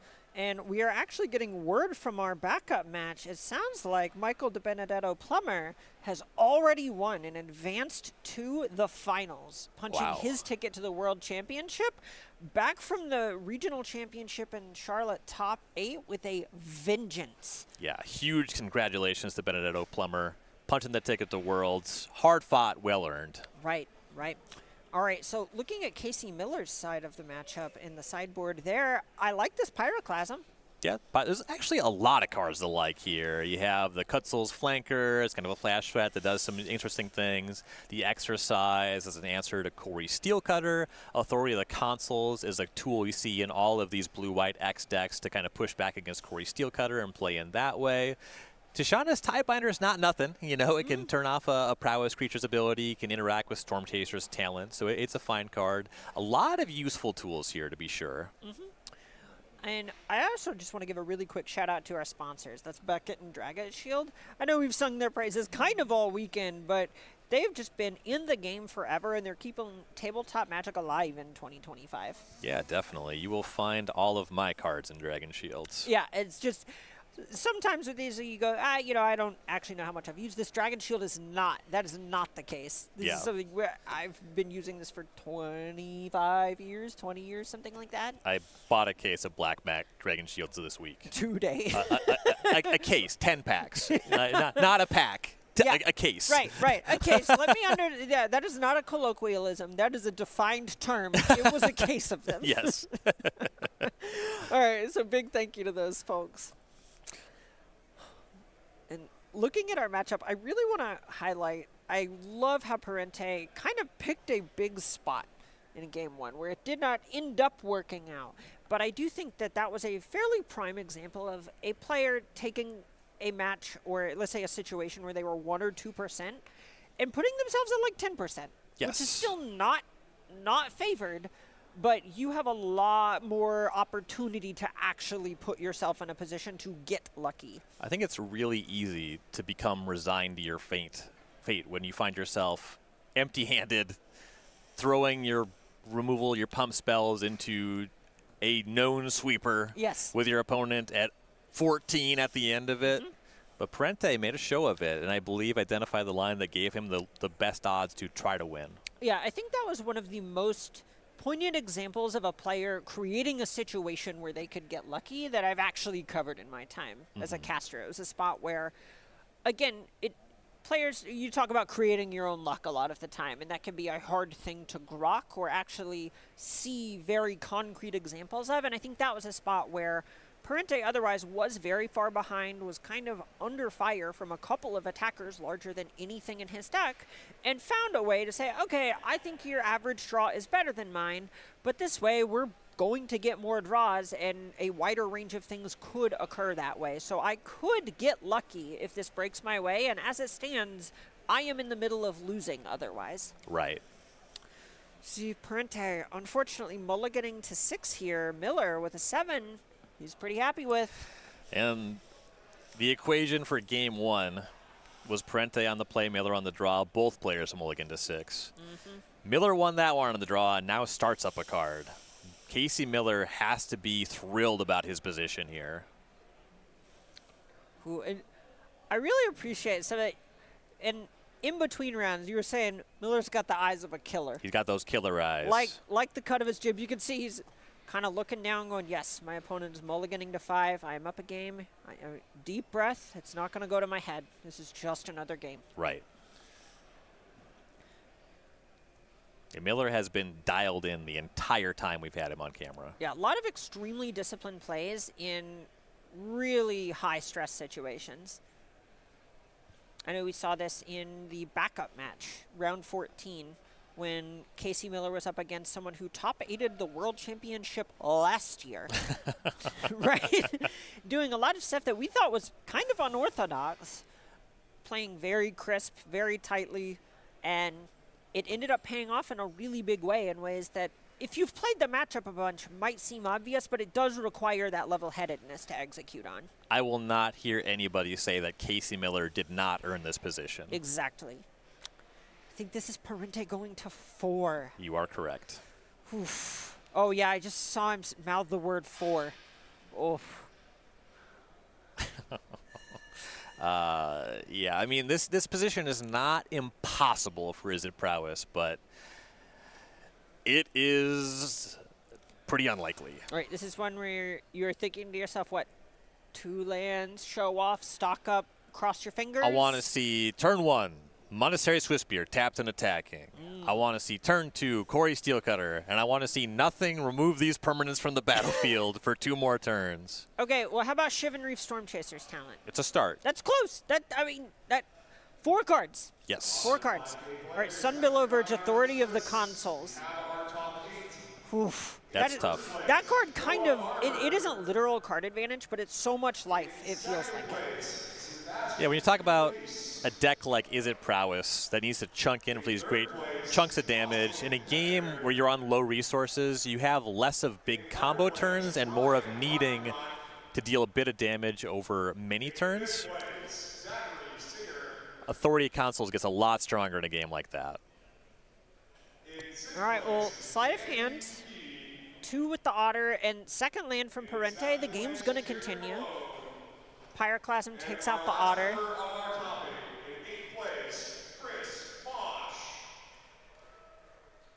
Top 8 players, please meet our judge at the appearance board near the feature match.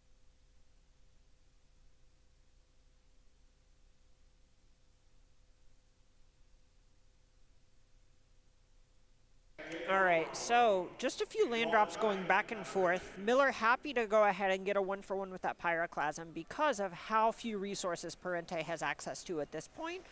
Basically saying, I lose a resource, you lose a resource over and over as a game Miller is happy to play when he's up 3 or 4 cards. Yeah, Parente has to demonstrate that he has some tools to compete with a 7-card hand. Yes. Okay, so Stormchaser's talent, gonna go up, pick up a cantrip. Parente trying to undo a mulligan. Miller happy to take a turn to stock up. Authority of the Consoles really enabling this sort of thing. Yeah. You got some breathing room. You're not going to take any damage next turn. Any haste creature is just going to enter tapped anyway. And stock up is the kind of card that Parente kind of needs to claw into this one. So we cannot be thrilled to see Miller resolving that. So something you brought up last game, I think it was last game, the 3rd chapter, level 3 rather, of Stormchaser's talent. Really nice in this sort of situation. It's something that can give you a bunch of sort of just extra resources. Yes, if you can get there, if you can keep it on the battlefield, you can overcome a lot of card disadvantage. These are big asks, but it is possible. Okay, so Corey Steelcutter Fifth land, stock up.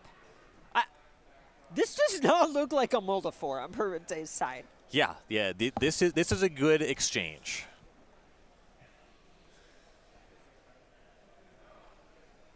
Wow. This is we're kind of going, yeah, this is a Mulda 4. We're going to go through the motions, but this is a whole game on our hands. Yeah, now we're in a position where you're starting to force the action on a temporary lockdown. You can't be under that Storm Chaser's Talent or that Corey Steel color. All right, well, land number 5, full text plains.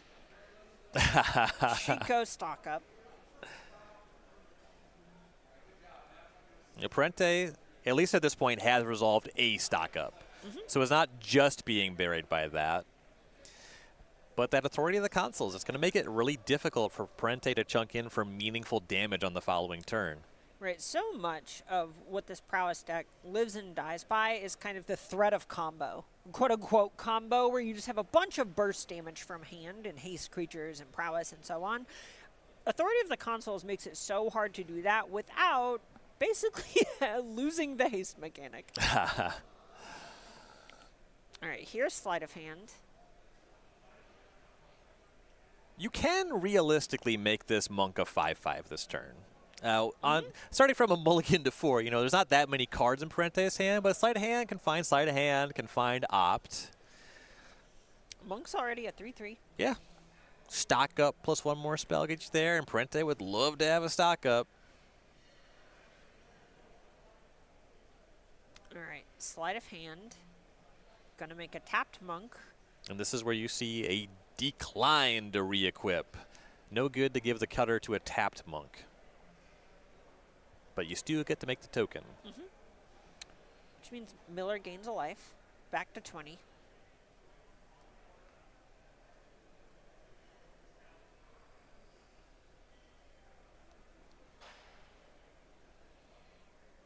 Oh, the attack for 3. Do you respect Monstrous Rage? It's an attack for 4, right? 2 spells plus the cutter. So true.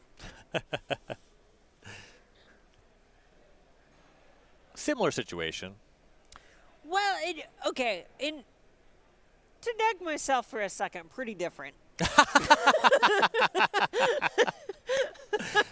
I'm the prowess half full guy. I know.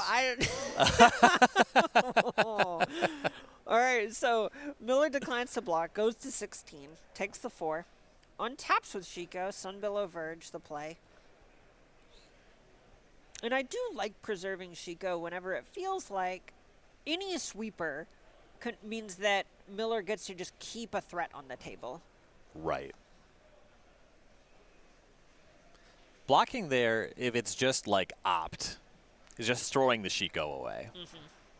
And here's temporary lockdown from Miller, which you can see some of the accordity with the card because it is going to get authority of the consoles off the table. Right. Who does this help more? Definitely helps Miller more. One thing about that is your authority is gone now, but the big answer to the temporary lockdown for Parente is going to be into the Floodmaw, and that puts the authority right back into play. It doesn't matter on end step for the Storm Chaser's Talent re-entering or for making a monk immediately, but it means you can't go to your turn and make another monk meaningfully. Okay, yeah, no, that makes a lot of sense. Though, here's another Steel Cutter and another Storm Chaser's Talent. Oh, and look at this. Tap tokens. It's Hooray!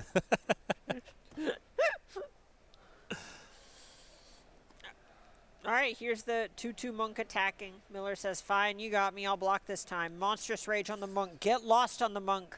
Spell Pierce on the Get Lost. Okay. Oh, my God. We're getting something going. And all of a sudden, is this what, a 5/7/5 monk now? It's not small. I think I got the power and toughness right this time, boss. Congratulations. Thank you. Oh, that Spell Pierce is huge. And this is what's so interesting about these games, is even though they have so many cheap spells, it feels like you're fighting over double and triple spell turns, you are slowly building a bunch of tension as you commit that mana, and eventually Spell Pierce says, no. That is not happening. Right. I'm going to be casting a bunch of spells on my turn. You're going to have to do that to keep up.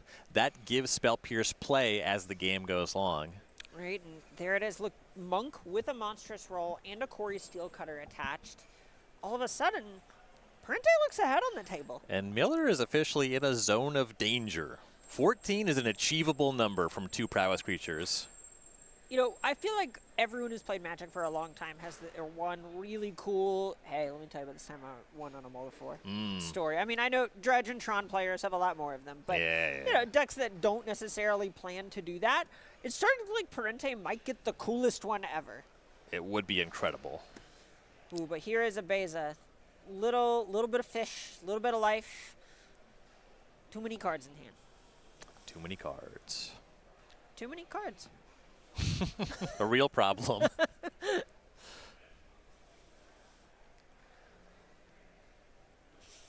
Appreciate Parente having fun with a lot of this stuff, doing the, look, ma, no hands.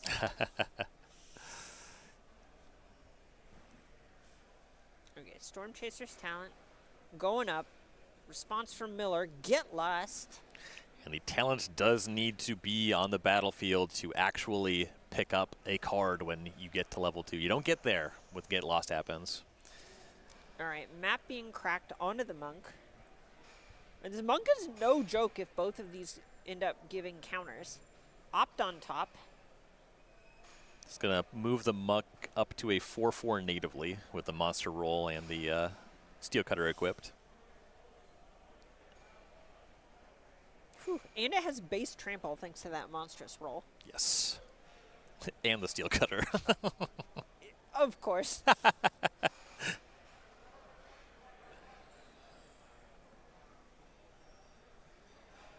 Still tough to cut through a Beza, though. Of course, of course.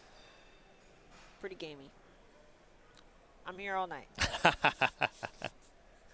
right, back over to Miller. Opt stays on top.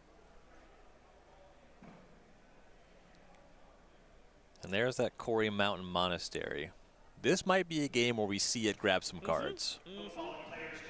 Right, all of a sudden, the good hits for Miller off that card, it feels like they have him thinking about doing it now. Oh no, that's a 5-ball. Chico from hand. Get lost on the Monk token. Oh my god. All of a sudden, Miller taking over the battlefield, comes in for 6 with 2 fish and a Beza. Otter trades for a fish? No. Chumps blocks the Beza.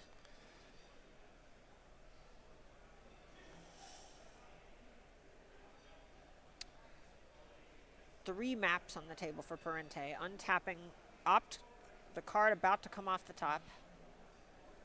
And you don't feel good about blocking that Beza. The reason to do it, you're not necessarily sure if you're going to be able to block next turn. And if you just take 4, you're facing down the Beza again next turn. Yeah, and the Chico.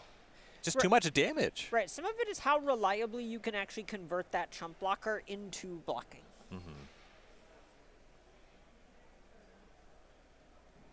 All right. Here's Draycatcher for Parente.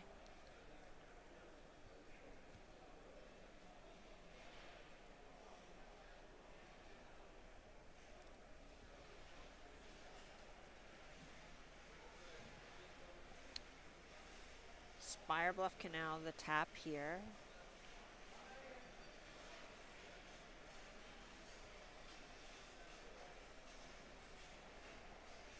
And you can feel Parente trying to say, okay, how do I win from here? What do those games look like? All right, map onto the Hatcher. Get lost again. This is the 4th get lost of the game. 3rd copy, 4th cast. Opt off the top. We knew that was in hand. That's going to trigger the Quarry Steelcutter. This is in response to Get Lost. And with Miller only showing 1 mana, a Spell Pierce here could be meaningful for Parente if you can find it. All right, opt. Card to the bottom. Next card to hand. Hatcher to yard. 4 maps on the table for Parente. All right. Monk looking at the map. Goes exploring. Spell Pierce the next card. Oh my god. Brutal. Right, well, that's a counter on the Monk. Top card, another Corey Steelcutter. Because I believe we should be down to 2 maps. Because Parente converted that chump block with the Otter last turn, it means that he does not have to do any blocking with this Monk, and is trying to find a way where you take whatever attack comes to you next turn and then see if you can convert this Monk into some damage. I mean, 14 damage is the number he's looking for. Ooh, and it's so tough. Look at this. Parente has to bin the Corey Steelcutter. This is not what this game is about anymore. All right, here's stock up from Casey Miller.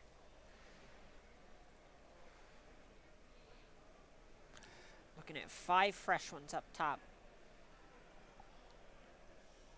Saw a lot of blue and not in the land kind of way. Those cards.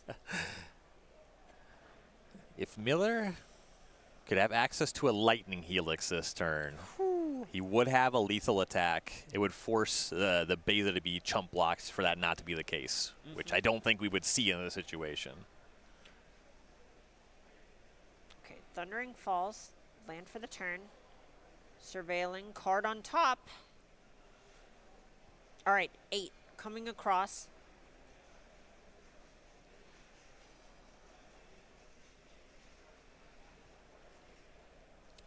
Parente going to fall to 4. You can feel the reluctance reaching for the iPad.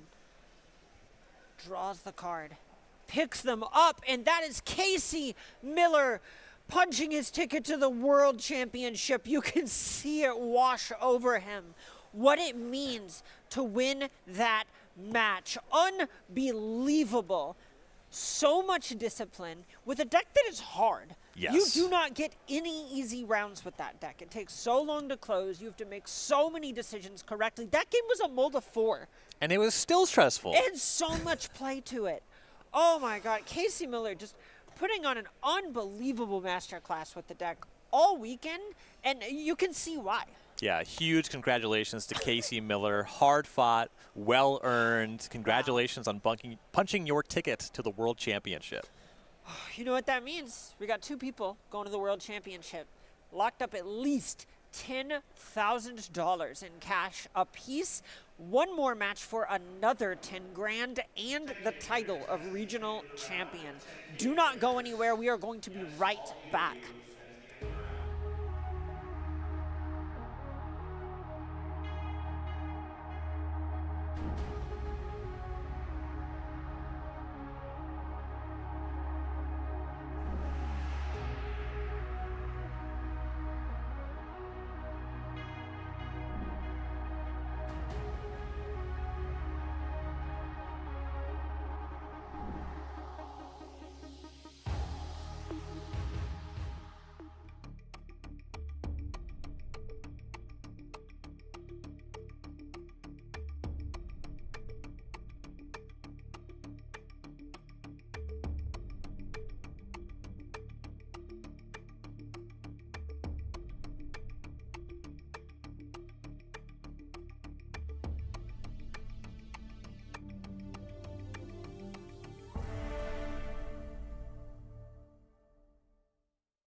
Welcome back to the Regional Championships in Minneapolis. We're at SCG Con. I'm Carmen Klemperens, joined by Ryan Overtures in the house tonight. I am in the house.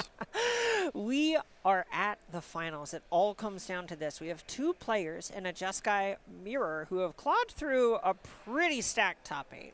Pretty stacked top 8, and also this is the lowest representation of Izzet Prowess in the tournament. Quite a big downgrade from 25% to 0. Right, so just taking a look at what was going on coming into the top 8, we saw a few things that started with Jeskai, but there are two at the top now, but also a bunch of Azorius that was laser targeting a lot of the Izzet Prowess decks that we saw in the field this weekend, a lot of Azorius Omniscience combo decks that have fallen one by one by one. And the Azorius Omniscience deck, as you said, definitely targeting the Izzet Prowess deck. And both of our decks in the finals, both Jeskai Control and Jeskai Oculus, these are two flavors of Jeskai that are both trying to take advantage of good Izzet Prowess matchups. And these decks seem to have something going on for them that the Azorius deck did not quite have. Right, this is a spot where both of these decks are kind of able to double spell and take advantage of a lot of the same, let's say, structural tools that Izzet Prowess is relying on as well, but they're going a bit over the top. Taking a look at our first player, that's Michael DiBenedetto Plummer's deck. That's his Jeskai Oculus, which is actually our second most represented deck in the field. Yes, this deck boasts a positive matchup against Izzet Prowess. We've been talking about how Prof's Eidetic Memory may be the most powerful card in the deck, but both Profs and a Pour-Out Oculus, getting that on the table early with a card like Helping Hand, or not necessarily early, but for cheap, certainly, and just having a bunch of churn, being able to draw a lot of extra cards, make use of your small number of Spell Pierce, either by having high access to it by drawing extra cards, or being able to rummage it away when it is not the matchup for it, gives this deck a lot of consistency and a lot of ability to compete with a wide spread of matchups. Right, this deck has a bunch of velocity that feels pretty similar to the Izzet Prowess deck, but rather than having big bursts of damage like we see from the namesake Prowess mechanic, this is something that's sort of growing its snowball with a bunch of engine-y pieces like Marauding Mako and Prof's Eidetic Memory over a longer game.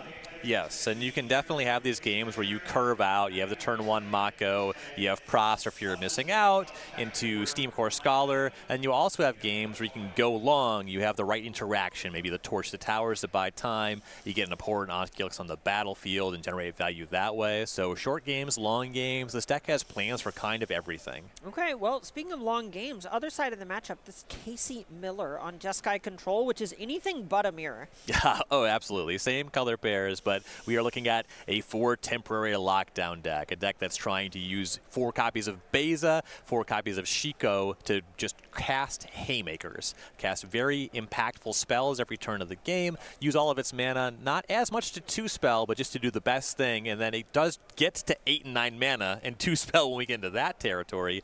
And something I've been talking about a bit this weekend and praising having cards that just work. This Jeskai deck just has cards that are individually strong, and I think that that's the edge. That's why we see Casey Miller in the finals over these Azorius Omniscience decks. The combo is nice, but you have cards that just don't always work.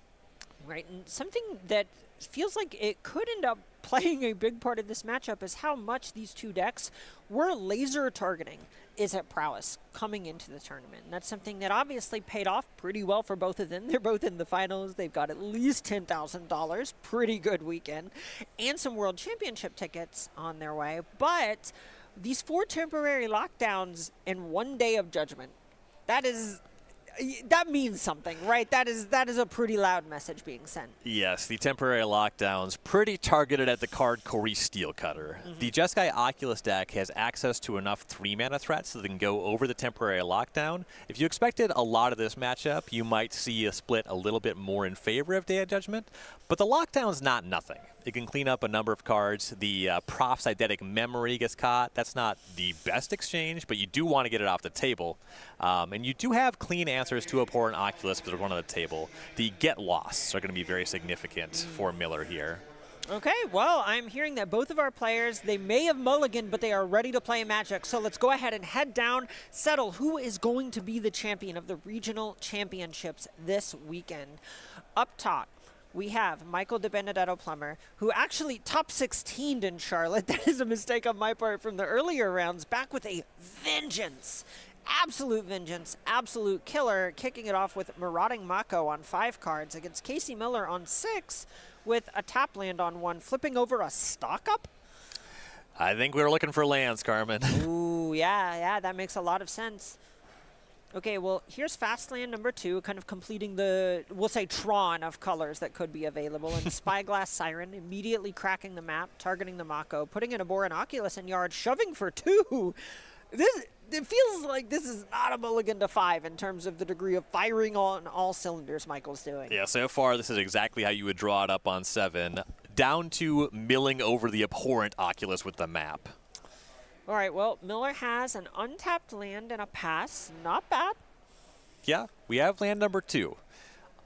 I imagine we were probably digging for land number 3 if we're keeping on 6. Well, we'll find out if we have that one shortly. Sure, that makes some sense. Okay, so here's 3 coming across. Spyglass Siren, Marauding Mako. Helping Hand targets Abhorrent Oculus, get lost on the instep, takes care of it before it can manifest Dread on Miller's upkeep. And this would be a big look at a potential temporary lockdown. That's what Miller wants to have. All right, well, Casey wants it. Casey's got it. Michael's battlefield is swept up. Yeah, major inroads for Casey there against an opponent on a mulligan to 5.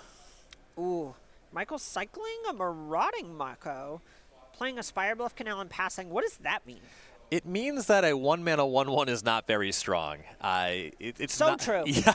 So true. My first thought is that maybe there are more Abhorrent Oculuses in hand. Yeah, trying to get to 6 cards in the Yeah, graveyard. yeah. That makes sense. I think no matter what, when you don't have material that will grow the Mako right away, casting it is kind of a dud. It commits into the lockdown. It's not guaranteed to be of any substance. Probably catches a Lightning Helix. You want to try to maximize your shot of having something more impactful than that. Sure, that makes a lot of sense. And Casey has Stock Up and then a Thundering Falls, milling a Beza. Ooh, and look at this. This is Winter Night Stories from Michael. This is the draw 3, then discard a creature or 2 cards. Looks like Michael's pretty happy to discard a couple of lands. So one of in Michael's list, and pretty nice one to have. You do want to find a way to get an Abhorrent Oculus on the battlefield, and this is more cards in the graveyard, more looks at a Helping Hand or something like that.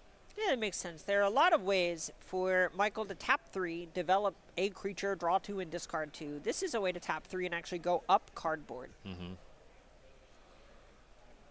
All right, so here's 2 mana for that Prophecytic Memory we've talked a lot about. Hits the table, draws a card for Michael. Over to Casey, who is going to go ahead and activate this Quarry Mountain Monastery, exiling a Sunbillow Verge, which then after he untaps, he gets to play it. It's free real estate. Nice. All right, well, here's a Beza, a little bit of life, a lot of bit of elk. Not going to be drawing a card based on the texture of this game, but we don't need that one. No, at this point, both players feel like they're just vying for battlefield advantage. Here's Tursa Light Shatter from Michael. Quite the combination with Prophecytic Memory. All right, so it's going to discard a Torch the Tower and an Abrade, draw 2 different cards. That really speaks to Michael not wanting to play a reactive game here. Right. You could use Torch the Tower and Abrade to trade 2 for 1 on yourself against this Beza. Very unappealing. Ooh, and if we go to combat, this Prophecytic Memory is going to be pretty nice against Tursa. Or Yeah. with Tursa. Right, in conjunction. Fear of missing out, adding another card for the Proft count this turn. Ooh, and another Torch the Tower hitting the yard. This is showing why all of these cards are so nice, basically no matter the matchup. Right. Unfortunately, Lightning Helix catching the Tursa before the Profs can grow it out of range. Wow, in the words of many casters before me. Oh my God.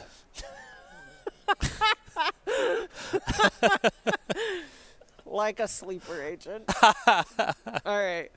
So we see another Lightning Helix. Oh my Go God. after Fear of Missing Out. Beza not missing out on an attack for 4. Michael to 16. Tursa Light Shatter. Follow up from Michael. This is the second copy in the main deck, discarding a Marauding Mako. All right, another attempt. Tursa now, this graveyard is stocked. If this makes it to combat, it probably is going to get a spell. Oh, no, it doesn't make it. It looks like Michael has sniffed out that there's probably a removal spell and just is going to go ahead, play a bit more conservatively, tap the Tursa to use the harmonized portion of Winter Night Stories. I like this play quite a lot from Michael. Some combination of sniffing out a removal spell and acknowledging this attack is not that great. I'm at 16, you are at 25. I have work to do, and I need a plan, and cards are going to be more... I want cards more than I want 4 damage. Right, exactly. Okay, and now we're going to combat, and ooh, that is 4 counters going onto Tursa Light Shatter. Quarry Mountain Monastery finds an archive. That's going to hit the table. Top card for Casey, going to hit the bin. That's just a Flood Farm Verge. Get Lost from the hand, goes after Tursa. Couple maps for Michael's trouble. Things looking really good for Miller so far in this game. Beza sending Michael down to 12.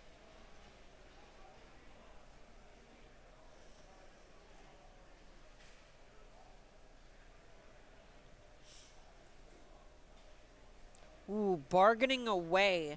Prophesidic Memory for Torch the Tower to Scry. Is this on the upkeep? No, I don't think it is. Okay. Oh, and then another Prophesidic Memory from hand. Nice. Okay. It's not clear if the other burn spell to finish that Beza has rolled up or just Michael is trying to scry. And we have our answer there. Just a scry, desperately trying to get something going in this game. Ooh, 3 steps ahead, the card flipped over via Quarry Mountain Monastery. I suppose you can always cast it to do something. I don't know if Casey really cares to loot here, though. Yeah, it's either just casting the catalog mode or maybe giving Beza pseudo-vigilance. Yeah, I think that Casey's ahead on every resource right now. So yeah, just the pseudo-vigilance. Not very exciting. Yeah, a little bit of complete sentence. A little bit of a complete sentence. Yeah, of course. All right, so we are going to see the cataloging from the 3 steps ahead. Discard an Elegant Parlor. Pass back to Michael. All right. Steam Core Scholar.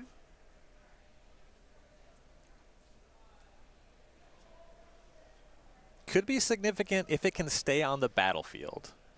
All right, land and a Prophesidic Memory hit the graveyard. And this is the strength of Prophesidic Memory, is that this Scholar looks like it is going to be a 5/5 if it makes it to combat. Right. The Vigilant Body also, in theory, helps it really check the Beza while also attacking.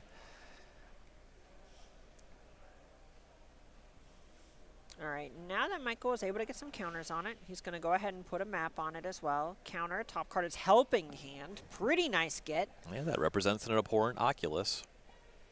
Meringue River Regent, the revealed card Woof. from Quarry Mountain Monastery. Oh my god. That is a hit and a half.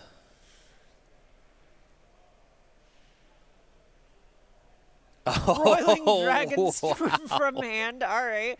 Every bit of value. True Jeskai Master. Just really going off. All right. 6 mana tapped. Here's that Meringue River Regent from exile.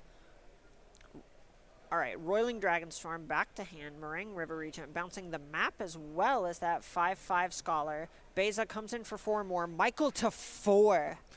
And Michael knows the top card is Helping Hand. It gets him some material on the battlefield, but he's facing down 2 lethal attackers now. Right, and the Helping Hand, not that helpful when it's tapped. No. All right, so here's the Scholar. Gonna go ahead, discard Glacial Dragon Hunt. Yeah, that one's not cutting down either of these creatures very effectively. No, absolutely not. And here's Helping Hand on Abhorrent Oculus. Marauding Mako.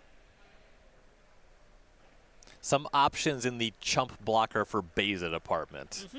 But this Steam Core Weird has to stick around long enough to block the Meringue River Regent. That's step 1 for Michael to stay in the game. Ooh, okay, and this is a lot of discipline. Casey actually goes after the tapped flying Oculus instead of the flyer that could chump block this Meringue River region. And there it is. Shiko comes down. That's going to be another removal spell, and we are going to game 2. Casey Miller, 1 game away from the trophy. Continuing to play in very disciplined manner. As you said, the Steam Core Weird would block Michael through the turn, but had no shot of winning the game. So just going for the bigger creature, even if you have lethal, because your control deck will win eventually. And in a lot of ways, game 1 looked like it was kind of the nightmare for Michael if you don't have some sort of cheese him out victory. Right. But looking at the sideboard, things maybe change a little. Yeah, for Michael, you have some options. Destroy Evil can answer some of these large creatures. It can answer a temporary lockdown that maybe has a Proph's Eidetic Memory or a fear of missing out under it. That's something. Get Lost can fight some of the same things. It's not the most exciting, but you just have some options here. Negate and No More Lies, much more significant.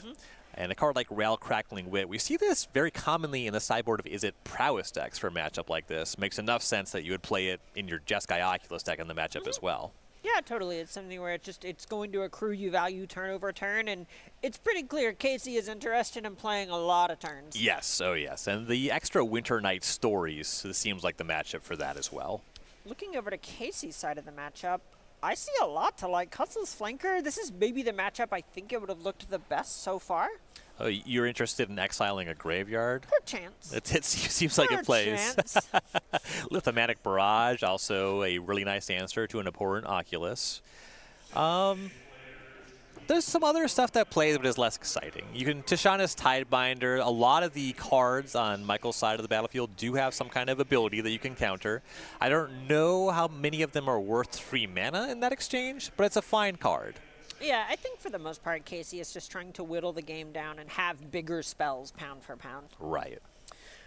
Earl, one of the things that's been really interesting this weekend is watching basically how the field evolves. I know we've made a bunch of jokes about Is It Prowess and the likes of that, but going into our next regional championship in Hartford, I think the format stands to adapt even more. Yeah, absolutely it does. There's certainly chatter about Is It Prowess being the strongest deck. Likely that's going to still be the consensus. However, we know this weekend it can bleed. It can be killed. Yeah, it is not in the finals.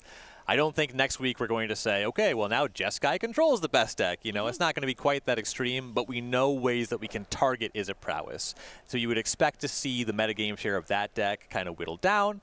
Maybe you can practice playing that deck. It certainly is a competitive option. You can spend your time picking up one of these other decks. Certainly a lot to watch in Standard as things shake up here. Right, we saw actually only 2 copies of Is It in the top 8, right? We saw a bunch of players finding success in their own way at these sorts of events. So you're going to want to make your way down to Hartford and play in the event if you maybe want to plant your own flag and have your way of beating what the level 1 deck is. And if not, at home, tune in May 16th through 18th to see who it is that's actually winning. Yeah, a lot of cash prizes, a lot of Pro Tour invites, a couple more World Championship invites, and a good show to watch. Yep. Find out more information at starcitygames.com/SCGCon.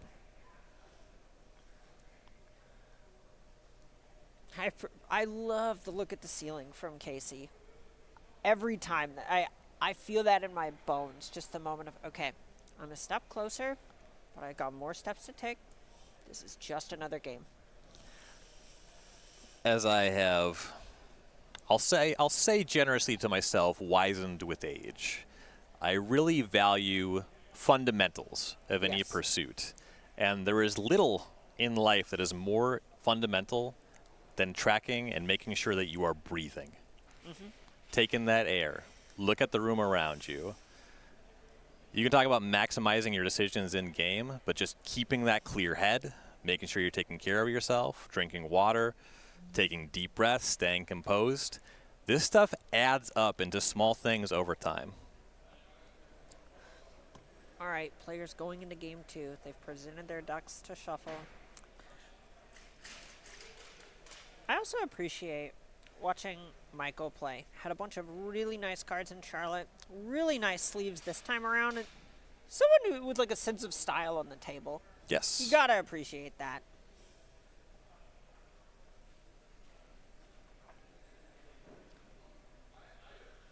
You play the nice sleeves because you're worth it. All right, looks like Michael DiBenedetto-Plummer has decided to keep 7. Casey, not so happy with his. First time we've seen Casey down in the mulligan exchange on the top 4. Been going pretty well for him in that front so far. One of the nice things as well is this deck is a little bit more forgiving on mulligans as long as it does get off the ground. Especially in these sideboard games in an open deck list matchup. And the Jeskai control deck, Casey Miller's configuration, a pile of cards that just work. You don't need to mulligan into A plus B. You need to figure out your mana. You need to look for the spells that you want, and your cards are just going to play. Something I expect we're going to see from Michael in particular is a pretty different configuration of his deck. There are so many cards we saw in game 1, like Torch the Tower, like a Braid, that are not even close to at their best here. And I would even expect some modulation on threats. Like Marauding Mako did not look that good. It looked pretty stinky, but it is just one of your cards. I think there's higher priority stuff to board out, and you know, being on the play, trying to curve out, that is an angle that you can just kind of overpower Casey. Yeah, especially here on the play, the Marauding Mako into fear of missing out. Discarding Torch the Tower. Michael serves for 2. All right, Flood from Verge, untap for Casey. Just blue and white available, no Lightning Helix yet. No. Yeah, fairly telling on those first 2 lands that are no red. The Torch the Tower, I believe, paying a bit of respect to the sideboard Tishana's Tidebinders. Card's really nice against a lot of these threats. Being able to just shut off something like a Tersa Light Shatter, pretty nice. Yes. Abhorrent Oculus, less threatening when its text is 5/5. All right, here is Fear of Missing Out number 2. Michael discards a Shivan Reef. Counter on Marauding Mako, serve for 5. Get lost on the Mako, Fear of Missing Out, gonna connect for 2. We now have 3 card types in the graveyard for our 2 Fear of Missing Out. And 2 maps help you in finding that 4th card type for Delirium.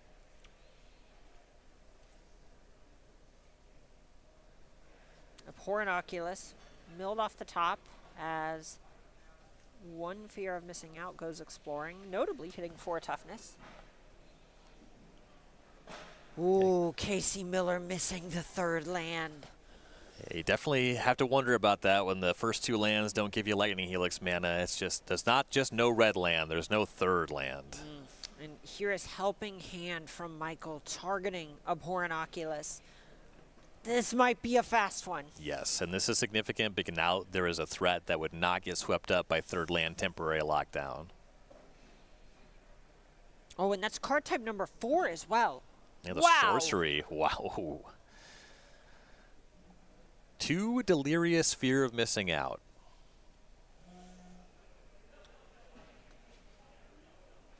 Oof, Prophesidic Memory. Salt in an open wound. Targets the smaller of the Fear of Missing Outs. Michael hedging his bets a little bit. Yeah, certainly makes sense to split it there. Okay, so here's Parting Gust, gifting a tapped fish. This is going to go ahead and just exile the Fear of Missing Out forever.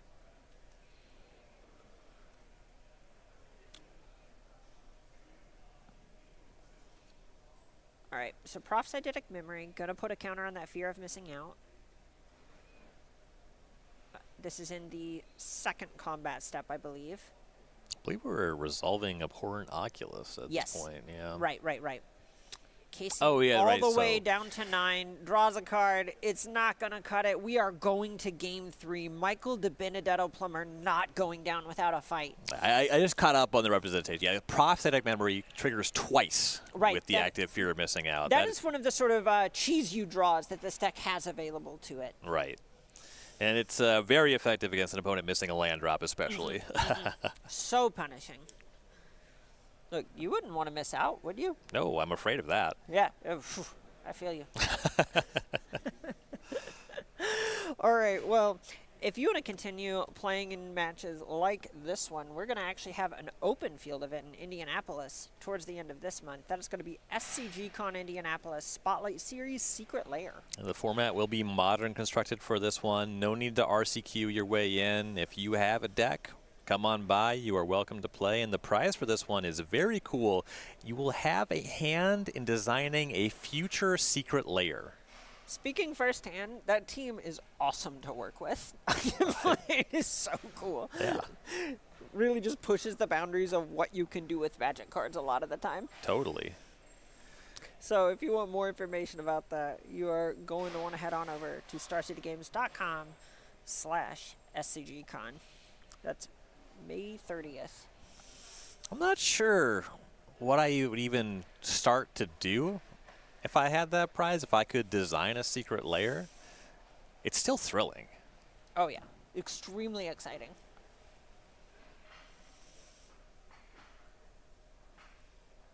All right, players present for the next game. The humble cut from Casey Miller. Game 3, the finals. We will crown a regional champion after this game. This is the last game of the event. Ooh, no red in Casey Miller's hand so far, but I did see a Lightning Helix and some Surveil lands. All right, fast keeps, meticulous archive. Casey Miller likes what he sees. Spire Bluff Canal from Michael, Marauding Mako on 1. That card's showing off the types of games that Michael wins last game. I know I negged it a little bit going into that game, and that was because it was not at its best in game 1. But in the games Michael wins, it did do a great job of just kind of being wild, Mikado. Yeah, just going back to the timeless question of who's the beatdown. Michael clearly the beatdown in the matchup, and Marauding Mako is one of the fastest ways to apply pressure. Absolutely. And Prophesidic Memory on 2. Going to go ahead, pop up Marauding Mako for just a second before temporary lockdown from Casey Miller. Cleans it all up. Important for Casey to clean it up. For Michael, not actually down a card in that exchange because the Props replaced itself. Sure. All right, well, here's Steam Core Scholar from Michael.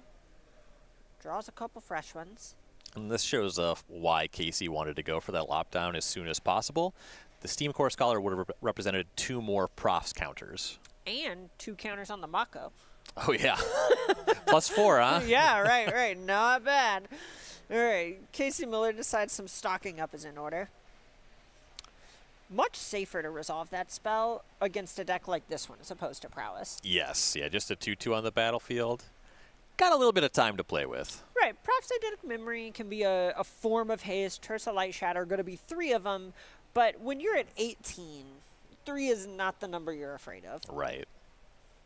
Eventually, the Jeskai Oculus deck will be able to attack for a huge chunk of damage, but you see the writing on the wall a little bit more than you do with the Prowess deck. It takes more setup, turn over turn. Okay, here's a Fear of Missing Out. Abhorrent Oculus to the graveyard. Fresh card to Michael's hand. Just creature land for Delirium. All right, Shivan Reef. 2 with the Scholar. Michael kind of thinking about deploying another threat. Decides to play it conservatively. Would not be ideal to overcommit into a Day of Judgment. All right. Casey has land number 5 and a pass back. No Shiko just yet.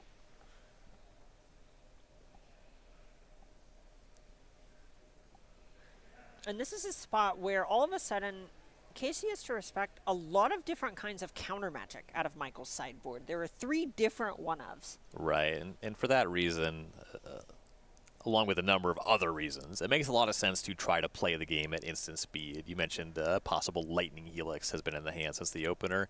Just leaving that kind of stuff up so nothing can go too wrong on Michael's turn. And then if you got caught by a counter there, you get to go to your turn with all your mana, and then you no longer necessarily have to play around that kind of thing. Right. These games are so dynamic because the axis the game is being taxed on can shift dramatically from turn to turn. Right. All right, so here's a 5th land from Michael. Steam Core Scholar number 2.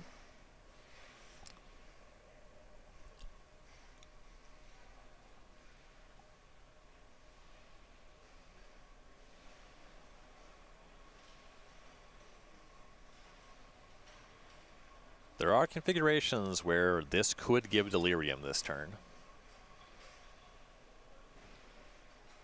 Casey with the stone face. The people in the background are the ones moving. Right. All right, Michael discards Steam Core Scholar number 3.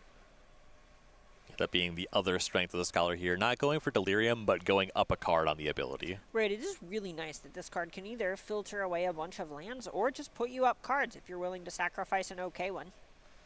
So here's Kutzel's Flanker, flashing in combat. That's going to likely exile Michael's Graveyard. There it goes. 4 blocks. Flanker getting torched in the tower. Flanker to exile. Casey helixing the fear of missing out before damage. A lot of stuff happening this combat step. Yes. If you're Michael, you have the Torch the Tower. It makes sense to convert it as quickly as possible. Unfortunately, it just does not get that much damage for his trouble on this turn. So that was Casey going from 16 up to 19 off the Helix, taking 2 off the Scholar to 17, and then untapping with 5. And only 1 mana available from Michael. So all of those different counterspells that could be played around, Disdainful Stroke, Negate, No More Lies, those cost 2. A Shiku would be massive here. Would it? It is. There it is. There it is. All right, stocking up even further.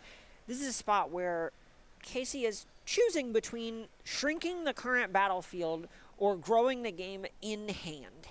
But these attackers aren't real against a 4/5. Exactly. I really like this call by Casey here, going for the stock up. The Shiku already demands that Michael make these Steam Core Scholars relevant. They do not have good attacks right now. Gosh, they can't even double block. No. They may as well be blank cardboard with life totals where they are. All right. Casey finds a couple of cards he's happy with. Back to Michael. Untapping with 5 of his own mana.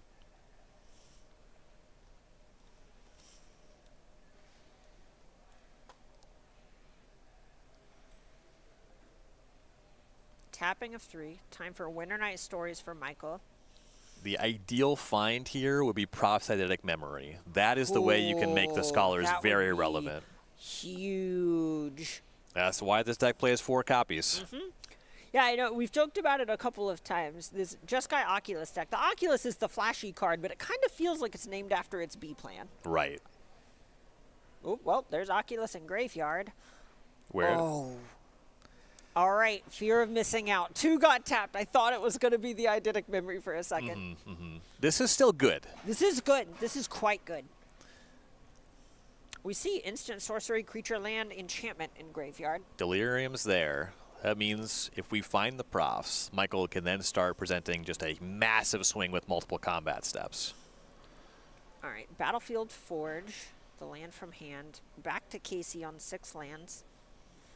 Untapping with Shiko, also so strong. If you ever get to clone it with 3 steps ahead to get another flashback spell, Mercy.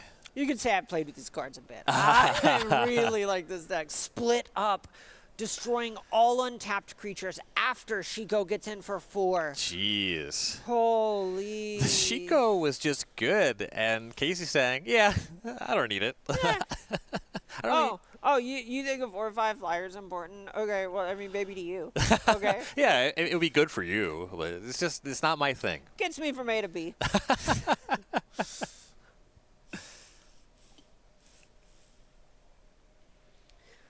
Michael really feeling the pressure at this point. 4 mana up from Casey. That sweep didn't happen by accident. That was a choice by Casey. Right. Here's 4 from Michael. Rao, Crackling Wit. Casey ought to have a response to this. Behold, an answer. And the dragon. Excellent. Dispelling Exhale, countering. Unless Michael pays 4. That rail, that's one of a narrow range of cards that could have put Michael really back into it on an empty battlefield, but that counterspell. All right, a stock up from Casey, the 3rd stock up of the game. And this is where Michael can see it really starting to slip away. game's getting really late. Both players have a lot of lands. Michael, not that many cards in hand. Casey gets a look at 5. And the fact that Casey also beheld a dragon. Yeah, that just Shiku's saying- just there. Right, just going, hey, you see this? Take a look. You seen this card? Sometimes when I'm cube drafting and I have a card my opponent can't beat, I'll just kind of stick it to my forehead. Whoa, okay, hold on now. Look, destroy evil, going after temporary lockdown on the instep, getting back Marauding Mako, Propsidic Memory, which means drawing a card. Okay, this is a good exchange. Right, and Casey did not have an answer on his end step. All right, 3 more mana from Michael. Tursa Light Shatter. This could be huge. Yeah, if Casey doesn't do something about this before combat, that Tursa represents a lot of additional damage. You have the discard pumping the Mako. You get those draws for the profs. Oh my gosh, these are both 3/3s now.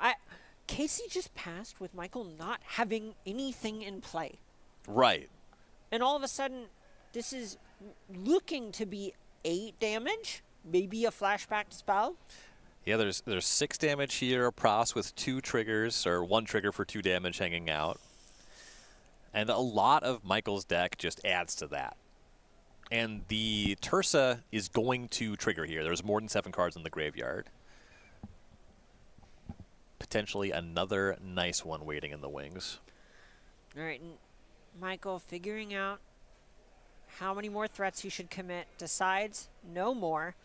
Kutzel's Flanker flashed in with the attack after the counters are placed on the Marauding Mako, exiles Michael's graveyard. Tursa Light Shatter not going to flash anything back. Flanker jumps in front of the Tursa and get lost on the Mako? Wow.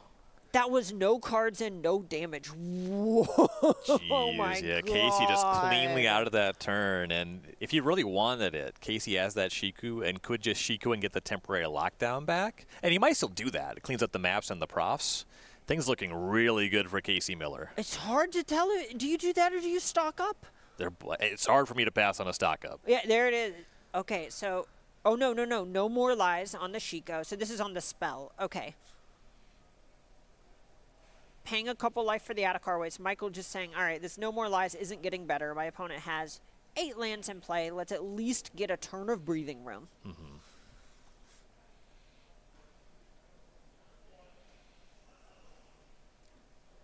Stock up the cast. Thundering Falls, the follow-up for Casey. Mills a land, passes back, completely tapped out, but 9 tapped lands on the table. And a 4/5. It's a situation for Michael, too, at that No More Lies, that if the last card in hand was an Abhorrent Oculist, you're maybe priced into playing that just to try to get 6 cards in your graveyard. Okay, well, tapped Spire Bluff Canal from Michael. Another stock up from Casey. This is stock up number 5. I am Not magic as Garfield intended. so envious of Casey right now. This is, you know who is having the most fun in the room.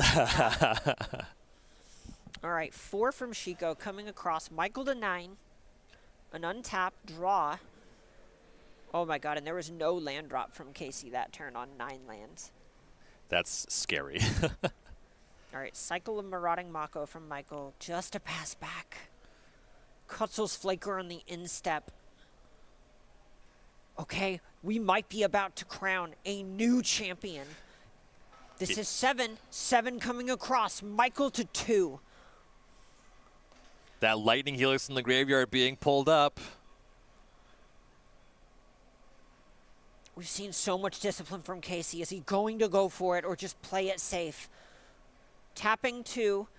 Parting Gust. Flashing the Shiko. The hand from Michael. Casey Miller is your regional champion. Unbelievable. I'm just feeling the joy that you can see on Casey Miller's face right now. He is so relieved and happy, and just what an incredible tournament. So much discipline and patience. His navigation in every round we were able to cover him. Hard fought, well earned. He's going to the Pro Tour. He's going to the World Championship. He is the regional champion. I have so much admiration for players who still have an obvious love of the game. I think a lot of players who can get these sorts of accomplishments and are, I'll say, jaded callous enough to actually be disciplined in really high pressure spots. I think something you'll see sometimes is maybe the moment just kind of not really wash over them in the same way. Maybe it hits them in the car on the way home, whatever it is.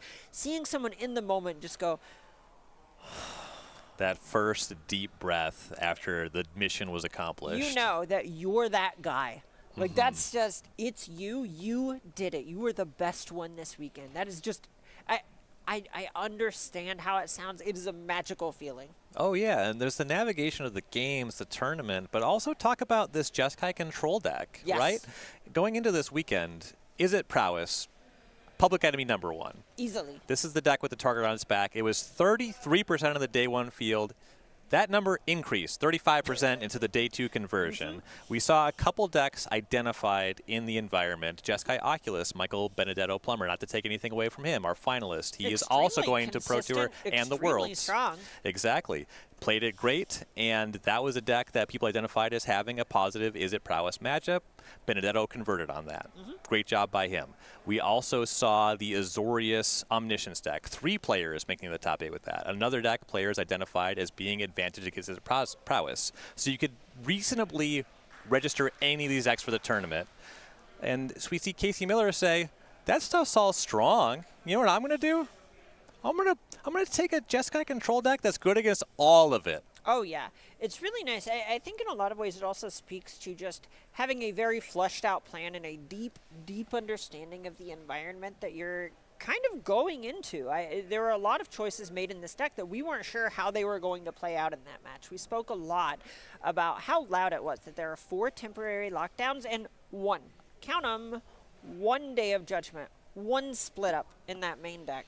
Types of things that kind of scary whenever Michael's deck, the Jeskai Oculus deck, had a bunch of 3s. A lot of power concentrated in those 3s in particular, which is not going to line up as well against. Right, and this is one of those lists that has those 1-ofs and those splits that Casey is also strongly endorsing a number of other cards in the deck. 4 Beza. Yes. 4 Shiku. All right, I am doing this, and these are the tools I want to subsidize it. And because the Jeskai deck is drawing a card every turn, until you stock up, and making your 1 land drop every turn. Hey, stock up doesn't draw cards. That's true. Just puts them in your hand. How'd they get there?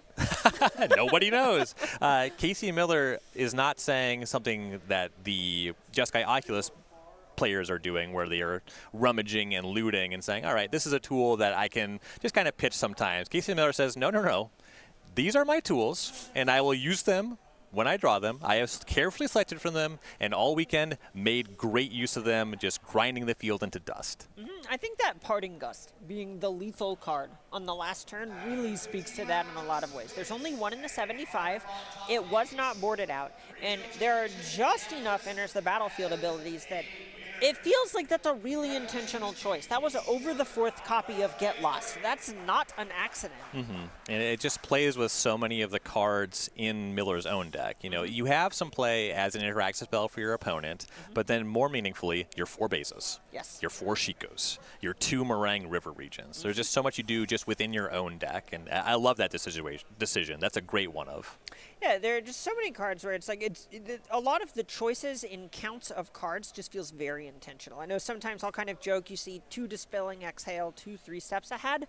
The 2-2 split on a similar card effect I'll affectionately refer to as the coward split a lot of the time. But whenever you see 3-1 in other spots, whenever you see 4 of a card that is really narrow instead of the catch-all in something like Day of Judgment, the temporary lockdown example from earlier, it just speaks to someone saying, no. These are on purpose. I have enough selection. I know what cards I need to win, the matchups that I think I am going to play.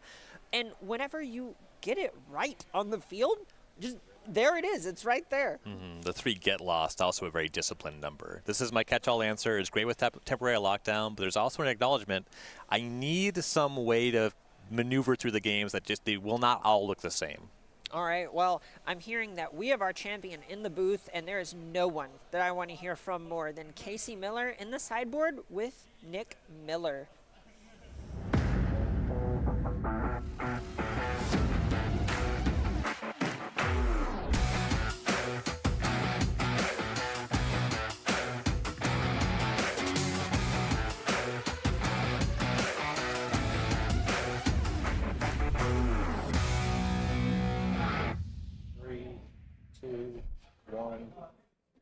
Hello, welcome back to the Sideboard one last time here at the Regional Championship, part of SCG Con Minneapolis. I am Nick Miller alongside your Regional Championship champion, Casey Miller. Congratulations. Oh my God, thank you. Gigantic blue trophy here for you. That's nice.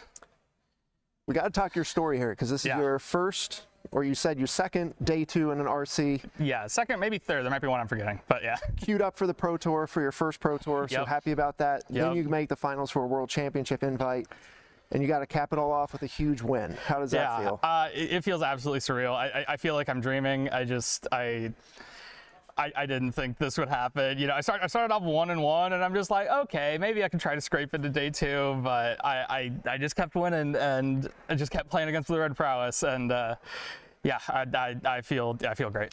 For a weekend dominated in the discussion by Corey Steelcutter, you were the one cutting them up on camera. You played against the deck in the quarters and semis, and the deck just looked tailor-made for that matchup. Yeah, I mean, I definitely did tailor-make it for that matchup. I was, I think Jeskai is really great because it's really flexible. There's a lot of good cards that you can play in Jeskai, and the week before this event, you know, at the other RC, I saw that Blue Red was really good. I have some teammates on Blue Red that were singing its praises, so I'm like, okay, I'll just build this to beat Blue Red, you know, make sure I have 4 temp lockdowns, 4 lightning helix, a good plan post sideboard, and yeah, it's been working. You know, temp lockdown is something they're susceptible to. They can bounce it, sure, but then I'll just play it again. They really have to, like, if they're bouncing it, they kind of have to kill you that turn. And with how much life gain is in the deck, it's hard to do that. Yeah, against both quarterfinals and semifinal opponents, I saw them bounce the temporary lockdown. They know you still have it, but they have to play all their cards back into it. And then when you survive it, they're just basically left with nothing. Look, they got to do it. I mean, they don't have another option. But yeah, you know, I just keep replaying it as long as, like, I have that counter magic available. If they go for the end turn bounce spell, then pretty much got it locked up. You talked about your sideboard as well. One thing we saw you do, a lot of people, you didn't do, we saw a lot of people do, was the high noon, and you opted not against kind of going all in on that due to the dragon synergy. Yeah, it's kind of a nombo with Sheikah. I'm sure it's good. I mean, people have been doing well with it all weekend. I'm going to try out a list with it. I've actually never played the card in this deck, though I have played a lot of high noons, not in this deck, just because, like, it seems so bad with Sheikah. Like, Sheikah flashing back stock up is such an important part of the game plan. I don't want to lose access to that, and I think it's beatable without high noon. If anything, I would want high noon for, like, the Omniscience mashup. I only lost 2 matches the whole tournament. Both of them were to Omniscience. Yeah, I think if you have to take one thing away from this weekend, while Corey Steelcutter was a huge deal, every time I saw anyone cast stock up, I was just like, card's awesome. Woo. It's busted. It's basically dig through time. Yeah, so you get to just run that out, kill their board, play the dragon, do it again, and then anyone else is just fighting uphill. Yeah.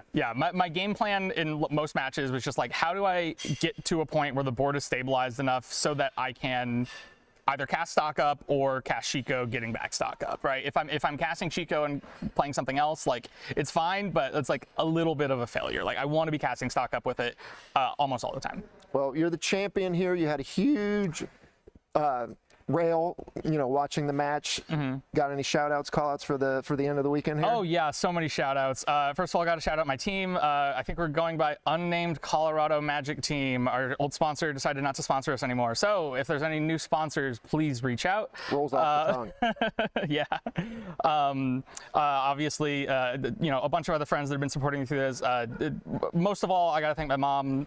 She's been incredibly supportive throughout this whole thing, and just my whole life. So thank you so much, Mom. Also, shout out to my dad, who passed away a few years ago, but he was also a big card gamer. He was a big poker player, and we definitely shared that love growing up, even though he never understood what was happening in Magic. He instilled a love of card games in me from a very young age, and I hope I can make him proud with this. Well, congratulations. You're the champion here in Minneapolis. Now you got a Pro Tour on the horizon, a World Championship on the horizon. Yeah. You just get to make your name even more. Yeah, I'm super stoked for both those tournaments. All right, well, congratulations one last time. We're going to ship it back to Carmen and Ryan to close it out here in Minneapolis.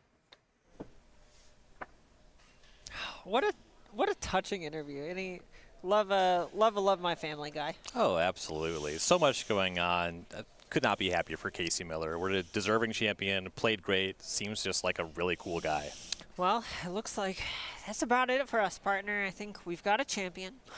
We've got a bunch of things to give. We've got our man in the chair, Jeremy. Nick Miller in the sideboard. We've got a bunch of awesome people. Shout out to the venue staff. Minneapolis is always an extremely kind town whenever we come to here. Shout out to all of the players who came out for all the different games here at SCG Con. And you got any parting thoughts, friend? Well, also, of course, thank you to everybody watching at home for welcoming us into your living room, and our sponsors for the event, Beckett and Dragon Shield, for helping make this possible. All right, well, that's going to do it for us. This has been wonderful, as it always is, and we'll see you next time.